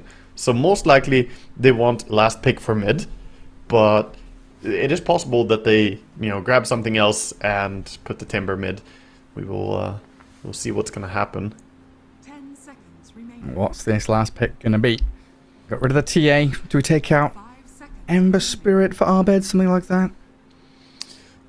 Yeah, I think something with high magic damage for sure is what I feel like would be a nice takeout. Pango, that's definitely a hero with a lot of nukes. Yeah, someone who can play with the bat and the lion, right? When these guys have blinks, you want someone that can chase with a Timbersaw chain, blink carrier or naturally, innately maneuverable. Is always handy. I think Pango was a good read. Also, an annoying hero to cancel Black Hole in, weird ways. Once it gets that Basher, if you have Aghanim's on him, suddenly it's super hard to get a good Black Hole as Enigma. You just randomly get bashed. And the Diffu Rush would be very strong here. Tidehunter doesn't do too well with getting his mana burned. Same with Tiny. Shopify, they're gonna have to reveal here. I suspect it's just offlane Timber, and we're looking at the tempo hero mid for Abed here. The last pick to round out the draft. Alright, down to the wire, it's a Wind Ranger. We saw this matchup, right? Snap against Wind Ranger. Not go too well for the red-headed lady. Yeah, we saw Wind Ranger, and she did lose the matchup. I mean, Snap wins a lot of mid lanes, dude. I don't really know which hero I would be concerned about if I was a Snap mid, to be honest. It feels like any hard matchup where you can't really keep trading, say for some reason, not these metas, say Viper was played, you still just kind of nuke and clear the creep waves, and you just get your bottle, get some water runes, you're good. Last pick here though for Talon. What carry did they want to deal with all this? Bloodseeker's still in the pool. Could be a take. That is the question. And quite often they just go back for Medusa. Yeah, I mean, it's always the solid one. Their team fight is ridiculous. Their team fight is absolutely absurd on the side of Talon. You have to sort of break them before they all go together if you want to try and beat them. Shopify though, looking much more like they want to split the map, use those illusions, clear out the map a little bit. Once you get going, if you get an Aghanim Scepter at some point on Wind Ranger, she can sneak around. You can start abusing the mobility here of Talon's team, because Talon, they're the unstoppable force. They want to just group and go. Definitely gonna see some aura items coming out from these guys as well. And we'll see if Shopify can play the map correctly here to prevent that. Yeah, guys, lots of use cases for Talon's ultis here, right? They're not fully reliant on long cooldowns. We'll have this Tiny having displacement from his toss to kind of drag people away from situations, set up for Mikoto Snapfire with the kisses, so you don't need that Ravage or Black Hole to be used to kind of unlock that Snapfire's potential. Once they do group up, though, it is overwhelming. Is this a difficult draft for Shopify to pull off? It feels more nuanced than the brute force Neanderthal Talon draft that they've got. No, I don't think it's necessarily super hard. It's just you need to understand what your goal is and not get tricked into taking bigger fights than you want. If you go on the enemy near their towers, you might get dragged into a 5v5 engagement that might just be very unfavorable for you. But you have the Terrorblade, or TZ. He knows his way around these illusion heroes, and you bet that he's going to be pushing creep waves, cutting waves, and trying to force Talon to split up. And I think that then they can make a lot of moves. Wind Ranger is a great pickoff hero. Lion, Batrider, you said it earlier during the draft. And even Timbersaw is the type of hero that doesn't really die to one or two heroes that easily. He needs a lot of heroes, especially looking at Talon. They have Enigma, Tiny, Tide, Snap, and Medusa. If I'm Timber, I'm not too worried. Who's gonna gank me? How does that gank kill me? It needs to be a Black Hole and Snapfire hitting me with a lot of help from something else as well. I think their lineup is very playable. I like their chances here on Shopify. Man, just gotta get off the ground and get through that laning stage, see what they can do as we head into game 2. Talon against Shopify, where again, just gonna reiterate, Shopify looking down at the bottom towards that group. Need victories here. While Talon, a win, a 2-0 in this series, could all but secure themselves that main event status. As we get out on the map, all smoked up, Mikoto is going to get out to this mid lane a touch faster than his opponents.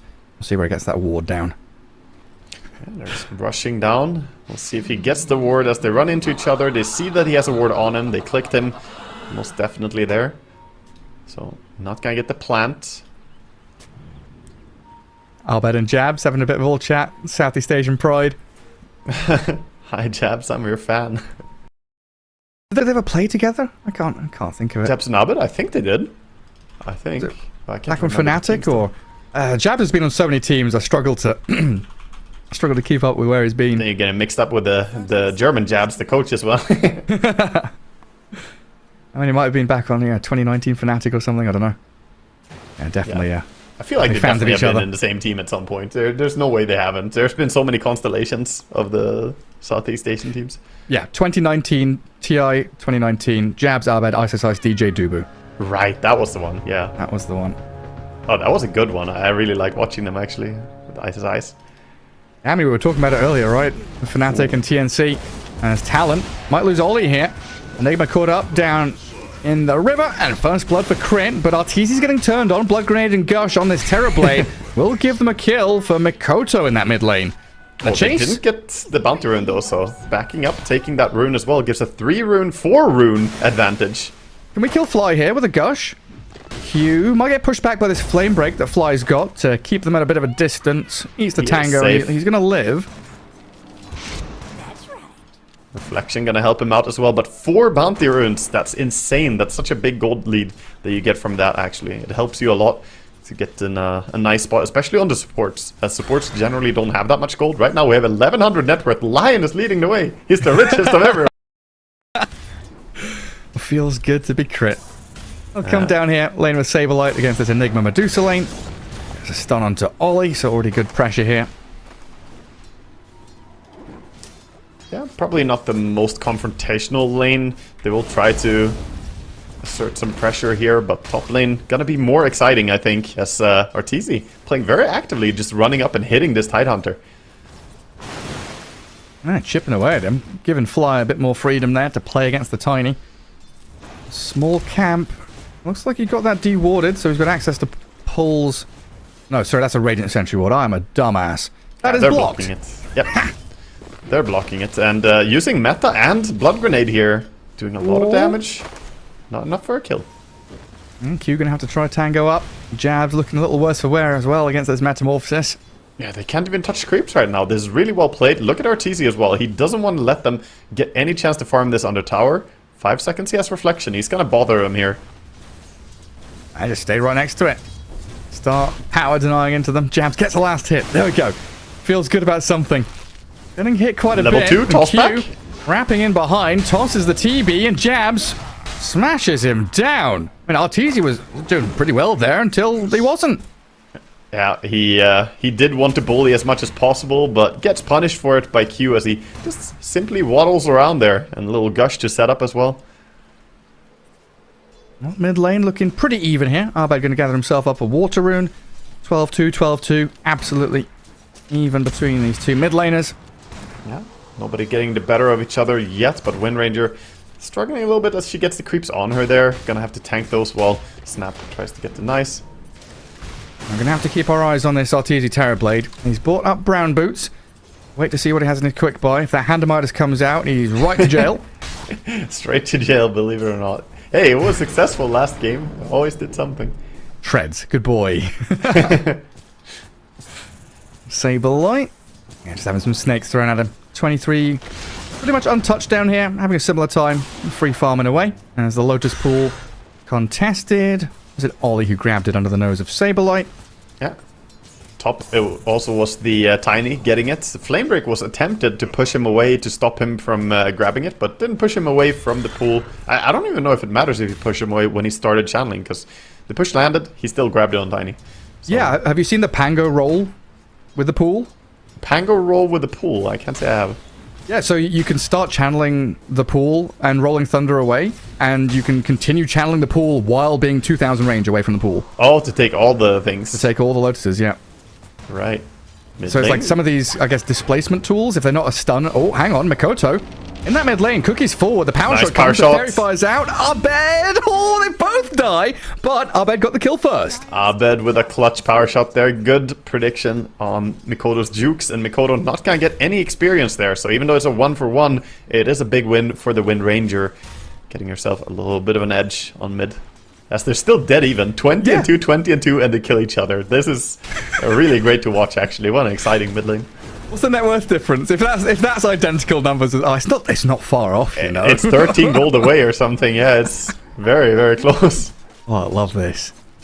A water rune guarded down bottom. Crit comes across. Mikoto takes the top. Lion leaving that bottom lane, giving Timbersaw a bit of solo experience time. Lion even handed the bottle there. Nicely done by Abed. We keep him in fighting shape and get a bit more damage onto the snap. Yeah, passed over the bottle again, and he's gonna head back to bottom. And Jabs going up and trying to get creeps here. Could be in danger with a meta. Getting chased down with this Firefly on him. Metamorphosis up now. And a Flame Break pushback. He pops his wand and a Illusion? TP home. Not quite enough to get the kill. And Jabs is back by his tier 1 with a salve. Yeah, not gonna get that, but he's gonna heal up. Creep Wave is pushing in now as well, so he'll be happy when the experience comes in. Bottom, 23, going a little bit low on his mana. Yeah, this new Medusa.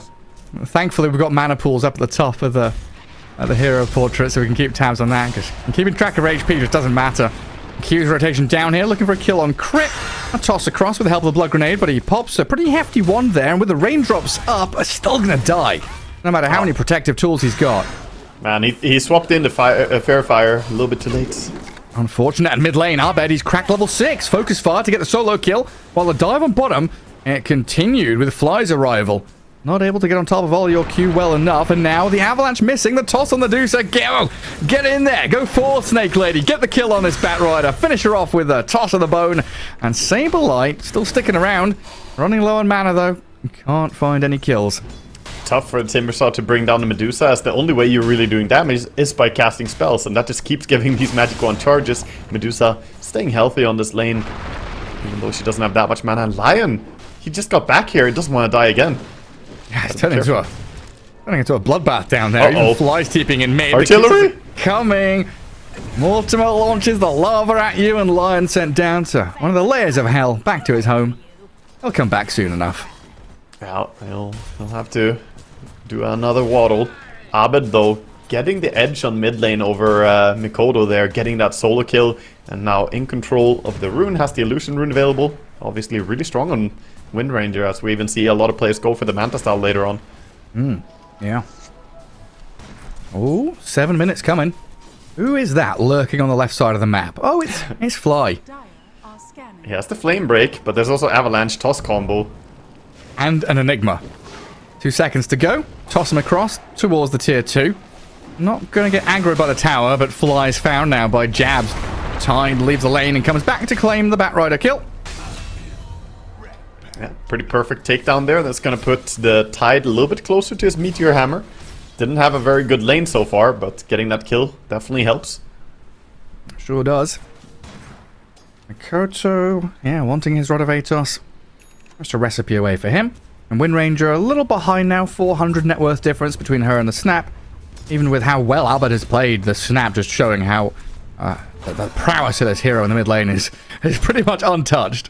Yeah, he's farming very efficiently as well on Snap. Even though he died, he's still ahead by 8 CS, farming the big camp there as well. And of course getting his involvement with the ulti before with the rotation. Bottom, 23, being ganked heavily here. TB is here.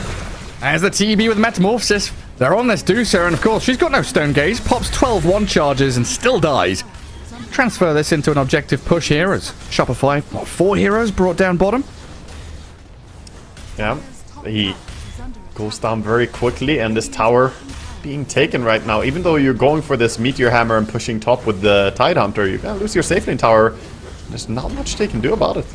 Yeah, I mean, I love this from Arteezy. We've seen some other players who'd be farming, the camps up in the mines, getting to their Midas. He's here. Treads, Dragonlance almost done. He's starting to stack up the big going stats for fighting items. Yeah, oh, yeah. getting involved as well. This first rotation, I feel TB is a hero that makes these rotations through the portal very, very effectively, since you can not only threaten the enemy carry, but you can take that tower really fast as well with that move. Good point.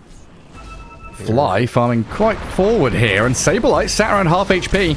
Flamebreak trying to push them away, and Saberlight looking for a chain, but Medusa cuts him off at the pass. No escape. So in the meantime, we've got Ancients being stacked, top lane being pushed by Meteor Hammer, Talon still kind of feeling out the map. Yeah, Talon are getting their net worth building up, and they're leaving mid now to get some levels on the Enigma as well, as it's only a little support Enigma. He needs to get to that level 6, get towards having his ulti available. Fly getting bombarded on bottom lane here, Snapfire. Oh boy. And then Jabs, I saw him come in. He got the connection. Hid behind the trees with a Meteor Hammer landing. Crit was near, but couldn't stop it. And this deep ward, kind of cool from Talon here in that northern jungle. Going to be watching and protecting the push on the mid tier 1. Yeah, he's being sneaky with it. Could see a Ravage here. Up there, the Earthspike misses from Crit. Ravage is decent, catching the Wind Ranger. I'll come in with Q and take Arbed down. Bat and Lion both slipping away from this, but now it's a pretty big signal here that Talon have brought the numbers to kill the tower. Yeah, they also pinged that there's, you know, they must have a ward behind, but they don't actually. It's not warded on that cliff, but it's just the ward that you pointed out instead that they have, allowing them to play pretty aggressively like this. And Jab's gonna find what he wants, the mid tier 1 tower, getting Meteor hammered up. Saberlight's TPing in here, starting out with a crit stun. Makoto caught up in the Chakram and a 3-man flame break.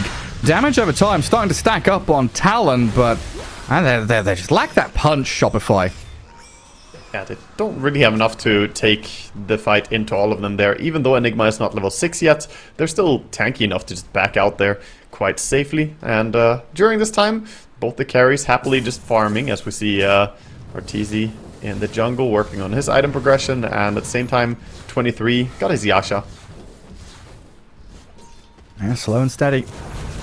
Build up the stat items, get yourself ready. 23, gonna back away from these TB illusions. We've got plenty of jungle camps to fall on as Saberlight found by Q and Makoto. And in this period of the game, every kill that Tiny's able to get involved in is that Blink Dagger comes up a little faster. Yeah, it's very important for him to keep enabling his mid player as well. Mikoto finding a lot of these moves with the Rod of Aethos, with the Tiny, helping out a little bit. He's able to bring so many heroes down quickly. Squealing of pigs everywhere. Multiple pig poles. And reeing around. And Arbed and Fly on the back foot, running away from Q, who tries to tumble over the tree line, but a good attempt. It's unsuccessful. Yeah, for now it looks like Talon are doing a great job just playing in the field that they have, taking away the tier 1 top tower and the tier 1 mid. They're currently getting a little bit bigger piece of the cake here and allowing 23 to farm Ancients while they're using top part of the map for Tidehunter. It's Tiny's causing issues for them. And now you've got the threat of the black hole as well from Ollie. If you walk into these engagements where Talon have vision or they're set up on a high ground, it can get nasty quick. Nice to see Shopify, you know, kind of mirroring the movement though, sending 4 heroes down bottom. A bit more of a safeguarded area where they can get some ward coverage down. Yeah, it's nice, but at the same time, that puts Arteezy in a little bit of a dangerous spot farming top area. For now, he hasn't been spotted, but if he walks into Ollie here, could be dangerous. Yeah, the Enigma spots him. Jabs behind him. Flurry of pings. That is Jabs coming in from the south side. Nobody wants to help him? No, nobody's coming. Now they'll start arriving, but with the black hole and kisses and the ravage, they connect on the timber and the lion as well in the back. The TPs came too late. The Power Rangers weren't in time to save the TB, but maybe they can kill off Q. Tiny, half HP, rooted up. They'll get one. But a pretty disastrous event for Shopify. I mean, Saberlight, he's moved forward aggressively, getting cookied and rooted, and he's gonna die. This is just, I don't know. Either you save him there, or you don't. I feel like they tried to do both there, like, oh, we don't need to TP to help him, we're controlling bottom part of the map, and then Arteezy's like, help, guys, I can live if you help me. Which he could, but it wasn't in time. Oh my. Now, Quick pick from Mikoto. Wait, what is that? Four kills for nothing? Yeah, four kills. It wasn't completely for nothing. They got Tiny, but it feels like it's for nothing because they could have mass TP'd there and saved him if they just did it immediately. And I feel like he was spotted and chased for about 7 seconds without any reaction. Yeah, I mean, this Shopify side, they feel demoralized right now. And Talon is starting to walk over them. It's not running or trampling or anything. It's just this slow, steady advance as they catch Abed in that river near the rune spot. Stone gazed up. Mikoto and 23 surround him. Abed not even going to get a deny on the arcane. Yeah, he tried. That chat wheel line, that tells the story of this game. This series, in fact. Could be worse. Oh, wait. No, it couldn't. Yeah, this game really feels dire right now, and top tower is close to falling as this Tidehunter has just made home up here. Using his Meteor Hammer, he's gonna keep taking this tower down. It's about to fall. Whittling away. Someone's pinging it. There's no saving it, though. And that was Talon, expending a lot of their big teamfight ultis. And usually we'd be talking about this being a window for Shopify to get out on the map, smoke gank, try and find something. But there's still this brick wall. And you said they were the unstoppable force. Now they are the unstoppable force and the immovable object on the map. Yeah, they're both, and I feel Shopify Rebellion, they never really managed to make this transition to play bottom and try to open up the map a little bit more. They've just been stuck mid trying to play into Talon, which they've been using their big team fights, all those team fight ultis. At bottom we see another fight. This is a decent catch on Q. Lasso and back towards Arteezy. In comes Jabs, and the Ravage is ready again with the kisses over. Arteezy's getting blown up, but against the Sunder onto Jabs. Ollie will start to chase the TB down as Mikoto pounces forward with a cookie. They trade out TB for Tiny and there's Fly. a blink. Can he get him? He's solving. Good prediction. Jabs, God. And he gives it to the Deucer as well. That is just chef's kiss perfection. Jabs honestly has played amazing this game. He has done a great job. What a captain here, both on a Tide. Yeah, his Tide. I mean, Tide is not the flashy hero. It's usually not the hero we look towards for the big plays, but he really has been delivering, man. The Ravages have been good. He has had very, very strong pressure on both top and mid tower, and again, they're even in the clutch little moments. Oh, look at Medusa! No! Don't let him steal all this. Oh, Saberlight, get as many as you can. Mana drain 23, greedy, and he though. is alone here. Jabs is coming up the ramp. They get a kill on Abed top with Q and Mikoto, but 23 Savage is standing his ground. Shopify, they can't fight into him. Fly is nearly dying. Saberlight's on the run. Mystic Snake gonna bounce in there. Shopify not gonna lose any more. And now they're gonna pressure mid, pressure bottom a bit, losing their mid player as well. Up top, this game is just disaster all over the place. It's looking just as bad as last game, Gareth. Yeah. Honestly, I feel like I blacked out or so. Oh, God. Arteezy, the cookie misses. Avalanche and the kisses. They're still going to kill him off. But I don't know. I feel like I blacked out because we had a fight top where they spent Black Hole, Ravage, kisses, and then they're fighting bottom with Ravage and kisses again. It feels like there's no stopping Talon.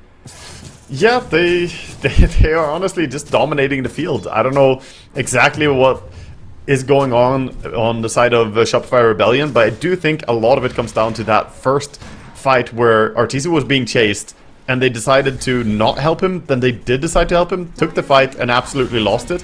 Ever since then, they can't get any move going. Crit in behind enemy lines here. Radiant Vision. Again, this ward from Talon, right? They've used it from the Dire side, used it from the Radiant side, keeping tabs on that bottom bounty rune. And sees Crit moving all the way down here. A little boing, tumbling over. Q, gonna find him in the trees. Unlock another kill for Mikoto. Okay, not super clean, but they do get it. Eventually, Crit is gonna go down here. But to bring it back to also difference in execution, think back to when the jump happened bottom. It was on the Tiny, right? They catch Tiny and we say, oh, that's a nice catch. But the TP reaction was instantaneous. The moment they see him go, them go on Tiny, they TP in and they punish it very heavily. Wagga, this Medusa is very scary. Yep, she's looking at a fantastic timing on her butterfly here. She has the gold already for a full butterfly at 18 minutes with Manta Style. Even some gold to spare. Ollie, he's got a blink black hole. He says hello to TB, and then they say goodbye. Arteezy with a well-played spam just doesn't have anywhere to be on this map. They can't get a foothold. They're just slipping. Arteezy basically got killed by 2 supports there. The snap did come in and, you know, yoink KS that, but he was dead to just the combo of the Tiny and Enigma. Oops-a-daisy. 22-6. 19 minutes in. Top 3 net worth, all talent. Next tower to be threatened, and I don't see how they can team fight. They have really nice vision on Dire. That's the one thing going for them. Their wards are nicely placed. Crit has done a good job along with Fly to get them some intel, but all they can see is that, yep, we don't own this, you know? Look at all these lands, Simba. We don't own them. The shadow over the lands. Saberlight tossed back, about to die, and there's the anchor smash. But yeah, I don't know. I think Fly's got to try and finish this one off. They need some kind of, I don't know, pentagram, a satanic ritual on the map with a ward placement to summon some kind of Cthulhu demon lord to save them from this game. Yeah, you probably need to turn to Crit then, since he's on the Lion. He's been to hell and back. Maybe he knows some higher or lower power, I suppose, who could help them out here. Some dire magic. Yeah, I don't know. This is very, very grim. And Arteezy has queued up 3 Midases. He changed it now to Diffusal. He's gotta love Arteezy though. Yeah, well, he's wondering himself, like, what is going to change this game? What item is going to win us a fight, win us this match? Can we look for here and now? Can we look towards the future? Do we look back at the draft, you know? I don't know. I think this is all execution. The execution has been really, really good from Talon. And even though Shopify Rebellion, I think their draft is playable. Oh, the smoke out here. Yeah, look for a pick-off. They do have the blink from Batrider. Maybe they can get a good start. Try and find something. Anything. Tiny.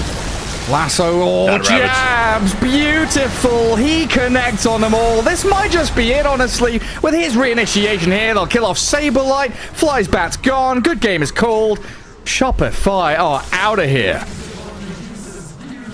Yeah, they call it, and that puts them at a loss 2-0 in this matchup. And I'm not sure, Gareth, but doesn't that spell that they are mathematically out? I'm not sure, but I think that Shopify Rebellion, they will be 0-4-2 now. And 2-4-0 at least is guaranteed through in Quest Esports case. We'll see. We'll see what the updates to, but I don't think that they have great chances here to advance. No, I think they're looking at, you know, potential tiebreakers, because TSM and Tundra are also down there, like 0-2-3, 0-3-2. So maybe if they lose their last couple of games, we have 3 or 4-way tiebreakers. What Shopify are hoping for. Not a great spot to be in though. And do they have a series yet to play? Shopify have one more to go? Yeah, Shopify have one more to go. They're not mathematically out. It's a bad spot, but since TSM and Tundra currently only have 3 or 2 points, they're also down there at the bottom, and they have the... But it depends on how the TSM and Tundra game go, since they both have 2 games remaining, and Shopify only has 1 game left. Yeah, so Shopify have to go up against Aster. And get a win, pretty much. Good luck. Yeah, kind of out of their hands for the most part there in Group B. I do watch some of these highlights. I mean, it's just Talon highlights, isn't it? Watch some Talon players kill some Shopify heroes. Watch Jabs just have perfect positioning all the time on his Tide and get the big ravages when his team needs it, and just oppress the enemy team. I think, for me, Jabs is the standout player here, even though definitely everybody pulled their own weight by far. I think Jabs just did more than you would ever expect a Tidehunter to do in this series, or in this game here. Yeah, absolutely spot on stuff. And that rounds out our regulation play for today. But we've got a couple of highlights, a couple of plays of the day, as we can take a look at what's been happening on some of these other streams and in some other games. Tundra against Liquid here. With the techies. Oh, yeah. A wall dropped on them. That false promise onto Zai, maybe giving Liquid a turnaround play. And Mickey comes back in, and it looks like he's going to start cleaning up. Yeah, that Monkey King popping off. I try to start a fight. I just weren't expecting Insania Oracle to be backing them up. Nice Oracle, team fights. such a fun hero when you find a draft spot for him. It feels awkward to draft Oracle, but you get him in the last pick or something, or a counter. It can feel very good. We got the Coroner's Choice. See? Going in with the Meeple, Snapfire Kisses. This is that LGD against EG game from earlier on. Yeah. Shiro's Terrorblade just shreds into them around this Roche Pit fight. Even stacking a Mega Meepo is not going to help you here. They just couldn't fight into it. Trying to bring down the Tombstone, not going to be enough. And an ultra kill for Shiro that led to an easy Roche right after. Our favourite save of the day, presented by Dr. Suleiman Al-Habib. As we have TALON against Shopify. What was the save here? Ooh, crit! He's alive! And also the Shadow Amulets. The Shadow Amulets. This is the big save on the Storm. The Shadow Amulet play to keep him alive. He jukes, gets away from the wolves. Artesia really wants to kill, even after the lasso, but no. Getting danced around. Makoto, the ballerina, just pirouetting on his opponents. There we go, rounding out day 3 of the group stage. TALON taking the 2-0 victory in our last series of the day. And that wraps things up for us. So make sure, get yourself well rested. Maybe pop over to some of the other streams if they've got games going on. But for us, that's a good night and see you tomorrow.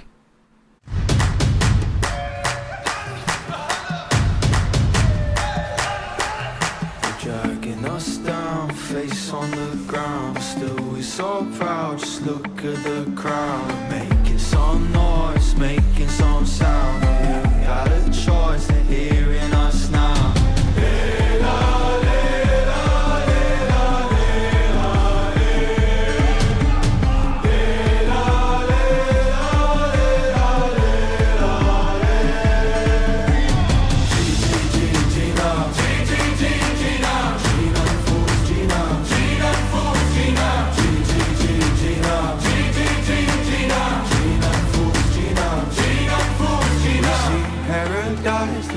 In our eyes for us. Oh, actually, I'll try, actually, I'll fight for us.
Progress is a race that has no end.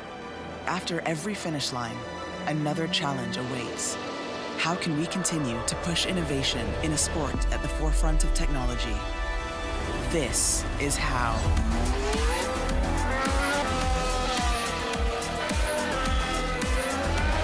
Discover how Aramco and the Aston Martin Formula One team aim to meet Formula One's sustainable fuel targets. Aramco, powered by How.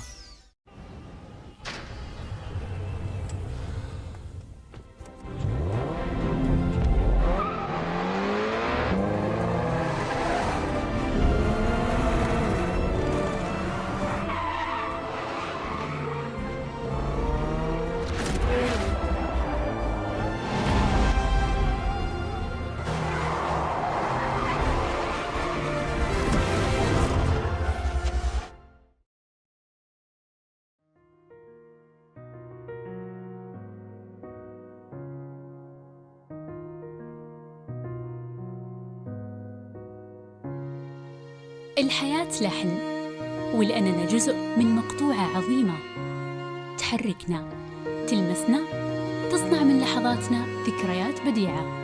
لأن الوجبة، التجربة، المغامرة ياتيك بعد جديد في هيلتون الرياض.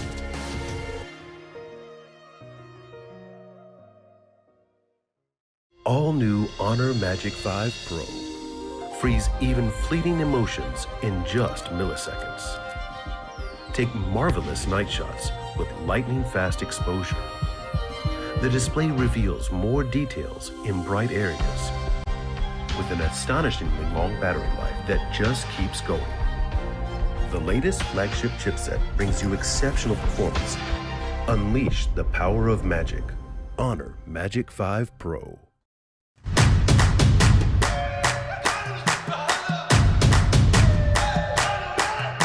Dragging us down, face on the ground, but still we so proud. Just look at the crowd, making some noise, making some sound.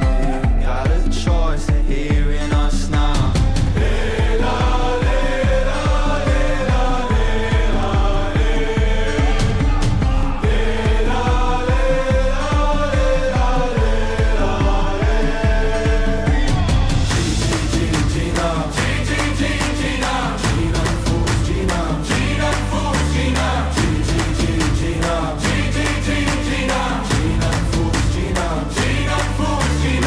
Paradise through dirt in our eyes for us.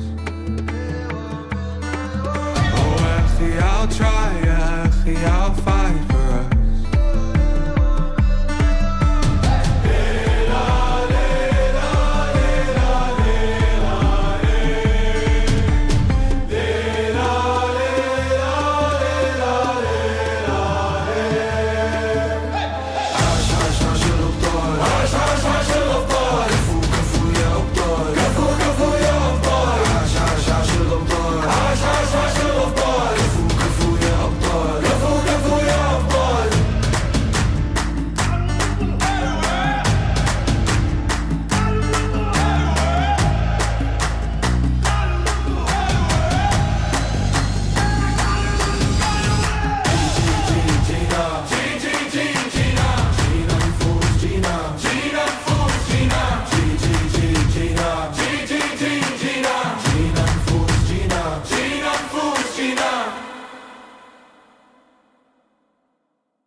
Dragging us down, face on the ground, but still we so proud. Just look at the crowd, making some noise.